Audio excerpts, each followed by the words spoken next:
A flock of white seagulls wheeled back and forth beneath the blue sky as Zhang Chun stood alone on the edge of a steep cliff, staring blankly at the distant sea.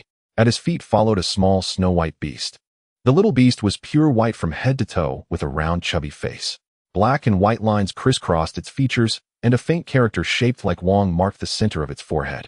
The little beast lay lazily at Zhang Chun's feet, its round head resting on its front legs, eyes half open and half closed, as if expressing its displeasure at Zhang Chun for spending so much effort climbing up the cliff only to stand there in a daze. Zhang Chun was 22 years old, about 1.78 meters tall. His looks could not be called peerlessly handsome, yet his features were sharply defined. Beneath his short, jet-black thick hair sat a pair of sword-like brows. His eyes were bright and spirited, and below his high straight nose were lips of moderate fullness. His tough, well-trained build appeared particularly thin and solitary atop the cliff. This was already the third day. He had almost searched the entire stretch of sea before him. All he had found was a simple foldable tent, a wooden stick sharpened with a stone, and a backpack containing 2 pairs of jeans and a t-shirt.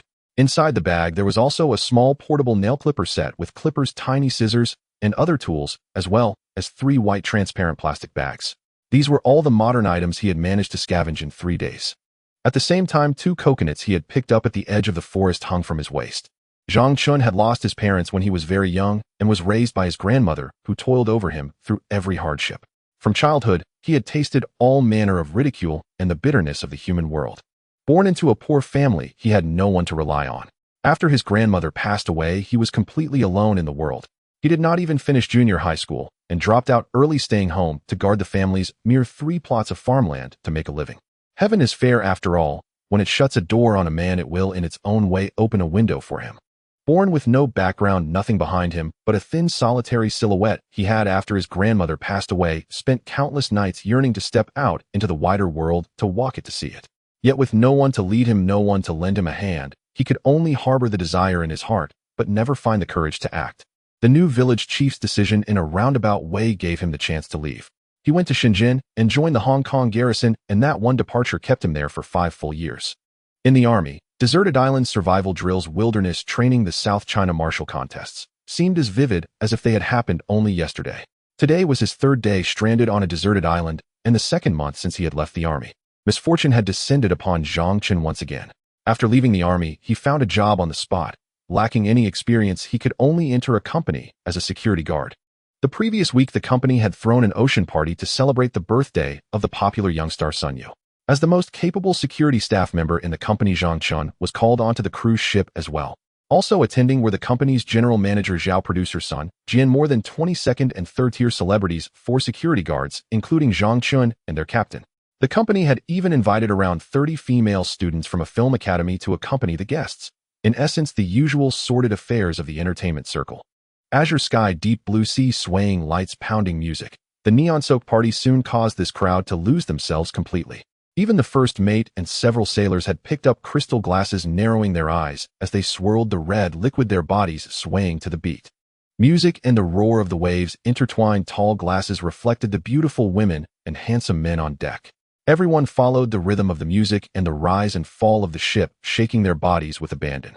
As time passed, spurred on by alcohol and blaring volume, the cruise ship itself seemed to grow drunk, staggering across the vast sea, gradually veering from its set course and straying farther and farther away. In the dead of night, there came a rapid series of crashes, and the cruise ship seemed to ram into something. It lurched violently, and the chandeliers aboard swung wildly in response. Then came screams, shrieks, shouted names, pounding footsteps, the roar of the waves. Sounds rose and fell, overlapping in frantic confusion. Amid the swaying, Zhang Chun and the other 3 security guards scrambled to their feet and flung open the door. The passageway outside was already choked with people, and seawater was seeping steadily across the floor. "There's a leak. Get to the deck now." Seeing the situation, Zhang Chun immediately shouted at the crowd. His shout was like a basin of cold water dumped over the half-drunk, bleary-headed crowd, sobering them up at once. Men in swim trunks, bare-chested bodies, people yanking up their pants or clutching bath towels, all rushed toward the deck, jostling one another in a frantic scramble. As the crowd surged, the cruise ship rocked even more violently. "Don't push. My pants. Keep your hands to yourself." Amid the screams of the people and the crashing waves, the ship's tilt grew ever more severe. 70 degrees, then 45, then 30, until finally it capsized. Dawn slowly broke, the eastern sun rose, and the first light of morning bathed the boundless sea and the figure of Zhang Chun lying face down on the sand. Zhang Chun slowly opened his eyes, and an endless expanse of sea filled his vision. Carefully, he pushed himself up and examined himself from feet to chest. Finding no serious injury, he patted the sand from his body. A sharp hiss escaped his lips as pain flared in his right arm. Turning it to look, he saw several shallow scratches along his forearm. The humbler the name, the better the chance of surviving, he mocked himself softly. His parents had died early from childhood, he had suffered people's scorn and bullying, been called a jinx, a little bastard. The uglier the insults, the harsher the beatings, the more tenacious and unyielding, he had become tougher and more willing to endure hardship. That was why, after joining the army, he could be selected to participate in the South China martial competition. Seeing that his arm was not a serious problem, Zhang Chun craned his neck and began to look around. All about him the beach lay empty. Aside from a few hermit crabs and a flock of seagulls overhead, there was not another soul in sight. Behind him stretched a dense forest from which the calls of birds drifted now and then. To his right a sheer cliff face loomed high. Following the shoreline, Zhang Chun walked on. Not far out in the water a black object and a blue one bobbed up and down with the waves. Seeing this, Zhang Chun broke into a run, covering the distance in a few strides before plunging into the sea.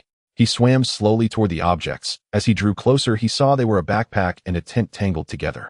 He dragged the two items ashore and opened them.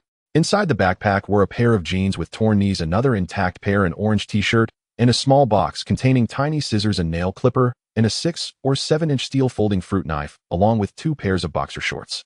Apart from the small box, everything else, like the clothes on his own body, was already soaked through. After rummaging through the entire backpack, he found not a morsel of food. Looking at these seemingly useless items, Zhang Chun could only shake his head helplessly. He still did not know that this was a lonely island far removed from any sea route, and that these things were already immensely precious to him. Though for the moment they seemed to have little use, Zhang Chun still took everything out. He removed his own shirt, as well wrung everything as dry as he could, and spread them out together on the rocks to dry. A child from the countryside would not bother wondering whether these clothes were someone else's remains. When he was young and too poor to buy clothes, he had often worn hand-me-downs from kindly neighbors. He told himself to make do for a few days and throw them away once he was rescued.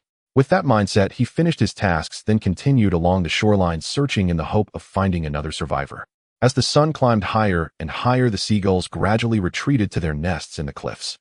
Finding no one else along the shore, Zhang Chun estimated from the sun's position that he had been walking for about an hour or so and turned back the way he had come. The blazing sun was already burning his bare shoulders. Back at the rocks where his clothes were drying, he touched the dark blue shirt. It was already half dry. He shook it out and pulled it over his head. Although he had only been walking for around 3 hours, Zhang Chun did not feel tired. Compared to marching 100 kilometers with a 50-kilogram load in the army, this was nothing but a small appetizer. But after drifting at sea for an entire night, and then walking back and forth for another 3 hours, hunger was beginning to gnaw at his stomach. Putting on the shirt, Zhang Chun glanced at the nearby cliff, then at the forest ahead. In the end, he decided to climb the cliff first to survey the surrounding terrain, hoping to gauge the extent of the forest and his own situation from above. Once he made up his mind, he acted immediately. This was the high-efficiency execution the army had drilled into him, so different from the timid hesitation of his rural youth. He stared up at the roughly 30-meter-high cliff before him, rolled up his sleeves, spat into his palms, and rubbed his hands together, then began to climb. His dark blue figure moved steadily along the precipitous rock face, swaying and pressing ever upward. The seagulls nesting on the cliff had never encountered such a thing. Startled by the sudden intruder, they burst from their nests and wheeled overhead, shrieking down at him, as if their clamor could force the invader to retreat. Little did they know their reaction only reminded Zhang Chun of the times he had stolen bird nests as a child. It was the 3rd lunar month, early spring, when flowers bloomed and creatures bred. Zhang Chun slowed his ascent and looked along the cliff. He saw several nests with hatchlings inside, beaks open, crying to be fed. He smiled faintly to himself. There would definitely be bird eggs to eat. Feeling his way from one nest to another, he finally found 2 eggs in the 6th hollow. Faced with the sudden attacker, the mother bird trembled her wings in panic, beating frantically at Zhang Chun's cautiously extended hand. It was in vain. With a swift reverse grip, Zhang Chun caught her by the wing, yanked her out, and flung her away from the nest. Do not mistake his sparing the mother bird for mercy. He simply lacked any means of making fire and could only rely on raw eggs to stave off his hunger. He took out a warm egg and examined it. Its shell was still translucent and bright, proof that the clutch had only just been laid. Bracing himself against the cliff, Zhang Chun gently cracked a fissure in the shell and sucked the contents out on the spot. He worked his way along the rock, raiding 3 nests, eating 4 eggs, and dropping 5 more to the base of the cliff below. By now the sun stood high in the sky. After a glance at the blazing orb, Zhang Chun decided to give up on hunting for more eggs and quickened his climb toward the summit. After about 30 minutes, he finally hauled himself onto a flat slab of rock at the top of the cliff and was dumbstruck by what he saw. Before him rose another cliff several hundred meters high, its full height unfathomable, with several towering trees faintly visible on its face. To his right, there was another cliff separated from the one beneath his feet by a gap of 3 to 4 meters. Both cliffs dropped straight down, waves crashed incessantly against their bases. Their faces were smooth, and the cliff under his feet and the one to his right looked as if they had once been a single mass, later split by a giant axe. The forest he had seen earlier now stretched away without end, a green ocean of trees. Dense woodland extended as far as the eye could see, with peaks on the horizon seeming to embrace the forest, their slopes likewise cloaked in vegetation. With 5 years of army service around Shenzhen, Zhang Chun was intimately familiar with every stretch of sea within 50 kilometers, yet the place beneath his feet was nothing like any waters he knew, utterly unheard of. His mind went blank. He dropped onto his backside and lay flat on the rock, forgetting the sweat streaming down his body under the scorching sun. Minute after minute crawled by. The rock beneath his back grew scorching hot, and the burning pain finally jolted him fully awake. He sat up, glanced at the blazing sky, and decided to climb down and get out of the sun for a while. At this point, trekking through the forest or attempting to climb higher were both unrealistic. With no food and no water, such feats were impossible in the short term. For now, he could only return to the beach and lay out an SOS signal, hoping it might draw a rescue. After all, the star of this outing, Sun Yu, was a wildly popular celebrity. An accident like this, coupled with his fame, would surely become headline news and a focus of public attention. After descending from the cliff, Zhang Chun returned to the rock where he had just hung his clothes. On the rock, he noticed a few clumps of bird droppings on his clothes, seemingly in retaliation for his invasion. Zhang Chun let out a bitter laugh and joked, "Is this how you hold a grudge?" At this moment, his trousers, besides the salty taste of seawater, were also mixed with sweat, leaving him in a half-dry, half-wet state, which was quite uncomfortable. He directly picked up the knee-length jeans and changed right there. He soaked his removed trousers in the sea for a while, wrung them out, and laid them on the rock. Although the previously sun-dried clothes had already dried, his backpack was still wet, and Zhang Chun wanted to prevent further retaliation from the seagulls. He neatly folded the dried clothes and hid them under the tent. It was now noon, and Zhang Chun had not had any water for a whole day and night. He had only hastily eaten a few bird eggs on the cliff, which provided little energy, and his stomach was now growling, feeling as if it were sticking to his back. Having gone a night without water, Zhang Chun's throat was parched to the point of burning, and he kept swallowing to maintain some moisture. After packing his clothes, he decided to head into the woods to see if he could find a water source. Once he entered the woods, he realized that his earlier judgment about the outside was incorrect. He had assumed it would be stiflingly hot, but it was not. The woods were dense with trees, and the broad leaves predominantly belonged to broadleaf plants, a hallmark of tropical rainforests which thrive only in regions with abundant rainfall. The woods shielded him from the scorching sun, and the sea breeze wafted through from outside, bringing a refreshing coolness. The sounds of birds and frogs in the woods, accompanied by the rustling of the wind and trees, created a symphony of delightful music that momentarily eased Zhang Chun's tension, significantly lifting his spirits. Zhang Chun proceeded cautiously, his eyes darting around. The woods appeared serene, but the thick layer of accumulated fallen leaves and soil underfoot indicated that this might be an undiscovered area, as such a high accumulation of dry leaves would not exist so close to the beach. Zhang Chun found a tree as thick as his thigh and broke off a branch over a meter long, about the size of his wrist, to use as a walking stick. Bending slightly, he held the stick in his right hand, brushing aside the dried leaves at his feet, cautiously making his way deeper into the woods, while occasionally marking the trees with his small knife in his left hand. Suddenly, a deep, beastly roar echoed through the woods, causing Zhang Chun to tense up, his entire body tightening. He had never heard such a growl in his life. Though fear gripped him, he was not a coward. Anyone who could participate in the triannual South China martial arts competition possessed not only exceptional skills, but also needed to be bold and meticulous. After the initial panic, curiosity took over. Driven by it, Zhang Chun crawled toward the direction of the growl. The growl echoed only twice before vanishing, but Zhang Chun still gripped his small fruit knife tightly in his left hand, holding the wooden stick in his right, as he stealthily approached the source of the beastly sound. After about 10 minutes, he faintly heard the sound of rushing water ahead. Zhang Chun crouched down, perked up his ears, and listened closely. Indeed, it was the sound of flowing water. Zhang Chun straightened up slightly, his eyes sparkling as he surveyed his surroundings. Seeing no immediate threats, he headed straight toward the sound of the water. Though not as cautious as before, he still moved quietly. After walking about 20 meters, a winding stream appeared before him. Zhang Chun was overjoyed, racing forward in leaps and bounds, kneeling by the stream to take several gulps of water. The stream was cool and sweet, far better than the bottled water outside. He cupped his hands to splash some water on his face. Suddenly, a chilling sensation washed over him, as if something was watching him. Zhang Chun quickly turned his head toward the source of the impending danger.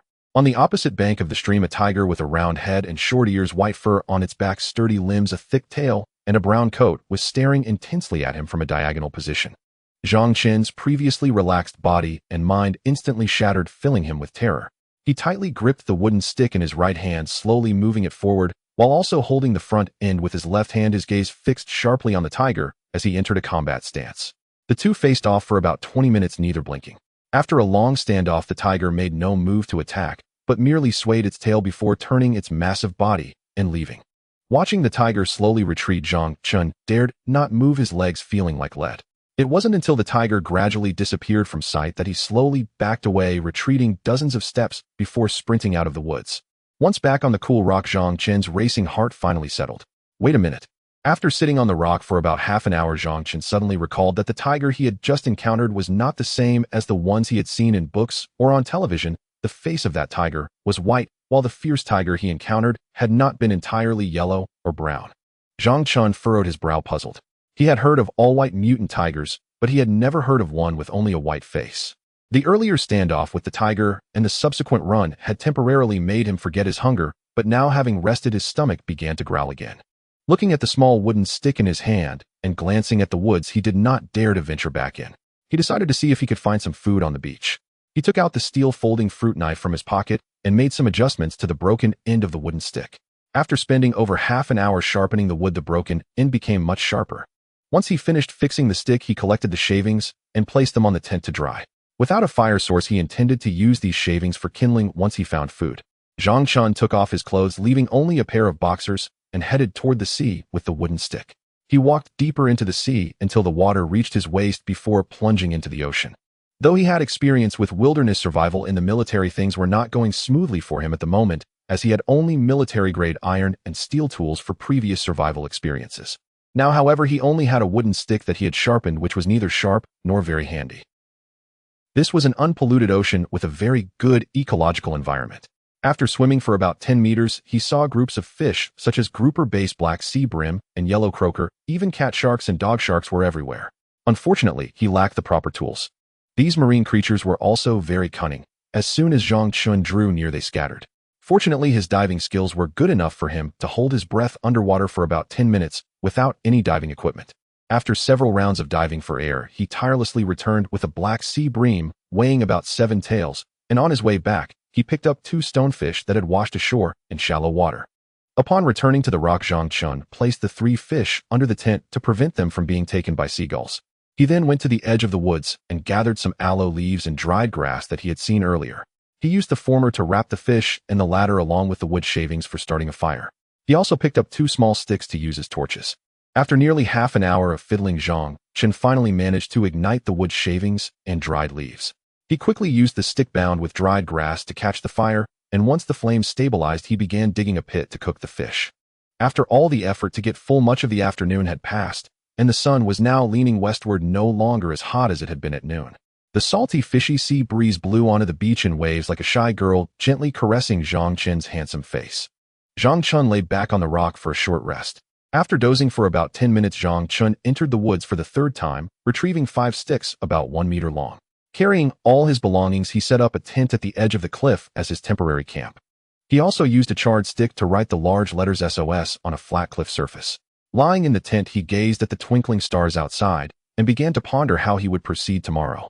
As the first rays of light rose from the other side of the cliff, a low woo sound awakened the still sleeping Zhang Chun. He opened his eyes and listened closely. Indeed, there was a sound, woo, woo, ringing out, resembling the sound of a ship. Excited, Zhang Chun hurriedly rolled out of the tent and dashed toward the sea. When he reached the shore and looked out, there was nothing in the vast ocean, yet the woo sound continued to echo over the waters. Thrilled, Zhang Chun returned to the cliff's edge, quickly climbed to a high point about 8 to 9 meters tall to gaze at the sea.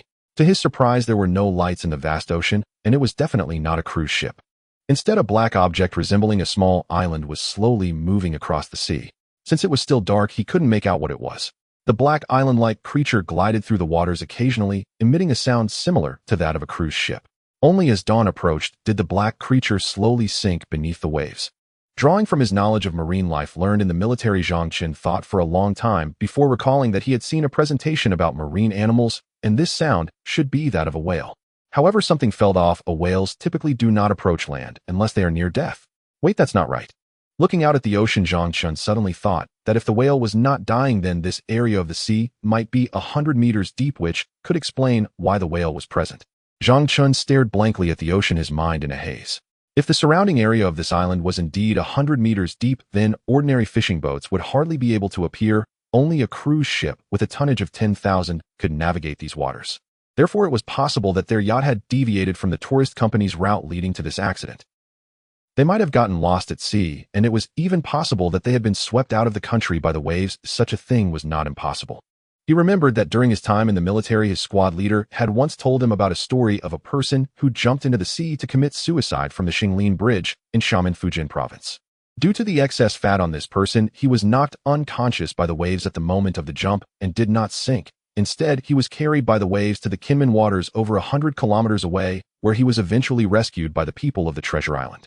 Though he found it hard to believe, Zhang Chen felt it was quite plausible. His childhood loneliness and timidity made him trust every word from his 2-year-older squad leader, even to the point of blind admiration. Linking his current situation to this, he believed it. Although it was merely a guess, Zhang Chen ultimately chose to trust his own judgment. Organizing his thoughts, he returned to his original temporary camp. Regardless of whether his judgments were right or wrong, his primary task now was to focus on survival. Given the rich marine resources in this area and the birds on the cliff, food was not a major concern for the time being. The main issue remained fresh water. Encountering large insects by the stream indicated that there were still fierce beasts in this area, and there might be more than just that one. Currently, he had no weapons to defend himself, so he needed to think of a way. Back at the camp, Zhang Chen took out all his resources for a thorough check. In his hands, aside from the modified wooden stick, he only had the folding fruit knife in his pocket, leaving him with no other means to combat the beasts in the woods. Zhang Chen picked up the stick and twirled it in his hands, glancing at the sharpened end with a furrowed brow. After much thought, he found himself at a loss and his mouth began to grow parched. Zhang Chen tightened his grip on the stick, deciding to search along the beach to see if he could find any additional resources from the yacht. As he increased the pressure in his grip, he was suddenly pricked in the palm. Looking closely at the stick, he realized it was his own fingernail that had caused the injury. His eyes lit up. Fingernail nail clipper scissors. This prick had sparked a brilliant idea. He retrieved the small scissors from his nail kit and placed them alongside the wooden stick, deciding to make a spear. As long as the mind doesn't falter, solutions will always outnumber the difficulties. With this thought, Zhang Chen took a nail file from the kit to use as a screwdriver to disassemble the scissors. Although it was difficult to take apart, it was the only feasible option. Hard work paid off. After spending over half an hour, Zhang Chen finally succeeded in separating the scissors. He then found a few aloe leaves, tore them into pieces, keeping only the aloe stems to use as rope, and attached the blades of the scissors to the stick. Thus, a simple spear was born. Zhang Chen looked at his creation and chuckled lightly. Although it was hideously ugly and uncoordinated, it was certainly better than having nothing. After eyeing the spear, he decided to test it to see how effective this weapon was. With a flick of his wrist, he twirled the stick and plunged it into the sea. After surfacing for air twice, Zhang Chen emerged, raising the stick high. Speared on the end was a wriggling grouper estimated to weigh over a pound, indicating that this spear was far more effective than the plain stick. Having eaten to satisfaction, the issue of drinking water remains, and so does the concern for salt. If the human body is deprived of salt for an extended period, it can easily lead to feelings of fatigue. With the issue of weapons resolved, capturing fish became significantly easier. However, addressing the drinking water issue is not straightforward. Generally, if a person goes without water for 7 days, they could face life-threatening dangers at any moment. If only there were a water container nearby, the problems of drinking water and salt would pose no challenge to Zhang Chen. Although he never attended high school, he had been trained in the military on methods such as distilling seawater into pure water and extracting salt from seawater. However, without a water container, all those methods are futile. Aside from the white-faced tiger he encountered, Zhang Chen was also quite curious about whether there were any other creatures in the forest. Ultimately, he decided to venture back into the forest to get some water, as the human body needs to supplement at least half a kilogram of water daily. At that moment, although the spear in his hand lacked power, having it was still better than being unarmed. Moreover, the forest was dense with trees. If he couldn't outmaneuver the tiger, he could always climb a tree to evade. Following the marks he left yesterday, Zhang Chun cautiously made his way back to the stream, hiding in the grass by the stream for nearly half an hour before emerging. Today's luck was on his side. He did not encounter the white-faced tiger. He drank several mouthfuls of stream water before standing up, feeling satisfied. After surveying the surroundings, he decided to follow the stream in hopes of discovering other survivors. If there were any, they would surely come here to fetch water. Woo, woo, woo. After walking for about an hour, he suddenly heard a few roars of wild beasts ahead. Zhang Chun quickly crouched down and stealthily approached. After climbing for over 10 meters and parting the grass, he saw 2 grayish-white wolves with 2 pups feasting on a goat about 10 meters away by the stream. One of the larger wolves, presumably the father wolf, occasionally lowered its head to tear at the goat's flesh, then stood up, circling around the mother wolf and the pups, seemingly creating a barrier to protect them. The mother wolf was calmly eating goat meat, occasionally tearing off small strips to feed the 2 pups. The 4 of them appeared to be enjoying a warm family moment. Zhang Chun furrowed his brow, observing the wolf family in front of him, utterly perplexed. Wolves are social animals. How could there be such an isolated situation? Woo woo woo. Suddenly the father wolf let out a low, urgent howl directed at the mother wolf, as if warning her that danger was approaching, while his front paws scratched the ground relentlessly, ears perked up. Upon hearing the father's howl, the mother wolf immediately stood alert. Both parents fixed their gaze on the grass in the forest with sharp eyes. As the 2 wolves anxiously stared at the grass, Zhang Chun also sensed a threat lurking within it. He then saw a massive creature slowly emerge from the underbrush.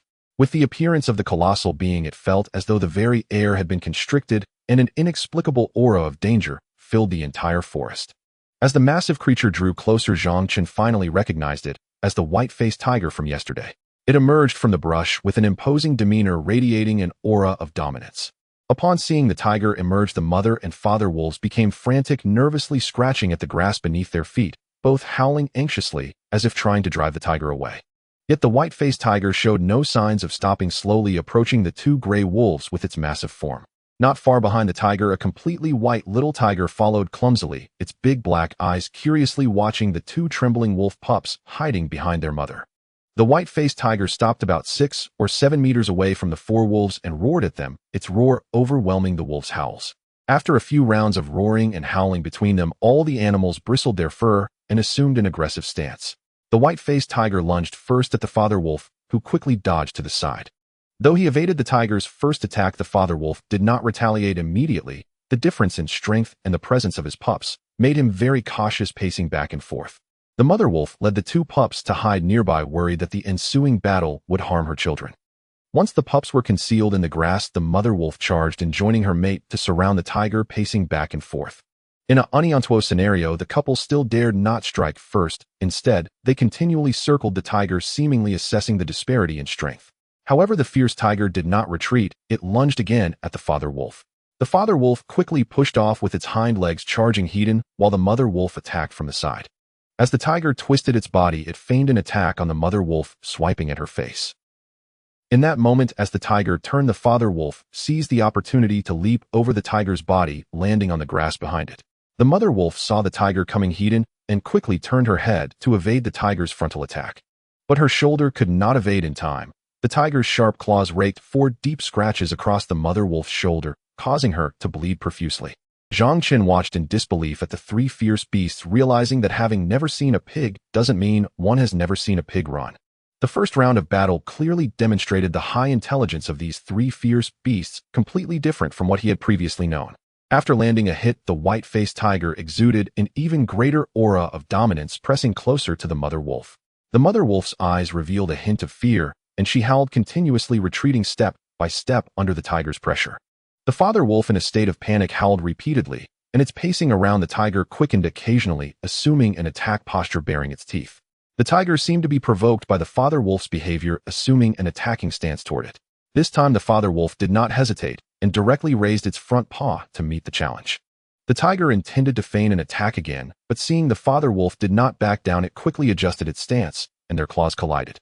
The mother wolf, seeing the tiger and father wolf locked in confrontation, took the opportunity to pounce, biting at the tiger's flank.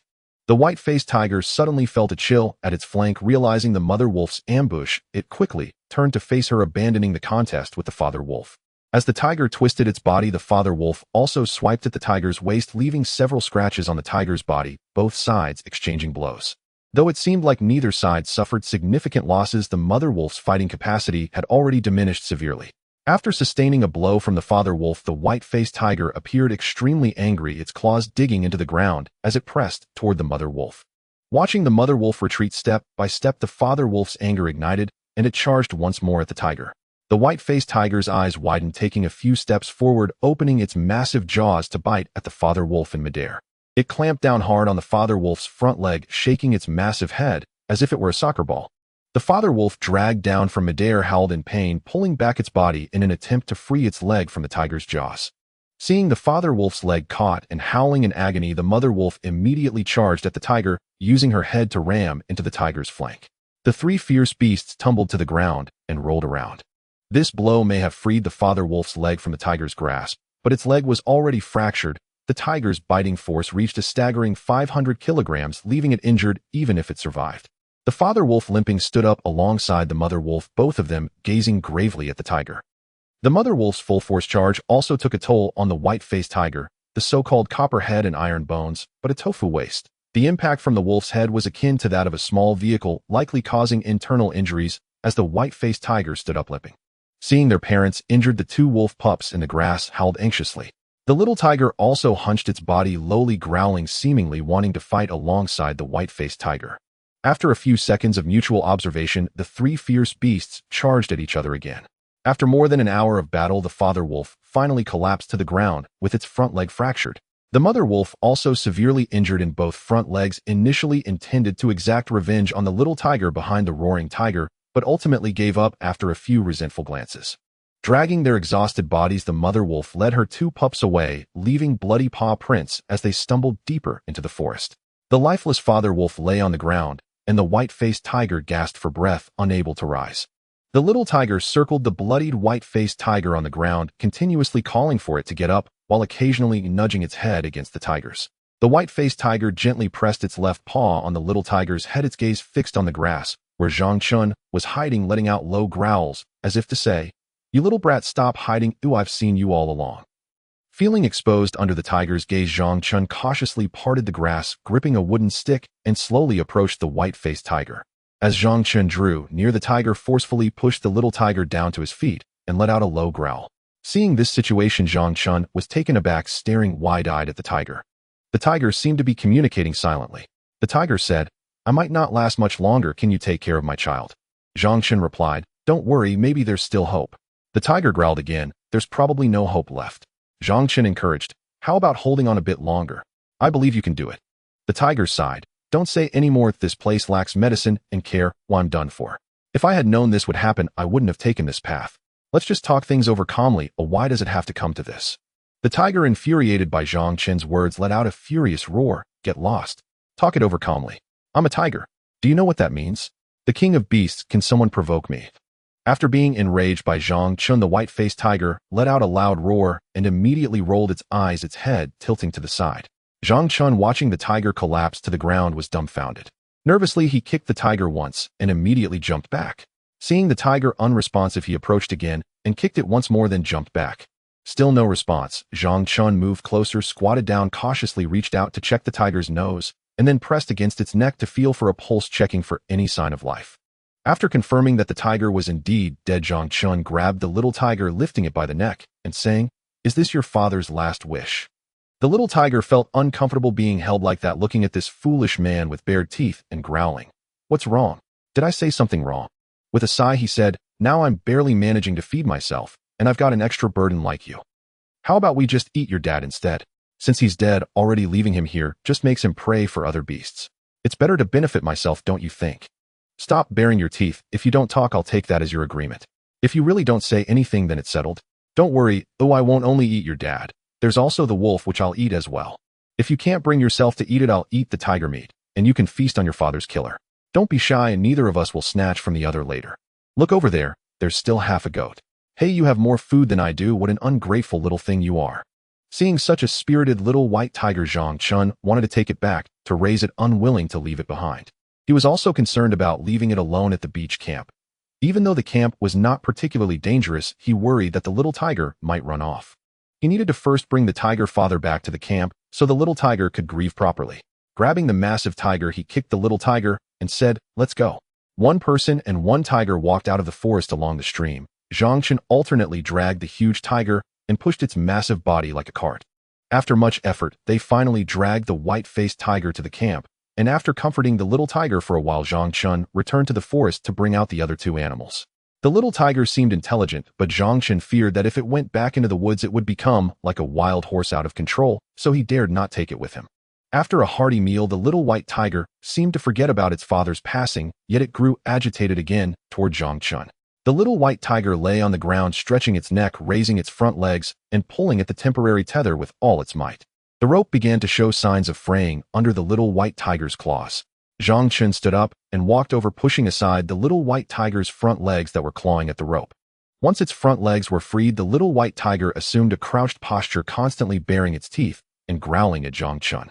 In the military, the instructors had taught them about dog training.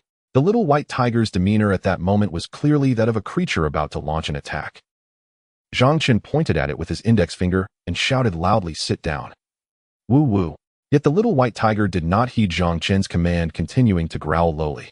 Zhang Chen's expression turned fierce as he glared at the little white tiger, shouting again, "Sit down." Woo woo. The little white tiger did not back down either. Its mouth curled back to its ears, growling continuously. The standoff between the person and the beast lasted for about a minute.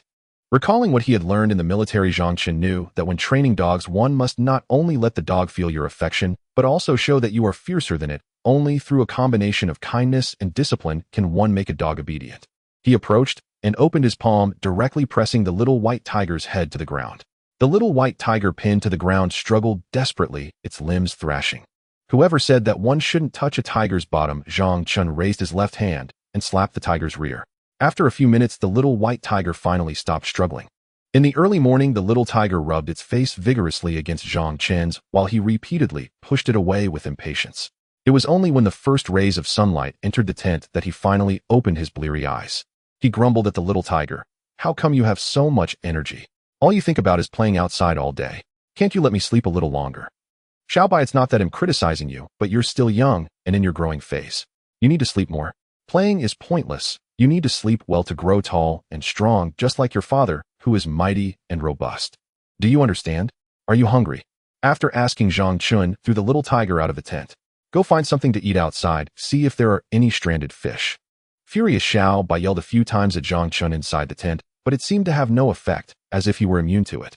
Tossing its little but angrily, Xiaobai walked towards the sea, which made Zhang Chen laugh heartily. This marked the third day of their time together. After coming out of the woods, the little tiger howled mournfully at the corpse of the white tiger for a long time. Although it didn't shed tears, the sorrowful wails made Zhang Chen feel very sad. The man and the tiger sat on the beach mourning the white tiger's corpse together for a long time, but ultimately, they could no longer resist the grumbling of their stomachs. To avoid angering the little tiger, Zhang Chen didn't directly dissect the tiger's corpse. Instead, he took back all the words he said in the woods and decided not to let Xiaobai enjoy the goat alone. As a canine species, wolves, while not as picky as dogs, also harbor numerous bacteria in their mouths. On a deserted island with scarce medical resources, he wanted to avoid unnecessary trouble. Zhang Chen used a fruit knife to dissect the goat, separating the parts that had been bitten by canine teeth from those that hadn't. He gave the parts that the wolf had eaten to the little tiger, while he kept the untouched portions for himself. The man and beast started a fire outside the tent and sprinkled some homemade coarse salt on the meat. Upon seeing the bright flames, the little tiger instinctively felt afraid and quickly stepped back. Zhang Chen looked at the little tiger and smiled, gently pulling it closer and patting its forehead, saying, "What are you afraid of? Just wait, Bill give you a piece once it's roasted. It's much tastier than what you eat raw. Here, isn't it delicious? Crispy on the outside and tender on the inside with a fragrant aroma." While eating the food Zhang Chen offered, the little tiger looked at this chattering man with disdain, thinking, "Why does this strange creature keep talking? Can't I enjoy my meal in peace? You talk too much and are so noisy. Little tiger, from now on you'll depend on me. Let me introduce myself. My surname is Zhang, the one with no need to kneel, Zhang Chen. Do you know why I don't need to kneel? You probably don't know, right? Let me educate you on how my surname came about. I heard from the class leader that my surname is the same as that of the Jade Emperor, so we are of the same family. Speaking of which, during the early establishment of the Zhou dynasty, Jiang Zia was ordered by the primordial heavenly venerable to confer titles on various individuals. He conferred titles on Lei Jinziyang, Jian Li Jing, and one by one until he was left with the Jade Emperor's position to assign. At that time, when preparing to confer this celestial position, Zhang Zia feigned mystery and surveyed the crowd. Suddenly someone couldn't wait and asked Chancellor who will be given the position of the Jade Emperor. Then Zhang Zia glanced at the person who asked and slowly replied, "Naturally someone will take that seat." Zhang Chun took a bite of the mutton and continued. Then someone jumped out and clasped their hands at Zhang Zia, saying, "Thank you, Chancellor. Little Bai, him from now on you'll be called Xiao Bai." Saying little tiger sounds too convoluted. Xiao Bai sounds nice. How does that sound? Looking at the little tiger that refused to acknowledge him, Zhang Chun said with a smile, "If you don't say anything, then it's settled." Xiao Bai, do you know who that person who jumped out was? You probably don't know. I'll tell you, that person's surname is Zhang with the given name you run. He was just a small soldier, but he had a thick face like the class leader, so he got to eat his fill and directly took the position of the Jade Emperor, the leader of all gods. The class leader said that Zhang Zia was so furious at that time that he almost threw the list of deities away. From then on he didn't hang around in heaven and instead became a wandering immortal on earth. That's why we Zhangs don't need to kneel. I don't know if the class leader is fooling people. He's from the northeast and has quite a way with words, but I believe what he says. As I talked, Zhang Chun began to feel dejected. Xiao Bai, I used to not like talking at all. It was the class leader who said I was too dull and would always look for conversation with me. The class leader said that people should interact more with others and not always be alone, as it can lead to isolation. The class leader said I was too reclusive and should communicate more with people. If I don't take the initiative to talk, it will be even harder to fit in with others. Like Li Pengzi, he talks a lot, but it seems no one likes him. But in fact, everyone really likes him and enjoys playing with him, especially Xiao Wang. When the news of Li Pengzi's sacrifice reached them, he went mad. If the class leader hadn't stopped him, he would have probably gotten into trouble too. Zhang Chen looked up at the sky. The evening glow had faded and the sky was gradually darkening. He then said, "Xiao Bai, do you see that bright star up there? Isn't it the class leader? Is he greeting me because he heard me speaking?" Zhang Chen stood up and shouted at the starry sky, "Class leader, did you hear what I said? I miss you. Are you okay up there? Do you know where this is? Have you met my grandmother up there?" After a few desperate shouts, he lowered his head and began to murmur softly, "Grandma, I've retired. How are you doing up there?" "Grandma, I really didn't want to leave the army, but they no longer wanted me." "Grandma, I truly didn't want to kill those people, but I was really very angry. They slashed the class leader's throat right in front of me. Do you know? At the moment of the class leader's death, he told us not to mind him and to leave quickly. The class leader also told me to live well. Grandma, I want to go home, but I don't want to go back. There isn't a single relative in my hometown. Grandma, apart from you, the class leader treated me the best. The class leader said that when there's no one around, I should call him brother, not just class leader. It feels distant. The class leader said that when I retire, he will take me to Changbai Mountain and to the grasslands for barbecue. And Li Pengzi, he said his hometown raises little lobsters and that he would take me to eat authentic little lobsters. Although Li Pengzi looks round and chubby, his skills are outstanding. He and Monkey are the best scouts in our squad. If Monkey hadn't been so impulsive, he wouldn't have sacrificed himself. He saved Monkey with his life, but unfortunately, in the end, both Monkey and the class leader and Xiao Wang all perished. Zhang Chen chatted on about his sorrows to the air, expressing his grief.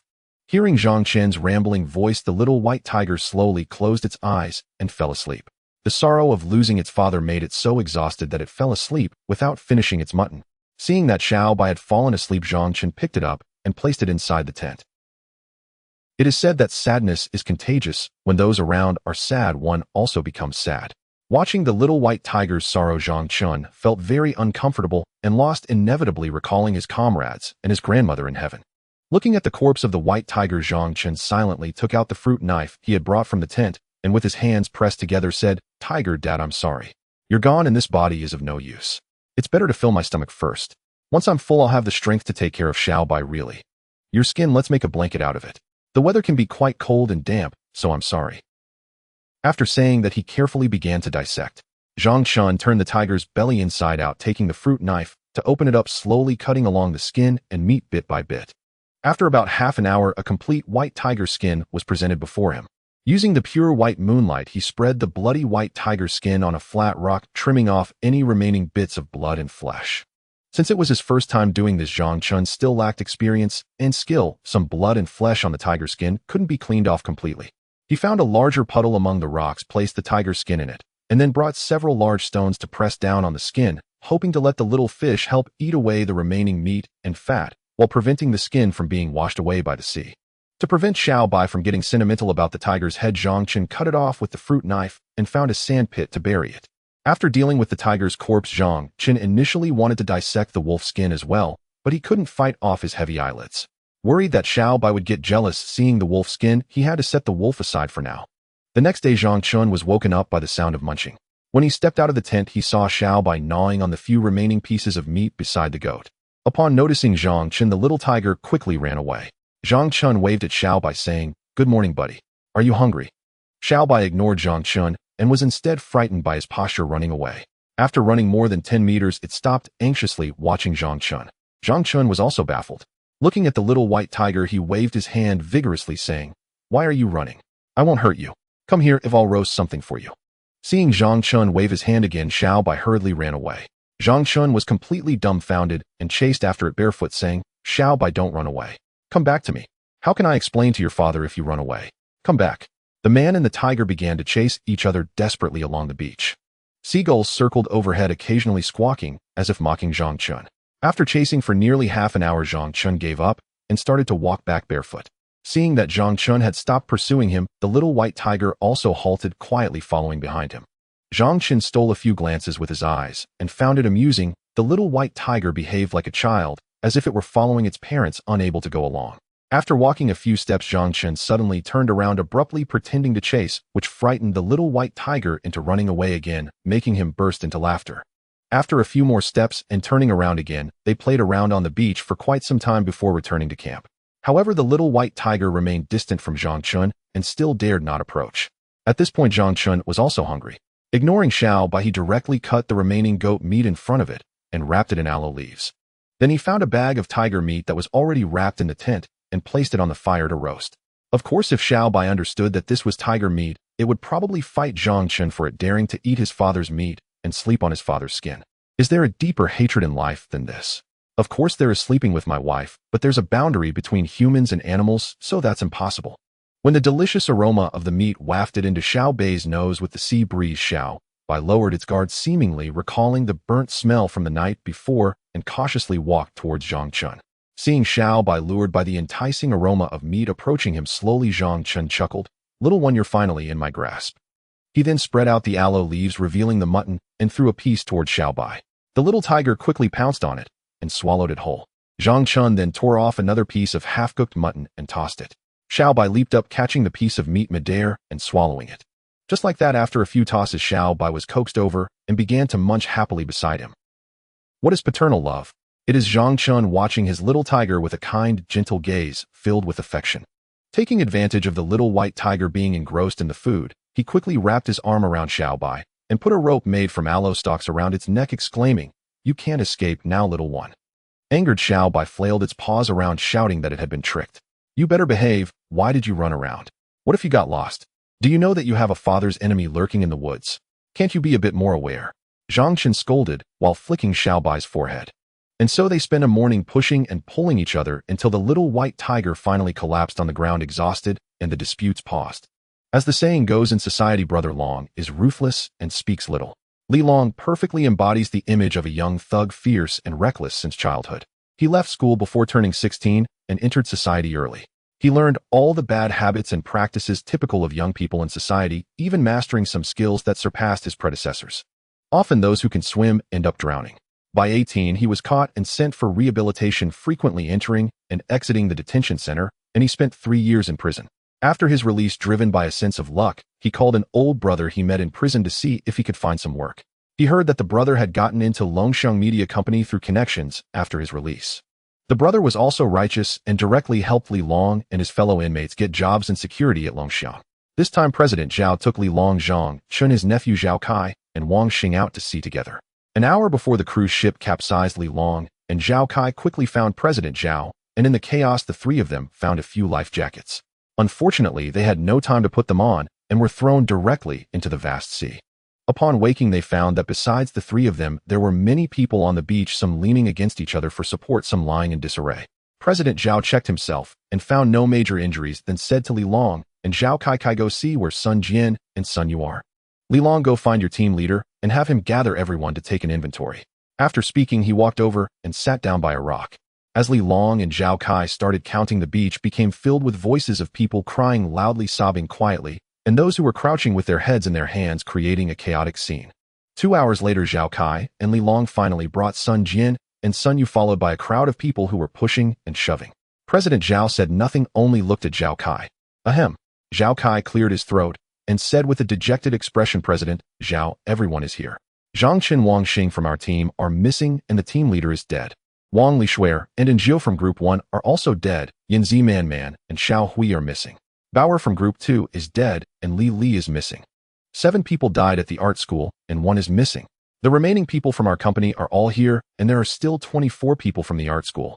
Zhao Kai then pointed to another man beside him and said, this is Biao Gu, the deputy of the yacht. Is anyone injured? No major injuries.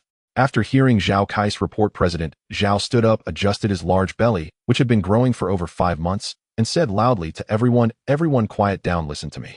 This accident makes me feel terrible as well, but now is not the time for us to feel sorry. We need to first determine where we are. Does anyone have a mobile phone?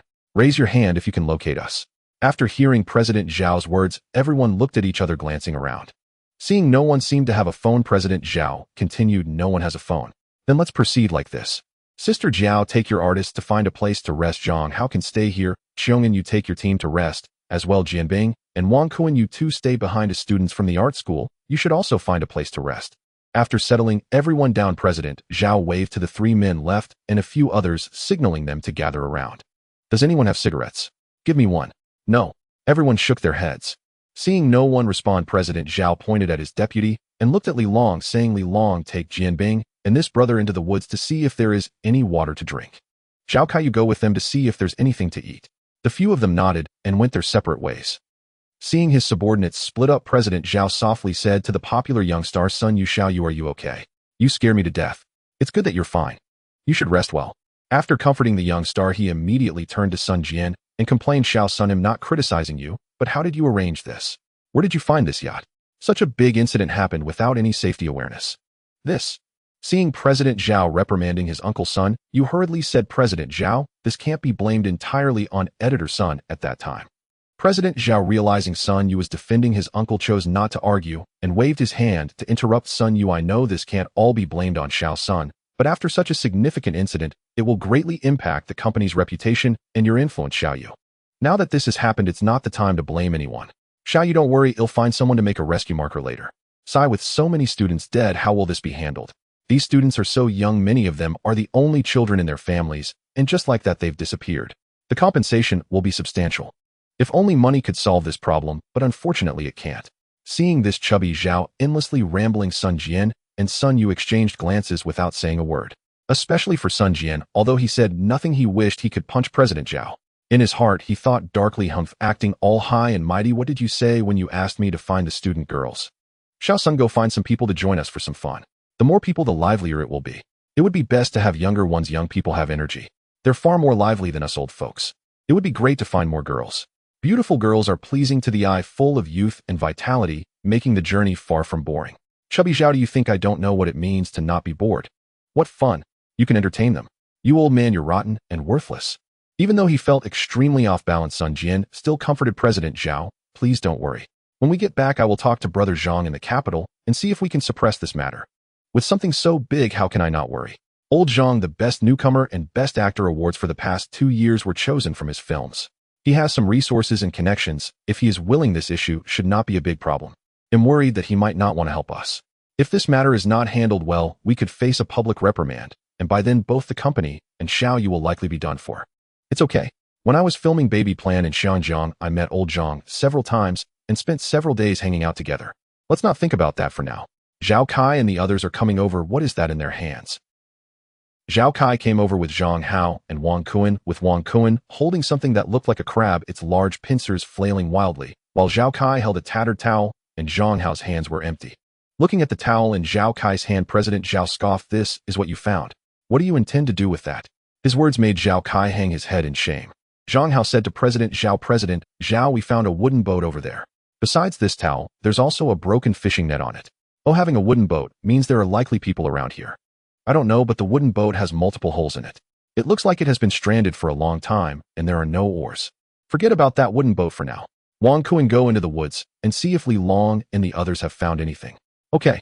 After about 2 hours, they finally saw Wang Kuan and Li Long coming out of the woods, but all 4 of them were empty-handed.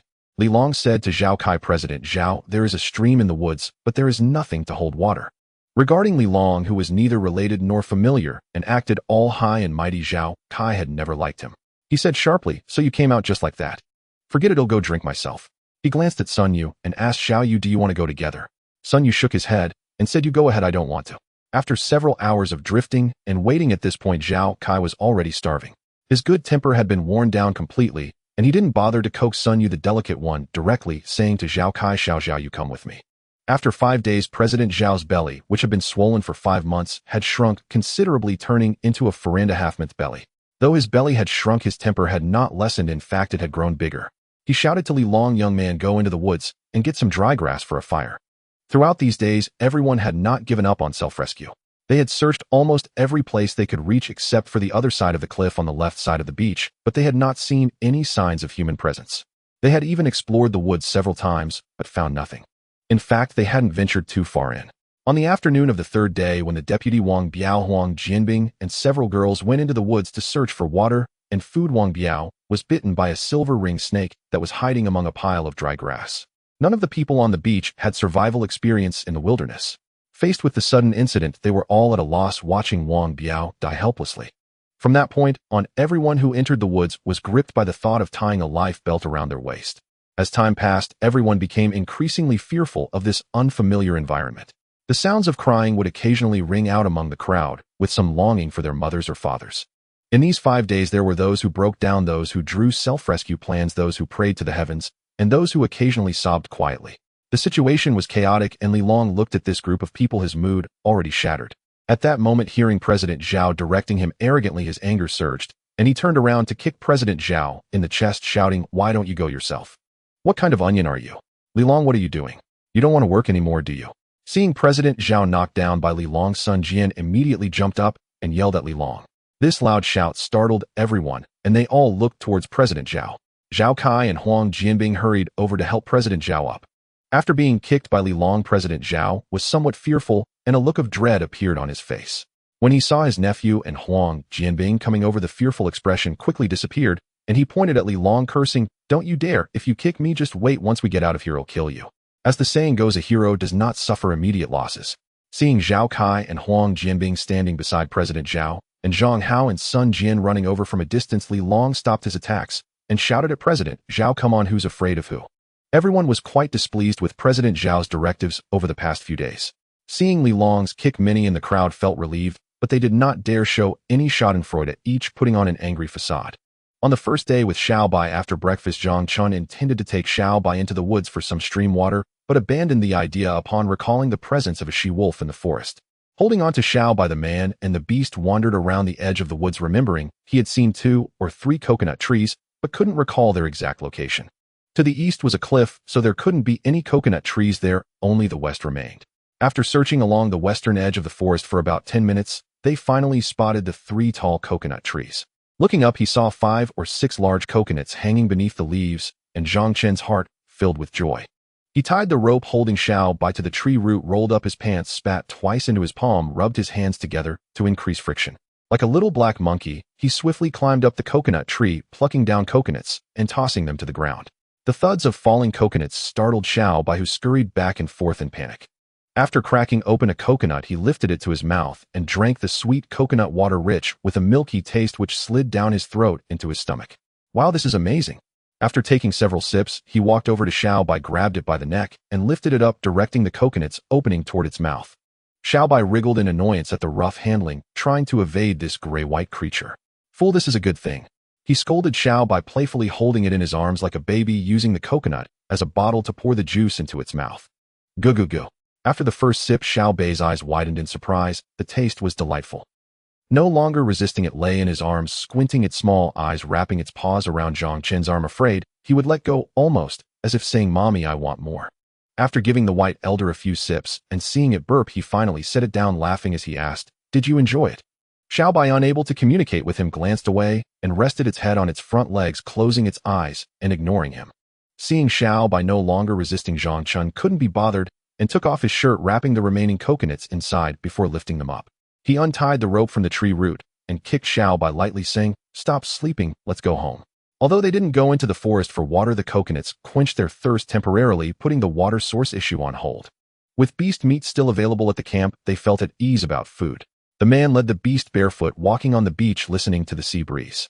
In that leisurely state, they looked nothing like people in distress, but rather like vacationers. During this day, with Xiao Bai, Zhang Chun gave up looking for water in the forest and found coconuts instead. The issues of water and food were temporarily resolved, and the man and beast aimlessly strolled along the beach for most of the morning. The pure coconut water was all natural with no preservatives or diluents, thick and sticky, making him increasingly thirsty. By afternoon, Zhang Chun couldn't take it anymore and decided to take Xiao Bai into the woods to find some water. Once they entered the forest, Xiao Bai was somewhat obedient at first, but after 10 minutes, its wild instincts kicked in. As a beast that belonged to the forest, Xiao Bai began to frantically try to break free from the rope around its neck. Zhang Chun, who intended to sneak to the stream, got frustrated with Xiao Bai's noisy antics and gave it several hard pats. "Be quiet. Roar." In anger, Zhang Chun covered its mouth, saying, "Can't you understand human language? Woo. Stop whining, behave yourself." The man and beast glared at each other, both exasperated, unable to advance or retreat. Fearing he might smother Xiao Bai, Zhang Chun eventually loosened his grip. Once released, Xiao Bai immediately bared its teeth at Zhang Chun growling roar. Zhang Chun quickly covered its mouth again, saying, "Oh no, not again." After a lengthy quarrel, Xiao Bai was defeated once more. It obediently lowered its head and followed Zhang Chun, tiptoeing alongside him to the stream for a drink. On the second day, after a day of training and the commotion in the forest, a slight mark appeared on Xiao Bai's neck from the rope. Upon discovering this early in the morning, Zhang Chun felt heartbroken and quickly loosened the rope. The moment the rope was untied, Xiao Bai lunged at Zhang Chun's pant leg, tearing and biting. Early in the morning, the disputes between the man and the beast began anew. Though still a small tiger, Xiao Bai was a wild beast with considerable wit. It appeared to be tearing at Zhang Chun, but it wasn't truly aggressive, it simply kept tugging at his trousers. In a short while, a perfectly good pair of trousers was reduced to shreds by Xiao Bai's bites, infuriating Zhang Chun, who kicked it away, saying, "You little brat, I only have these 2 pairs left." Seeing Zhang Chun in a fit of rage, Xiao Bai managed to score a point. It raised its small head and marched forward like a triumphant warrior, proudly declaring its victory to Zhang Chun. Zhang Chun, too lazy to deal with it, turned back into the tent and pulled out several packages of meat from his father, throwing them into the fire. Though Xiao Bai was a small creature, it had an astonishing appetite, needing to consume around 20 pounds of meat a day. This large tiger weighed about 300 pounds, but after removing the head bones and skin, and with Zhang Chun's indulgence, the actual edible portion was only around 100 pounds. After taking the first bite, Zhang Chun found himself eating more and more, ending up consuming about 20 pounds in a day. Xiao Bai's appetite was truly enormous, with both the man and the beast consuming dozens of pounds of tiger meat daily. This was only the second day. Of course, there were also rewards given to Xiao Bai during training, leaving only this little bit of tiger meat remaining. After finishing this meal, they would need to start on wolf meat. Fortunately, the weather at this time was not too hot, and although there were flies buzzing around the wolf carcass, the meat had not yet begun to rot. After eating, Zhang Chun carried the wolf carcass he had stored in the woods out to the beach and began to dissect it. The male wolf looked imposing, but was not as heavy as a tiger, weighing only about 100 pounds. The man and beast worked busily for most of the morning, removing bones and skin, scraping off the rotten parts, and after rinsing with seawater, only about 50 or 60 pounds remained. Zhang Chun couldn't bear to throw away the wolf's organs, including the spleen, liver, and lungs, so he placed them on the fire to roast. He offered them to Xiao Bai, but it only took a few bites before spitting them out. "What's wrong? Not eating? You little brat." Xiao Bai picked up a wolf's heart, took a few bites, then spat it out. "Woo-woo," it protested with a couple of whines. "This is edible, can you please stop being picky?" Zhang Chun continued to persuade. "Woo-woo. Who would believe you, you old fool?" Xiao Bai shook its head, continuing to protest. Xiao Bai's intelligence was akin to that of a 3- or 4-year-old child. Seeing it unable to swallow the wolf's heart, Zhang Chun had no choice but to offer it a piece of wolf meat. "It's not much different. This wolf meat isn't that tasty, it's too tough." The little tiger didn't care about that. It grabbed the wolf meat Zhang Chun offered and stuffed it into its mouth. After a few bites, it spat it out again, lowering its head and whimpering as if saying, "This is really awful. I didn't lie to you, the meat of your enemy is too tough. Woo, woo. All right, stop whining, just deal with it." Seeing that its protests were ineffective, Xiao Bai reluctantly picked up the spat-out wolf meat and began to eat it. On the third day, the man and the tiger had consumed most of the food brought from the forest, leaving only some wolf meat. Zhang Chun took Xiao Bai to the sea to catch fish, but fearing that Xiao Bai would be swept away by the waves, he ultimately could only search for stranded fish and shrimp along the beach. Unfortunately, luck was not on their side. They found nothing but 3 or 5 red shrimp with no sign of the big lobster or grouper. They could only return to eat more wolf meat or dig out a few bird nests from the cliff to make do. The 3 days spent with Xiao Bai were the happiest moments for Zhang Chun since leaving the army. Aside from worrying about water sources, everything else went smoothly. After finishing lunch, Zhang Chun took Xiao Bai into the woods to drink some water. Upon returning, he began a life of leisure lying in the tent to take a nap. Xiao Bai was not pleased and used its bristle-like whiskers to scratch Zhang Chun's face. Infuriated, Zhang Chun threw it outside. He then got up and looked at the sky. It was around 4 o'clock, and the sun was no longer as scorching as it was at noon. He casually picked up a coconut shell filled with water and 3 packages of wolf meat. After stretching a little, he started roasting the wolf meat. Zhang Chun didn't like eating wolf meat. It wasn't as tender as lamb and lacked the fragrance of tiger meat. Even though he didn't enjoy it, he still had to eat. He couldn't yet take Xiao Bai to the sea to fish, and relying on scavenging for fish wouldn't sustain both of them, so he had to make do for now. While waiting for the meat to cook, he took the time to redraw the SOS that had been washed away by the tide. After finishing the drawing, he looked around the beach for Xiao Bai and spotted a few figures flickering to the left front. Xiao Bai was among them, running toward him, and Zhang Chun hurried to meet Xiao Bai. Seeing Zhang Chun approaching, Xiao Bai quickened its pace, rushing to Zhang Chun's side and growling at the few figures resembling its father, the wolf. The man and the tiger stood side by side, staring at the figures. Upon closer inspection, it was Wang Xing and 4 women. In the middle was a petite woman wearing cartoon-themed underwear, while the others were in similar states, likely caught unprepared during a shipwreck. Another girl slightly older than the 3 women appeared to be in the same situation, wearing only a nightgown. Zhang Chun couldn't help but swallow hard at this passionate sight. It was his first time witnessing such beautiful scenery in reality. Had it not been for this incident, the proud Xiao Hui wouldn't have even glanced at Wang Xing, whom she fundamentally looked down upon as a security staff member. The man before her, standing nearly 6 feet tall with a bare chest and dark skin, had muscles that weren't overly bulky, but clearly defined, giving him an appealing look despite not appearing overly strong. However, the way he stared made Xiao Hui quite uncomfortable. From the sight of this muscular man, it was clear he was one of the security personnel on the ship. Seeing this stranger openly staring at her, she spoke with a sharp tone. "What are you looking at? Never seen a woman before." The fiery woman made Zhang Chun blush. He turned to Wang Xing, feeling embarrassed, and asked, "Hey Wang, who are these people?" Zhang Chun didn't recognize the women around Wang Xing. He was just a small security staff member who had joined the company not long ago. Aside from a few notable figures in the company, he only knew a few security colleagues from his department. Wang Xing was 2 years younger than Zhang Chun, sporting a sideswept hairstyle and an average face. When he spoke, his mouth slanted, giving a crooked impression. Like Zhang Chun, he was also from a rural background, but came from a better family. Not fond of studying, he was sent to a martial arts school at 13 and had a sturdier build than Zhang Chun. Upon seeing Zhang Chun, Wang Xing was very happy. "Buddy, how are you?" He spread his arms for a hug. Zhang Chun, still new to the job, was deeply rooted in his insecurities and reluctance to connect, instinctively crossing his arms in front of his chest. This action made Wang Xing feel a bit awkward, scratching his head. He pointed to the girl in the cartoon underwear, saying, "This fiery lady is Xiao Hui." Xiao Hui was about 5 feet tall, with shoulder-length purple hair casually draped over her shoulders and neatly trimmed bangs that just brushed above her eyelids, obscuring her eyebrows. Her eyes seemed to sparkle with water, with a petite nose and a slightly chubby pink face.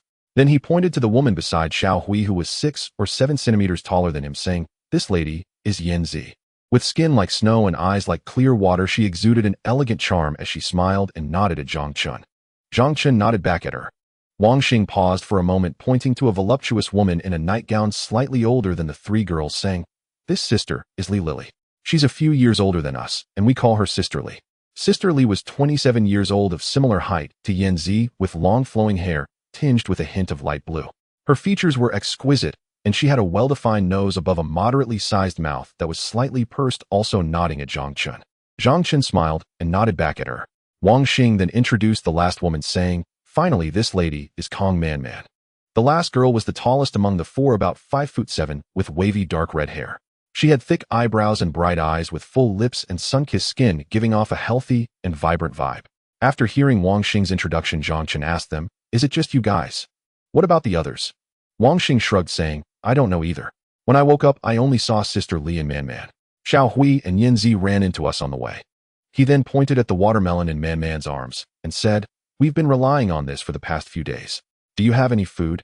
Zhang Chun nodded, picked up Xiao Bai, and turned to walk toward his campsite with the 4 women and 1 man following him. The shabby campsite consisted of a pile of firewood and a neatly folded tent along with a backpack. At that moment, the 3 bags of wolf meat in the fire had already been cooked, emitting a mouth-watering aroma that made Wang Xing and the others swallow hard. Zhang Chun used a stick to move the meat out, dividing 2 bags among the 5 people while keeping one for himself. Children raised in harsh environments are not generous. They only share when in the army, otherwise they would never consider sharing their belongings with others. Of course, he had nothing to share. Among the 5 people in front of him, he only knew Wang Xing, but they were not very close. The others were even more unfamiliar, so it was impossible for him to go hungry to take care of them. The group opened the aloe leaves to find roasted meat inside, and they devoured the wolf meat as if they had discovered a treasure. Wang Xing laughed with delight, enviously, saying, "Not bad, bro, you still have meat to eat. Life is pretty good for you." After the arrival of these people, Zhang Chun was no longer as verbose as in the previous days. He did not respond to Wang Xing's words, but simply smiled and continued to share wolf meat with Xiao Bai from the aloe leaves. The 4 girls shared 1.5 bags of wolf meat. Although they couldn't fill their stomachs, they were no longer as famished as before. Only Wang Xing, still unsatisfied, asked Zhang Chun, "Bro, is there more? We haven't had enough to eat for 7 days. Yanzi noticed that the others were eating contentedly and expressed no gratitude, repeatedly thanking Zhang Chun. Except for Xiao Hui, the other 2 girls quickly echoed thank you. Zhang Chun had eaten even less than they had, and upon hearing the beautiful girls thank him, he hurriedly replied, "You're welcome, you're welcome." He then shook his head at Wang Xing, asking, "That's it, these are the last 3 bags. How did you all find your way here?" "Oh, it was the little cat beside you. Sister Li saw it in the morning and chased after it, so a few of us followed her here. What do you have in that backpack?" Wang Xing and the others had only Yin Zi carrying a backpack, while the other 2 brought 2 watermelons and nothing else at all. Looking at Xiao Hui, it was likely she didn't even have clothes. A couple of days ago, there was a wolf carcass that hadn't been dealt with, so the tent hadn't been put away. After finishing the wolf meat, Zhang Chun always folded the tent and placed it along with the backpack on the rocks beside the fire, sensing Wang Xing's disbelief. Zhang Chun explained, "There's nothing left. The backpack contains clothes." Over the past 3 days, the scorching sun had made Xiao Hui's upper body look like it had been burned with red patches all over. Hearing there were clothes, her eyes lit up. "You have clothes?" Zhang Chun nodded. "MHM. Seeing him nod, Xiao Hui rushed over and opened the backpack. When Xiao Hui prepared to reach for the backpack on the rocks, she was suddenly startled by the colorful tiger skin beside it, letting out a shriek and collapsing to the ground. "What are you doing?" Seeing Xiao Hui show no manners, Zhang Chun, protective as a guardian, snatched the backpack away, holding it to his chest, and shouted. Little Xiao Hui had just come out into society for less than half a year. With her sweet appearance and being an only child, she had never faced any grievances. Hearing Zhang Chen's loud voice, her eyes turned red with grievance. As part of the same group, Yanzi, seeing Xiao Hui about to cry, hurried over to help her up, softly apologizing. I'm sorry. After helping Xiao Hui up, she continued to explain, "My sister has no clothes to wear, so when I heard you had clothes in your bag, she got excited. I'm sorry, young man. Look, she's been sunburned. Could you give her a piece of clothing?" Although Yanzi wasn't as full-figured as Xiao Hui, she stood at least half a head taller, estimated to be around 167 centimeters. With neat bangs and a pointed chin, she appeared very slender, yet carried a graceful demeanor. If Zhang Chun had seen a girl talking to him a few days ago, he probably wouldn't have dared to look Yanzi in the eye. Seeing Yanzi apologize to him, Zhang Chun felt much better, saying it was fine, then took out an orange t-shirt and some ripped jeans from his bag and handed them to Yanzi. Yanzi quickly passed the clothes to Xiao Hui, who didn't hesitate, and put them on in front of everyone. Seeing Xiao Hui's lack of awareness, Yanzi hurriedly thanked Zhang Chun a few more times. The others looked at Zhang Chun with puzzled expressions. After dragging the wolf and tiger back, Zhang Chun had dismembered the wolf and buried its skin, not wanting Xiao Bai to see the enemy that killed its father every day to spare it from feeling upset. The tiger skin was kept since it was said to be valuable, and now it could also help keep warm at night. Earlier, he had not planned to explain things to the group, but with Xiao Hui's interruption, he pointed to Xiao Bai and explained to them, "This little Bai was found a few days ago in the forest behind us, along with its father and a wolf. At that time, both its father and the wolf were dead, so I brought them back. The meat you just ate is from that wolf. The other meat was consumed by the two of us a few days ago. Wow, this little creature is a tiger. I thought it was a kitten, so cute. Hello, little Bai." After hearing Zhang Chen's explanation, Li Lily, who was slightly older than the others, reached out to pet Xiao Bai. Hiss. Xiao Bai showed no mercy, directly ignoring her and growling with bared teeth. It bared its teeth and growled at her outstretched hand, scaring her into retracting it immediately. Wang Xing was interested in knowing more about the little tiger. To him, it was merely Zhang Chen's food. He had heard from Zhang Chun that he had been into the forest. Wang Xing couldn't help but ask, "Do you know where this is? Can we get out of this forest? I don't know if there are tigers and wolves inside. I didn't dare to go too deep, just walk to a small creek inside before coming back. Yes, this forest is quite strange. There are many wild beasts inside." Hearing Wang Xing say this, the expressions of the girls turned grim, with hints of fear and disdain showing on their faces. Especially Man, who showed not only fear and disdain, but also a bit of anger which she did not express directly. Zhang Chun, who had suffered ridicule since childhood, noticed the change in the girl's expressions, but did not ask directly. He merely nodded in response to Wang Xing.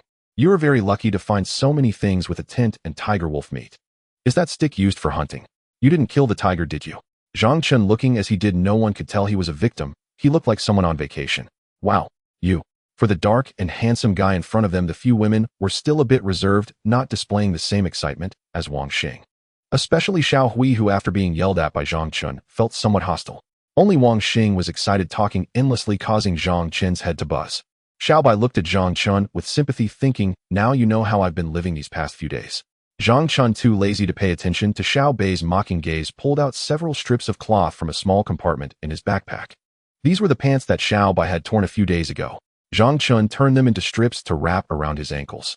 Since there were wild wolves and tigers in the jungle, there were also poisonous insects and snakes. Wrapping his ankles with these strips would prevent bites from snakes and insects. Zhang Chun's 2 coconut shells of water had already run out, and while it was still light, he had to go back into the forest to fetch some more water. After wrapping his feet with the cloth strips, he packed the coconut shells into his backpack and, carrying the tiger, headed into the forest. The others looked at Zhang Chun with confused expressions, standing there dumbfounded, thinking he was leaving them. Xiao Hui pouted, saying it was just looking through his bag. How stingy. Man, disapproving of Xiao Hui discussing the man who had given them meat behind his back, retorted, "Who told you to rummage through someone else's things?" As she watched Zhang Chun disappear into the forest, Man couldn't help but murmur to herself, is he planning to survive alone? No way, the tent is still here. He must be going to find food or water in the forest. Look, he even took 2 coconut shells with him. Yanzi couldn't help but ask, what should we do next? We wait for him, what else can we do? Let's rest a bit, I'm exhausted. Wang Xing casually said this and walked toward the tent by the rocks, picking up a root nearby to prop up the tent and lying inside. After Xiao Hui had touched Zhang Chen's backpack, he seemed displeased. Now with Wang Xing's action, the 4 girls frowned. Man huffed discontentedly, no manners. Li Lili shot her a look, signaling her not to bother with Wang Xing. Watching Zhang Chen disappear from sight, Xiao Hui couldn't help but ask, the forest is full of wild beasts. Isn't he afraid going in there? What is there to be afraid of? He's an elite from the Southern Military District stationed in Hong Kong, and I heard he's very skilled. Wang Xing's voice came from inside the tent. The girls were shocked upon hearing this and exchanged glances. Don't worry, if he doesn't have the skills, how could he come here? Just be patient, there might be a surprise. Wang Xing's voice continued from inside the tent. Watching the shameless Wang Xing, the girls looked at him disdainfully. A person must be shameless to this extent to be invincible. Although they despised Wang Xing, what he said seemed to make sense. Li Lili also agreed, let's wait a bit. Yanzi looked at the remains of the food scattered on the ground and said to the 3 girls, let's clean this up first. It's a bit inappropriate to leave it like this. How do we clean it up? There's no trash can. Xiao Hui leaned against a rock, squinting her eyes and saying. Li Lili also felt it was inappropriate and called out to Xiao Hui, let's throw it into the sea. Oh, come on, help me out. Xiao Hui sat there motionless, whining to Li Lili's sister, Li, you all do it. I'm so tired, let me rest for a while. Li Lili shook her head, helplessly bent down to pick up the trash on the ground and threw it toward the sea. Yanzi and Man also stood up voluntarily and helped Li Lili clean up. This tent is inadequate, it's too small for so many of us, it's cramped. After encountering these 5 individuals yesterday, Zhang Chen warmly welcomed them, but after they were full and satisfied, they showed no intention of leaving, stubbornly lingering here. After all, Zhang Chen's resources and supplies seemed abundant enough to last until the rescue team arrives. The 6 people and 1 beast squeezed into a 4-square tent for a night, prompting Zhang Chen to raise a question. However, the others were quite content. Having a tent for shade and shelter was much better than sleeping outdoors every day. After a night of rest, the dark circles under their eyes had diminished significantly, while Zhang Chen's dark circles seemed to have increased. After spending a day together, the 3 girls, except for Xiao Hui, had developed a much better impression of Zhang Chen, with Yin Zi nodding in agreement first and saying, how about we build a shelter at the edge of the forest? It would be convenient for fetching water and provide protection from the wind and sun. Sitting here and sleeping every day makes it impossible to regain our strength. Great. Upon hearing Zhang Chen's suggestion to build a shelter, Wang Xing was the first to jump up in agreement. After spending the day together, Zhang Chen had developed a good impression of the 4 girls. The girls were not the kind who were just pretty but lacked practical skills, nor were they delicate city girls. However, Zhang Chen found Wang Xing somewhat displeasing. He was useless and only knew how to boast. In Zhang Chen's eyes, it did not matter whether one was as beautiful as the moon or as stunning as a falling flower. Everyone faced misfortune here, all were equal. When Zhang Chen noticed that the group had no intention of leaving, he felt awkward about forcing them to go. He fashioned a wooden spear from a nail clipper blade for Wang Xing, saying, "Take this, I used it to catch fish when I first arrived here. Now that there are more people, the food has run out. I can't catch enough fish by myself, let's go together and catch some." Sure, not to brag, but I grew up in the countryside. Climbing mountains and catching crabs is child's play for me. Whenever I feel the need to eat, I just go to the river to catch more. It's a small problem, Wang Xing said, boastfully adjusting his hair. The sea is different from rivers. Rivers have more hidden currents. As long as you are a good swimmer, you can dive in. It's fine, I usually swim at the beach when I'm not working. Okay, no problem. Wang Xing impatiently made an okay gesture with his hand and danced toward the sea with the wooden spear. After leaving Xiao Bai with the girls, Zhang Chen followed him. Once the two were gone, Xiao Hui glanced at Yan Zi and then at Sister Li, quietly asking, "Do you want to go after them?" Seeing that the two were like Xiao Hui, Li frowned, looking displeased. She guessed that they had not had enough to eat lately and were struggling to handle the greasy food, which was upsetting their stomach. She added, "I'm feeling a bit uncomfortable too. While they're in the sea, let's find a place to relieve ourselves." Hearing this, Yan Zi couldn't help but frown and said, "It seems we don't have any paper." Man rolled her eyes at her with a blank expression. "Hurry up. If we don't leave now, I'll have to go right here." The four girls covered their stomachs and hurried into the forest. Used to a pampered life, the delicate girls didn't care about their image or environment and quickly squatted down to relieve themselves. After a little while, Xiao Hui turned to Lily beside her and asked, "Sister, what should we do?" Lily gave her a big eye roll. "What can we do? Use leaves. Special times require special measures." "Right, if you don't say it, I won't either. Who would know? Should we not wipe?" Man chimed in. After a short while, Zhang Chen made 3 trips back and forth, collecting 2 perch, 1 grouper, and a large blue crab. As for Wang Xing, his frantic attempts were like a paper tiger, sometimes surfacing, sometimes diving underwater. After half an hour of chaos, he brought back a stone crab weighing less than half a catty, which he had picked up on the way. The next day was much the same. Building a fire. He couldn't do that. Fetching water. He wouldn't go. Eating. He ate the most. However, these shortcomings didn't cause Zhang Chen to feel disgusted with him. After all, people are social animals. Having company is better than being alone. However, with only this little food, the 6 people and 1 beast couldn't possibly fill their stomachs. What frustrated Zhang Chen the most was that when he called Wang Xing to accompany him to fetch water in the forest the next day, the guy said he was too scared and wanted him and Yanzi to go in. Not even as capable as a girl, when Wang Xing came out after fetching water, he was seen holding Xiao Bai by the scruff of its neck with one hand and brandishing the wooden spear with the other. Zhang Chen was furious and rushed over, kicking Wang Xing's shoulder, snatching Xiao Bai away and threatening him by pointing at his nose, saying, "If you dare touch Xiao Bai, I'll make you pay." Seeing Zhang Chen about to explode, Wang Xing quickly explained, Sorry, I didn't know you liked this little tiger so much. I heard you say you fed it all the time, so I thought you were raising it to eat." Zhang Chen scanned the surroundings and noticed the other 3 girls were not on the beach, but were busy searching and poking around the rocks with a wooden spear. Yanzi tugged at Zhang Chen. "Don't be angry."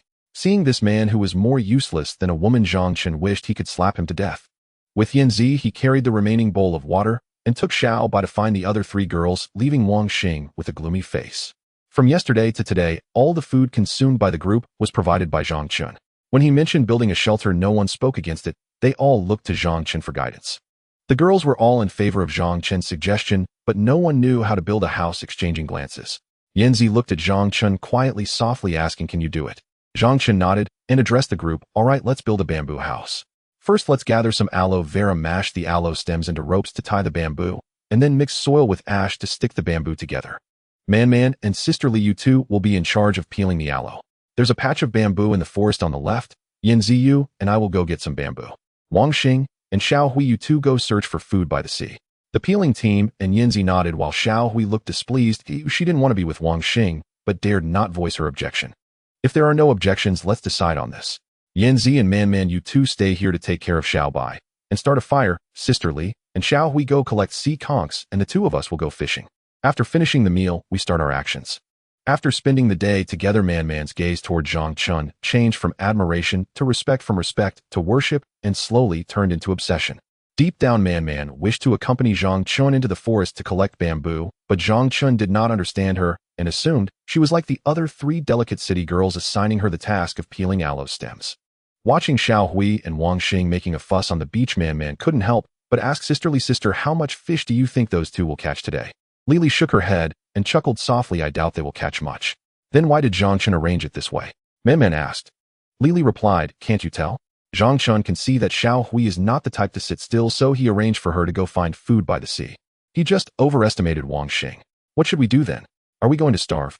Man Man asked anxiously. After spending days together, Li Li had also started to admire Zhang Chun and confidently said it won't happen as Zhang Chun will find a way. Sisterly, do you think we can still get out of here? Man Man asked with a hopeful yet disbelieving mindset. I don't know either. Man Man sighed. Seeing the young girl looking worried and sad, Li Li changed the subject. What's wrong missing your boyfriend? Hearing this, Man Man said in a delicate tone, I don't have a boyfriend yet. Then go find one. How about Zhang Chun?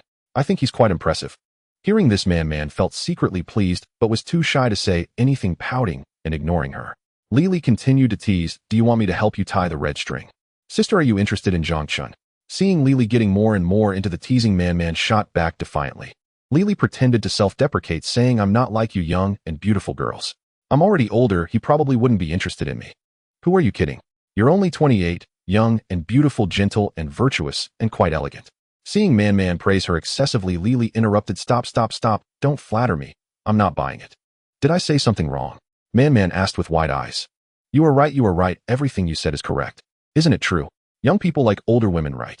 The fishing group's efforts, however, did not progress as smoothly as the others.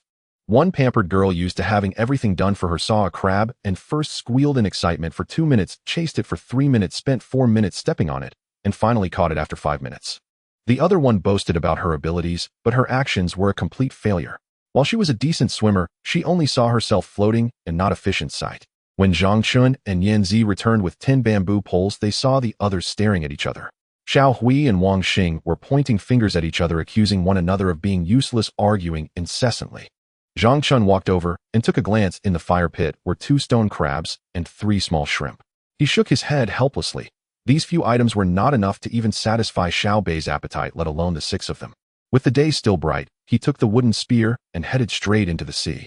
Zhang Chun was extremely angry with Wang Xing and Xiao Hui's contributions and went back into the sea for a long time, finally finding a big yellow croaker, yet it was still not enough for everyone.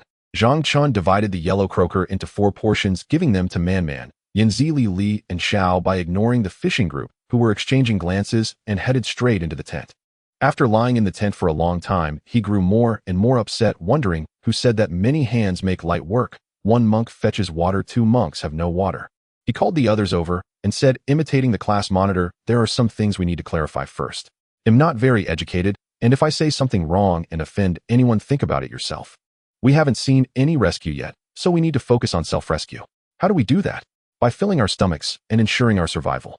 At this moment, we are all in the same boat. He continued, I hope that in the coming days, everyone doesn't think about slacking off or just coasting along. We are currently short on clothes and food. We don't know if we'll have our next meal. If anyone is still holding on to the mindset that someone will help them later, I kindly ask you to leave. If you don't leave, I won't be providing you with any more food. I'm serious, I'm not joking with you. Think carefully about your actions. After saying this, Zhang Chun felt much better and returned to the tent with Xiao Bei following closely behind him. Though he didn't name anyone, everyone knew Zhang Chun was referring to someone. No one spoke, silently sitting on the rocks. Wang Xing glared at Zhang Chun's back with resentment. At that moment, his face had been pressed into the ground by Zhang Chun, yet he dared not voice his anger, his fists tightly clenched. Xiao Hui was also blushing, sitting with her lips pouted. Yan Zi gently sat next to her, softly embracing her. Seeing no one speaking, Li Li was the first to break the silence. Although Zhang Chun's words were harsh, they were not wrong. He isn't related to us by blood, since he took us, and we should try not to add to his troubles. We all experienced the environment on the beach together. More than 10 days have passed, and we still don't know when the rescue team will arrive.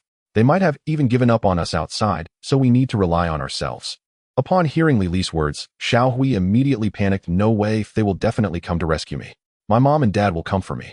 Kong Man Man and Zhang Chun were both from the countryside. If they ranked by skin tone, Man Man would be second. She was tall, nearly 1.7 meters, and although her face wasn't as cute as Xiao Hui's, she was still quite beautiful with prominent features. After spending days with Zhang Chun, Kong Man Man admired this strong survivor with quick reflexes, partly because they shared a similar background and partly because they both came from rural areas. In contrast, she had no good feelings toward Chen Xiao Hui, who came from a big city. They were both recruited by Longxiang Media and competing on the same stage. Chen Xiao Hui's coy and cute demeanor during the judging made Man Man find her very fake and disgusting. Thinking about how she and Wang Xing were joking and playing by the sea today reminded her of that innocent little girl Ru Jun. When the shipwreck occurred, the first person Kong Man saw was Ru Jun, a naive little girl who was several times more innocent than herself and relied heavily on Wang Xing, who had joined them. Unfortunately, she ultimately met a tragic fate. Hearing Xiao Hui mention her dad and mom made her feel even more disgusted, and she directly splashed cold water on Xiao Hui. I think Zhang Chun and Sister Li are right. Your parents will come to rescue you, but you must survive first. This is not the time for your princess syndrome. Among these four girls, Man Xiao Hui and Yan Zi were all fresh graduates this year, just turned 20, while Yan Zi appeared much more mature.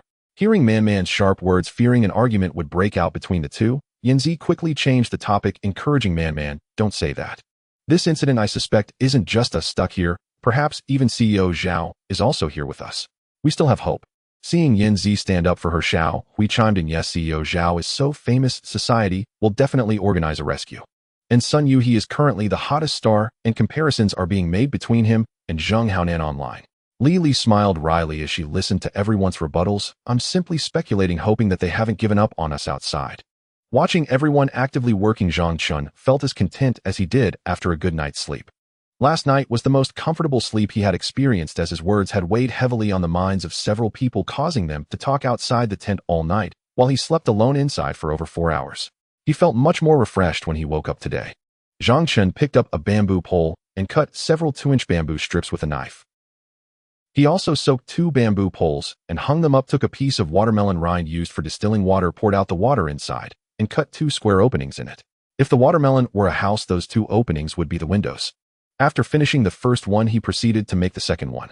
Among the women, Zhang Chun preferred Yan Zi, who was beautiful and understanding, so he intentionally arranged for her to work alongside him.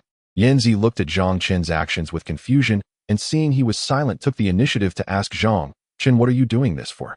Zhang Chun lightly tossed the piece of watermelon rind in his hand and smiled, secret weapon. After saying that, he handed one to Yan Zi to help carry while he took one himself and walked towards the rocks. Seeing Zhang Chen's mysterious demeanor, Yan Zi smiled and didn't press further, following him to find out. Zhang Chun led her to the edge of a cliff, found a small pit, placed the watermelon rind at the water outlet of the pit, and put a stone inside it, followed by a few pieces of crushed aloe leaves. Then he found another small pit and repeated the process. Only then did he speak, I don't think Wang Xing and the others will find food, so I can only rely on myself now. Is that really possible? How could it be? Crabs aren't stupid. We'll need to collect some shells to crush and place them inside here. Crabs, especially the red ones, love to eat shellfish meat. If it's rotten, even better. The stronger the smell, the more it attracts crabs. Zhang Chun swallowed, then continued, the 2 openings in the watermelon rind are the water outlets. Crabs will follow the water flow down and eat inside. The openings let water out, preventing the watermelon from filling up with water, and the crabs can't escape. When we go back, you and Li Jia and Man should check the traps periodically so that the crabs don't get too full and escape. You're quite confident. Of course. I've used this trick to add more food for myself since I was young, but back then I used a winnowing fan. Do you know what that is? It's a tool used in the countryside to sift grains, and it works much better than this.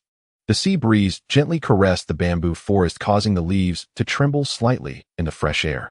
The sound of the trembling leaves and the chirping of insects in the forest created a melodious tune that lingered in the air, filling the bamboo grove with the scent of earth and bamboo. This enchanting atmosphere made Yan Zi and Zhang Chun forget their worries as they appeared like a couple on a date in this serene bamboo forest. They passed through the bamboo forest and arrived at a narrow river over 2 meters wide. Zhang Chen scooped up a handful of clear river water and washed his face several times. As he prepared to turn back towards the bamboo forest, he noticed Yan Zi standing still by the river, seemingly wanting to say something. Zhang Chen couldn't help but ask, what's wrong? Yan Zi looked shy and hesitated to speak. What's wrong? It's okay, just say it. Since arriving on this deserted island, it had been several days since Yan Zi and the other women had taken a bath. In this dire environment, bathing was quite difficult, and everyone tried to overcome it. Yesterday, Yan Zi had spent half a day helping Zhang Chun collect bamboo. Although it wasn't too strenuous, it was still very tiring physical work for her. Waking up this morning feeling sticky made her very uncomfortable. Now at the river, she couldn't help but want to take a bath. Yan Zi said, blushing, can you cut the bamboo first? I want to take a bath here. Sure, I'll go over there first. After saying this, Zhang Chun turned to leave. Seeing him about to leave, Yan Zi hurriedly reached out to stop him. Seeing Zhang Chun stop, Yan Zi's neck turned red, her hands unsure where to place them. She pressed her right hand against her left hand, lowered her head, and said in a soft voice, can you stay near the edge? I'm a bit scared alone. All right. After saying this, he went alone to the edge of the bamboo forest, kicked a bamboo pole the size of his wrist, and it broke with a crack. A few days ago, Zhang Chun didn't have such strength and explosiveness. If it weren't for cutting bamboo yesterday, he wouldn't have realized how much his strength had suddenly increased. Last night, lying in the tent, he pondered for a long time and felt it was due to that tiger whip. Since eating that thing, he woke up every morning feeling inflated and took about 20 minutes to calm down. Yesterday, when he first tried to break bamboo by hand, it took him 6 or 7 minutes to break one. Later, growing impatient, he kicked it in frustration, and the bamboo snapped, startling Yanzi beside him. After kicking several bamboo poles, he suddenly heard an urgent scream from the riverbank. Zhang Chun hurriedly ran towards the river, only to see Yanzi running toward him completely naked, clutching her clothes, a look of panic on her face. Her small chest trembled violently as she ran, revealing half of her red nose. Stunned by this astonishing sight, Zhang Chun stood there wide-eyed and dumbfounded. Hiding behind Zhang Chun, Yanzi extended her flawless white arm, pointing towards the river, trembling as she said, "There's a wolf." Zhang Chun looked in the direction Yanzi pointed and saw a large gray wolf with 2 smaller gray and white wolves, all watching him warily from across the river. It was the wolf family from a few days ago. The 3 wolves looked drastically different now. They were emaciated with dull fur. The mother wolf bared her teeth, limping back and forth at the riverbank, while the 2 wolf pups looked terrified. It seemed that the past few days had been very harsh for this wolf family. Zhang Chun patted Yanzi on her exposed shoulder to comfort her, saying, "It's okay, don't be afraid. You slowly back away, and once you're out of their sight, run back." "Okay." After Zhang Chen's reassurance, Yanzi felt her tension ease significantly. As she watched Zhang Chen's back, she slowly stepped back. Once she could no longer see the wolves, she turned and ran. Zhang Chun faced off against the wolf family across the 2-meter-wide river, neither side moving. Zhang Chen's eyes continuously scanned the surroundings. His mindset was completely different from when he first encountered the wolf family days ago. The mother wolf was now alone, emaciated with 2 injured legs, and he felt no fear. Instead, he wanted to test his strength against the wolves. Unlike before, the mother wolf, having lost her mate, was living a miserable life. The days of chasing deer and sheep were long gone, and now she could only scavenge in the bamboo forest for bamboo rats. She recognized only two-legged creatures like monkeys, having never seen a human before. Encountering such a creature for the first time made her a bit nervous. Zhang Chun wanted to test the disparity of their strengths, but didn't dare to strike first. Both sides faced each other across the river, neither daring to cross. The sun was directly overhead, and the 3 wolves had yet to drink. Seeing the two-legged creature approaching the water, the mother wolf began to retreat in fear, turning back with her 2 pups once they reached a small slope. Seeing the mother wolf afraid of him only boosted Zhang Chen's confidence. He searched along the river for a narrower crossing and jumped over, following closely behind. Normally, he wouldn't have dared to be so bold. The jungle was full of wolves and tigers with many unknowns. But with the mother wolf running ahead, he intended to understand the forest better while he had the chance. Although the mother wolf was afraid of him, she was still a fierce beast. Most animals would instinctively avoid the scent of a wolf, acting as a beacon for navigation. The mother wolf sensed something following her, but didn't dare stop to confront it. Now she was crippled and dragging 2 pups. Her heart held a bit of fear towards the creature behind her as she quickened her pace, leading her pups deep into the forest. After running about 2 kilometers, the wolf family halted under a large banyan tree, turning to stare at Zhang Chun. The 2 wolf pups scampered into the hollow of the banyan tree. The banyan tree stood over 30 meters tall, with a brown trunk that was thick enough for 7 or 8 adults to hold hands around. Its branches were lush and leafy, indicating it was a tree over 100 years old, possibly even several hundred.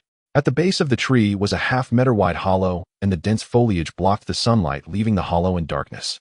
Observing the mother wolf standing guard at the tree hollow and the gnarled branches of the banyan tree behind her, Zhang Chun paused without launching an attack. He paced back and forth, curious about whether there was anything inside the banyan tree. After more than 10 minutes of standoff between the wolf and the man, the wolf pups hadn't emerged from within. Zhang Chun contemplated for a while and decided to head back. He wasn't ready to engage in a life-and-death struggle with the mother wolf yet. Following the same path back to the bamboo forest, upon seeing the river before him, Zhang Chun couldn't help but recall Yanzi's alluring figure. Remembering how he had patted her shoulder earlier, he instinctively covered his nose with his palm and took a deep breath. The scent of the young girl mixed with the smell of sweat from his palm intoxicated him, making him involuntarily open his mouth. Seeing Yanzi rush over in a fluster, Man and Lily quickly stopped their work to greet her. What happened?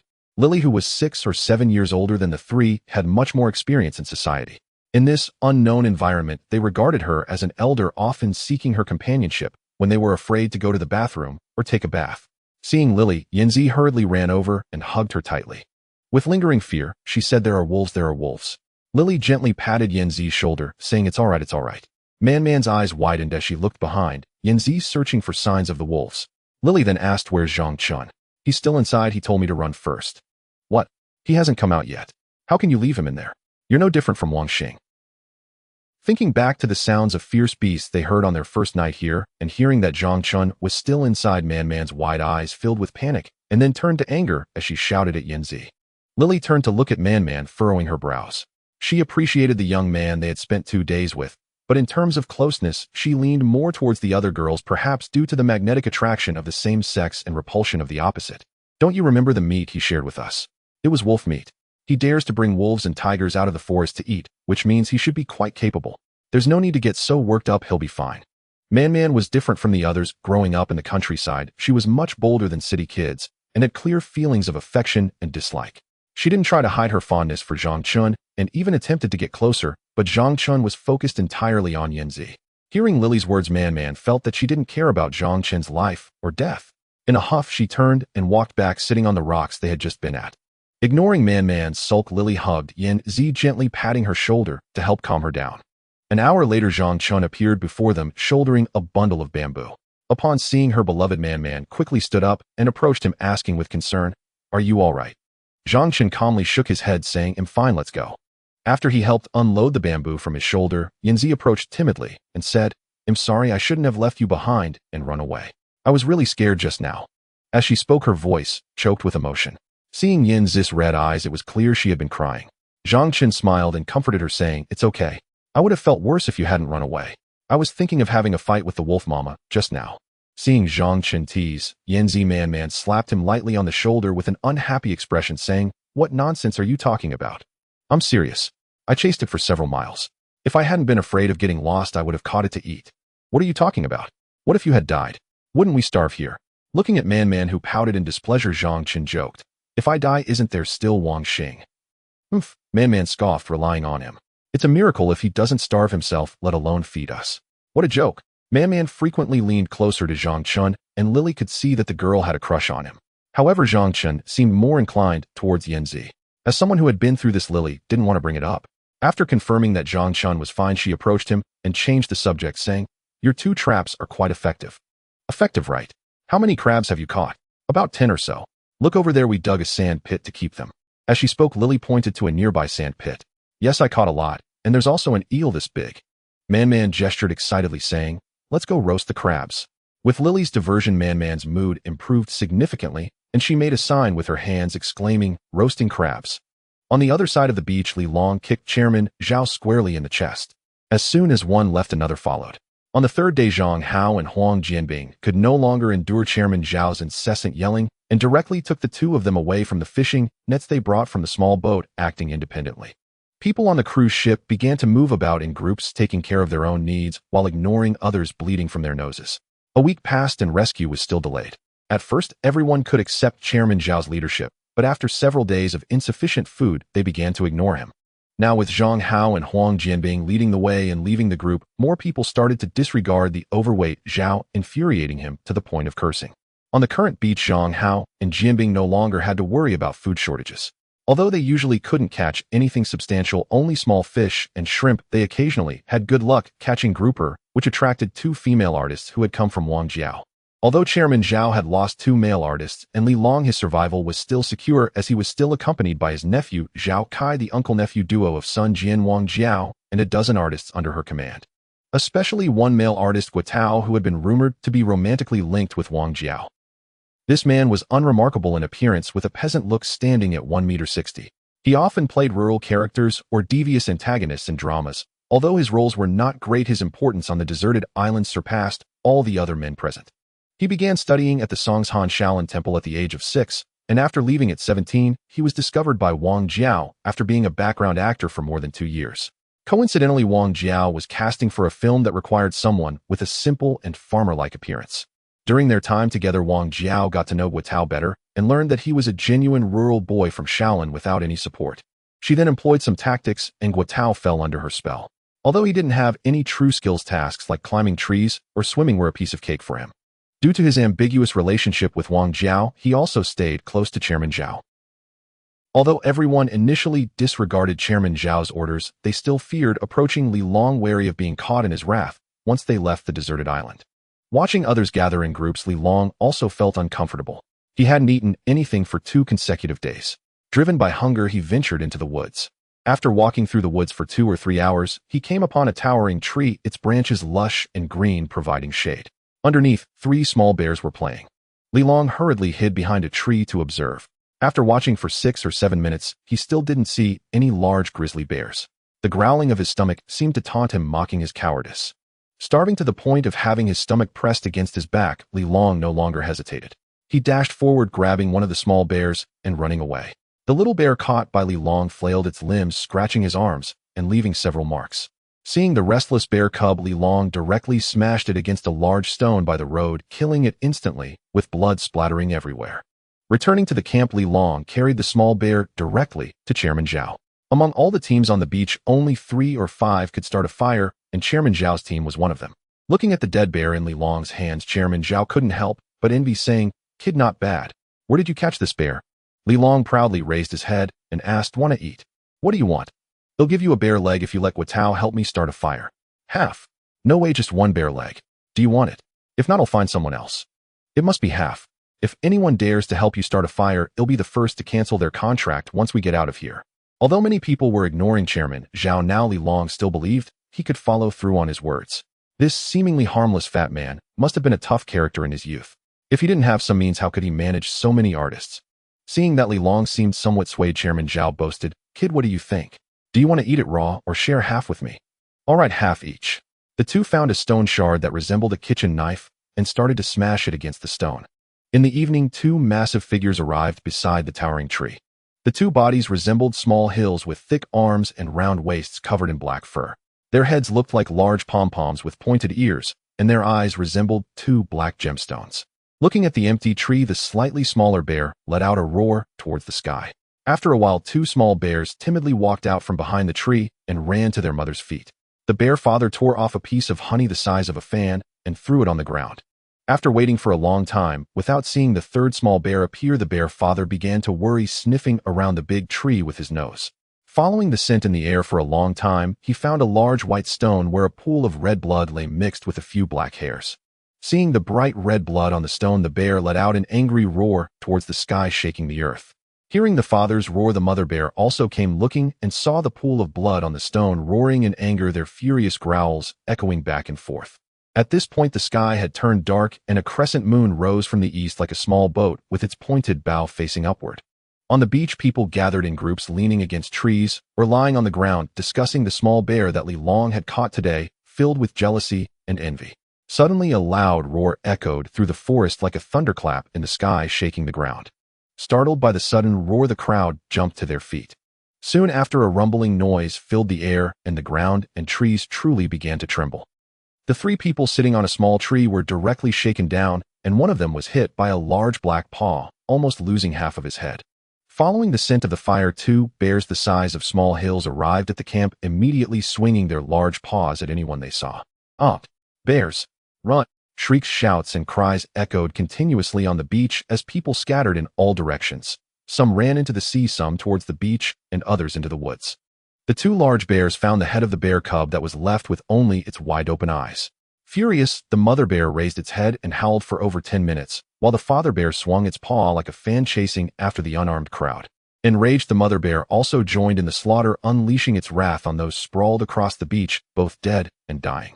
From the waxing moon to the full moon, from the moon rising in the east to the moon hanging overhead, the 2 bears finally left, dragging away a female corpse. After the 2 bears departed long ago, those hiding in the sea and woods gradually returned to the beach, where a dozen corpses lay scattered, and the air was filled with the mixed stench of salty sea breeze, blood, and the smell of urine from those terrified. Looking at the scattered limbs and blood, many couldn't help but dry heave. Watching Wang Jiao continuously vomit, Guatao gently patted her back and said, "We can't stay here any longer. We must leave." "Where to now?" Wang Jiao asked, wiping her mouth. Guatao pointed in the direction where Chairman Zhao and others had run, saying, "We can only go over there." A group of people had not slept all night, walking along the coast for a whole night.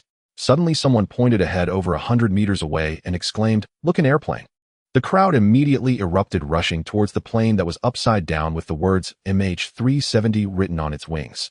This was the missing plane that had flown from Kuala Lumpur to the capital of our country 2 months ago, which had caused a huge uproar. Some said it was shot down by the Americans, others claimed it was taken down by the Russians, and some even suggested it was hijacked. No one expected it to appear here.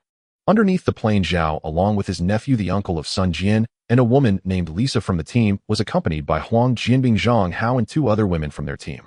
Opposite them stood about 20 people as well. Upon closer inspection, there were blonde-haired, white-skinned individuals, yellow-haired, yellow-skinned ones, and a group dressed entirely in black. Over 20 people, both men and women. The leader was a white man in his 40s, and it was unclear what he was negotiating with Zhao. When the crowd surrounded them, they heard the white man say, "Why should we let you on? Everything on this plane belongs to us." Upon hearing this, the crowd began to guess that these people were survivors of the Malaysia Airlines disaster. Then Zhao said, "George, don't you understand what I'm saying? You can take the belongings of the survivors, but we want a portion of the belongings of those who have perished. Consider it a rental. After we are rescued, I will compensate you. We have been here for over 2 months without seeing any rescue teams. This place is like Bermuda, a lost land. This is Huaxia, do you know that? China is not Bermuda, it is not a lost land. I am Zhao and from Longxiang in Yangqing, and this is Sun Yu whom our company promotes. Do you understand?" Pointing at Sun Yu, Zhao impatiently reiterated to George. George completely ignored Zhao's words and insultingly pointed at him, saying, "I don't care who you are. I said this is our plane. You'd best get lost, sick pig of Huaxia." Hearing this, Guotao, who was being held by Wang Jiao, looked furious like a wrathful deity. He pulled his hand away and stepped in front of Zhao, gripping George's index finger with one hand and twisting it, causing George to bend over and cry out in pain. A black man behind George immediately raised his fist and charged. Before the fist could land, Guotao kicked the black man's thigh, sending him stumbling back several steps. At the same time, he increased the force of his right hand, applying it again, causing George to kneel on the ground in pain. After the black man retreated a few steps, 2 blue-eyed, golden-haired women came to his aid, while the rest watched with an attitude of indifference. At that moment, a yellow-skinned man in his 40s stepped forward from George's side and spoke fluent Mandarin, saying, "Hello, Mr. Zhao. We are all Huaxiao people, all of us in the same predicament. I won't make it difficult for you. We are all having a hard time. We can share the items, but you must write us an IOU. Otherwise, if we leave here one day, who will we go to? Without proof, how will you acknowledge the debt? All right, do you have pen and paper? Yes, those few little Japanese in our camp have some. Do you want to send someone to get it, or should we all go together?" Zhao glanced at his nephew and whispered in his ear, "Zhao Kai, you go with them and take a look at their camp." Seeing Zhao's agreement, the Chinese man nudged George with his shoulder, and the 2 walked to the back of their group. Meanwhile, several other small groups followed along, whispering among themselves, indicating that they had also divided into factions like Zhao's party. After a while, the Chinese man returned to Zhao and said, "Mr. Zhao." They all agreed, but everyone present wants you to give us an IOU of 30,000 each. Zhao nodded. "All right, thank you. Brother, what should I call you?" "Guaningbo from Fuzhou, Gansu." "Nice to meet you." Fuzhou is the hometown of talented scholars. After exchanging flattering words for a while, Zhao returned to his own group. He still didn't quite understand these peculiar people and didn't want to get too entangled with them. Back in his group, Zhao temporarily set aside his opinions about Li Long and the others, calling several men over. He glanced at Guaningbo's group and said, "We currently have no supplies, so I must agree to these people's terms. Any issues we have among ourselves can be resolved once we return." Li Long, Huang Jianbing, and Zhang Hao nodded in agreement with Zhao's proposal. Zhao then asked, "How many people do we still have?" At this moment, Zhao still harbored thoughts of being rescued. To avoid future troubles, he took the initiative to inquire about everyone. Wang Jiao was the first to speak. "Besides me and Guotao, there are 9 female colleagues still alive. Qiongyan, including me, there are 6 others. Our art school still has 15 people." After hearing the reports from several people, Zhao was dumbfounded. A group of people had actually lost 23 to the bears, more than those who perished at sea. In truth, he didn't know that their group was different from the Malaysia Airlines people. The latter fell from the sky, resulting in only 47 survivors from over 200 people, while they had an incident at sea and had no casualties. From the 66 people on the cruise ship, there were still 44 survivors, though 6 had yet to appear before them. Although Zhao was wealthy, he was also stingy like most wealthy people. He continued, "Additionally, we will give 30,000 to each of these survivors, and once rescued, we will split the costs evenly among ourselves." After a couple of hours, Zhao Kai returned with a middle-aged man who had taken him away earlier, along with a man over 1.60 meters. The man had a hairstyle parted in the middle with a rat-like appearance and a mustache on his upper lip, clearly resembling a little devil. Miyamoto Kojiro walked through the crowd and approached Zhao and the others. Seeing this group of beautiful women with tattered clothes, especially a few in swimsuits, his eyes widened in excitement, and he swallowed hard. Miyamoto clasped his hands together and respectfully asked, "Mr. Zhao, I heard you plan to borrow something from us." Zhao nodded. "Yes, sir." He replied, "Sure, but I wonder what Mr. Zhao plans to use to borrow a pen and paper."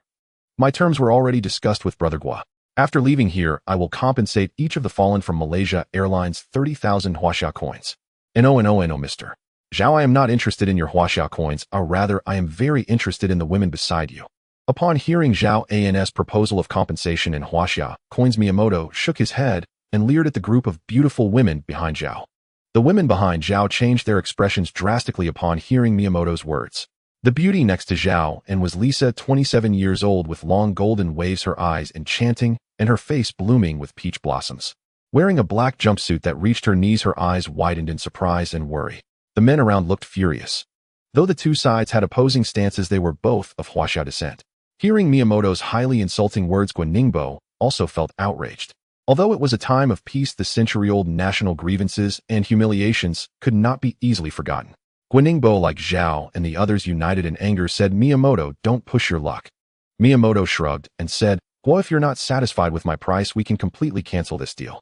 I am not forcing you, Mr.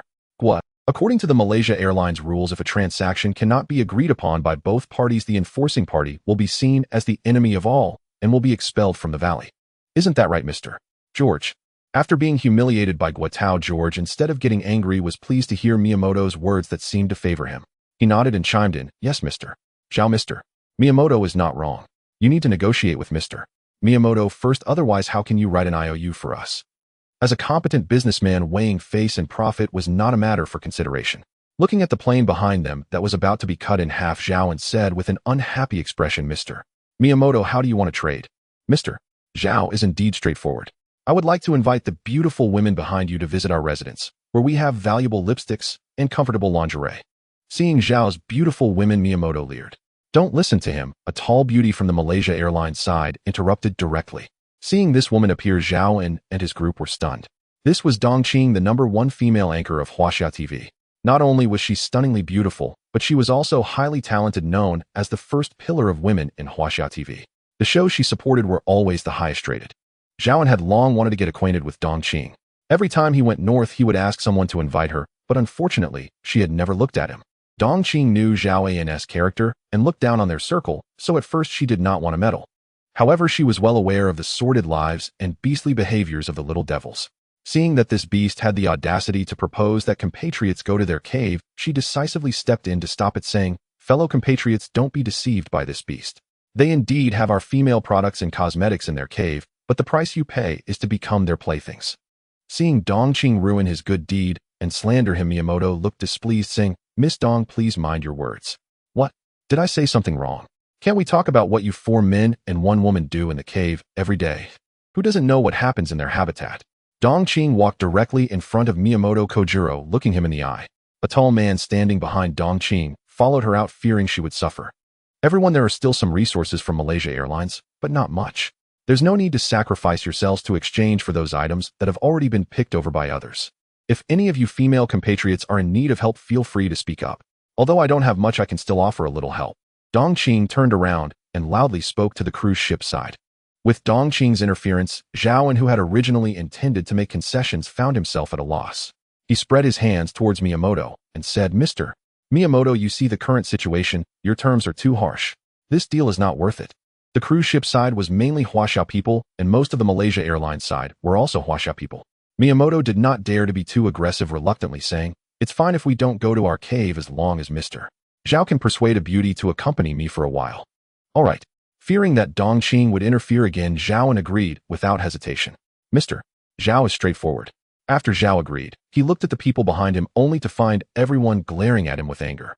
Even Dongqing shook her head helplessly and left with the burly man beside her. Zhao surveyed for a long time, but still couldn't figure out whom to call. He whispered to Lisa beside him, "Sha Sha." Lisa's relationship with Zhao was well known within Longxiang, and even competitors in Guangdong province had heard some rumors. Even the major shareholder of Longxiang, who usually did not concern himself with worldly matters, vaguely knew something. Due to Lisa's narrow acting path and her unseemly means of rising to prominence, Zhao and dared not be too blatant for the sake of viewership ratings and the company's reputation, only arranging for her to play supporting roles. From the moment Zhao agreed to Miyamoto, Lisa guessed that Zhao was about to sacrifice himself. Outsiders knew she was Zhao An's woman, but they did not know that she was also Zhao An's exclusive hostess. Whenever there was a difficult public relations role, Zhao would have her accompany him. Though she had sensed it and realized Zhao would sacrifice himself again, she did not expect him to directly speak up in front of everyone, not leaving any face for herself.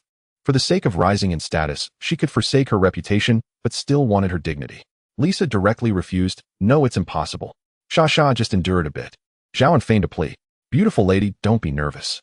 We won't go to our residence, we'll go to the nearby forest. I have some makeup knowledge I want to learn from you. Seeing that Zhao had already compromised, Miyamoto's face was filled with lewd satisfaction. Being treated like an object in front of everyone, even Lisa, who usually did not cherish her feathers, could not bear it any longer, her voice sharp. No, I said no. Seeing Lisa reject him in front of everyone, Zhao felt greatly embarrassed, anger boiling within him. He raised his right hand and slapped Lisa's delicate face, shouting angrily, How dare you refuse? Who gave you the audacity today? Not going. I will blacklist you when we return. Lisa struck to the ground by Zhao felt tears welling up instantly, her heart aching more than her face. Looking at everyone on her side, not a single person stood up to help her, all watching the drama unfold. She felt hopeless and regretted her past arrogance and domineering attitude. Seeing this beautiful and pitiful woman, Miyamoto excitedly approached her, directly grasping her arm, leering, Mr. Zhao is too rude, lacking any tenderness toward the fairer sex. Lisa shook off Miyamoto's hand and stood up, walking woodenly toward the forest. Seeing that the situation was favorable, Miyamoto quickly took out a notebook and a pen from his pocket, stuffing them into Zhao An's arms, and hurriedly followed Lisa into the woods. Half an hour later, Lisa walked out of the woods with a deathly pale face and a vacant expression, her pajamas long gone. At this moment, the number of people on the beach had decreased by more than half, with only the passengers from the cruise ship remaining. Everyone was rummaging through boxes inside and outside the machine, busy searching for supplies left behind by the previous wave of people. Watching her hard-working colleagues and the smiling little Japanese leave, she felt hatred. Hatred for people's ruthlessness, hatred for Zhao An's disregard for her humanity, and resentment for her own lack of self-respect and self-inflicted plight. As she walked, her legs weakened and she collapsed onto the ground. This action attracted the man nearby, who was eager to dig 3 feet into the ground for the airplane. Watching the dejected and helpless Lisa sitting there, he snatched an item from a student girl holding a skirt and approached Lisa, handing it to her. Lisa raised her delicate face and looked at Li Long, who had a sharp monkey-like visage, and sneered disdainfully at him, taken aback that it was such a man she despised the most who had come over. Lisa did not accept the skirt Li Long offered her. Instead, she stood up and right in front of him unfastened her intimate clothing and walked towards the sea. Seeing that Lisa ignored him and instead stripped off to walk towards the ocean, Li Long hurriedly shouted, Where are you going?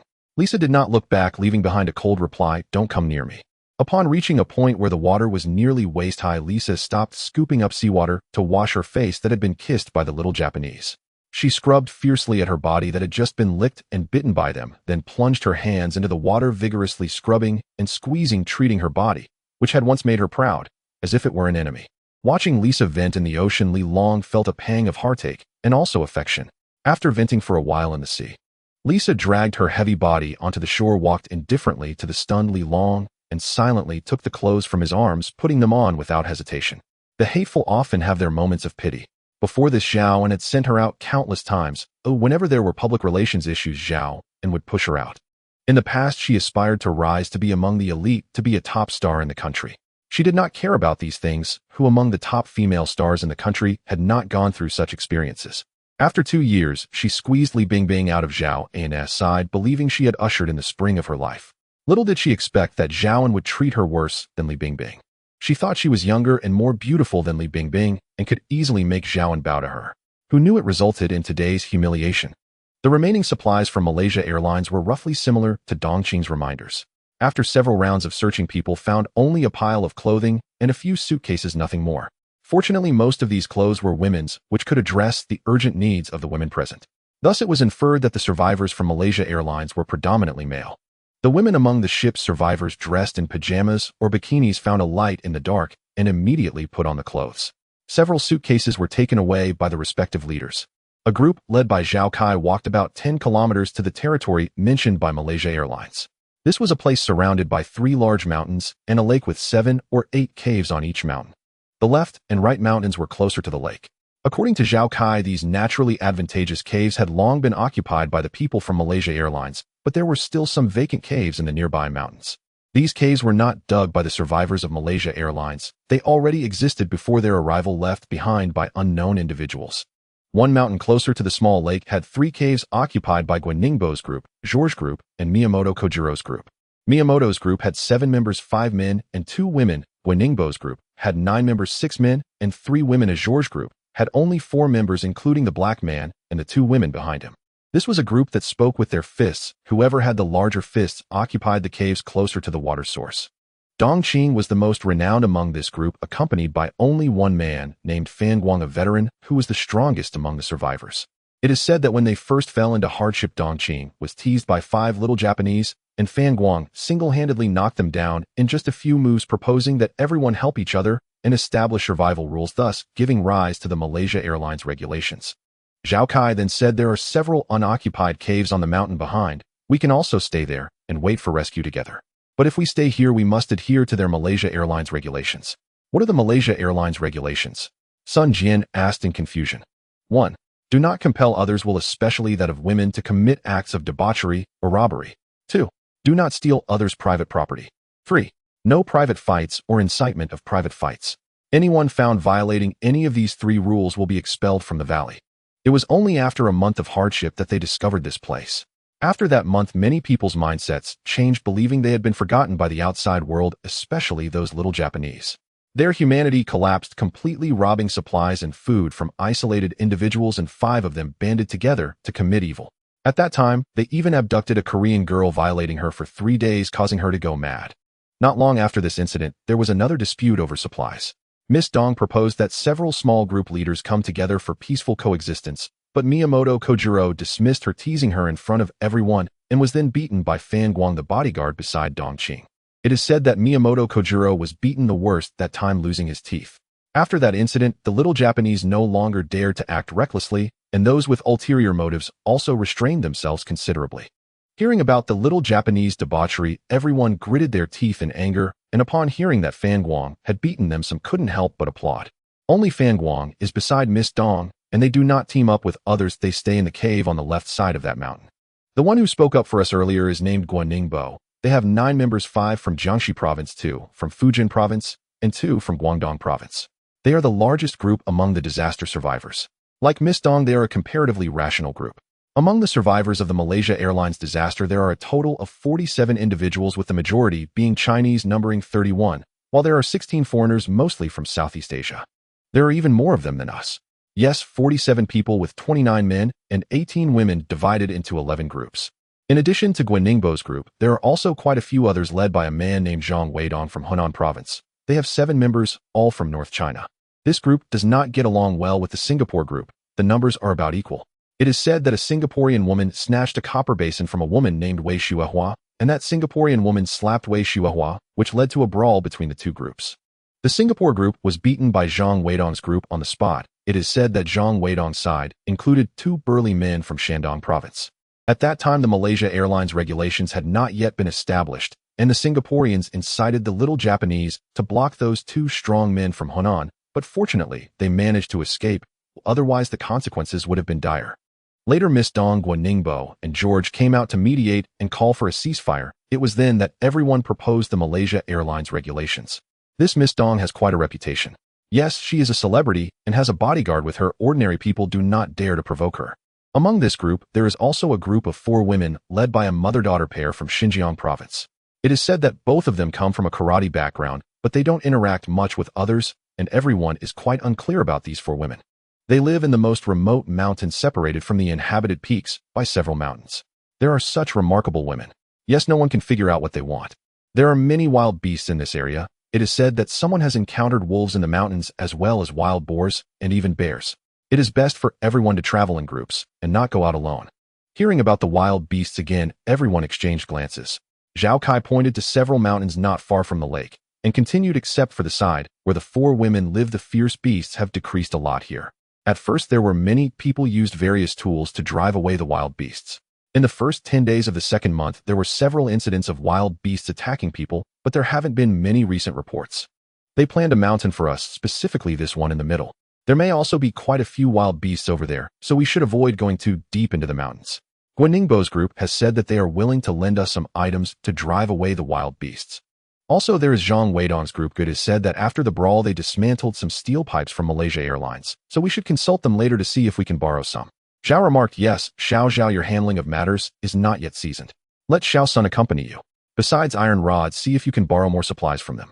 We are different from the group from Malaysia Airlines. They have many supplies on their plane while we don't even know where our ship went. Surviving is very difficult, especially for sheets and bedding. See if we can get some. It is July now and the weather is still warm. We can manage without bedding for the time being, but in 2 or 3 months it will be challenging. The temperature difference in the mountains is too great that it is impossible to keep warm with just clothes. In this wilderness there are no medicines, and even a common cold can cost a life. Sun Jian nodded, saying yes. Chen Xiong'an has also been sick for many days besides herself. Chen Xiong'an was brought over by the major shareholder from the Treasure Island. She is a formidable figure in the entertainment industry and has made several stars famous in Hong Kong. She has strong abilities and a sense of justice. People with strong abilities usually do not have a broad social circle, especially in work. They tend to be solitary, presenting a saintly demeanor, focused only on matters, not on people. In this cutthroat entertainment industry, having a sense of justice is more annoying than lacking it. Everyone tacitly understands the various unspoken rules. You, an outsider, always presenting a Confucian face. What does that mean against the entrenched interests? This is also why she has fewer artists under her than Wang Jiao. Forget her. Zhao did not particularly like Chen Xiong'an. When Sun Jian mentioned her, Zhao waved his hand to stop the topic. The people from Malaysia Airlines have communication devices. They have also tried to contact the outside world, but they cannot establish any connection. Their phones have no signal. They are now completely abandoned. From their tone, I feel that the chances of being rescued are very slim. It may truly be, as George said, this place is the second undiscovered Bermuda. Zhao Kai said with a look of despair. Under Zhao Kai's guidance, the group arrived at the foot of a mountain where they saw a dozen caves halfway up. At the foot of the mountain, there were 2 small paths. The group climbed up the closer winding path, which was overgrown with various unknown grasses standing about 10 centimeters high, indicating that this place had not been visited for a long time. Zhao and his nephew settled into the first cave. As they entered, Zhao and turned his head to glance at Lisa, seeing her standing shoulder to shoulder, with Li Long showing no intention of coming to him. Sister Lisa might still be angry, Zhao Kai quietly reminded. Zhao looked displeased and said forget her, and entered the cave with Zhao Kai. Sun Jian and Sun Yu followed closely behind. Although Zhao An's handling of the transaction with the little Japanese was somewhat inappropriate, it was also for the benefit of everyone, and their relationships had eased considerably. No one objected to Zhao's choice of the best cave, who everyone continued to select along the winding path. Wang Jiao's team of 10 found a cave and went in first. Chen Xiong'an, supported by 2 women, also moved into another cave with 3 others. Huang Jianbing and Zhang Hao took 4 female artists with them to find another cave. The 15 female students from the art school also squeezed into one cave. Finally, Lisa followed Li Long to find a cave. The more than 40 people were temporarily divided into 6 small groups, with Wang Jiao's group primarily consisting of Zhao En and his 3 companions. Currently, everyone was getting along peacefully with no conflicts arising. The men and women living together maintained only a cooperative relationship. As for those with relationships, they kept a relative distance and did not dare to be overt. Not long after everyone entered, piercing screams of girls echoed from one of the caves, continuously shouting, spiders, centipedes, quickly step on them. Long Xiang searched through the wreckage of the Malaysia Airlines plane for over half an hour, as if he were digging 3 feet into the ground, collecting anything that could be seen and moved. This had already been countless times of scavenging. The remaining supplies on the plane were mostly women's clothing. The usable items had long been emptied out by the survivors of Malaysia Airlines. Even the detachable steel and iron pipes of the seats had been stripped bare, unless some were overlooked or undiscovered. Although the found supplies were scant, they were still better than nothing. Especially these women's clothes, which were like treasures to Long Xiang's female entertainers and students from the art school. At the time of the cruise ship disaster, everyone was caught in a beautiful dream, many of them wearing pajamas or swimsuits. At this moment, seeing these clothes, some women in their 30s couldn't help but rush into the sea to wash themselves right away. At their age, they might still be considered desirable in the city, but in the eyes of rural folk, they were merely labeled as women. After wearing close-fitting clothes for 7 or 8 days, they either smelled of seawater or sweat, making it unbearable even for themselves. Some women in their 30s began to emanate body odors like armpit smell. With the chance to change clothes, they no longer cared about the few disgusting men on the shore. Moreover, what could they do if they saw them? It wouldn't take away any flesh from them. Watching this group of women in their 30s rush into the sea, squinting their eyes, humming a tune, and scrubbing themselves, they didn't care whether the seawater was sticky or salty, nor did they worry if it could clean them properly. The scene was so enjoyable that some girls in their 20s on the shore couldn't help but join them in the sea. From a distance, the ocean looked like a large pot. The surging waves on the sea resembled boiling water. The women rushing in looked like dumplings being tossed into the pot. Those bathing were busy washing, while onlookers, still in shock from the ordeal, were preoccupied with their own matters. Even Zhao forgot about the recent unpleasant conflict with the Malaysia Airlines group. As for Li's matter, compared to the alluring spectacle in front of him, it seemed trivial. A group of people from the cruise ship, led by Zhao Kai, marched towards the cave that the Malaysia Airlines survivors had designated for them, which they referred to as the Back Mountain. Compared to the mountains behind, the Back Mountain seemed like a child, only about 40 to 50 meters high. The trees on this mountain were also fewer than those in the surrounding mountain ranges, and the cave halfway up was vaguely visible. Compared to the open beach, these caves felt like a long-awaited blessing to everyone, and no one had any objections. Zhao and his group could hardly wait to go up the mountain, quickly choosing a suitable cave to settle in. Guotao's group also found a cave approximately 20 square meters, just enough for their party of 10. The sky was beginning to darken, and the cave was dim. Once inside, they each found a spot to lean against and briefly rested their eyes. Guotao, who had been resting against the wall for a while, opened his eyes and pulled Wang Jiao, who was leaning on his arm, into his embrace. With both hands around her head, he kissed her.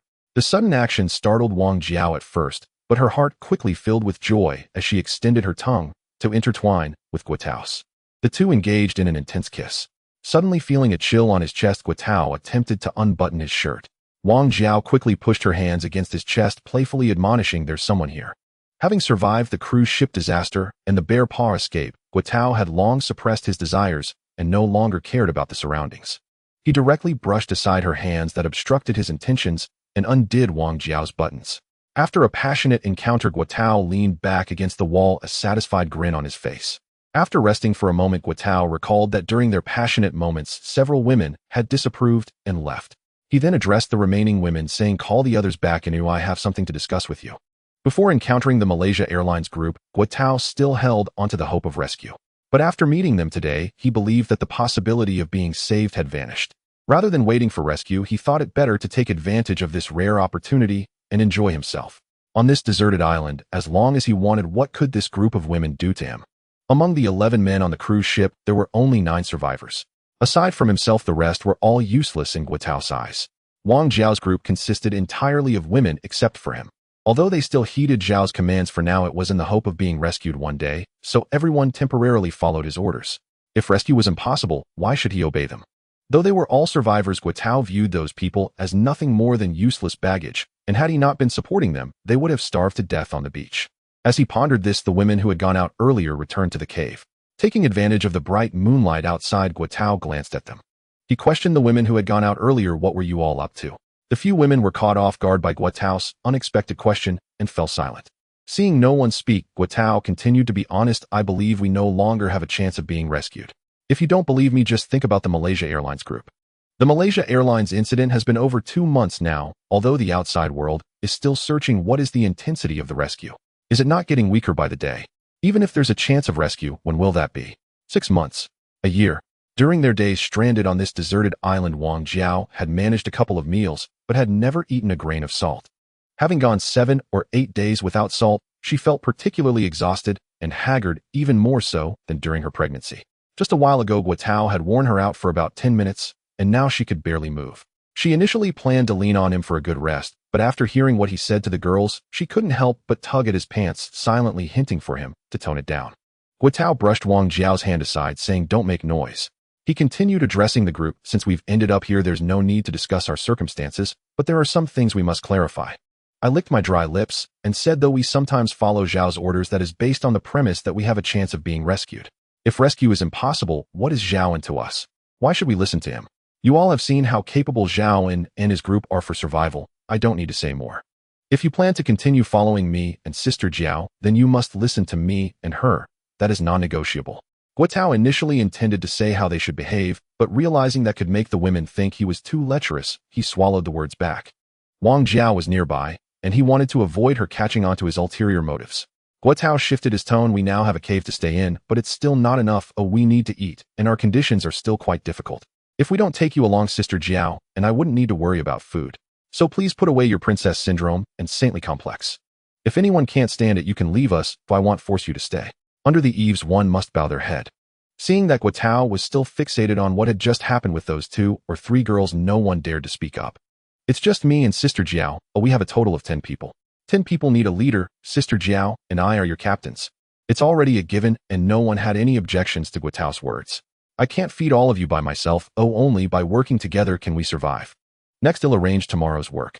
Wei Huiwen, you take 2 people to the mountain to gather some wild fruits. Zheng Liping, you take 2 people to gather some dry grass from the mountain for bedding. Wang Hui and Zheng Birong, you 2 will come with me, and Sister Jiao to the beach to catch some crabs or something to eat. Okay, no problem. Everyone responded in unison.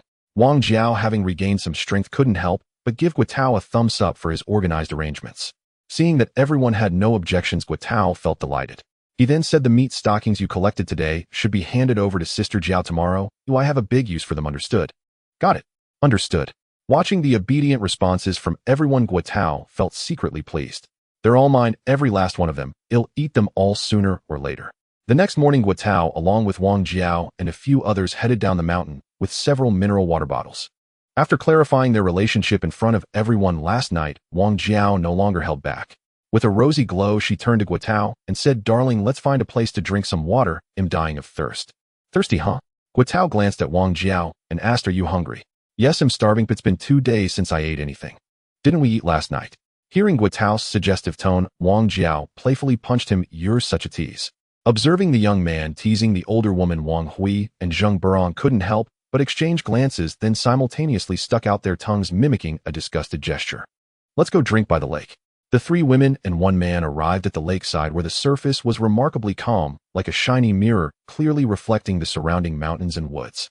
There was a large grassy area by the lake, about 50 to 60 square meters, with lush green grass, flat and neat, as if it had been trimmed by someone naturally beautiful. The 4 of them lay directly on the grass, leaning over the lake to drink. Just as Gong Ben stepped out of the cave ready to relieve himself, he saw 1 man and 3 women walking down from the mountain, heading to the trading place by the lake. He couldn't help but follow, curious if it was Zhao who had entertained him yesterday. He wanted to get closer to see if he had another chance to enjoy the beautiful Eastern girls. Upon getting closer, he realized it was Guo Tao who had humiliated him the day before. He saw Guo Tao with 3 women, their heads bent over the lake, but sticking up, drinking water like animals. Unable to resist, Gong Ben mocked Guo Sa, drinking water. "How can you let the beautiful ladies drink cold water like this? It really damages their image." "It's none of your business. China is a nation of etiquette, Guo Sa. You're damaging our national image with this behavior." Hearing Gong Ben's snide remarks, Guo Tao couldn't help but retort, "Didn't you get enough yesterday?" Seeing Guo Tao about to strike, Gong Ben quickly took a few steps back, waving his hands and saying, "Mr. Guo, fighting here could violate the Malaysia Airlines agreement, you know." Guo Tao then recalled Zhao Kai had mentioned the Malaysia Airlines agreement yesterday. He rolled his eyes at Gong Ben, preparing to lead the 3 women towards the beach. Seeing Guo Tao intimidated, Gong Ben stepped in front of the 4 and continued, "In China, there's a saying that you don't know a person until you fight. Guo Sa, how about we become friends? What do you want?" "I want to make a deal with Mr. Guo." Although Guo Tao was not a good person, recalling Zhao An's disgraceful trade with Gong Ben yesterday, he directly refused, not interested. "Drinking too much cold water will make you sick, you know." Gong Ben's voice echoed from behind, seemingly directed at Guo Tao, but also addressing the 3 women. In the early morning, Zhao stepped out of the cave, filled with murky air. The air outside the cave emitted a fresh scent of oxygen, mixed with earthiness, a fragrance of unpolluted nature that made one feel refreshed and at ease. In the distance, among the mountains and forests, the trees were lush and dense, creating a rich shade of green. Zhao couldn't help but take a few deep breaths of the clear air, as if the air could fill his stomach. He glanced around and saw several figures descending the mountain along the forest path. Who was going down? Zhao wondered aloud, what are they going down for? Watching the figures walk further away, it seemed they were heading towards the lake. Unable to resist, Zhao followed to take a look. Upon reaching the flat land by the lake, he saw Guo Tao engaged in a verbal duel with Gong Ben. Worried that their conflict might escalate, preventing his group from staying in the back mountain, he hurried over. He greeted Gong Ben, saying, "Good morning, Mr. Gong Ben." Hearing the greeting, Gong Ben turned his head, and upon seeing Zhao, he returned the greeting, "Good morning, Mr. Zhao. Did you sleep well last night?" Guo Tao, feeling pent up with anger, saw Gong Ben turning to chat with Zhao and angrily walked away towards the forest. The women, seeing their leader leave without a word, could only smile at Zhao and follow behind him. Zhao nodded at the three women. Gong Bin, who had come to mock Guo, felt quite pleased seeing him leave in such a miserable state. Gong Bin, with a friendly demeanor, asked the chubby guy who had entertained him yesterday, "Mr. Zhao, are you here to get some water too?" Zhao, caught off guard by Gong Bin's recognition, responded openly, "Yes. Mr. Zhao, why don't you take some water back with you? Why go through so much trouble just to drink water early in the morning?" Gong Bin knowingly asked. This question struck Zhao and at a weak point. During the collection of supplies from the plane, Zhao A&S group had forgotten to grab the water bottles placed behind the seats, and now they were troubled by the lack of a water container. This little devil knows exactly which nerve to hit. Zhao wished he could slap him, but recalling the terms of the aviation treaty, he refrained. He replied awkwardly, "There are no containers for water in the cave, so we can only come down to drink." "I see." Gong Bin feigned surprise. Zhao nodded, choosing to ignore him. Gong Bin continued, "Mr. Zhao, we have some pots and pans in our living quarters. I wonder if you would be interested." "What do you want?" "Hee, Mr. Zhao, you understand. You are a big boss. If you can persuade the beauties in your company to accompany me for a while, I will talk to my brothers and let them trade with you." Seeing Zhao remained silent, Gong Bin continued to entice him. "Mr. Zhao, you are a big figure in Huaxiao, able to turn the tide, but on this deserted island you are just like us, a stranded individual. If you want to return to being a big figure, you must first survive." After selling Lisa yesterday, initially everyone had no reaction. But once everyone had gathered supplies, their looks changed, seemingly looking down on him. Even Zhao Kai, his nephew, looked at him strangely. He wanted to refuse Gong Bin, but after hearing this last part, Zhao felt tempted again. His own survival was already a problem, why care about others' opinions? But after experiencing the incident with Lisa, which girl would be willing to listen to him? Wang Jiao and her group. Impossible. They seemed obedient, but in reality they revolved around Guo, and what he said would probably carry less weight than Guo's. Lisa. She wouldn't even look back at him. Oh, would she listen to him? Seeing Zhao remain silent and not leave, Gong Bin realized he had already swayed him. Gong Bin crossed his arms and silently watched Zhao, patiently waiting for his response. After a long while, Zhao finally spoke. "Mr. Gong Bin, let me think about it. If you need to think, that means it's on." Gong Bin smiled and said, "All right, Mr. Zhao, take your time to think about it." With many thoughts weighing on his mind, Zhao headed towards the cave halfway up the mountain, calculating whether to first trick Lisa into returning or to coax those art school girls. As he approached the mountainside, he saw several slender figures in the distance, one of whom, wearing a white top, looked particularly familiar. Zhao hurried towards the white figure. Viewing the forest from one angle made it look like a dense thicket, while from another angle it appeared as peaks of varying heights. Although he thought the figure was close once he tried to chase after it, it was indeed a long way off. Zhao looked at the swaying white figure not far away, anxiously chasing after it, but after running for a while he still hadn't caught up. What started as a rapid walk gradually turned into a leisurely stroll. He spotted a small tree in the mountains, its trunk smooth and tight, with a light color resembling a graceful young girl standing by the road to greet him. The mountain breeze rustled through and the leaves swayed as if they were waving at him. Amidst the swaying leaves, a few green fruits appeared intermittently. As Zhao approached, he saw that the tree had just borne a few small apples trembling in the gentle breeze. The apple tree was not tall, and the fruits were within reach. Zhao raised his hand and plucked one, taking a bite. Heh! The apple was still unripe, the flesh dry and astringent. Zhao spat it out and continued towards the white figure. After walking a few steps, he seemed to remember something and turned back, picking 5 or 6 small apples and putting them into his pocket. After about 40 minutes of walking, he finally saw the woman in white. She was half squatting on the ground, extending her delicate hand to pick a few wild mulberries. Zhao gently called out, "Bing Bing." The woman turned her head, glanced at Zhao and replied, "Mr.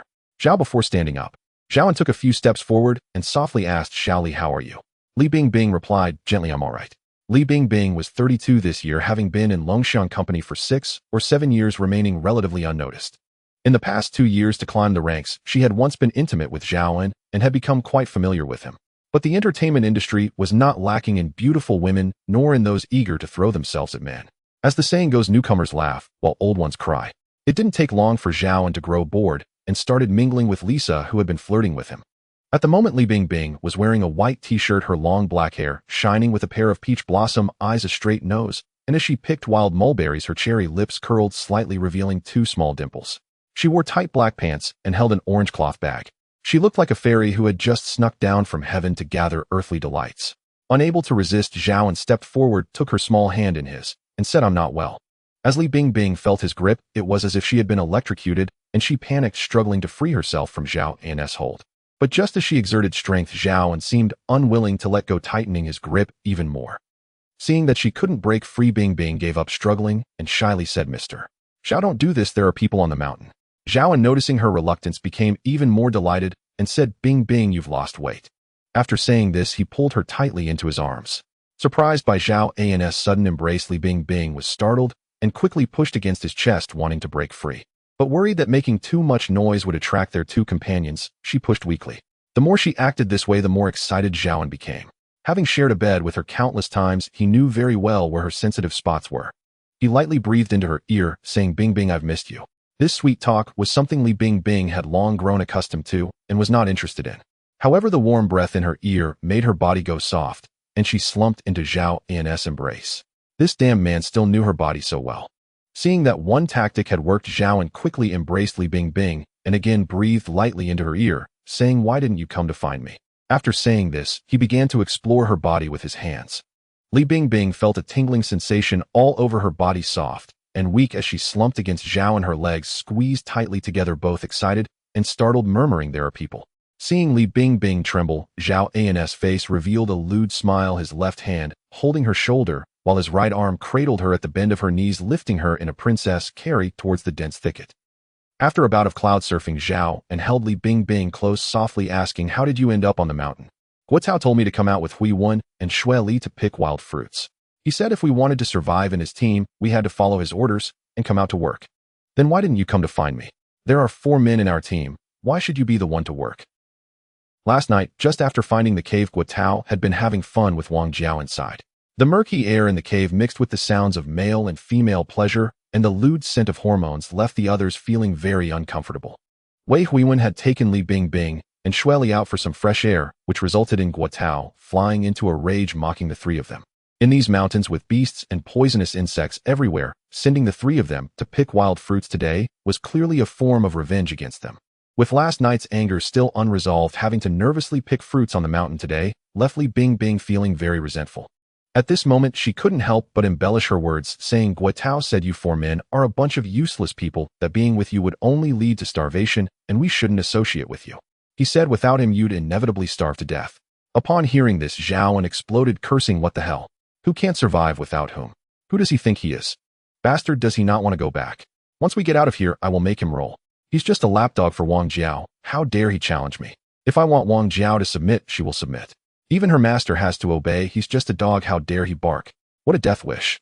Watching Zhao fume, Li Bing felt immensely satisfied. Although she didn't think highly of Zhao, and if she could use him to eliminate her enemy, why not? After a while of cursing, Zhao pulled his hand away from Li Bing and stood up, saying, "I'll head back first. You think about whether you want to come over." Thinking of what Guotao had said to the women in his cave, Zhao grew angrier and muttered, "Damn it, if I don't take care of you, I won't share your last name." After walking a few steps, he turned back, took out the few unripe apples from his pocket, and stuffed them into Li Bing's hands before storming off. Watching Zhao leave in anger, recalling his earlier promise to her to bring Wei Huiwen and Shui Li over to his side and make her the female leader, Li Bing felt a stirring in her heart. Why shouldn't she aim to be at the front instead of the back? Thinking of this, she decided to take action, quickly getting up, putting on her clothes, and heading towards Wei Huiwen's direction, planning to persuade her. Guotao's group included Wei Huiwen, who was second only to Wang Jiao in age, exactly 40 years old this year. 20 years ago, she had been a renowned female figure in China, but later married into a wealthy family and withdrew from the public eye. Though that era was marked by rampant sensuality, material scarcity left her vulnerable, who under relentless financial pressure from her affluent suitor Wei Huiwen ultimately surrendered, not only her promising future, but also her body, to the merchant household.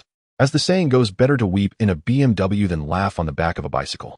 Having wed into affluence, Wei Huiwen imagined a life of perpetual comfort, only to discover a few years later that her husband's meteoric rise had been meticulously excavated, revealing a shadowy past entangled with criminal enterprises and countless unsolved murders, culminating in his imprisonment. After his incarceration, his entire fortune was seized. Even assets Wei Huiwen had brought into the marriage were confiscated, resulting in severe personal losses. Stripped of her anchor, Wei Huiwen recalled Longxiang Group's chairman, a man she'd once known, and approached him directly, pleading for assistance in reviving her career. The chairman, now a towering national figure after decades, felt bound by past obligations. Yielding reluctantly to her earnest entreaties, he finally brought her into Longxiang. Upon entering Longxiang, Wei Huiwen immediately encountered Wang Jiao. They were acquainted from long ago. Wei Huiwen had cultivated an image of ethereal purity in the entertainment industry, whereas Wang Jiao embodied its antithesis, famous for portraying sensual, provocative characters, earning her the label Desire Maiden. One had married into wealth and vanished from the spotlight. The other, constrained by her controversial image, had retreated from frontstage stardom to backstage roles. Aware their past rapport had been strained, the chairman assigned Wang Jiao to mentor Wei Huiwen, intending subtly to discourage her return. Determined to reclaim her former glory, Wei Huiwen endured Wang Jiao's ceaseless provocations and remained. It happened to be precisely 3 years since her arrival at Longxiang when the maritime disaster struck. Over those 3 years, Wei Huiwen worked tirelessly to restore her faded fame, but fate proved unkind. Audiences had long forgotten her. Only through persistent effort had her name begun slowly and faintly to re-emerge in public memory. At that moment, Huiwen sat motionless atop a large boulder, eyes vacant, lost in thought.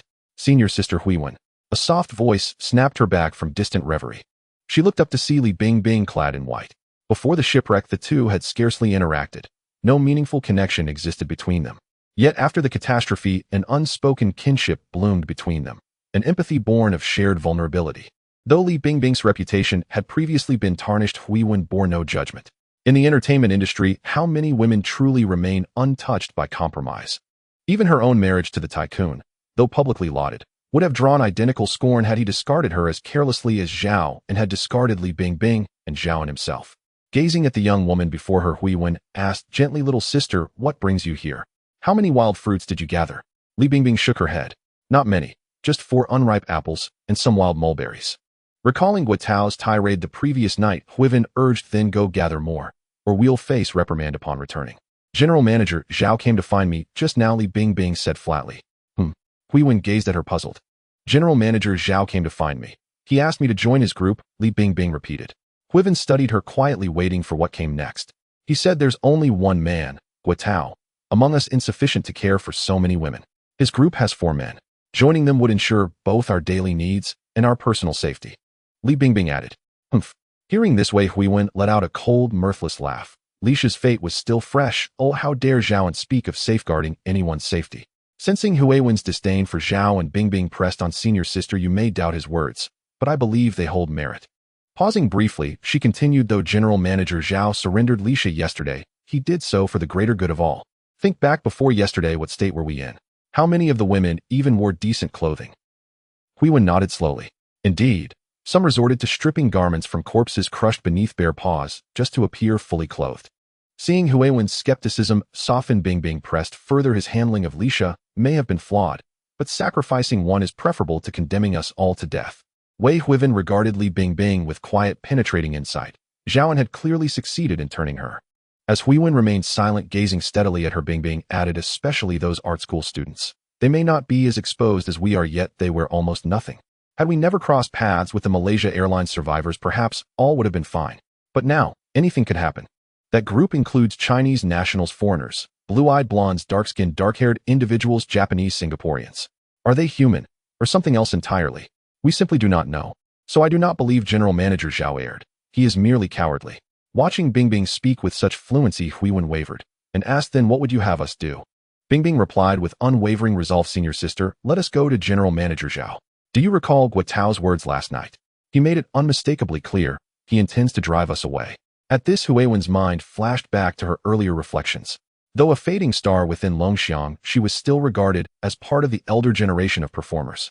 Though she and Wang Jiao had long harbored mutual resentment, Huiwen had long since shed her pride, approaching her comeback with humility and an open, receptive heart. Yet Wang Jiao offered no genuine goodwill, only relentless obstruction. From the day Huiwen entered Longxiang until this very hour, Wang Jiao had never treated her with sincerity. Recalling her condescension, Huiwen's fury flared anew. Especially last night, Wang Jiao, nearly her same age, brazenly engaged in carnal acts before everyone, shamelessly indulging her desires. At their age and stature, even if perfection in virtue and artistry remains elusive, they ought at least uphold personal integrity, setting an example for others. If they cannot serve as role models, they should at least tolerate dissent, not sanction Guotao's unchecked oppression of them. Bingbing's words reignited vivid memories. The night's events, Guotao's venomous speech, all echoed sharply in her ears.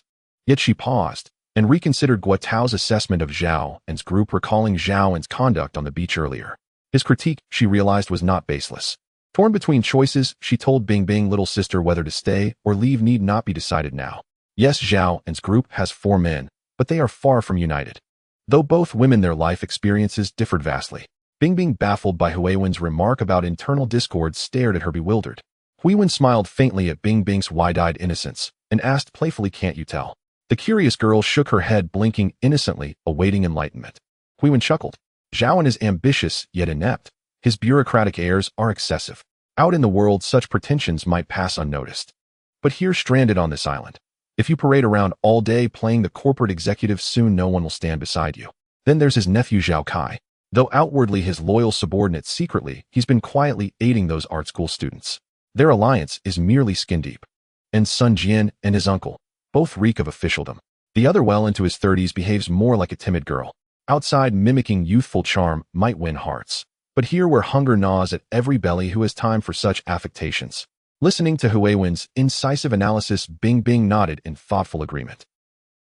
Huiwen stepped closer, gently unslung Bingbing's satchel, opened it, glanced inside, with quiet satisfaction refastened it, and handed it back. She continued, "Guotao's words last night unsettled you, and me too. Yet fleeing in anger would be reckless. Little sister, let us observe a while longer. If Guotao's group proves intolerable, we'll turn to Zhaoan. And if his group cannot sustain itself, we'll rely on ourselves." Relieved by Huiwen's measured counsel, Bingbing nodded firmly. "Sister, I'll follow your lead." Huiwen drew her slender shoulders into a gentle embrace. "And Xiao Xueli, she too deeply resents Guotao's arrangements. She visited me earlier, speaking at length. Whatever path we choose, stay or go, we move as one." Bingbing nodded vigorously. "Yes." When the sun reached its zenith, Huiwen judged the time ripe and set off to fetch the 2 young women, guiding them down the mountain together. Back at the cave, Zheng Liping and her 2 companions had already prepared bedding materials for the group, though the beds remained unmade and the women were now kindling a fire. At their feet lay a fishing net woven from nylon stockings holding several palm-sized fish crabs and a few conch shells. Meanwhile, the 2 women Guotao had just brought down the mountain rested against the cave wall, eyes closed. In the dim recesses of the cavern, Guotao and Wang Jiao were again engaged in illicit intimacy. As a woman of experience, Huiwen understood their behavior. The previous night, for over 10 days, everyone had camped on the open beach, leaving no private space for such encounters. Thus, their pent-up desire had ignited instantly, uncontrollably. But today, broad daylight, blatant debauchery. Cough, cough. Witnessing this, Huiwen's brows knotted in disgust. She could bear it no longer and coughed sharply.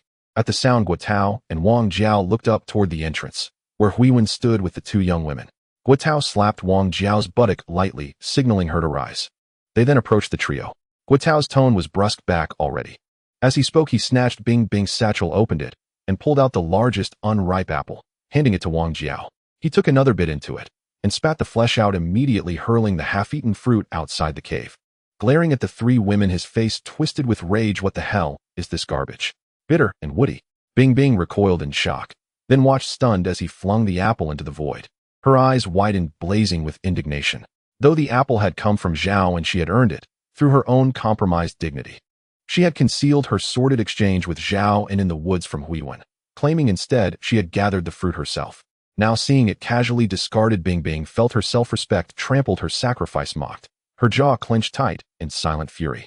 Huiwen knew Guotao's outburst stemmed not from the apple, but from her interruption of his tryst.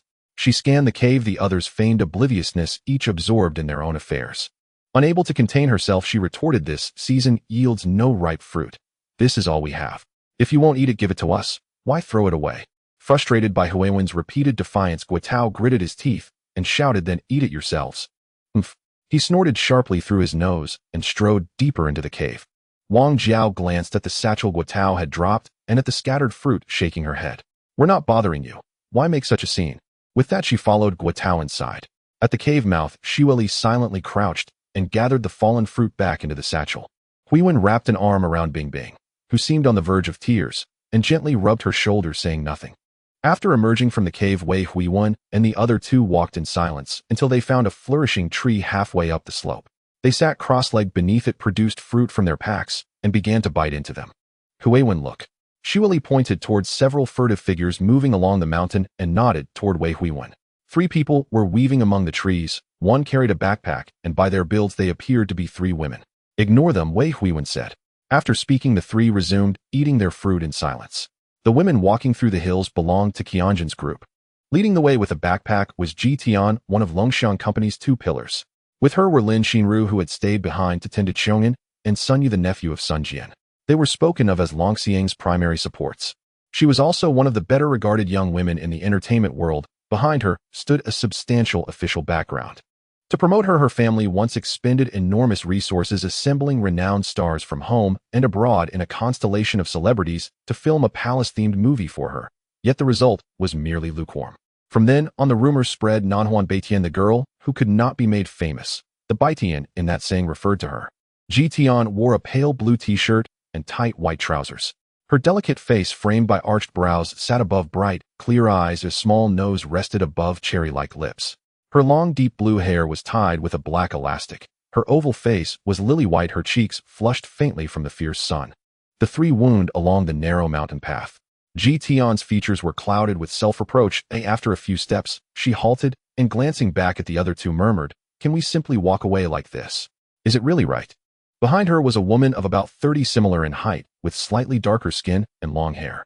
Her eyes were small but shrewd. She carried a large black backpack. This was Lin Na, the manager assigned to Ji Tian by her family.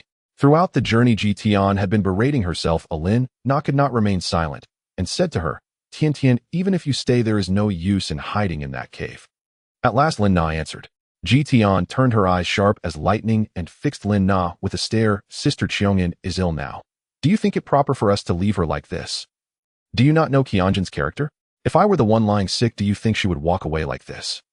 Faced with Ji Tian's three sharp questions, Lin Na found herself at a loss for words.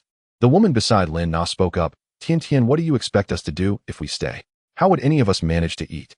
The woman who defended Lin Na had been assigned by Ji Tian's family as her assistant, and her name was Zhang Xiaoxiao. Zhang Xiaoxiao was the same age as Ji Tian and of similar stature. She wore a black and orange t-shirt and capri pants.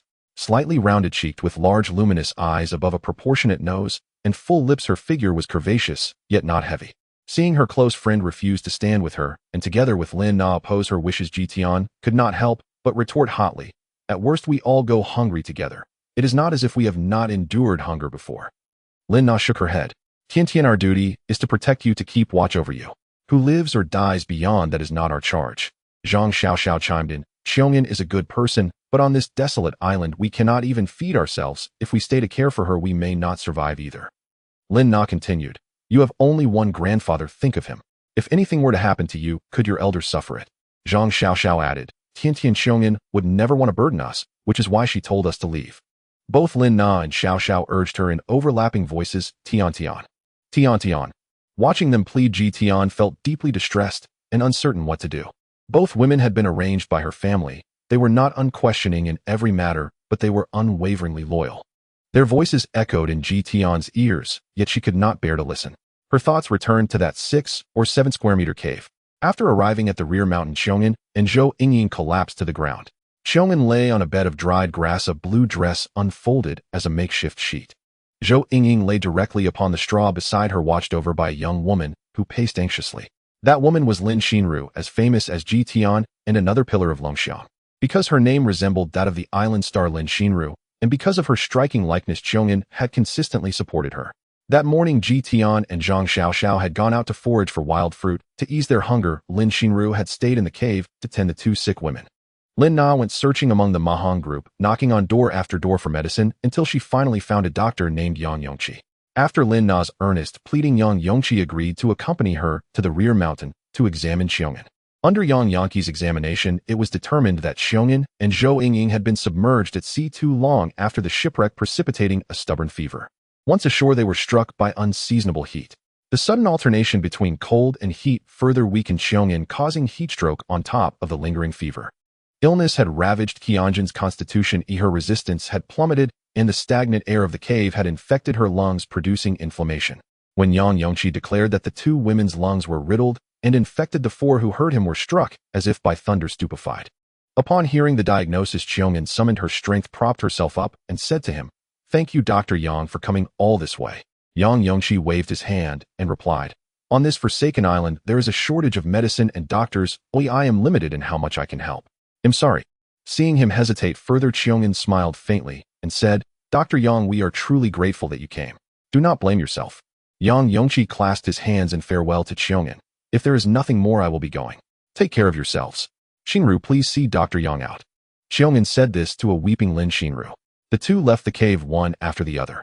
Yang Yongqi told Xinru, "You may return, I will descend on my own." Watching his receding figure, Xinru returned inside. By then, Zhou Yingying, having been told by Yang Yongqi that no remedy remained, had long since broken into inconsolable sobs, her shoulders trembling. Qiong'an cast a gentle look over the girls and forced a faint smile. Foolish girls, what is there to be so sorrowful about?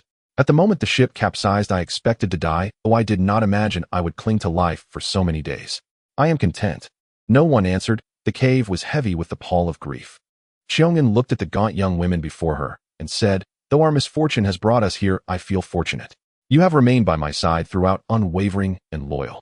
Xinru picked up a few pale yellow rambutans beside Qiong'an, tore open the skin, and held the flesh to Qianzhen's lips. "Sister Qiong'an, eat a little first." Qiong'an put a rambutan into her mouth. The sour, astringent juice made her brow crease involuntarily. The rambutans were not yet in season, for the girls to have found them was no small feat. Though tart, Qiong'an did not complain as she chewed a few bites, swallowed the bitterness, and forced herself to eat. She then urged the others, concerned, "You should eat something too, don't just stand there." The girls shook their heads, claiming they were not hungry. Qiong'an glanced at the 10 or so rambutans and smiled faintly. She understood the truth. The girls refused out of pity, unwilling to compete for her food. A wave of sorrow rose in Qiong'an at the thought of how these girls had been implicated by her fate. From Baodao to Xiangjiang, from Xiangjiang to Yu province's Longxiang, Qiong'an had few true confidants. On this lonely island, these girls had suffered alongside her for days, as she was already deeply satisfied. Turning to the slightly older Lin Na, she said, "Lin Na, take them and go. Do not worry about me." At that, Ji Tian cried out, "Sister Qiong'an, what are you thinking? We will not leave you." Qiong'an shook her head. "Foolish girls, I know my condition. For you to remain here and waste away is no solution." She pointed to the rambutans on the straw and said, "These are not fully ripe, but they will do. You have not eaten in 2 days, you please take some." Touched that the sick woman still worried about their hunger, the 4 could not refuse. Each took one, and holding it in her palm, they responded in unison through tears, "We will eat." Seeing their obedience, Qiong'an offered a relieved smile. "When you are finished, Lin Na, take Tian Tian and Xiao Xiao and leave." Ji Tian's eyes widened in disbelief as she stared at Qiong'an. Qiong'an was amused by Ji Tian's exaggerated expression and chuckled. "You heard Dr. Yang. There is no cure left for Zhou Yingying and me. If you do not leave, do you intend to guard our corpses? Go and find another cave to shelter in. After we are gone, Xinru will come and find you." "I will not go. I will not go. Sister Qiong'an, you will recover." Xiao Xiao and Ji Tian shook their heads vehemently and protested. Qiong'an replied, "We do not even know whether our illness is contagious. If you remain and are infected, what then? Leaving is the only sensible thing." She made a gesture indicating they should leave the cave. Then she said, "Lin Na, stay. The rest of you go out first." The 3 stared at Lin Na in bewilderment. Lin Na merely shook her head slightly, as if to say she did not understand Qianzhen's reasoning either. In a gentle voice, she said to the 3, "You should go out now." The 3 stepped out of the cave. Qiong'an patted the space beside her, signaling Lin Na to sit closer. She spoke to Lin Na slowly. "Nana Tiantian has been with Longxiang for 2 years, hasn't she?" "Yes," Lin Na replied with a nod. "In these years, relations between Huaxia and Baodao have been fraught. As someone from Baodiao's entertainment circle, coming to Huaxia to advance is not easy. Old Mr. Ji helped by resolving her identity and enabling her return to the motherland to pursue her career. For that I am immensely grateful to him. These past years I have treated Tiantian as my own child, but the film world has been unkind to despite our efforts, she never rose to stardom. I feel I have betrayed old Mr. J's expectations. My heart is willing, but my strength is lacking. Tiantian is excellent and kind. In this industry, she has kept herself unsullied, never forgetting her origins. She has not disappointed our hopes. It will be difficult for you to persuade Tiantian to leave. I could not dissuade her in my condition either. Later you will need to physically pull her away." Lin Na looked troubled at Qianzhen's resolve. Qiong'an grinned broadly and continued, "Do these few fruits suffice for you? If you remain here, I will be a burden on you. As long as Tiantian survives, I will have repaid old Mr. Ji." Qiong'an painfully lifted her right hand and patted Lin Na's shoulder. "I will not die immediately. I do not grieve too deeply. I ask you to move out so that you will have the strength to survive. After I am gone, you must take Xinru in. She is as kind-hearted as Tiantian, untainted by the mire. In this muddled world, to remain chaste shows she respects herself. People call Xinru and Tiantian Longxiang's 2 pillars. Gossipmongers make such names. After I am gone, you must be their elder sister, Persuade them not to cling to empty fame. Do not end up like Wei Huiwen and Wang Jiao. I understand. Lin Na nodded vigorously. Seeing her assent, Xiongyan exhaled in relief and said, Go tidy up. When you are ready, call them back in. Ji Tian and Xian Ru stepped out of the cave. At that moment, Xian Ru's tears fell like flower petals trickling down her nose. She came from an ordinary working-class family. Since childhood, she loved singing and dancing, and she once dreamed of standing on stage under the spotlight with a crowd of adoring fans cheering for her. But reality dictated that her family circumstances did not allow for such dreams, and her aspirations ultimately succumbed to the harshness of reality. A mundane life was destined for her. Lin Xian Ru attended a regular university, found a simple job, and planned to marry a decent and honest man in a few years, thus leading a bland life. Little did she expect that fate had not abandoned her. This lucky girl managed to fulfill her dream through a twist of fate. On a cold winter night, after finishing her night shift, Lin Xian Ru was walking home alone on a bustling street when she encountered a woman lying in a drunken stupor in a flower bed by the roadside. The winter in the south is different from that in the north. The chill in the southern winter is like a force that invades your body through any gap, no matter how many layers you wear. Worried that the woman would get frostbite, Lin Xian Ru took the initiative to call for help and sent her to the hospital to sober up. The drunken woman on the ground was Chen Xiongyan. At that moment, she had just arrived in Guangdong province, feeling lost in unfamiliar surroundings. In Longxiang, she was regarded as an outsider, and many artists within the company looked down on her and were unwilling to associate with her. Despite having considerable talent, Xiongyan found herself in a position where she could not utilize her skills, and that night, she sought solace in a bar only to end up passed out by the roadside, where she was fortuitously discovered by Xian Ru, who dragged her to the hospital. After she woke up, she found the young girl, and after a conversation, they became close friends. One was a fresh graduate entering the workforce, while the other was a newly hired group leader in the new economic department of Longxiang, struggling under the pressure of the company. Upon learning about Xian Ru's dreams, Xiongyan, who was at a loss for talent, decided to bring her into Longxiang. The two spent several years together, and with Qianjin's guidance coupled with Xian Ru's resilience and hardworking spirit, she finally achieved her desire to become an artist. Upon hearing Yang Yanqi's diagnosis, Xian Ru was utterly stunned.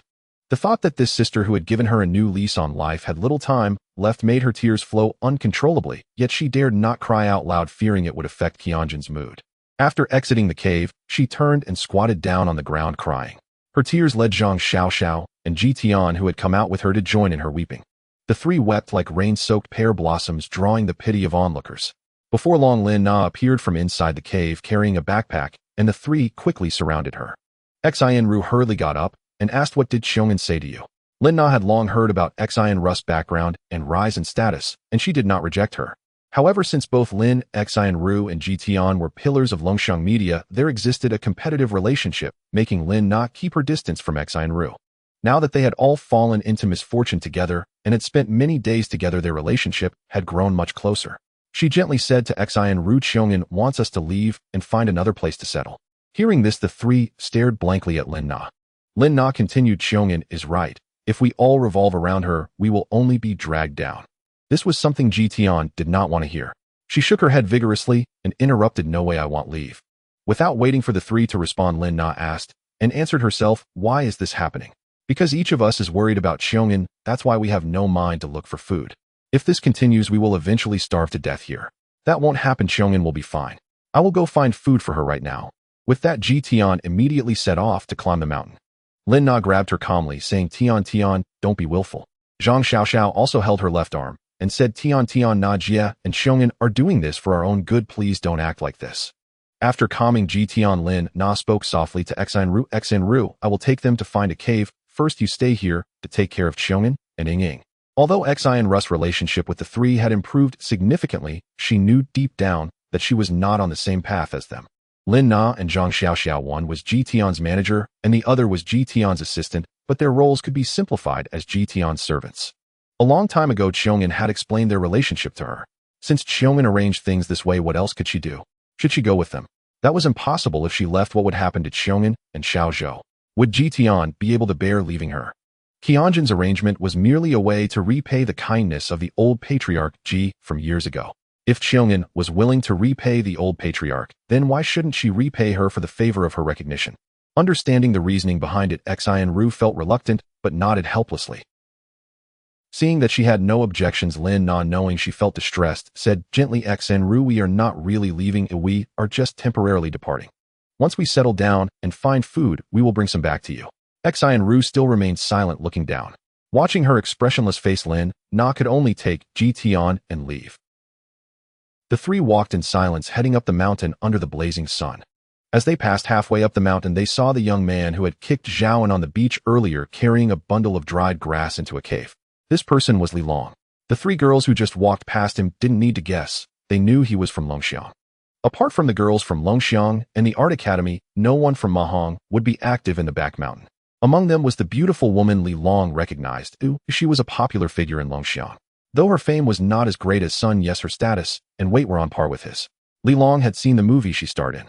Had it not been for the shipwreck, Li Long would have sought her autograph at the first opportunity. It was a rare chance to meet someone like her. Unfortunately, on this forsaken island where even heaven and earth were unresponsive, it didn't matter how famous or beautiful you once were, you still faced the same uncertainty about your next meal.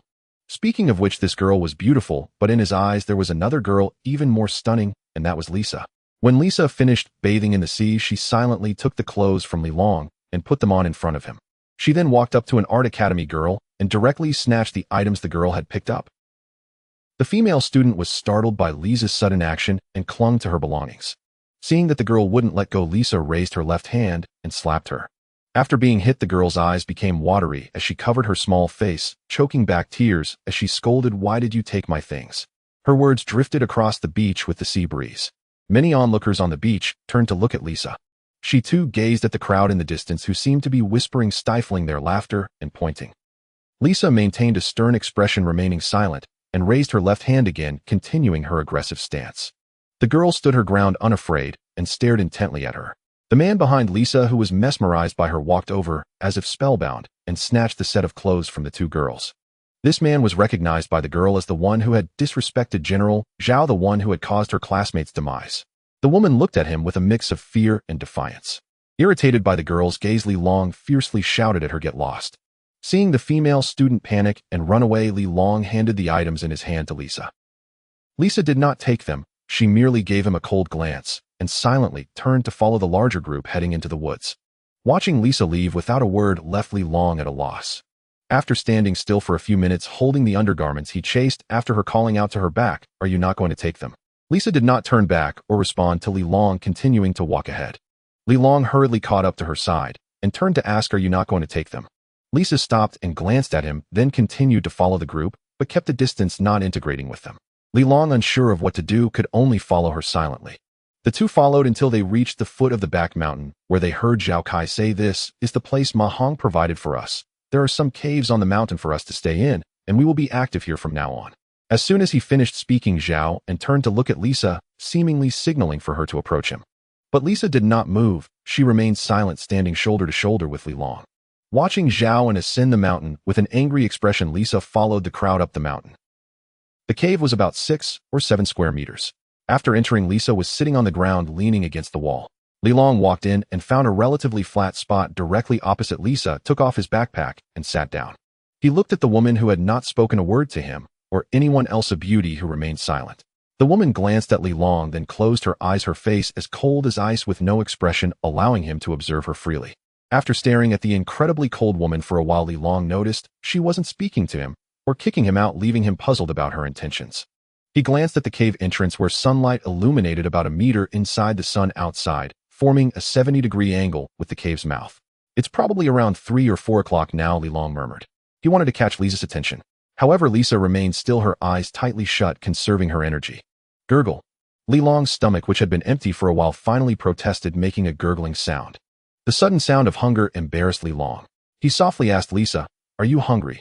Lisa remained unperturbed, silently sitting with her arms crossed. Suddenly, a cacophony of chatter and footsteps echoed at the entrance. A group of female students from the art school, due to the crowd and the small size of the cave, were preparing to find another cave. Li Long looked at the girls passing by outside and commented to Lisa, "They probably can't fit in, so a group is going to find another place to settle down." Attempting to strike up a conversation, Li Long's casual remarks still failed to catch Lisa's attention, and he awkwardly scratched his head. Gurgle. The protest from his stomach grew louder, seemingly mocking him for looking foolish. Starved to the point of weakness with beads of cold sweat forming on his forehead, Li Long could no longer endure the hunger and headed towards the cave exit. Just before leaving the cave, he paused at the entrance and said to Lisa, "You rest here, I'll go find something to eat." Lisa finally opened her eyes, watching the back of the man filled with meaningless chatter until he disappeared at the cave's entrance. She didn't know what to say since the moment Zhao forced her to bow to the little devils. Her face was filled with shame as she followed the laughter of others into the forest. After being humiliated by the little devils, Lisa thought Zhao would feel guilty and wait for her on the beach. But when she came out, Zhao was nowhere to be seen on the beach. Like the group that ridiculed her moments ago, he was busy searching for the remnants of the Malaysia Airlines. What she received in return for her sacrifices was a joke. From that moment on, her heart and dignity shattered like glass scattering into pieces. After the sadness, there came hatred. She wanted revenge for the harm Zhao inflicted on her. When Li Long handed her clothes, when he slapped a female student for her.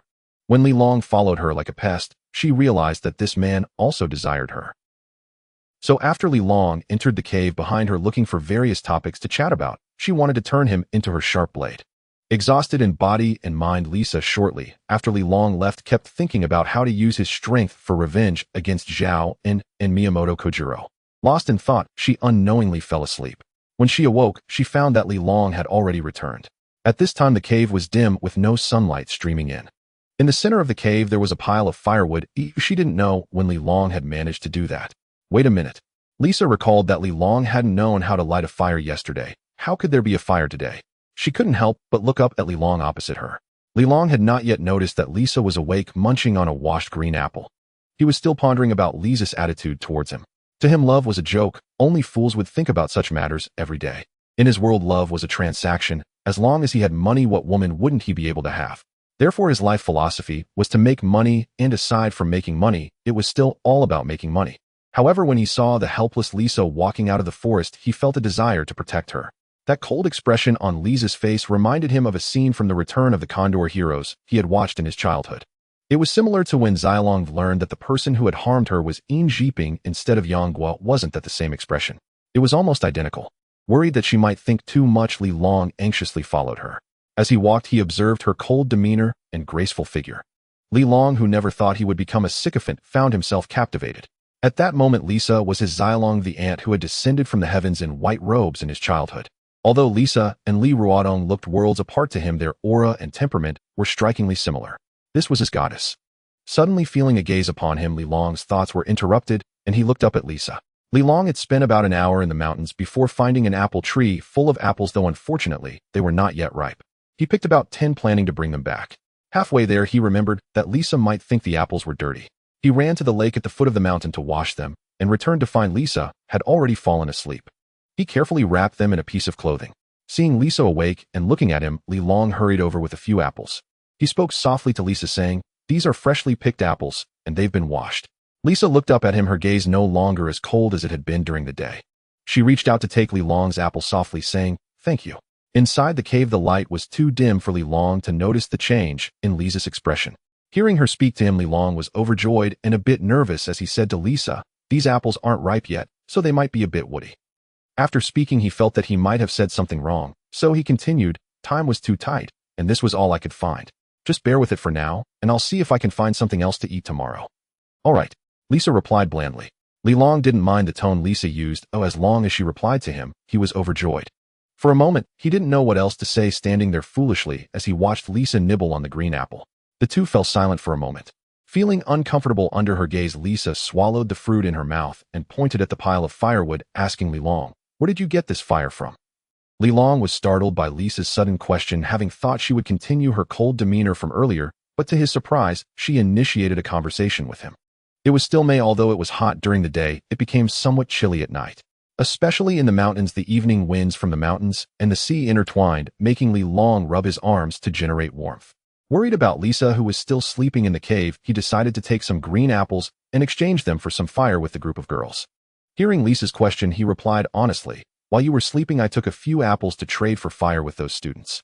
Lisa looked up at Li Long and replied, "You also need to learn how to make a fire yourself. Don't rely on others to do everything for us." Li Long instinctively nodded. Suddenly his eyes widened. "We? That's right, as she just said we." Li Long looked at Lisa in disbelief, realizing that her words implied she wanted to team up with him. He couldn't help but say joyfully, "I'll go learn from them tomorrow." Lisa shook her head with a hint of disappointment and said, "It's quite simple. You take 2 pieces of wood, sharpen one end, and drill it against the other piece, rubbing your hands back and forth. Once the heat is sufficient, it will ignite." After hearing Lisa's explanation, Li Long nodded vigorously. He said to Lisa, "I'll give it a try tomorrow. You should eat more." Lisa picked up another apple from her clothing, took a gentle bite, and continued, "You can also wait until later to bring back some wood, keep the fire going until dawn, and find a banana leaf or an aloe vera leaf to make a torch with the leaf stems." Being instructed by Lisa, Li Long, despite being a man, suddenly realized that there was still a gap in survival skills between him and Lisa, making him feel a bit ashamed. Silently cheering himself on, he thought he couldn't let his aunt down. Seeing that he hadn't spoken, Lisa continued, "Besides the torch, finding a water source is also crucial. I'm not very keen on going to that lake at the foot of the mountain, so you should pay attention tomorrow to see if there are any springs in the mountains." Li Long listened to Lisa's words, nodded, and replied, "Okay. The group of art school girls is quite close to us. They are all girls whose survival skills aren't that great. You can help them a bit and attract them to our side." He had put in a lot of effort to find these apples, and if it weren't for needing fire to keep warm, he wouldn't have been willing to share them with the art school students. Li Long looked at Lisa with confusion. Lisa glanced at Li Long, guessing what he was thinking, and explained to him, "There are only 2 of us. Surviving is difficult yet simple at the same time." She paused before continuing, "Just the 2 of us are too weak. If we want to live a bit better, we need to bring in some people to help us with chores. This way we can not only survive better, but also resist oppression from other groups, especially Zhaoan. You can't defeat him alone." Hearing this, Li Long suddenly understood. "I get it now." Seeing Li Long understand, Lisa felt much relieved. This man was still teachable. While Li Long and Lisa were discussing how to attract the art school students, little did they know that the students had already started infighting. Li Long paused for a moment to observe, and after a moment of contemplation, he followed them in. Ning Yichen, at the tender age of 19, is a charming and lively young woman currently a student at the Yangqing Art School. The girl stands at 1.7 meters tall, with lustrous black hair, sparkling big eyes, willow-shaped eyebrows, a straight nose, and a delicate cherry-like mouth. Her neck is of moderate thickness. Wearing large black-framed glasses, she exudes an air of elegance and intellect, presenting herself as a well-behaved girl. However, her beauty and behavior do not align, as she often concocts various schemes to keep her parents worried due to her average family background. From a young age, the girl was beautiful, accustomed to receiving compliments about her looks, and she developed a strong sense of vanity from the praise of adults. After entering university faced with handsome boys and beautiful girls from all over the country, she became even more obsessed with dressing up, adorning herself flamboyantly. The more she dressed up, the more she wanted to show off. At a classmate's birthday party, she accidentally encountered the young man Sun Yu. From then on, her infatuation spiraled out of control. Not only was she a fervent fan, but she also dreamed of winning Sun Yu's affection. Ning Yichen harbored 2 thoughts. Ideally, she wanted to become Sun Yu's woman. If that wasn't possible, she was willing to settle for just leveraging her relationship with him to elevate her status. Thus, she was incredibly enthusiastic about anything related to Sun Yu. However, Sun Yu showed little interest in Ning Yichen, being more captivated by her close friend Zhang Kersen. Sun Yu constantly sought ways to get close to Zhang Kersen, gifting her cars, bags, and shoes. Yet Zhang Kersen remained unimpressed. As a girl from a scholarly family, she was entirely immune to such gestures. Unable to conquer the fortress that was Zhang Kersen's son, Yu devised a plan to become close to Ning Yichen, hoping to use her to win over Zhang Kersen. During this seaside outing, Sun Yu informed Ning Yichen of his birthday party, wishing for her to bring Zhang Kersen along. Kersen saw through Sun Yu's little ploy at a glance and chose to ignore him. When one plan failed, Sun Yu approached his uncle Sun Jian, pretending to organize a seaside talent show, hoping to attract those vain girls from the art school to participate. Ning Yichen was not foolish. She understood Sun Yu's intentions. However, the naive girl thought that if she helped Sun Yu win over Zhang Kersen, he would treat her better. Thus, she dragged Zhang Kersen to join Sun Yu's party. While on the ship, Ning Yichen felt that simply relying on these efforts was not enough, as she needed to invest more. Seizing a moment when her friends were distracted, she stealthily slipped into Sun Yu's room. Just as the two were indulging in their secret rendezvous, an accident occurred on the ship. In the middle of the night, a loud crashing sound echoed, followed by the ship shaking violently. The two, caught in their illicit moment, quickly donned their pajamas and hurried out of the room with Sun Yu. Once outside, they found the corridors of the ship crowded with panicking people, and they attempted to rush to the deck. However, there was no way to escape. Both of them, along with others from their cabin, were thrown into the sea by the capsizing ship. They drifted for an indeterminate time, eventually being washed ashore like everyone else. When she woke up, Ning Yichen saw that the beach was filled with people. Some lay down, some stood, some squatted, holding their heads and weeping. Ning Yichen scanned the beach, searching for any sign of Sun Yu. After searching for a long time, she finally spotted Sun Yu sitting on a rock with his uncle Sun Jian and Mr. Zhao. The three looked dejected, their eyes vacant, and they remained silent. Ning Yichen joyfully ran towards the three. You're okay? That's wonderful, she exclaimed with delight. Sun Yu lifted his head to glance at her and nodded. What should we do now? Is everyone okay? I was so scared last night. I'm really glad to see you're all right. Ning Yichen chirped, dressed in a silver nightgown, her hair tousled. Sun Jian, feeling overwhelmed, impatiently snapped at her. Can you please be quiet? Startled by Sun Jian's outburst, the girl took a step back, fear evident on her face, as she looked to Sun Yu for support. At this moment, Sun Yu was as irritated as his uncle. He regarded Ning Yichen merely as a plaything, a bridge to get closer to Zhang Kursin, and had little desire to engage with her. He instructed Ning Yichen, you go find your classmates and check if everyone is accounted for. Ning Yichen looked at Sun Yu with hopeful eyes, feeling a bit wronged, and nodded, turning to search for her friends. Upon returning to the beach, she soon spotted Zhang Kursin organizing the others and rushed to help her tally the students. Afterward, Ning Yichen intended to find Sun Yu again. However, Kursin grabbed her arm and shook her head, saying, don't disturb them, let them think of a solution. Ning Yichen glanced at Zhang Kursin, noticing her expression seemed to convey a message to not complicate matters further. Understanding, Ning Yichen obediently nodded. Zhang Kursin then added, you're in the student council too. You need to help me calm the other students and boost their morale. Ning Yichen pondered for a moment, realizing that it was her suggestion that led Zhang Kursin to bring the classmates here for the talent show. It was indeed her responsibility to reassure them, so she nodded and headed towards the clusters of students. This seaside talent show was organized by the student council, and Zhang Kursin, as the president along with Zhao, and bore significant responsibility for the incident. Seeing Ning Yichen leave, Zhang Kursin walked towards another group of students. No one wished for such an event to occur. After calming the crowd, several members of the student council gathered together. Everyone looked towards Zhang Kursin. Like her classmates, Zhang Kursin was dressed in thin clothing, shivering with hunger and cold. As the student council president and the initiator of the talent show, she prioritized understanding the situation before boosting the morale of her classmates. Ahem. She cleared her throat and asked the others, is everyone accounted for? Zhao Feifei, looking dejected with red eyes, replied in a choked voice, 7 are dead and 1 is missing. Upon hearing this, many people's eyes reddened. Zhang Kursin, also saddened, asked her fellow council members, have you all registered everyone?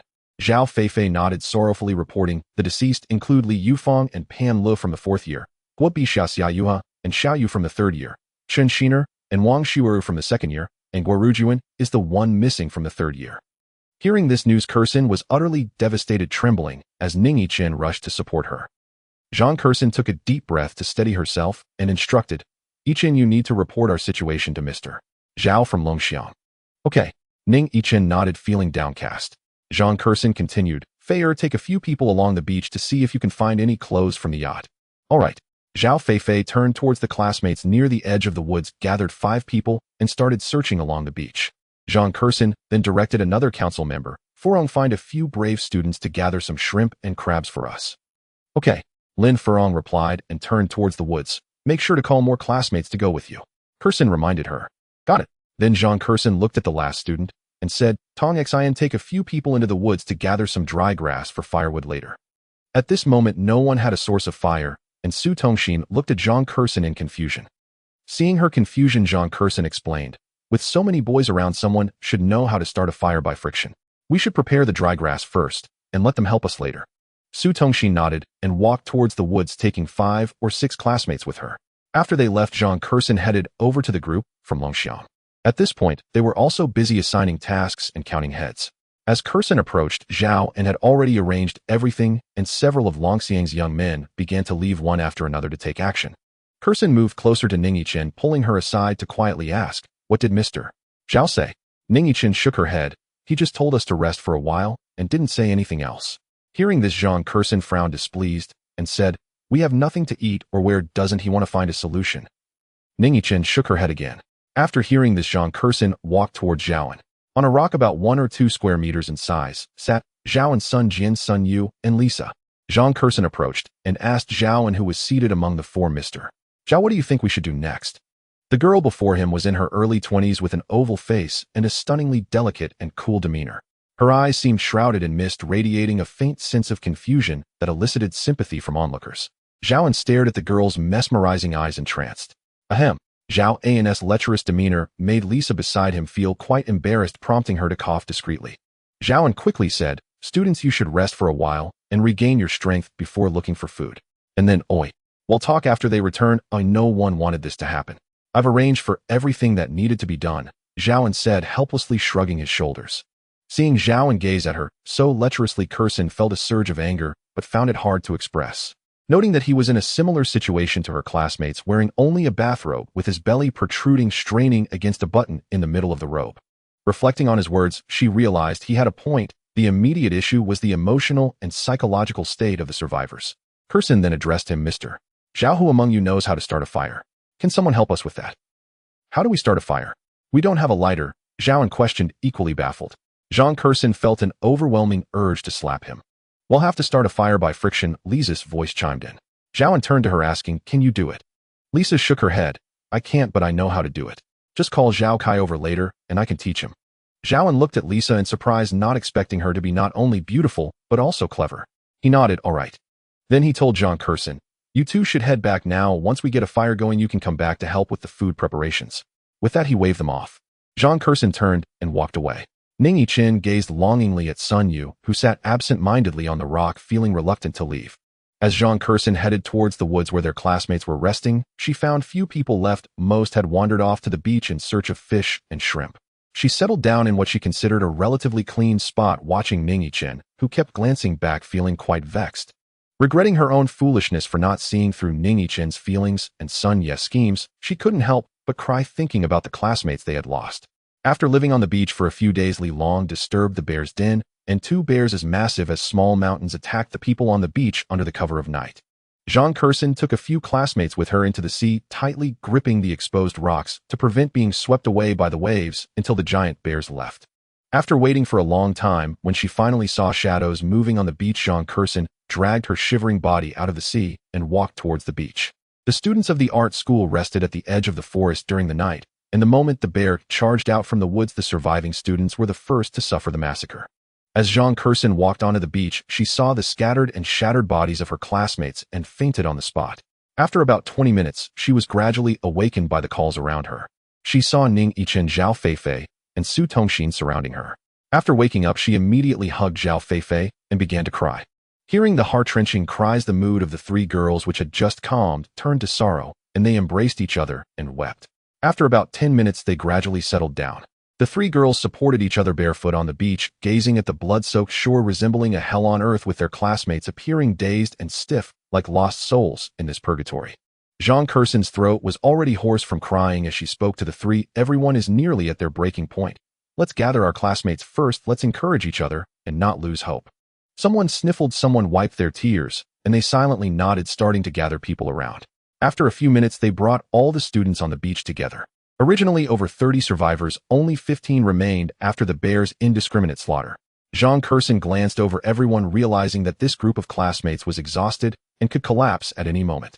She fought back her tears, unwilling to cry in front of her classmates. Because right now her classmates needed her, they were all waiting for their student council president, and it wasn't the time to break down.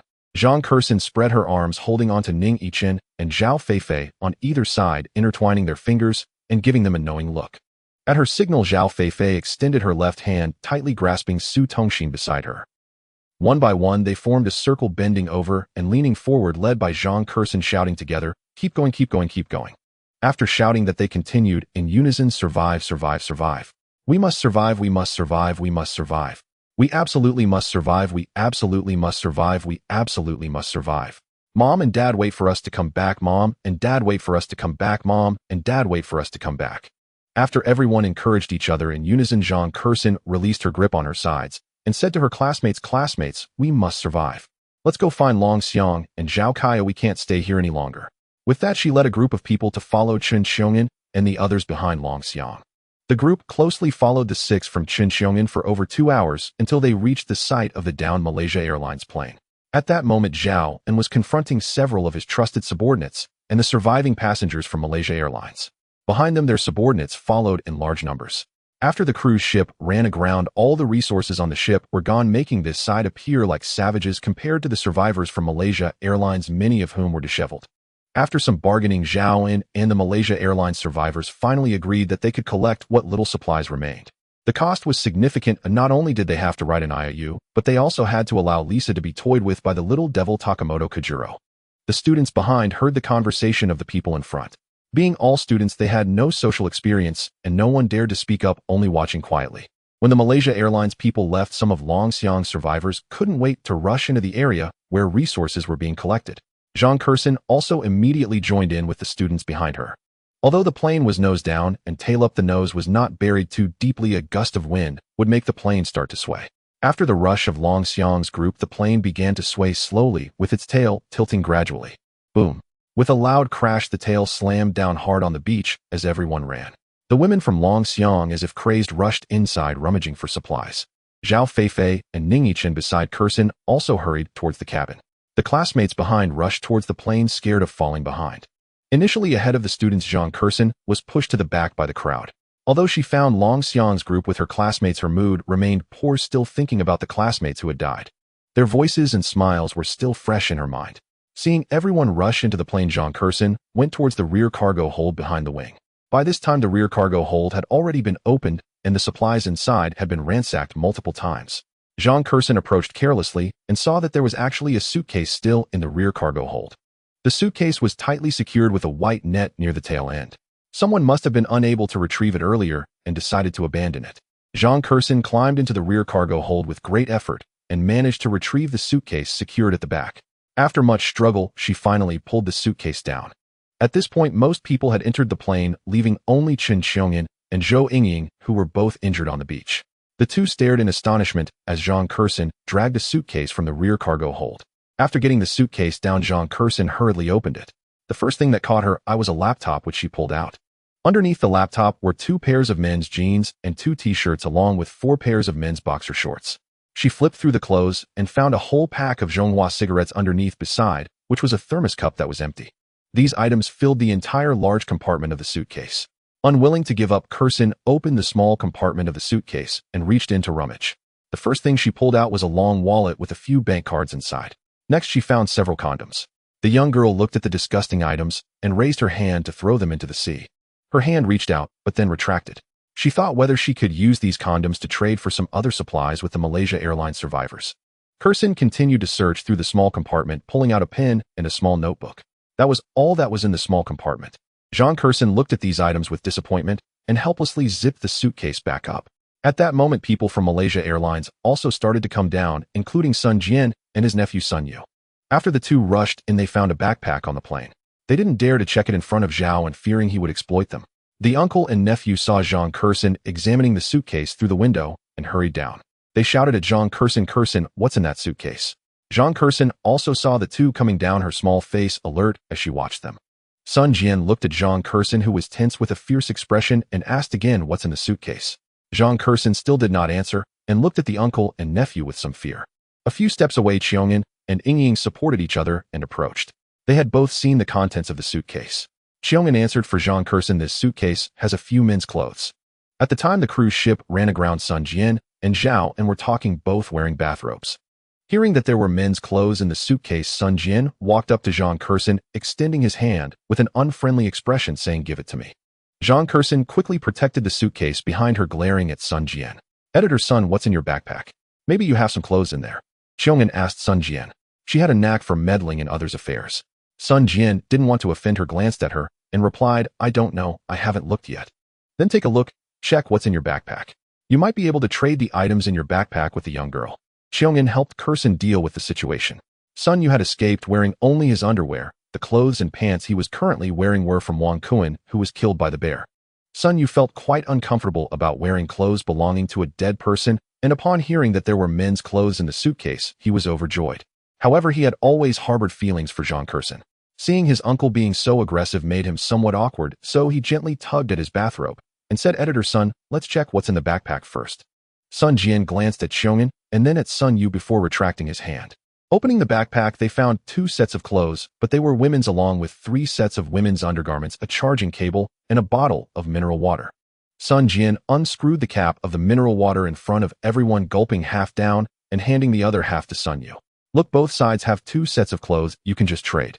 Xiong'an immediately acted as a mediator. Trade, Sun Yu said eagerly as he finished the mineral water. Sun Jian shot a glance at Sun Yu, thinking fool. Reluctantly, he asked Zhang Kursin, do you want to trade? Zhang Kursin nodded and replied, let's trade. Under Qianzhen's coordination, both sides exchanged their supplies. The uncle and nephew directly put on the new clothes in front of everyone. Before long, people from the plane started to come down one after another.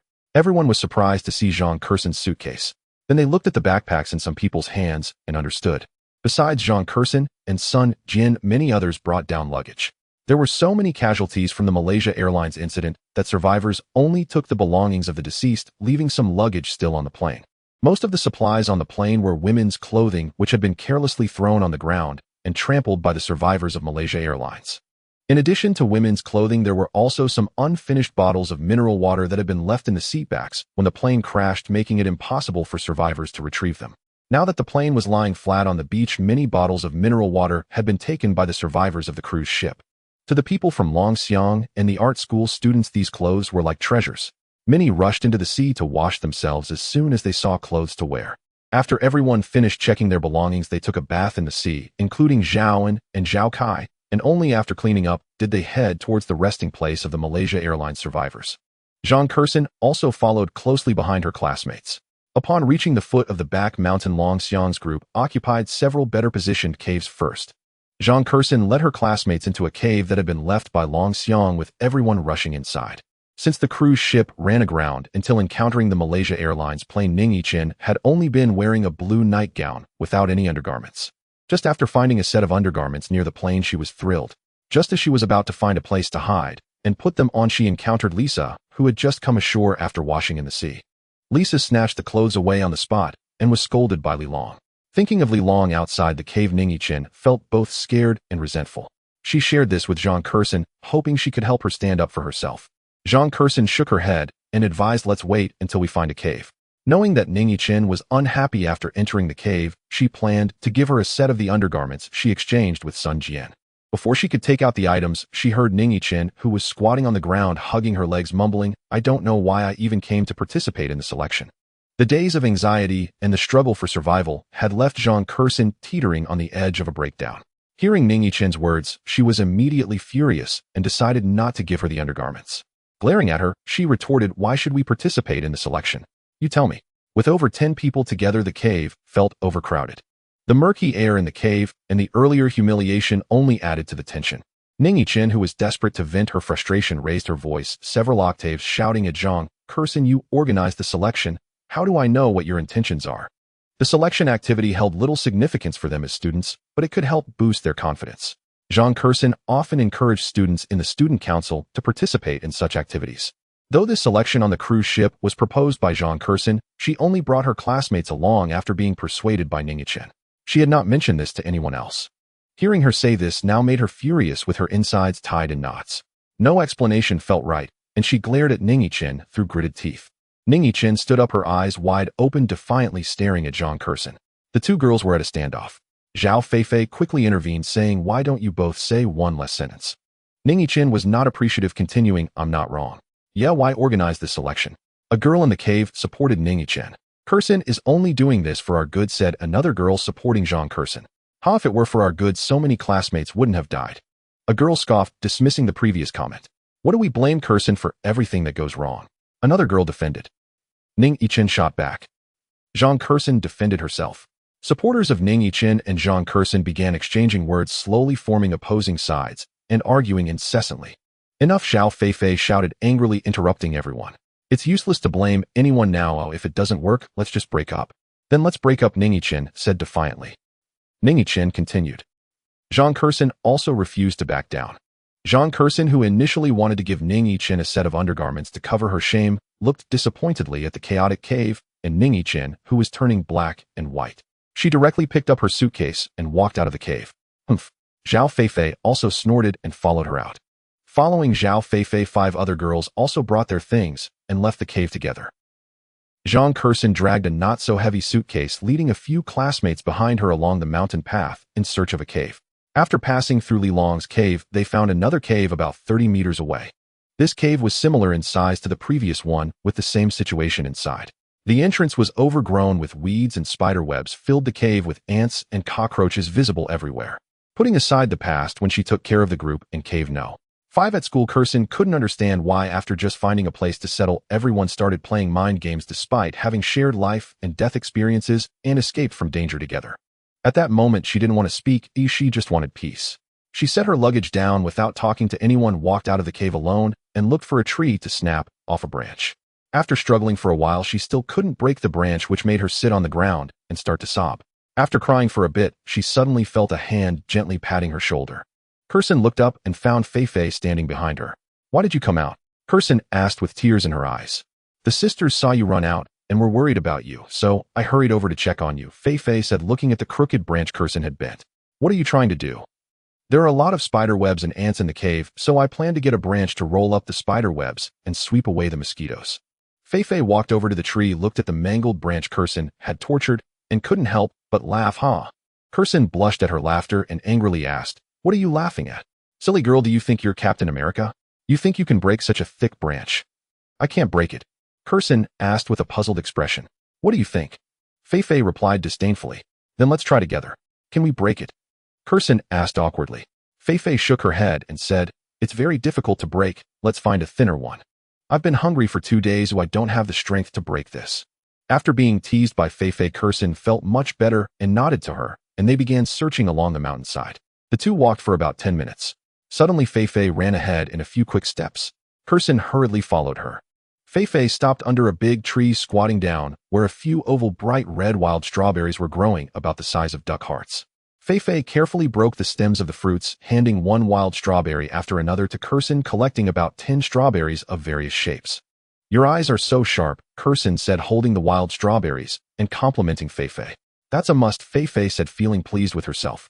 After they finished picking strawberries, they stopped looking for branches and turned around to head back to the cave. Upon returning, they saw several girls carefully rolling up spider silk with a small stick they had found. Fei happily shouted to the others, "Come and eat strawberries, they're all natural, no preservatives, no coloring." Upon hearing this, the 5 girls gathered around, happily accepting the wild strawberries handed to them by Kirsten. "Why didn't you call us to pick strawberries together?" "Yeah, is there more? I want to go pick some too."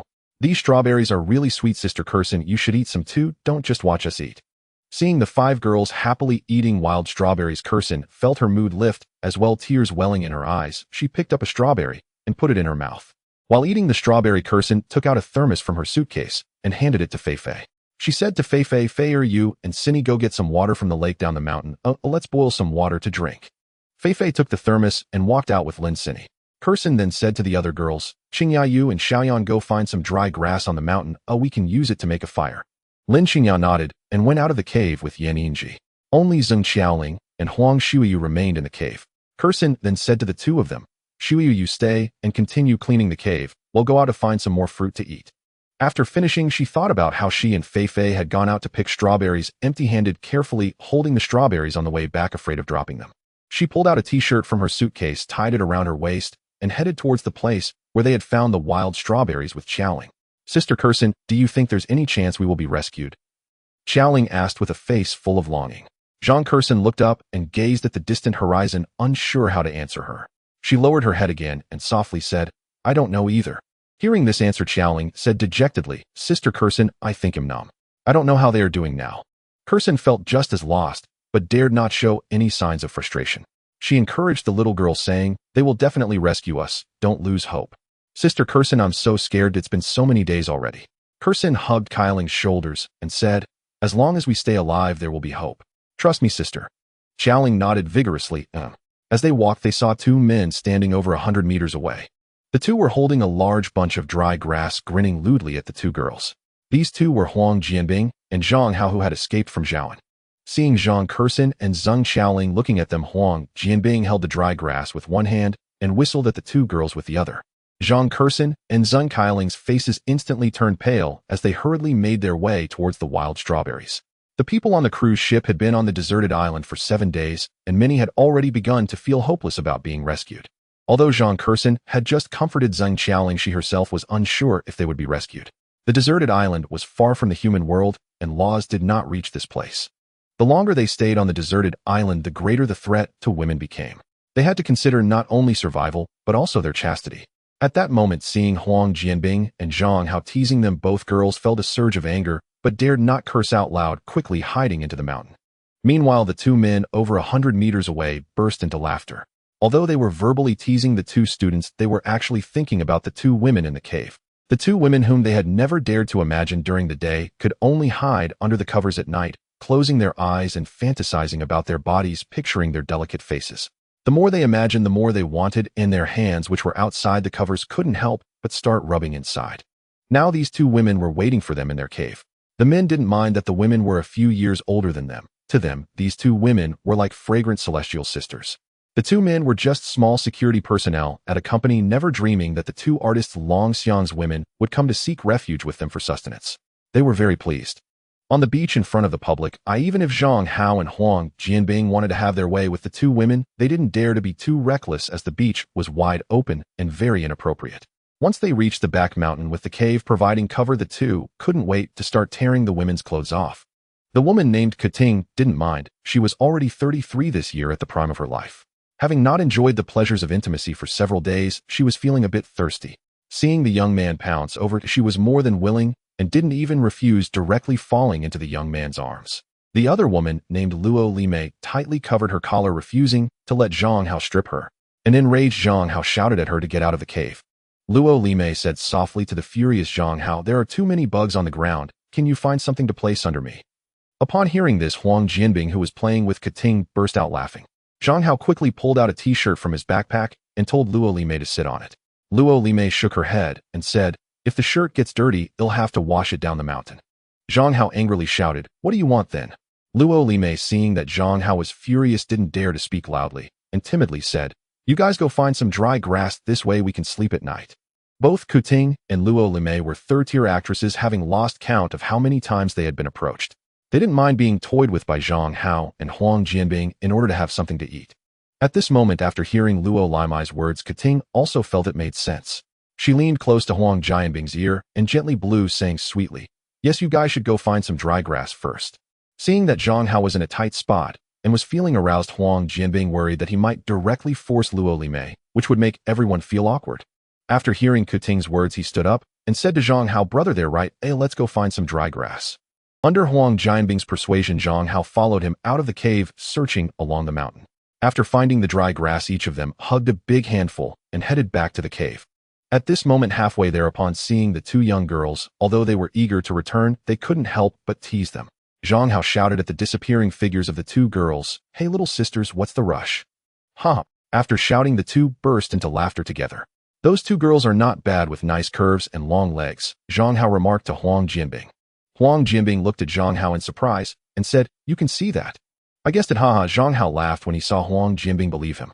"You bastard, let's go," Huang Jianbing said, ignoring him and striding back towards their cave. Inside Cave No. 3, Kating walked over to Luo Limei and shamelessly asked, "Did we not agree on the beach?" "What's wrong, girl?" Luo Limei shook her head and replied, "What's not agreeable? We don't even know if we can be rescued. It's better to have a man taking care of us than to starve to death on this deserted island." Kuting nodded and said, "Yes, Malaysia Airlines has been missing for 2 months. The outside world has started to give up on rescue. It's unexpected that they are still alive here." She then continued, "Now that there are no women around them, we should deal with them first. If anyone else comes to seek refuge with them in the future, they will have to listen to us." Luo Limei nodded, saying, "Yes, it's better here than with Wang Jiao. Why didn't you let Zhang Hao touch you earlier? Were you embarrassed?" Kuting asked mischievously, "What's there to be embarrassed about? Living together, isn't it okay to have some fun if we're not married?" Luo Limei replied disdainfully, "Then what about earlier?" Luo Limei kicked away a small mound of dirt on the ground and said to Kating, "The ground is too dirty. Ooh, I can't adapt to it." "Oh, I see."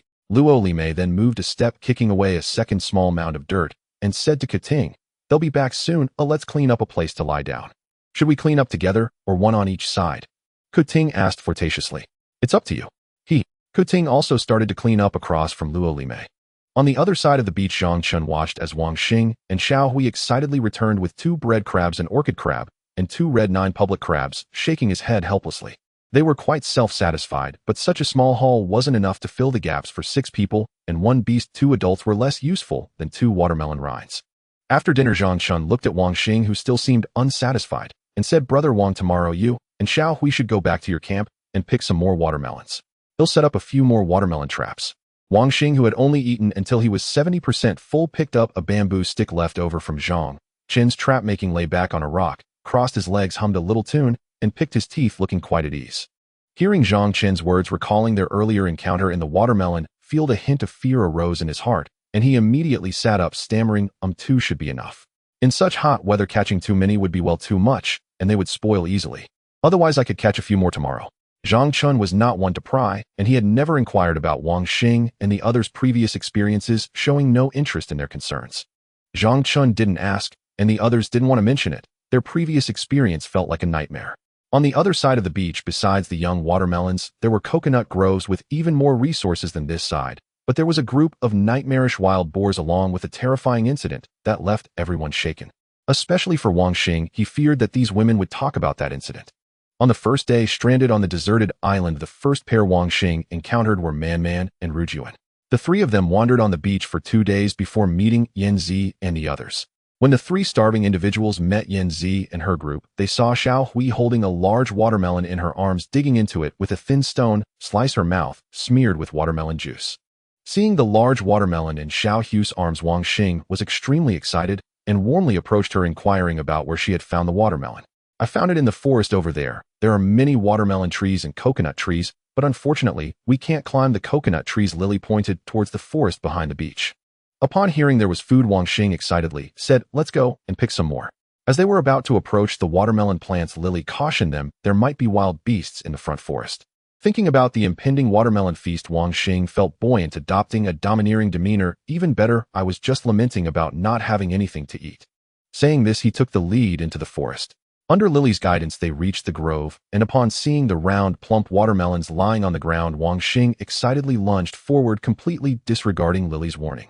Watching Wang Xing, who resembled Zhu Beiji, stealing watermelons, everyone's mood was lifted by his enthusiasm, and they eagerly joined in the watermelon stealing operation without paying attention to their surroundings. Just as everyone was absorbed in the joy of picking watermelons, a sharp voice rang out, "Be careful." Suddenly, a wild boar with its ears pressed back and sharp teeth charged towards Wang Xing and Rujuan, who was closely following him, resembling a Hummer speeding down the road. Faced with this sudden, massive black creature, Wang Xing instinctively pulled the panicking Rujuan in front of him for protection. The two long tusks pierced Rujuan's body, going straight through her abdomen to her back. Severely injured, Rujuan turned her head to look at Wang Xing, whom she had treated like an older brother, feeling a transition from doubt to despair. As the boar's tusks penetrated Rujuan, Wang Xing hurriedly released her and fled towards the forest, not looking back. Seeing Rujuan about to collapse, Man Man wanted to rush over to save her, but as soon as she lifted her leg, she was pulled away by Lily to run out. This eager girl, wanting to save someone, didn't even notice the 7 or 8 slightly smaller wild boars following closely behind the wild boar king. After running a few kilometers, they confirmed that the wild boars had not pursued them and all collapsed on the ground. After a brief rest, Man Man walked up to Wang Xing and slapped him, leaving angrily. Taking a glance at Yan Zi and Xiao Hui, who were crying in each other's arms, Lily stood up and chased after the stubborn rural girl. The two cautiously returned to the watermelon field, hiding in the grass and peering into the forest. They saw the wild boar king and one of the wild boars devouring the already deceased Rujuan, whose body was now reduced to a bloody mess with limbs scattered. Near the edge of the watermelon field, there were 6 or 7 wild boars rooting around the melons, scratching at trees and wandering about. Seeing the torn carcass that the wild boar was feasting on, Man Man's tears flowed down immediately, her delicate shoulders trembling. Lily was the same, unable to cry out. She was so nervous that her entire body trembled, continuously tugging at Man Man's sleeve, signaling her to leave quickly. Lily glanced at the useless man and knew what he was afraid of, unable to help but say to Zhang Chun, "There are fierce beasts over there in the watermelon field." Zhang Chun looked at everyone in confusion, only to see the girls nodding. "There is a group of wild boars over there." "Then Lily, you and Man Man should split these 2 bamboo strips into bamboo pieces tomorrow." Zhang Chen pointed at the 2 smaller bamboo strips. Having been startled by the female wolf yesterday talking about the wild boars in the watermelon field reminded Yan Zi of Rujuan, and a wave of fear rose in her heart. After finishing dinner, Zhang Chun took Xiao Bai for a leisurely stroll along the silver-white beach. Man Man watched Zhang Chun and Xiao Bai wanting to go over and chat with him, but feeling shy to make it too obvious in front of everyone, she could only help tidy up the leftover food on the ground like the others. Yan Zi quietly approached Lily's side and said to her sister, "Lily, can you accompany me for a moment?" Each time they needed to pee, the 3 girls were too shy to say it in front of the 2 boys, often leaving their sentences half-finished. Hearing this, Lily understood what Yanzi wanted to do, stood up, and led her towards the rocky pile near the cliff. On the way, Yanzi called out softly to Lily's sister. Lily turned her head to look at her. Could you talk to Zhangchen for me? Sister, I was so scared by the wolf, it kept baring its teeth at me, and I almost wet myself. So fierce. What did it look like? Lily asked with great interest. Yanzi shook her head. I was so frightened that I didn't pay attention. As soon as I saw that beast, I immediately climbed ashore and ran. Lily wrapped her arms around Yanzi's slender shoulders and said, silly girl, next time you encounter such a beast, you should slowly exit its line of sight before running. If you run around in a panic like this, the wolf will directly attack you. Yanzi nodded and said, sister, could you mention it to Zhangchen for me? Okay. After they finished their business, they returned to the beach and saw Xiao Hui and Man Man had already cleaned up the leftovers. The two girls were not on good terms, sitting on opposite sides, each lost in their thoughts. Wang Xing was humming a little tune lying in the tent. Under the silvery moonlight, Lily began to look for Zhang Chun on the beach. She spotted him kicking the waves barefoot by the beach a few dozen meters away. Xiao Bai was running around him, sometimes jumping into the sea and sometimes running back to Zhang Chun, shaking off the water. Whenever Xiao Bai splashed water on Zhang Chun, he would kick it aside. The two of them were having a great time playing by the beach. Seeing the two of them frolicking at the seaside, Lily smiled slightly and walked over. As she approached Zhang Chun, Lily squatted on the beach, made a gesture to hug Xiao Bai, and called out, Xiao Bai, come here. These girls are much better than Zhang Chun. I'm too lazy to pay attention to you. Upon hearing someone call, Xiao Bai glanced at Zhang Chun and ran merrily towards Lily. Hee. As Xiao Bai was about to rush into Lily's arms, she quickly got up, dodging, and smiled at Xiao Bai. Annoyed, Xiao Bai ran to her feet, shaking off the water, as if to say, take that for bullying me. Lily hurriedly ran back to Zhang Chen's side. Xiao Bai was vigorously shaking off water at this shameless couple, feeling that it had dried off, and then ran back to the sea to get wet again, preparing to attack them. After playing for about an hour, Xiao Bai seemed to tire and ran towards the shore, leaving the two behind on the beach. Under the night sky, the deep blue sea was dotted with white waves crashing onto the beach, while Zhang Chun and Lily barefoot walked along the shore as if on a date. This was their first time alone together, and Lily took the initiative to ask, where are you from? Lily had always played the role of the big sister among the four girls, sometimes mediating between Man Man and Xiao Hui, sometimes encouraging everyone to persevere and at times accommodating their tempers. After spending a few days with her, Zhang Chen also had a good impression of her and replied him from Dahua Chuanzhou in Fujian province. Dahua, the hometown of ceramics. Have you been there? Dahua is a small county with a population of about 200 and only has the ceramics industry. Zhang Chen was surprised that Lily actually knew about it. Zhang Chen couldn't help but ask, have you been there? Lily shook her head and said, I haven't been there. I'm from Hunan province. After graduating from Beijing Film Academy, I went to Guangdong province to develop. Oh, how come you haven't gone back for a visit? I wanted to go back, but all my family members have passed away. Zhang Chun replied with a look of dejection. Lily sensed the sadness in his voice and felt very guilty about her actions, feeling quite embarrassed. The two walked in silence for a while, and Lily couldn't help but recite, the rusty lock hasn't been opened for a long time, and the gray brick path is covered with moss. Unnamed withered grass covers the yard, and a wave of bitterness rises in my throat. Suddenly I recall the past when the high hall was there, and the stove was once burned brightly. Now it feels like just shadows and echoes. There is no one at home to share my feelings with. Wandering in a foreign land for decades, returning home has made me an outsider. Behind the door, the teaching stick is left empty, and there are no reminders to add warm clothes. Zhang Chen didn't understand the meaning of the poem, but felt the emotions within it. He couldn't help but glance at Lily and said respectfully, this poem is really beautiful. Let's not talk about this anymore. Yanzi just asked for me. After feeling sentimental, Lily directly changed the subject and said to Zhang Chen, what did Yanzi want from you? Yanzi was scared today, but she was too shy to tell you, and asked me to come and see if she could stay on the beach tomorrow. Upon hearing Lily's words, Zhang Chen couldn't help but recall today's stunning scene, instinctively rubbing his nose. Lily looked up at Zhang Chun, waiting for his response. Under Lily's piercing gaze, Zhang Chun felt a bit shy and replied, sure. Thank you. Lily expressed her gratitude on behalf of Yanzi. After walking a few more steps, Lily rubbed her arm, feeling goosebumps, and said to Zhang Chun, the sea breeze is getting a bit strong. Oh, let's go back. Zhang Chen nodded, and the two walked towards the shore.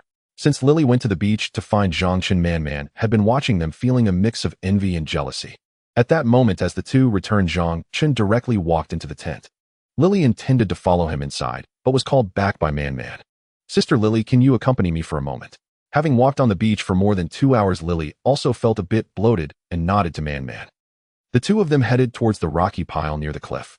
Sister Lily, what were you two talking about? Man couldn't help but ask. Lily glanced at Man Man, knowing her impatient nature wouldn't allow her to hide anything, and thought to herself that if she wanted to say it, she should just say it.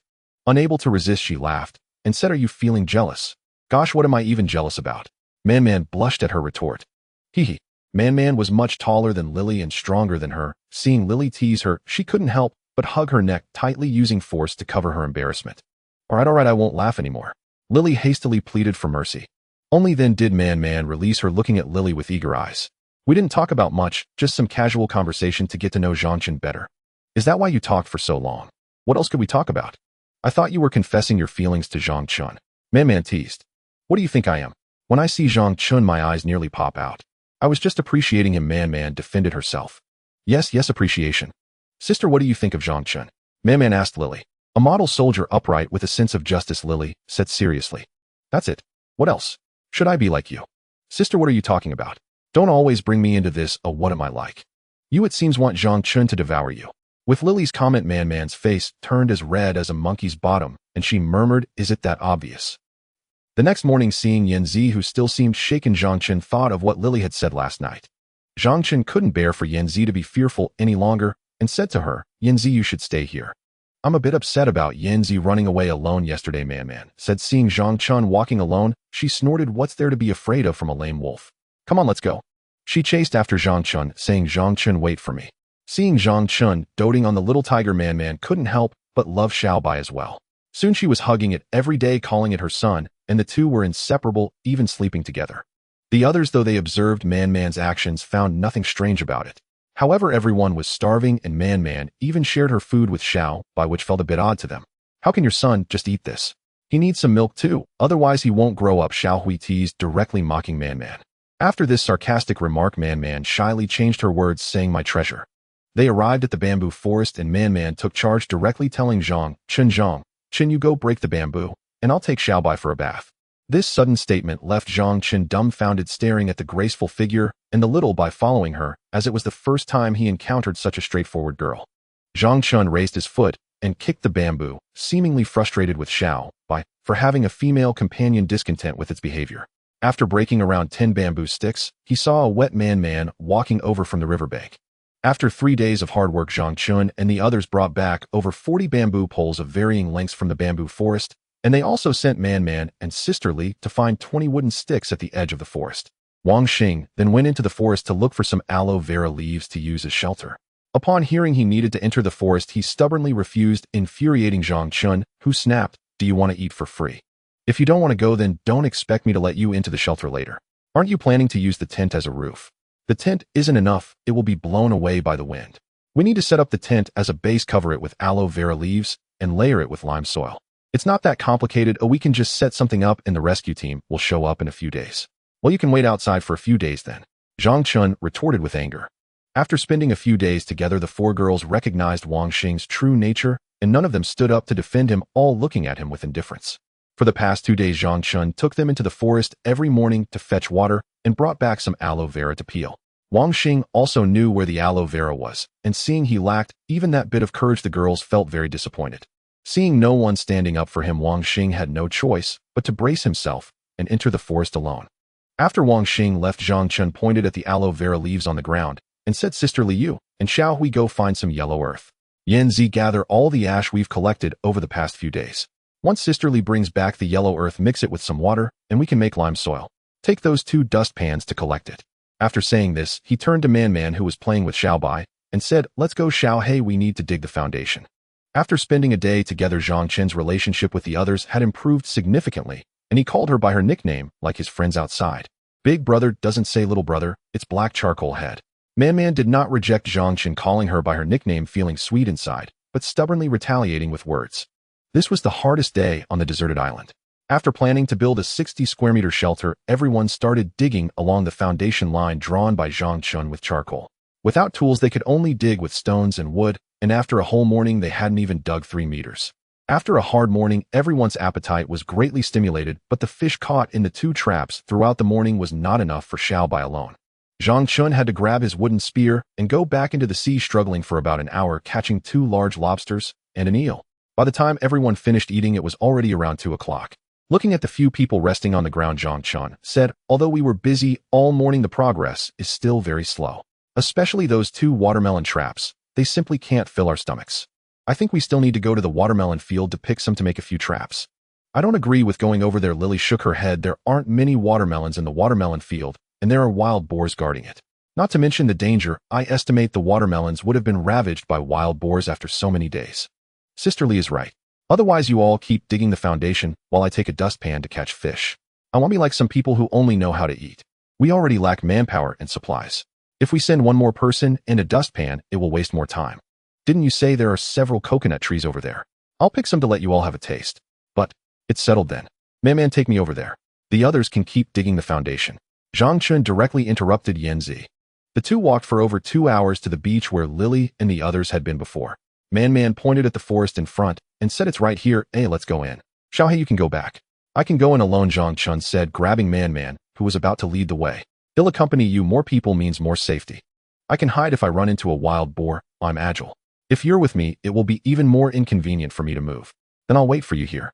Seeing Zhang Chun still trying to speak, Man directly interrupted, if we came together, we have to go back together.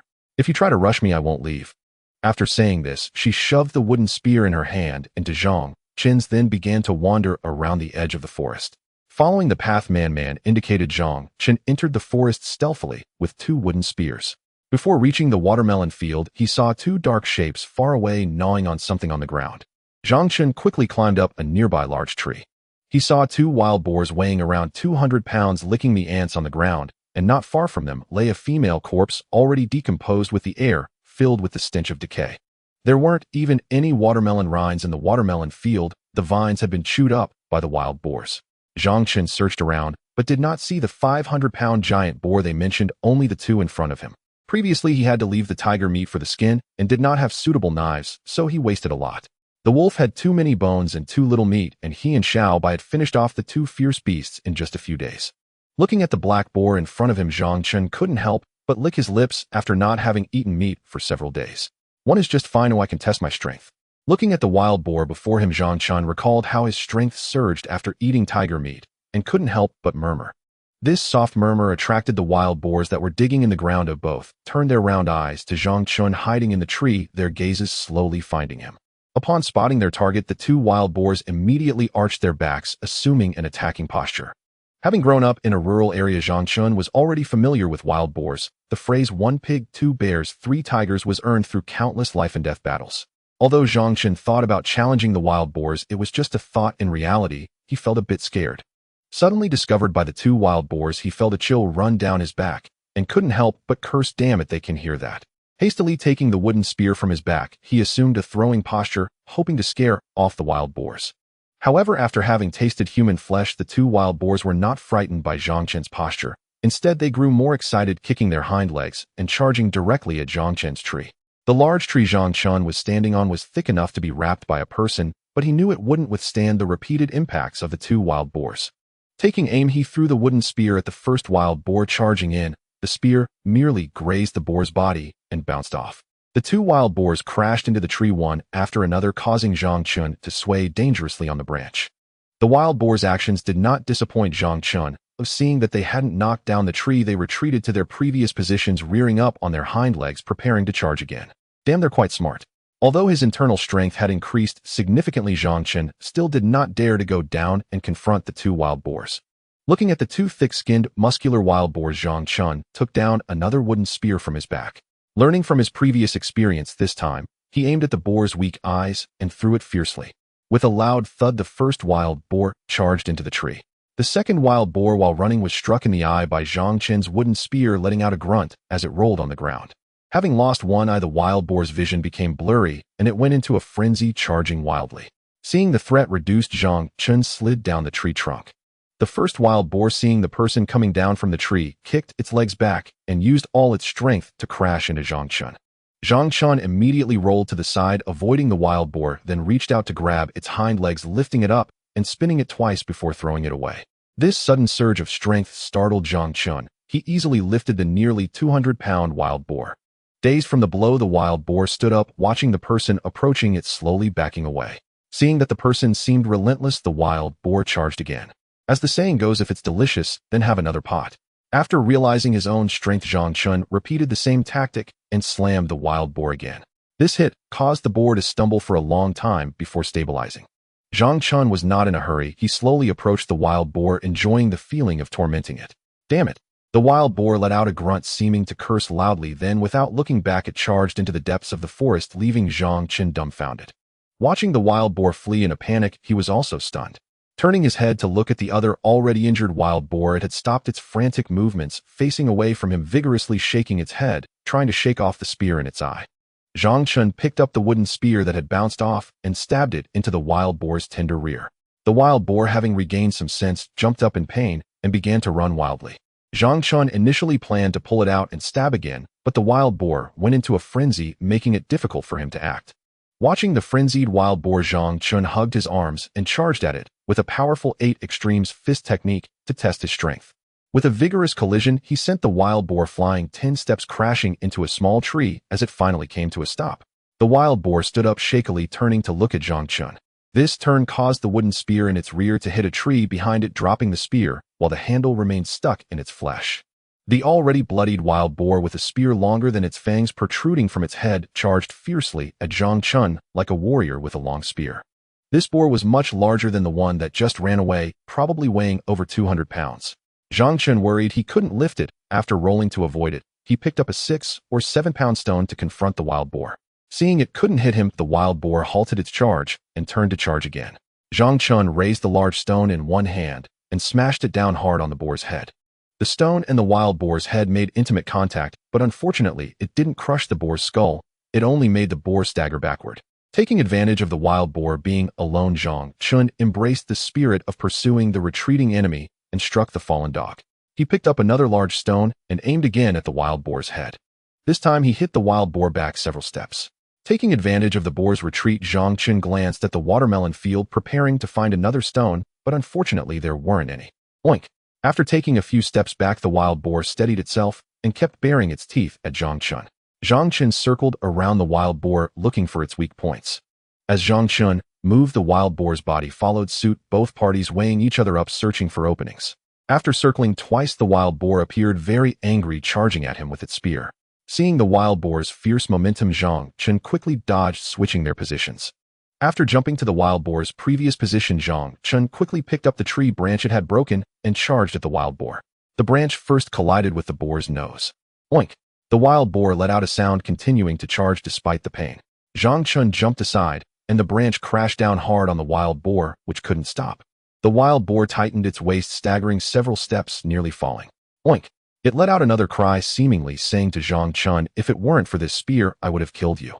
Unfortunately, humans and beasts are different, and Zhang Chun couldn't understand animal language.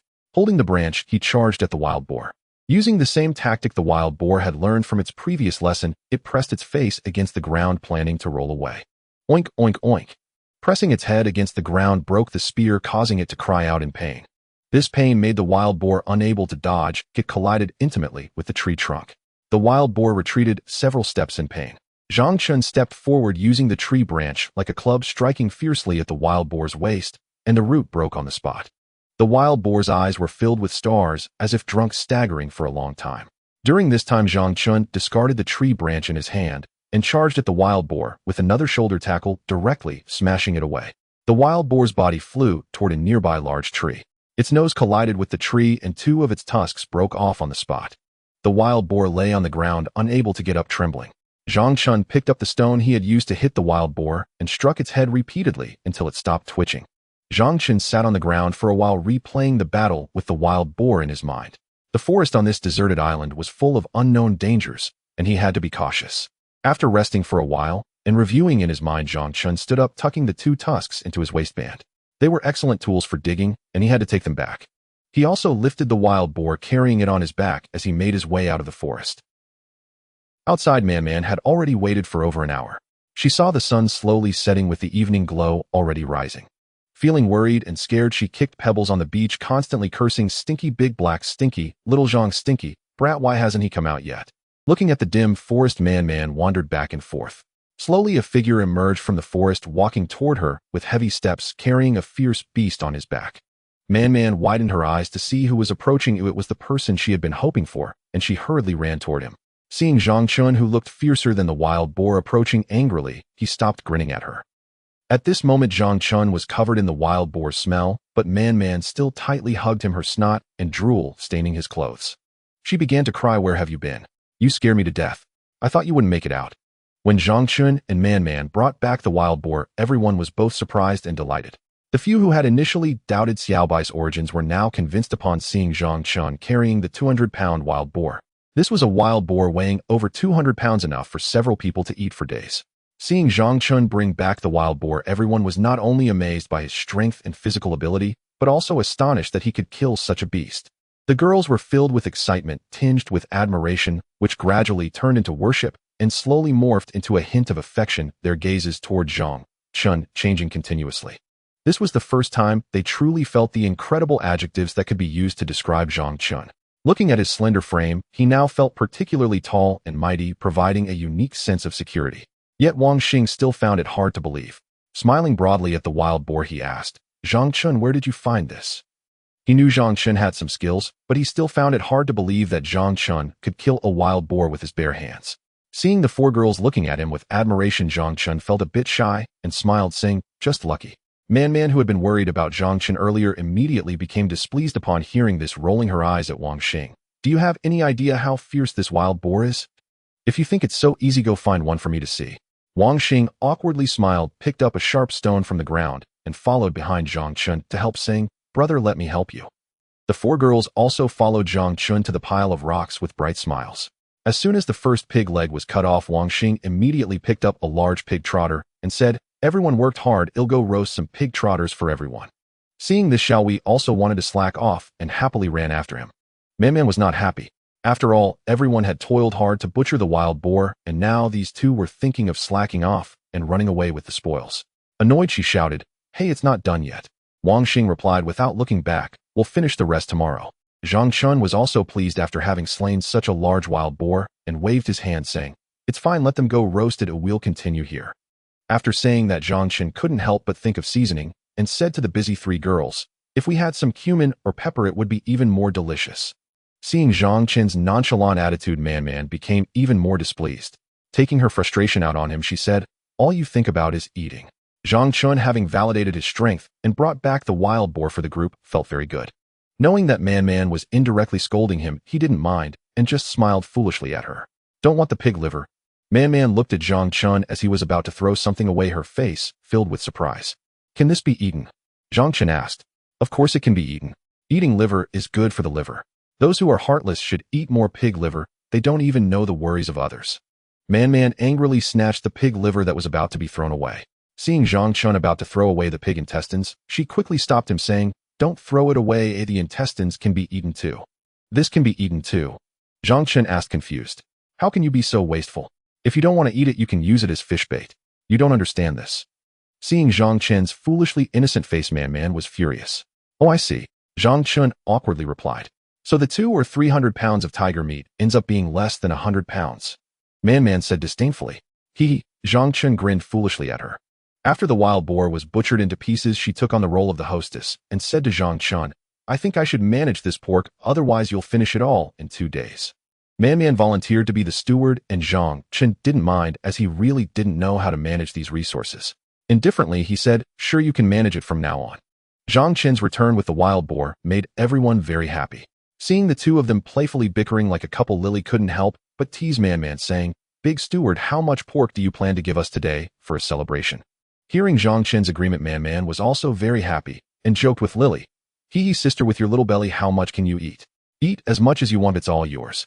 "What about me, big steward?" Yinzi chimed in. "You just like Sister Lily, unlimited, eat to your heart's content." Zhang Chun really liked this atmosphere, but he was too quiet and sometimes didn't know what to talk about with them. Seeing everyone happy, he also asked, "Xiao Hei, what about me?" Man rolled her eyes at him and said, "You can eat the pig intestines and pig liver." "Ah," Zhang Chun exclaimed, sighing. "I should have just thrown them away." "Ha!" The three girls burst into laughter. After a while, the 200-pound wild boar was butchered into pieces, and the four of them made several trips to carry everything back to the camp.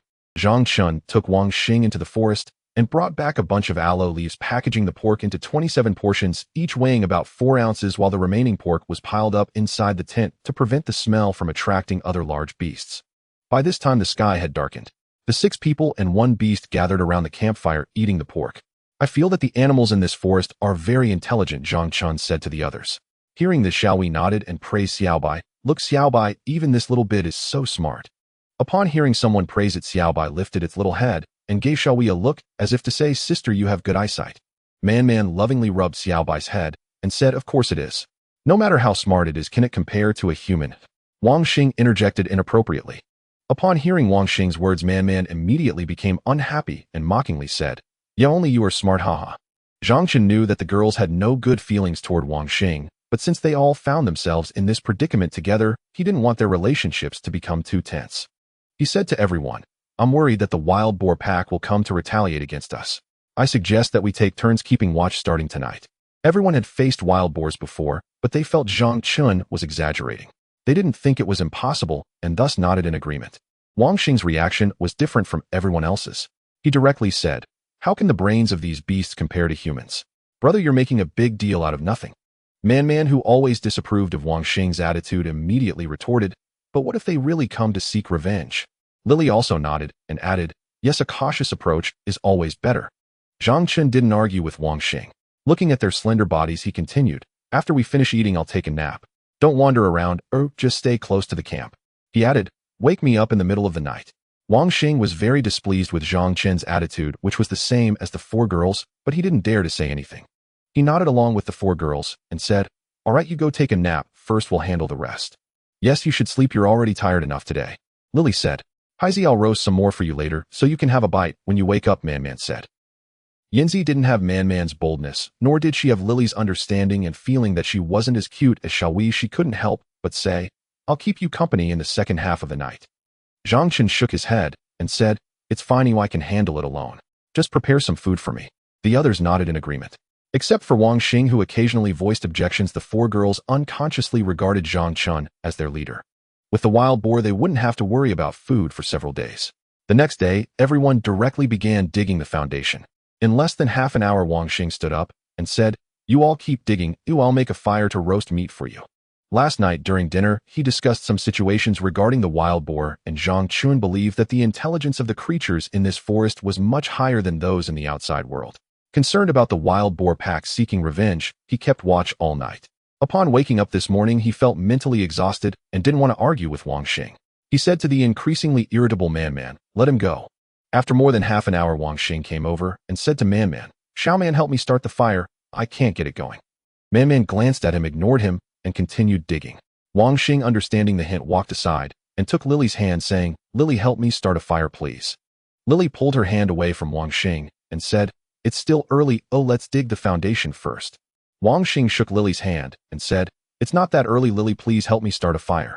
Seeing Wang Xing slacking off without being reprimanded, Xiaowei also joined in, saying, so dumb, can't even start a fire. Come on, I'll help you. The 2 of them hurried off to start a fire. After another half hour, the 2 returned together, continuing to bother Lily. This fire starting is too difficult. Lily, please help us out. This time it was Xiaowei who pulled Lily's hand, shaking it and acting cute. Yes, it's too hard. Lily, you're amazing. You can teach us. Zhang Chun, who was already feeling lethargic and suffering from swollen gums, finally couldn't take it anymore upon seeing these 2 slacking off and affecting others. With a stern face, he walked up to Wang Xing and kicked him hard, angrily saying, you can slack off all you want, but don't disturb others. This kick startled Xiaowei, making her freeze while holding Lily's hand. Man looked coldly at Wang Xing, who had a sullen expression as he glared at Zhang Chen's departing back. That night, Man called the 3 girls out, and they followed her to the pile of rocks, stopping. Xiaowei, who had been feeling down all day, impatiently asked, what is it? Just say it. Man pretended not to hear and said to the others, there are some things I want to discuss with everyone. Just because you managed a few pounds of pork, you're acting all high and mighty now. Seeing Man speaking confidently, Xiaowei was quite displeased. I'm nothing special, just a little better than you. Would you dare to go into the forest with Zhang Chun to find wild boars? Seeing Xiaowei getting more aggressive, Man retorted defiantly, oh, so you think you're so brave? Both of you say one less thing, Lily interjected, trying to mediate. Xiaoman, we're all in the same boat. Oh, just say what you want to say. Lily and Yinzi quite liked Man, so when they heard her, they stopped arguing with Xiaowei. Man said to the 4 of them, So many days have passed, and the rescue team still hasn't appeared. They may have already given up on the rescue. That's impossible. Oh, we can't be the only ones in trouble. Xiaowei immediately reacted to Man-Man's gloomy words. Cut off by Xiaowei, Man-Man was very displeased and said, "You say it's not possible, but I see it's just us. If there were others, they'd have shown up by now. How many days have passed, and have you seen any sign of people?" Seeing the two of them about to clash again, Yanzi was also annoyed and said, "Xiaowei, don't argue. Let Man-Man finish what she's saying." Humph. Seeing Yanzi also standing up for Man-Man, Xiaowei snorted and fell silent. Man-Man shot a glance at Xiaowei and continued, "To be honest, without Zhang Chun, it's questionable whether any of us could survive." She then looked at Lily and Yanzi saying, "Sister Lily is right, we're all in the same boat now, so we need to support each other in the future. In the days to come, we all need to put in more effort and not think about slacking off or putting in the work without effort." This was clearly directed at Xiaowei, and seeing her sulking in the corner without arguing, she continued, "The hope of rescue is still uncertain. If the outside world has truly given up on us, then the only one we can rely on is Zhang Chun." Xiaowei couldn't help but interrupt, mocking, "Are you planning to offer yourself up?" Hearing Xiaowei's unpleasant words, Man-Man retorted angrily, "If Zhang Chun is willing, I would too." After watching the two of them start arguing again, in less than 2 minutes, Lily felt a headache and directly interrupted, "All right, whether or not to offer ourselves up can be discussed later. Man-Man is right, we indeed need to rely on Zhang Chun to fill our stomachs now." Seeing Lily agree with her, Man-Man said to Xiaowei, Xiaowei, I don't want to argue with you, but I still need to remind you of some things. Zhang Chun accepting us isn't because you're pretty or I'm beautiful. It's because he is a soldier, and a soldier's virtue is there. If you and Wang Xing continue to act like this, don't cry when the day comes that you're kicked out." Hearing that she might be kicked out, Xiaowei quickly shut her mouth. She was frightened. Although she liked to throw tantrums, she was also self-aware and knew that Zhang Chun had a very poor impression of her. Seeing Xiaowei quiet down a lot, Man-Man continued to speak. "Wang Xing is what kind of person everyone knows. He's a coward, a treacherous scoundrel. After Zhang Chun kicked him earlier, he looked at Zhang Chun with eyes filled with hatred. I'm worried he might do something to Zhang Chun. Everyone saw how he used Ru Jun as a scapegoat before. Zhang Chun doesn't know this, and I'm not trying to stir up trouble, but such things have happened. It's hard to guarantee he won't do it again. Especially today when he looked at Zhang Chun with such vengeful hatred, I'm worried he might retaliate against Zhang Chun. So I plan to mention this to Zhang Chun as a warning." Lily nodded and said, "Yes, let's find a time in the next few days to tell Zhang Chun about this. Since Zhang Chun just mentioned that before we build a shelter we need to be cautious about the wild boar pack's revenge, we should continue to keep watch. It's more tiring for one person to keep watch, so I suggest we take turns keeping him company while he watches." Having not spent time alone with Zhang Chun for 2 days, Yanzi recalled their previous interactions and felt that he might have had some feelings for her before. She thought that since Man-Man was about to offer herself up to Zhang Chun, she felt a bit jealous and said, "Well, if one person is keeping watch, it will be quite boring. Xiao Man and Sister Lily, you're both better at working than I am, so I'll keep him company." Seeing Yanzi take the lead, Man-Man didn't feel like competing with her and nodded, saying, "Then it's settled." That night, under the dark sky dotted with a few shiny stars, the sea under the night sky reflected a bright moon, and the gentle waves crashed against the rocks, the sound of waves washing the beach. The two of them walked barefoot along the edge of the beach like a couple on a date. Neither spoke. They simply walked quietly, enjoying their wonderful time together. Finally, unable to hold back, Yanzi said, "About what happened last time." Suddenly, a loud thunderclap interrupted her words, and they saw the storm raging above the cliff, not far away. Several bolts of lightning as thick as pillars struck the cliff one after another for about 10 minutes. Then, under the bright moonlight, a huge crack appeared in the cliff, and a terrifying aura suddenly enveloped the entire beach, making even the air feel compressed. Suddenly, a silvery figure flew out from the cliff. The silvery figure was dozens of meters long, resembling a giant python twisting in the air. With the appearance of the giant python, the bolts of lightning falling from the sky became much thicker, striking down rapidly one after another. Huge waves also surged in the sea, the sound of crashing waves intertwining with the thunder resembling the end of the world. Seeing this sudden change, Zhang Chun couldn't care less about the silver giant python in the sky. He grabbed Yanzi's hand and ran desperately toward the shore. The others in the tent had already been awakened by the sound of thunder, looking up at this miraculous scene. The sound of thunder and the crashing waves drowned out Zhang Chun's shouts as he ran toward them. The crowd was still unaware of the situation in the sea. It was only when Zhang Chun got closer that they heard his shouting, "Run! The sea water is coming!" Everyone turned and ran into the forest. The pork is still in the tent. After running for more than 10 meters, Man-Man remembered the pork and turned back. Zhang Chun caught up with Man-Man and pulled her arm, shouting, "What are you doing?" "The meat, I haven't taken it yet," she replied. Man Man shook off Zhang Chun and continued running toward the tent. Seeing Man Man's stubbornness, Zhang Chun and Yanzi could only follow her. The three of them turned back to the tent, and the two helped Man Man quickly stuff all 27 package portions of pork into her backpack, making one of the bags bulge. Man Man then thought about carrying away some of the scattered pork, but Zhang Chun pulled her back, saying, "Forget those, we have to go now." Not caring whether she was willing, he dragged her into the dense forest as the three of them began to flee the beach.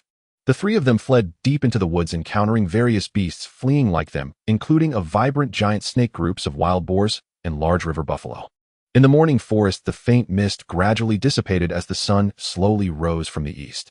With the first rays of sunlight shining through the trees, everything began to return to normal, and the sounds of insects, birds, and rustling leaves gradually filled the air. Listening to the chirping insects and smelling the fragrance of flowers, Lily glanced around, and then at the small white creature in her arms. She took a deep breath, relieved to still be alive.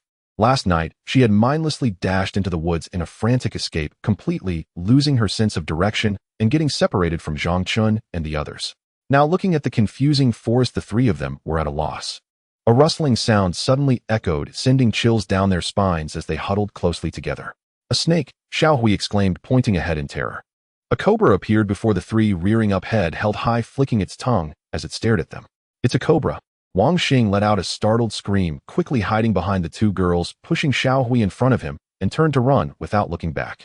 Xiao Hui stumbled forward a few steps and fell to the ground.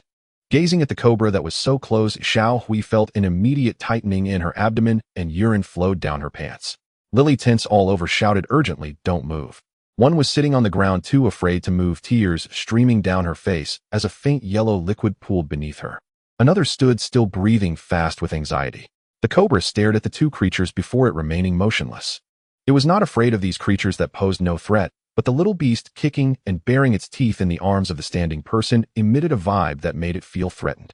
Ever since the cobra appeared, the little white creature in Lily's arms had become restless, kicking and thrashing about, trying to break free. It seemed that the little white creature realized that the two girls were no match for the cobra. It struggled free from Lily's embrace, positioned itself in front of Xiao Hui, and faced off against the cobra. Seeing the little white creature shield Xiao Hui, Lily trembled as she spoke. "You slowly crawl up, don't make any sudden movements." Xiao Hui noticed that the cobra was distracted by the little white creature and, disregarding the caution, hurriedly hid behind Lily, peeking out to watch the standoff. In the past, the little tiger that had been bullied by Man Man whenever it bared its teeth finally found its confidence today. With its silly demeanor combined with the aura of a beast king, it intimidated the cobra, which halted and flicked its tongue repeatedly. The fierce little white creature saw the cobra retreating, but not leaving entirely, anxiously pacing back and forth, as if saying, "Come on over." Watching the bold little tiger, the cobra backed down, flicking its tongue and saying, "Bro, I was wrong. Apologies need to be effective. What do you need the police for?" "Bro, I was wrong. I truly made a mistake. I'll leave right away." "Stop, don't go. Didn't you see those two girls nearly ready to offer themselves to me? Let your brother boast a little longer." "Bro, I really made a mistake. Let me go. Your aura is suffocating me." "Fine, just go." That charcoal-headed one seems to be coming but frightens beasts, demanding several pounds of beast meat in one go. After the little white creature yelled a few times, the cobra slowly retreated. After the cobra slithered away, the little white creature immediately ran towards the left side of the forest. This little tiger was Zhang Chen's prized possession. Seeing it run around, Lily quickly chased after it, with the two of them following the little white creature. Zhang Chun and the others had been running with the beasts all night, stopping only when the thunder ceased. Having encountered so many fierce beasts along the way, the trio did not dare to rashly venture into the woods. They sat back to back and waited until dawn before slowly standing up. What was that thing in the sky last night? Remembering the strange phenomenon from the previous night, Zhang Chun asked the two girls. It should have been a python undergoing tribulation. Having read many fantasy novels, Yanzi couldn't help but recall what was described in the books. Tribulation. Zhang Chun looked incredulous. How else can you explain it? Although I feel what Yanzi said is a bit far-fetched, recalling the large creature that made a loud roar in the sea on the first night I was stranded, Zhang Chun started to believe it. Talking about that giant python, Man was also shocked. That python was really terrifying, but was struck by lightning for a long time and still didn't fall down, and it could even fly. As soon as she finished speaking, a small white figure rushed out from the woods, and Man excitedly shouted, "Little white, wow, little white." Shortly after, two tall figures also emerged from the forest. Seeing Zhang Chun and the others, Xiao Hui dashed into Yanzi's embrace, tightly holding her, and saying, "I thought I wouldn't find you guys anymore." Having narrowly escaped death, Xiao Hui clung to Yan Zi's slender waist, tears streaming down her face. Though it couldn't be called a long-awaited reunion, it was indeed a survival from death. Seeing that both Lily and Xiao Hui were safe, Yan Zi let out a sigh of relief, saying, "Why are there only you two? Where's Wang Xing?" At this moment, Zhang Chun and the others had not yet noticed the anomaly, with Xiao Hui's pants thinking they were wet from seawater. "He ran away." "Ran away?" "Yes," Lily nodded. "We encountered a cobra just now." Wang Xing pushed Xiao Hui in front of him to block her, and then took the opportunity to run away. "Ha, he really can't change his ways," Man scoffed. "Are you all right?" "We are fine. A little white saved us by scaring off the cobra." "While little one, you're so impressive, it was worth all the trouble for you." Man praised while giving the little white creature's face a firm rub. The little white creature, feeling annoyed from being pinched, bared its teeth at Man dissatisfied, and said, "I am powerful." After hearing Lily recount the standoff between Little White and the cobra interspersed with Wang Xing's antics in the watermelon field, Zhang Chen felt for the first time that the outside world was not as good as he had imagined. He used to think that rural areas were filled with small demons and malevolent spirits, shallow ponds with many turtles, where people were envious, fearful, and resentful, a place filled with intrigue and backwardness. He didn't expect city folks to be the same. Even dogs know not to bite familiar people. He didn't expect Wang Xing to bite familiar faces, especially a female acquaintance wanting to use Xiao Hui as a human shield.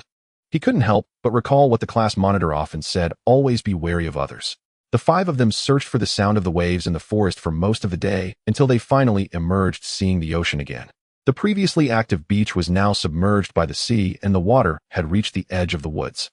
The makeshift shelter they had built was washed away by the waves, and all their efforts over the past few days were lost in an instant. Even the tent was nowhere to be found. On the original beach, a black backpack bobbed up and down with the waves. "The backpack, our backpack." The sharp-eyed Xiao Hui was the first to spot it, excitedly pointing at the sea. Although they had lost their spear, they still had the backpack, which contained a 6 or 7-inch long knife. Zhang Chen quickly took off his shirt and jumped into the sea to retrieve the backpack, which was their last supply. Once he put his clothes back on, Lily pointed towards the cliff and said, "Zhang Chen, look over there." The cliff that was previously obscured suddenly vanished, revealing the world behind it to everyone. At a glance, it was a golden beach, just like the area they had been exploring before. "Let's go take a look." Compared to this place, the opposite shore seemed more suitable for survival. Zhang Chun led the 4 girls to explore this new land. The 5 approached the previous cliff cautiously. At this point, the cliff had been leveled by the lightning from last night, and a 1-meter-long gully had appeared in the middle, the cause of which was unknown. As they followed the exposed rocks to the edge of the gully, they did not see the giant python from last night. However, the scene on the opposite beach caused everyone to gasp. There were about 10 corpses lying haphazardly on the beach, with patches of reddish-brown bloodstains scattered everywhere. The air was thick with the stench of blood carried by the sea breeze into their nostrils. Looking at the beach, which resembled a hell on earth, Lily said to the others, "It seems to be people from our company. Let's go take a look." With that, Zhang Chun crossed over, and the 4 girls found a narrow spot to leap across as well. As they approached the beach, they were met with a sight of scattered corpses. Some bodies had their heads nearly severed with brain matter oozing out, others had their upper bodies ripped open by claws exposing their entrails, some had limbs missing, leaving gaping wounds lying on the ground. The scenes were horrific and hard to bear. The 4 girls, confronted with such a terrifying sight, couldn't help but step back several paces, bending over to retch. Even Zhang Chun, who had a strong constitution, felt his scalp tingle at the sight before him. Though his expression remained unchanged, he couldn't suppress his fear. He held back his dread and said to the 4 girls, "Most of these bodies are female. They should be from our ship. Wait for me here while I look around." The 4 girls were so nauseated that their stomachs were churning and their faces turned pale, lacking the strength to respond. Half an hour later, Zhang Chun returned to the group and said, "I just took a quick look. There are about 20 bodies, all attacked by fierce beasts. Judging by the wounds, they must have been attacked by tigers, leopards, bears, and the like. It's likely that the sounds of beasts we heard the night before occurred during that time." The others nodded in agreement with Zhang Chen's analysis. Zhang Chun continued, "I suspect there may still be survivors. If there are survivors, they probably fled." Lily said, her complexion pale. Zhang Chen nodded. "Yes, I just saw some footprints along with those of wild beasts. Also, most of these bodies are female. There's only one male body, and I remember there were several men on the ship. The remaining survivors likely ran to the other side of the beach. They definitely wouldn't dare enter the forest. Right now, neither side is suitable for our survival, so we should go over there to take a look. In Chinese culture, we value burial, but the ground is littered with bodies, making it nearly impossible to bury them all, even if we wanted to." Additionally, lacking shovels or tools for digging, after some discussion, they had no choice but to abandon the idea. Suspecting that there might be more than one beast attacking survivors, the five did not dare linger too long. They walked for about 10 meters in the direction the others fled, then turned back to bow 3 times to the bodies on the ground in respect for the deceased. They then continued on their way, hoping to find evidence of survivors ahead. After walking for 3 hours, the five finally spotted the crashed airplane. Looking at the rusting airplane, Lily said, "This is the MH370 that was reported missing months ago." When the airliner went down, Zhang Chun had not yet left the army and was sent out to participate in the search for its whereabouts. Now famished, Zhang Chun nodded. "Yes, it's that plane. Lily, you take them to check inside and see if there's anything left. I'll look for some dry grass to start a fire so we can eat something first." The 4 girls were already starving and they nodded obediently. They dug a pit on the beach next to the plane, waiting for Zhang Chun to return with the dry grass. If it weren't for Man insisting on going back to fetch the pork last night, they would probably have gone hungry by noon. Suddenly, Yanzi stood up, pointing towards a tree at the edge of the forest, and said to the others, "Look, there's someone there." Following Yanzi's gesture, they saw a disheveled woman hiding behind a large tree peering at them. "Come out, we can see you already," Xiao Hui shouted loudly at the voyeur. After being discovered, the woman stepped out from behind the tree, took a few steps forward, then stopped, afraid to approach, mumbling, "Delicious food, delicious food." The woman looked unkempt and filthy, her eyes vacant, her upper clothing was tattered, and she wore no lower garments. Seeing the group stand up, she suddenly screamed sharply, "Men, don't come closer. Men, don't come closer." The mad ramblings left Zhang Chun and the others bewildered. Yanzi gave a sign for everyone to stay still, slowly walking over with the pork and offering it to the madwoman. The madwoman snatched it away and squatted on the ground, devouring the meat ravenously. Yanzi also squatted down, gently patting the woman's back, afraid she might choke, saying, "Eat slowly. Delicious, delicious." Seeing that she did not reject her, Yanzi tried to engage her in conversation, asking, "Is it delicious? Eat slowly, there's more. Delicious, delicious." Looking at the incoherent woman, Yanzi slowly asked, "Are you all alone? Delicious, delicious." Seeing her repeat this phrase, Yanzi patiently continued, "Where do you live?" "In a tree hole, in a tree hole." Though the woman was mad, her subconscious understanding was still intact. With great effort, Yanzi and Man managed to figure out that she lived in a cave not far away. The group planned to go with her to take a look, but as soon as Zhang Chun approached, the woman immediately went wild. The 4 girls had no choice but to leave Zhang Chun behind, saying, "Zhang Chun, you stay here and wait for us. Also check the airplane to see if you can find anything." After Zhang Chun warned them repeatedly, the 4 girls and the little white creature took the cooked pork and followed the madwoman to the tree hole she mentioned. After following the madwoman for nearly half an hour, the 4 girls finally arrived under a tall phoenix tree with a trunk thick enough for 2 adults to embrace. At the base of the tree, a crack was just wide enough for 1 person to squeeze in. The madwoman pulled out 2 backpacks from the hollow of the tree and handed one to Yanzi, babbling incoherently, "There are clothes, meat in exchange." Upon receiving the backpack, Yanzi opened it to find an unopened set of women's cosmetics, several packs of Zhonghua cigarettes, a box labeled Tiguanyan tea, a razor, 2 charging cables, one a meter long and the other 4 meters, along with 2 pairs of men's jeans and 2 short-sleeved shirts. Yanzi shook her head at the madwoman and said, "You can't wear these clothes. Let me see the other bag. Does it have any women's clothing?" Seeing Yanzi reaching out, the madwoman thought she was trying to snatch her other bag and hurriedly hugged the backpack to her chest, retreating. Lily stepped forward and extended the piece of pork in her hand, saying, "Meat you wanted to exchange here." Only then did the madwoman stop, retreating, throwing away the backpack in her arms and rushing forward to grab the meat. Lily signaled to Man beside her to circle around and check the bag. Man stealthily took the backpack from the ground, and when they opened it, they found several pairs of women's underwear, a pair of capri pants, a pair of shorts, a skirt, 2 short-sleeved shirts, an open box of cosmetics, 3 packs of large sanitary pads, a bottle of facial cleanser, a charging cable, a small comb, and a small mirror. Seeing the pads inside the backpack, the 4 girls were ecstatic. These were incredibly important to them. Just a few days ago, Yanzi had been distressed for several days about not having her period, leading to a lot of bleeding. Remembering how she had walked in front of Zhang Chun with a red backside a few days ago, she felt so embarrassed that she wished she could find a hole to hide in. Yanzi took out the capri pants and squatted down with the madwoman, showing her the pants and mimicking her words, saying, "Pants you wear, pants you wear." Watching Yanzi mimic her, Xiao Hui couldn't help but laugh out loud. The laughter left the madwoman stunned, staring at her blankly. Yanzi shot Xiao Hui a fierce glare, urging her to be quiet. Then she repeated to the madwoman, "Pants you wear, pants you wear." Noticing that the madwoman was captivated by her, Yanzi reached out to take the pork from her hand, startling the madwoman, who ran away holding the meat. The 4 girls carefully guided her until they managed to calm the madwoman down and helped her put on the pants. Yanzi looked at the other 3 and said maternally, "What should we do?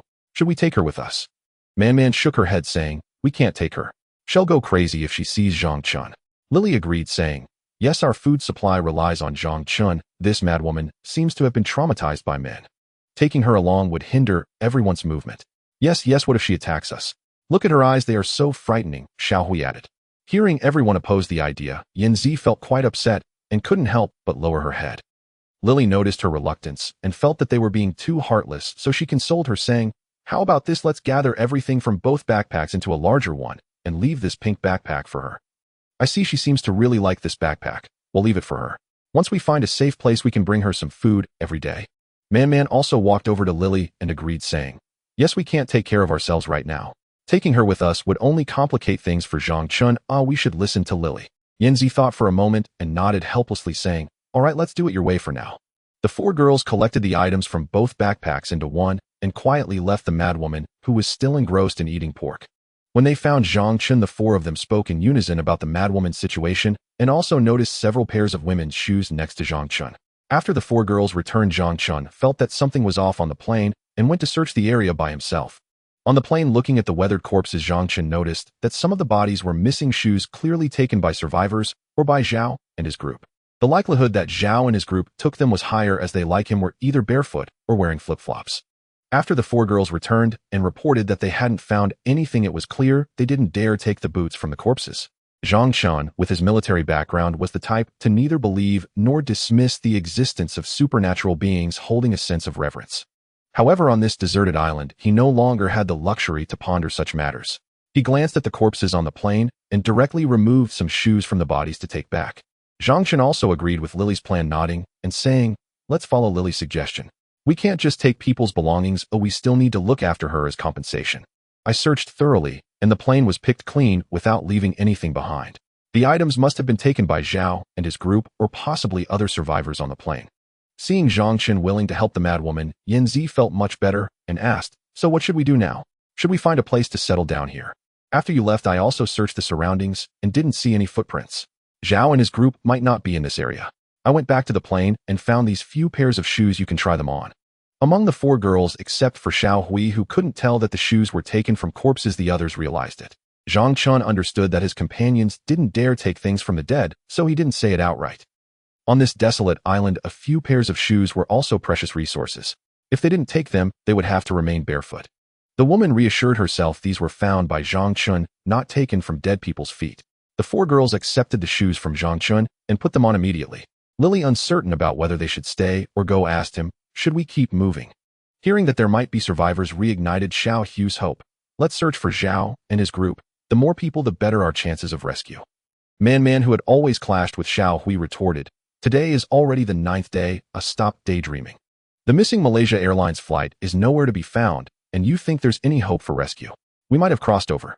Seeing that the two were at odds, Lily directly interrupted their argument, saying, listen to Zhang Chun.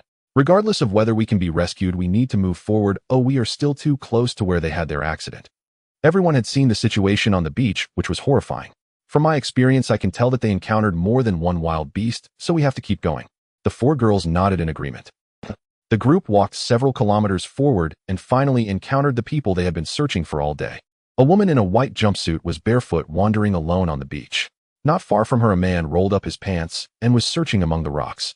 These two were Dongqing and Fan Guang. Although the woman wore light makeup, the five girls and one beast approached her, all incredulous as they recognized her, Dongqing. Dongqing was equally surprised to see someone coming from the beach. Yanzi looked at her idol excitedly, exclaiming, Miss Dong, hello. The news said you were missing, and I couldn't believe it. I didn't expect it to be true. You were on the Malaysia Airlines flight too. You're alive, that's wonderful. Are you okay? Dongqing glanced at the rambling fangirl and smiled slightly, saying, hello, who are you? Compared to the other girls, Lily was much steadier and said kindly, hello, Miss Dong. We are from Longxiang Media Company in Guangdong Province. The company organized a seaside vacation and we had an accident. Oh, you are the survivors from Longxiang? Yes. I've seen other survivors from your company. They are living in the mountains. I knew it as Zhao and the others must still be alive, Xiao Hui said excitedly. Lily sincerely asked, Miss Dong, could you show us the way? It'll take you, we need to leave soon, she said, calling out to the man who was catching fish nearby. Fan Guang, let's go. Why didn't you come together before? Dongqing asked the group. We were on the other side of the cliff before. Oh, Dongqing nodded. Sister Dong, how are our company members doing? Yanzi asked with concern. Them They are all living on the hillside behind the valley, Dongqing said, explaining to them. There are 47 survivors from the Malaysia Airlines flight from several different countries. We found a habitat among the trees over there, Dongqing pointed to the distant mountains and continued. We discovered a lake surrounded by mountains on 3 sides about 3 to 4 acres in size. There are 3 mountains by the lake, with the 2 mountains on the sides being closer to the lake, each having 5 or 6 caves totaling about 10. We survivors all live in the caves. Were there no people or animals living in the caves before? Xiao Hui intrigued asked. Dongqing shook her head and continued, no one lived there. However, there were animals. When we first arrived, we found a group of monkeys living in the mountains. Among the survivors of the Malaysia Airlines flight, there were more men, so we went to the plane and dismantled the steel frames of the seats to use as weapons to drive the monkeys away. Dongqing picked up her thermos, took a sip of water, and asked the 4 girls, would you like something to drink? The others all shook their heads. After we drove the monkeys away, we settled in the caves on both sides of the lake. You Longxiang survivors are living on the mountain in the middle of the lake where there are more than 10 caves, but they are farther from the lake. We call that mountain the back mountain. Zhang Chun showed little interest in what Dongqing was saying and followed behind with Fan Guang. Fan Guang was a bit taller than Zhang Chun, around 180 centimeters. Noticing Zhang Chun's walking posture, he couldn't help but ask, bro, you came from the army, right? Fan Guang had a northeastern accent like his squad leader. Upon hearing it, Zhang Chun felt a special fondness and nodded, asking, did you come from the army too? Fan Guang nodded, saying, yeah, I was in the army in 08, used to be an artilleryman. How about you? I just retired from the garrison in Hong Kong. Wow. Upon learning about Zhang Chen's background, Fan Guang was surprised, saying, that's impressive, brother. Garrison troops are the elite among elites, the country's treasures. Not really, Zhang Chen modestly replied. How many years did you serve in the garrison? Fan Guang asked curiously. I served 2 years as a conscript and 3 years as a non-commissioned officer. Did you participate in the Southern Military District's competition? Although he wasn't in the garrison, Fan Guang had heard of some things related to it, looking at Zhang Chun with admiration. I participated last year. Upon hearing this, Fan Guang became even more excited, asking with admiration, what place did you get, bro? The 5 girls were drawn in by the surprised reactions of Fan Guang, behind them, all pricking up their ears to listen to their conversation. There is a saying that beautiful women are often paired with heroes. Upon hearing that Zhang Chen participated in the Southern Military District competition, the 5 girls all stopped and looked at him. Zhang Chen shook his head and said, there were many events in the competition. I participated in shooting. What place did you get? Fan Guang seemed to be filled with curiosity, looking at Zhang Chun with bright eyes. Seeing so many people looking at him, Zhang Chun felt a bit embarrassed. His cheeks flushed as he said 6th place. Wow, the others exclaimed in admiration. That's amazing. Zhang Chun humbly shook his head, saying, that's nothing. Our squad leader got 2nd place in shooting. And Li Pang, the reconnaissance soldier from the military district, placed 3rd. Wow, that's so impressive. These are all experts. Everyone was astonished, their mouths agape. Since leaving the army until today, Zhang Chun had been in society for less than 3 months, growing up in a childhood filled with bullying and being stepped on. He remained very indifferent to social matters and the colleagues he encountered on this deserted island. When he met Dongqing, he wasn't as excited as the 4 girls, but quietly followed behind them. Later, because he and Fan Guang both came from the army, they inevitably conversed, otherwise he would not have known what to say to them. The group, led by Dongqing, arrived at the foot of the back mountain. Dongqing pointed to several caves that were faintly visible, saying, your colleagues are in the caves up there. If you follow this path up, you'll meet the Longxiang people. The group nodded at Dongqing and said in unison, thank you, Miss Dong sister. Fan Guang patted Zhang Chen's shoulder and said, bro, come find me in the 3rd cave on the left side of the lake when you have time. Zhang Chen nodded in response. The 5 girls and 1 beast climbed up the winding mountain path and soon encountered Zheng Burong from Guotao's group. At that moment, Zheng Burong was holding a coconut shell and a mineral water bottle, preparing to go down the mountain to fetch water. Xiao Hui and Man Man recognized her at a glance. All 3 were newcomers from the current Dragon Xiang group. Although the 3 girls were not very close, the current situation felt like meeting an old friend in a foreign land. Xiao Hui hurried forward, calling out affectionately, Rong Rong. Zheng Burong, seeing the group coming up the mountain, initially thought they were from other caves, so she looked down at the ground. When she heard someone call her name, she looked up. She saw a little girl and a black girl running towards her. When Xiao Hui reached Zheng Burong, she finally recognized the 2. Looking at Xiao Hui and Man Man, Zheng Bairong's eyes widened, but she couldn't believe it, thinking the 2 had already died. Xiao Hui tightly held Zheng Bairong's hand, affectionately calling her name, Rong Rong. At their first meeting, Man Man had been a bit excited, but now she didn't show much enthusiasm. Zheng Burong, once elegant and refined, now appeared slightly tanned with dark circles under her eyes and looking emaciated. She also said, Rong, it's great that you're okay. Zheng Burong looked at the two girls in disbelief, noting that they seemed unchanged since before the incident. She said to them, "Yes, I thought you both were dead." Xiao Hui shook her head, saying, "It's okay, we're all fine." After saying that, she remembered her good friend and quickly asked, "What about Qian? Is she okay?" Upon hearing this, Zheng Bairong's expression dimmed, her eyes reddening, as she said, Qian is gone as she died on the beach." When Xiao Hui entered Longxiang, she and Qian had been assigned to the same room. Being newcomers, they had lived together and became good friends. Hearing this, Xiao Hui's eyes widened in disbelief as she asked, "How could this happen?" Zheng Burong nodded. Xiao Hui's eyes also turned red, glistening with tears. At this moment, Lily and Zhang Chen approached from behind and overheard Zheng Bairong's words. Lily gently wrapped her arm around Xiao Hui's shoulder, saying, "Let's go up first." Xiao Hui, like Zheng Bairong, was a newcomer from Wang Jiao's group. Upon hearing Lily's words, she continued, "You all go up first. Follow this path straight up, and the second cave is where we live. Sister Jiao is there too." After hearing this, everyone nodded. However, Zheng Burong did not seem to have any intention of leading the way, and the group couldn't help but look at her. Among this group of 5 and 1 beast, Zheng Burong was slightly more familiar with Xiao Hui. Seeing that they were waiting for her to guide them, she said to them, "You all go ahead, I'll go get some water and be right back." With that, she turned and walked down the mountain holding the coconut shell. The 5 individuals and 1 beast followed Zheng Bairong's instructions and arrived at the second cave halfway up the mountain. At this time, around 3 or 4 in the afternoon, only Guatao and Wang Jiao remained in the cave, while the others had been called outside by Guatao to search for food. As the 5 approached the cave entrance, Xiao Hui was eager to rush inside. Lily quickly grabbed the excited Xiao Hui and softly called into the cave, "Sister Jiao." At that moment, Wang Jiao was kneeling on the grass mat with Guatao standing in front of her. Hearing someone calling her from outside, she instinctively lifted her head.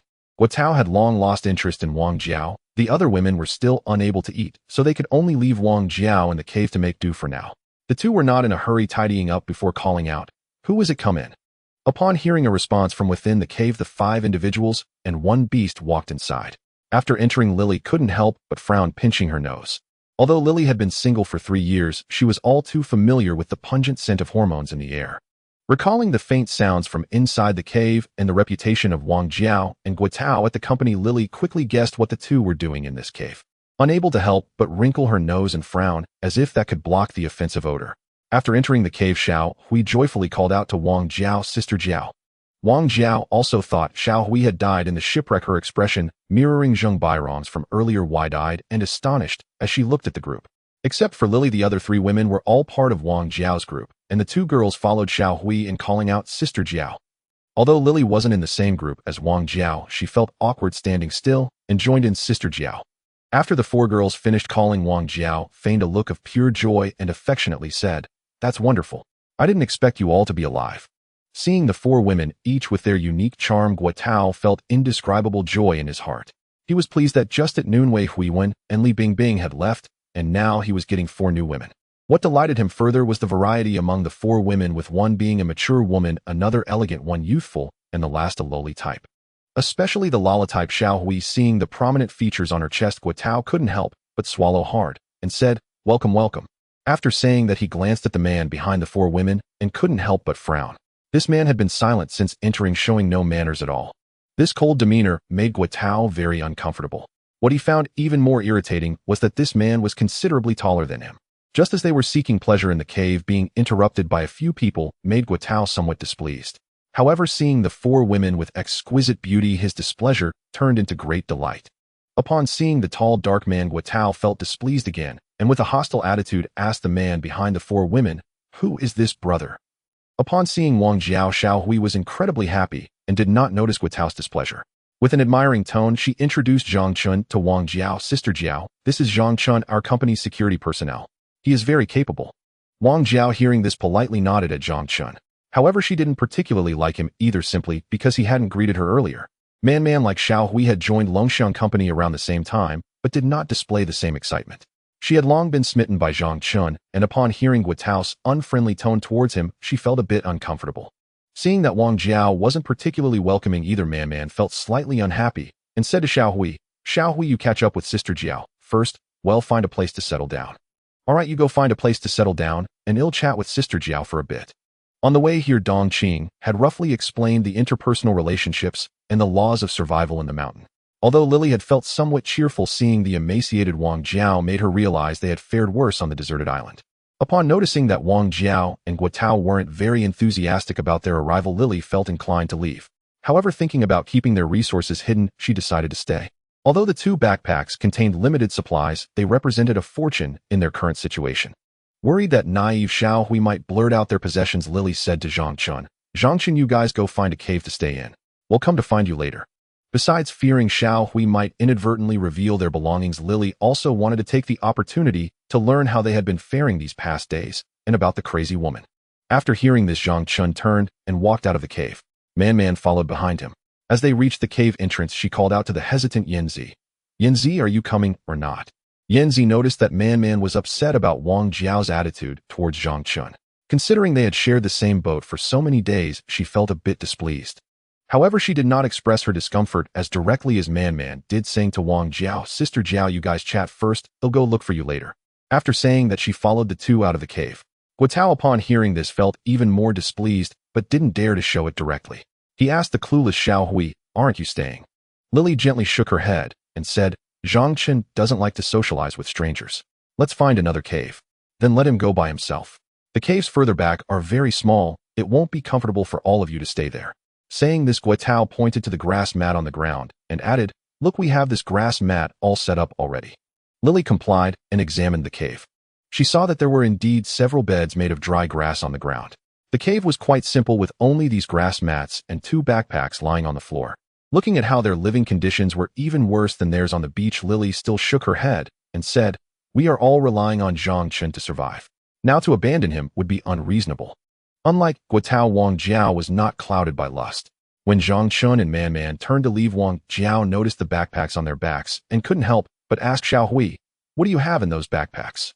"The backpacks contain. They are filled with clothes we found near the Malaysian Airlines plane." Seeing Wang Jiao inquiring about the backpacks, Lily worried that Xiao Hui might spill everything, so she took over the conversation. On their way here, Dong Qing had mentioned that the people from Longxiang arrived here without any clothes and in a pitiful state. The clothes they changed into were also scavenged from the Malaysian Airlines plane, so she redirected the topic towards that. "It's obvious without thinking," Guatao said, visibly displeased. Oh. Wang Jiao, however, had a different perspective. Although the Longxiang people had scavenged significantly from the Malaysian Airlines plane, supplies like backpacks were relatively scarce. Not many people found them in the back mountains, including Wang Jiao and her group, who managed to find only two, causing her some confusion. "Where have you all been before?" "We didn't see you at all," Wang Jiao continued to inquire. "We were on the other side of the cliff." "Oh." Upon hearing this, Wang Jiao asked with even more curiosity, "Isn't the cliff a few hundred meters high? How did you get over?" "Sister Jiao, let me tell you, you might not believe this." Xiao Hui excitedly began to explain. "Last night, a gigantic python flew out from the cliff. It was undergoing tribulation transcendence, and the lightning from its tribulation destroyed the cliff, allowing us to cross over. Last night, the people on the back mountain also felt the changes in the world. Many stepped out of their caves to observe. However, the distance was too great for anyone to see clearly." Hearing Xiao Hui's words now, Wang Jiao couldn't help but recall the chilling atmosphere from last night. The concept of tribulation transcendence was frequently encountered in movies, television, and novels, but Wang Jiao had never believed such things existed in reality. She looked at Lily with a blend of doubt and surprise. Although Lily was not part of her group, Wang Jiao was aware of her, particularly from last year's show The Palace, where Lily played the fourth female lead. Lily was several years older than Xiao Hui and had seen more of the world. Wang Jiao looked at her with a gaze full of curiosity and surprise. Lily nodded.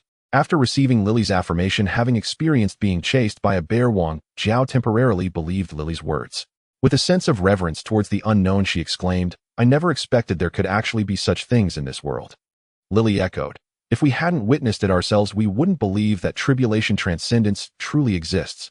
Looking at Wang Jiao, she asked, "Sister Jiao, we saw many corpses of Longxiang people near the cliff this morning. What happened?" Sigh.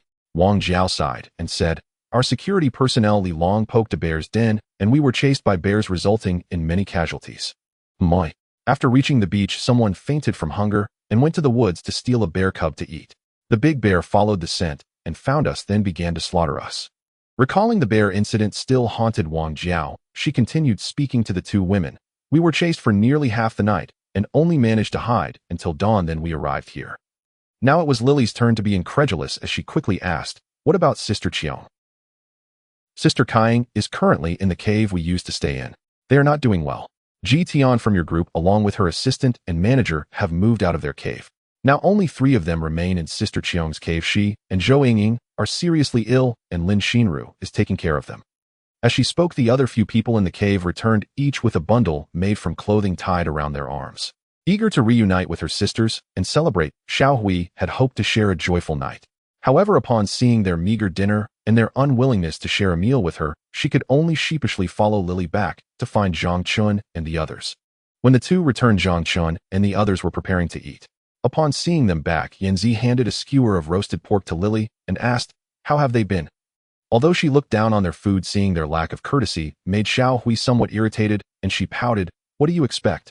They are all pale and emaciated, nearly starving to death." Listening to Xiao Hui's complaints, Lily understood that she was upset that her fellow sisters were lacking in manners. Hearing Xiao Hui mock them, she couldn't help but be amused. Hee, that's not good at all. Our company is in a similar situation to Malaysian Airlines, divided into several small factions. Although Zhao Zong and his group appeared numerous, they were worse off than the other small groups. While not exactly ostracized, they had certainly lost trust. Lily sat down and continued speaking to the group. At that time, in order to search for supplies from Malaysian Airlines, Zhao Zong sold Lisa, and now Lisa is with Li Long. The ones faring relatively better on the back mountain are Huang Jianbing and Zhang Hao's group. They have a fishing net and don't worry much about food. 2 women from Wang Jiao's team offered themselves to them for food. As she said this, Lily's face turned slightly red as she stole a glance at Zhang Chen, noticing he was expressionless, and continued, "The most unfortunate ones are Sister Cheong and her team. You guys joined the company not long ago, so you might not be aware of Sister Cheong's character. She is quite a serious woman, and in our industry the more serious one is, the easier it is to offend people. Sister Cheong is just and honest, but it doesn't match the industry norms. Few people were close to her in the company, and now on this island, even fewer genuinely care for her." Thinking back to having just visited Sister Cheong and seeing her poor condition, having chatted with Lin Xinru for a long time, Lily had a rough idea of their situation. With a hint of sadness, she said to Zhang Chun, "Sister Cheong now has 2 women with her. The 3 of them are staying in a small cave not far from us. Sister Kaiying and a girl named Zhou Yingying have been ill since the yacht ran aground, and now there is only a girl named Lin Xinru taking care of them. The other 3 who were previously active with her on the beach are now in the cave next to ours." Among Zhang Chen's group, Lily was the oldest and had more social experience, being more perceptive than the 3 girls.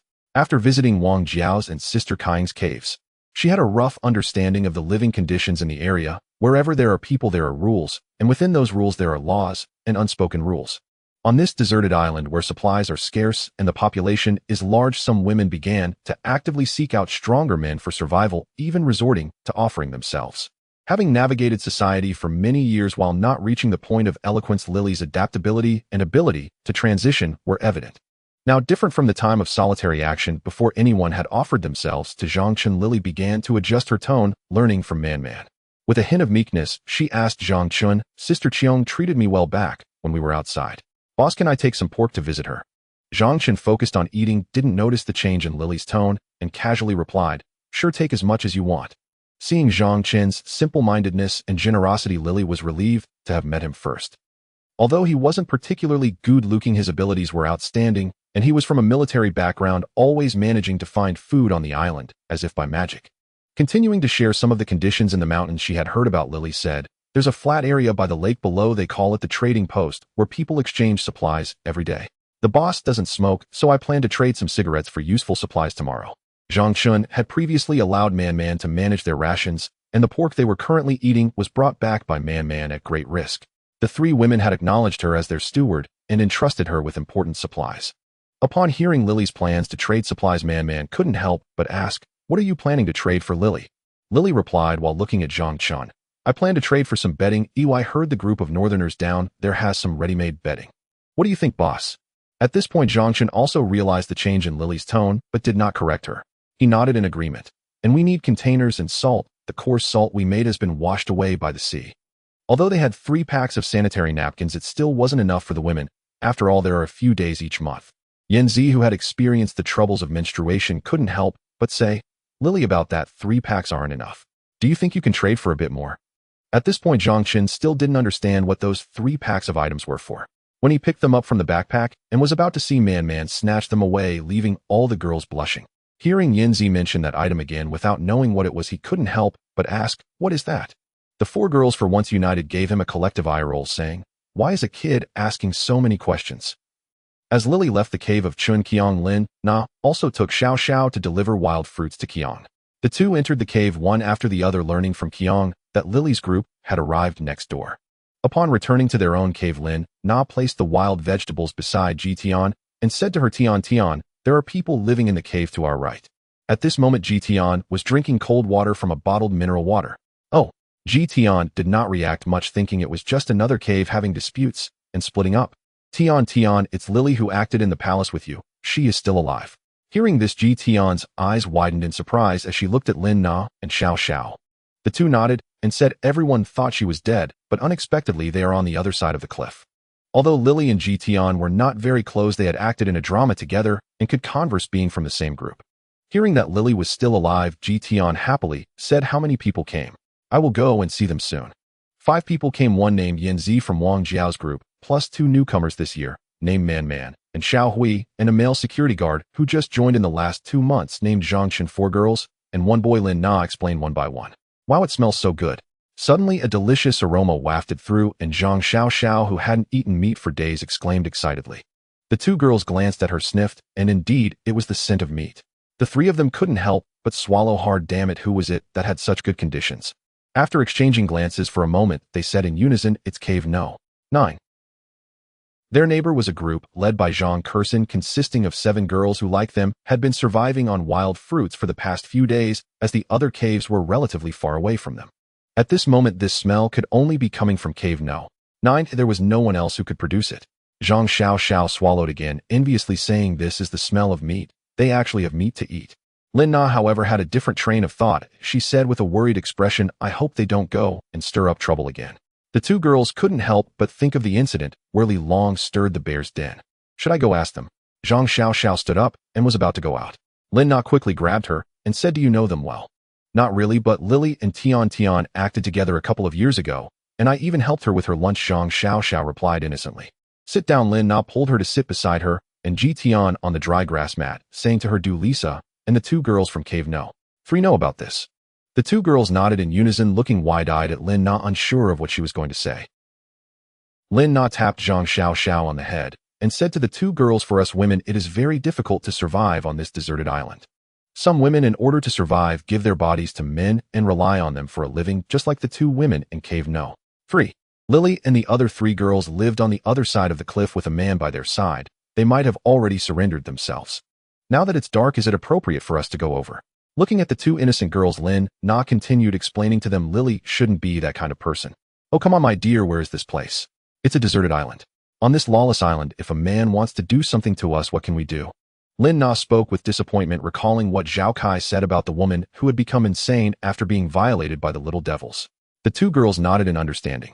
Just now, when we came from Sister Qiang, she mentioned that Lily was inquiring about that madwoman who was said to have encountered the madwoman near the Malaysia Airlines plane. Lin Na continued, yes, Sister Qiang mentioned this to us earlier. Zhang Xiao Xiao chimed in. Lin Na glanced at the naive Ji Tian sitting down next to her with a worried expression, saying, I wonder if Lily is like the madwoman being forced by that security guard, which is why she is inquiring about her. Upon hearing this, Ji Tian immediately stood up and said, then we should go rescue her. Lin Na quickly pulled her back down onto the dry grass mat and asked, that guy is a strong security guard. How can we 3 weak girls rescue her? Yes, Zhang Xiao Xiao quickly echoed. So what should we do? Ji Tian asked anxiously. Let's talk about it tomorrow. Lin Na stuffed the last wild mulberry into Ji Tian's mouth and said, hurry and eat. The next morning, Ji Tian woke up early, planning to go find Lily. After walking a few steps, she remembered Lin Na's words and hesitated, returning to the cave. At this time, Lin Na and Zhang Xiao Xiao were still fast asleep. Ji Tian walked over, pulled a dried grass from the mat, and gently slid it across Zhang Xiao Xiao's face. Smack! Zhang Xiao Xiao, dreaming thought a bug was crawling on her face, and quickly slapped it away. Hee. Seeing Zhang Xiao Xiao slap her, Ji Tian bent over and laughed heartily. Zhang Xiao Xiao opened her eyes to see Ji Tian holding her belly and laughing with a thin dried grass in her hand.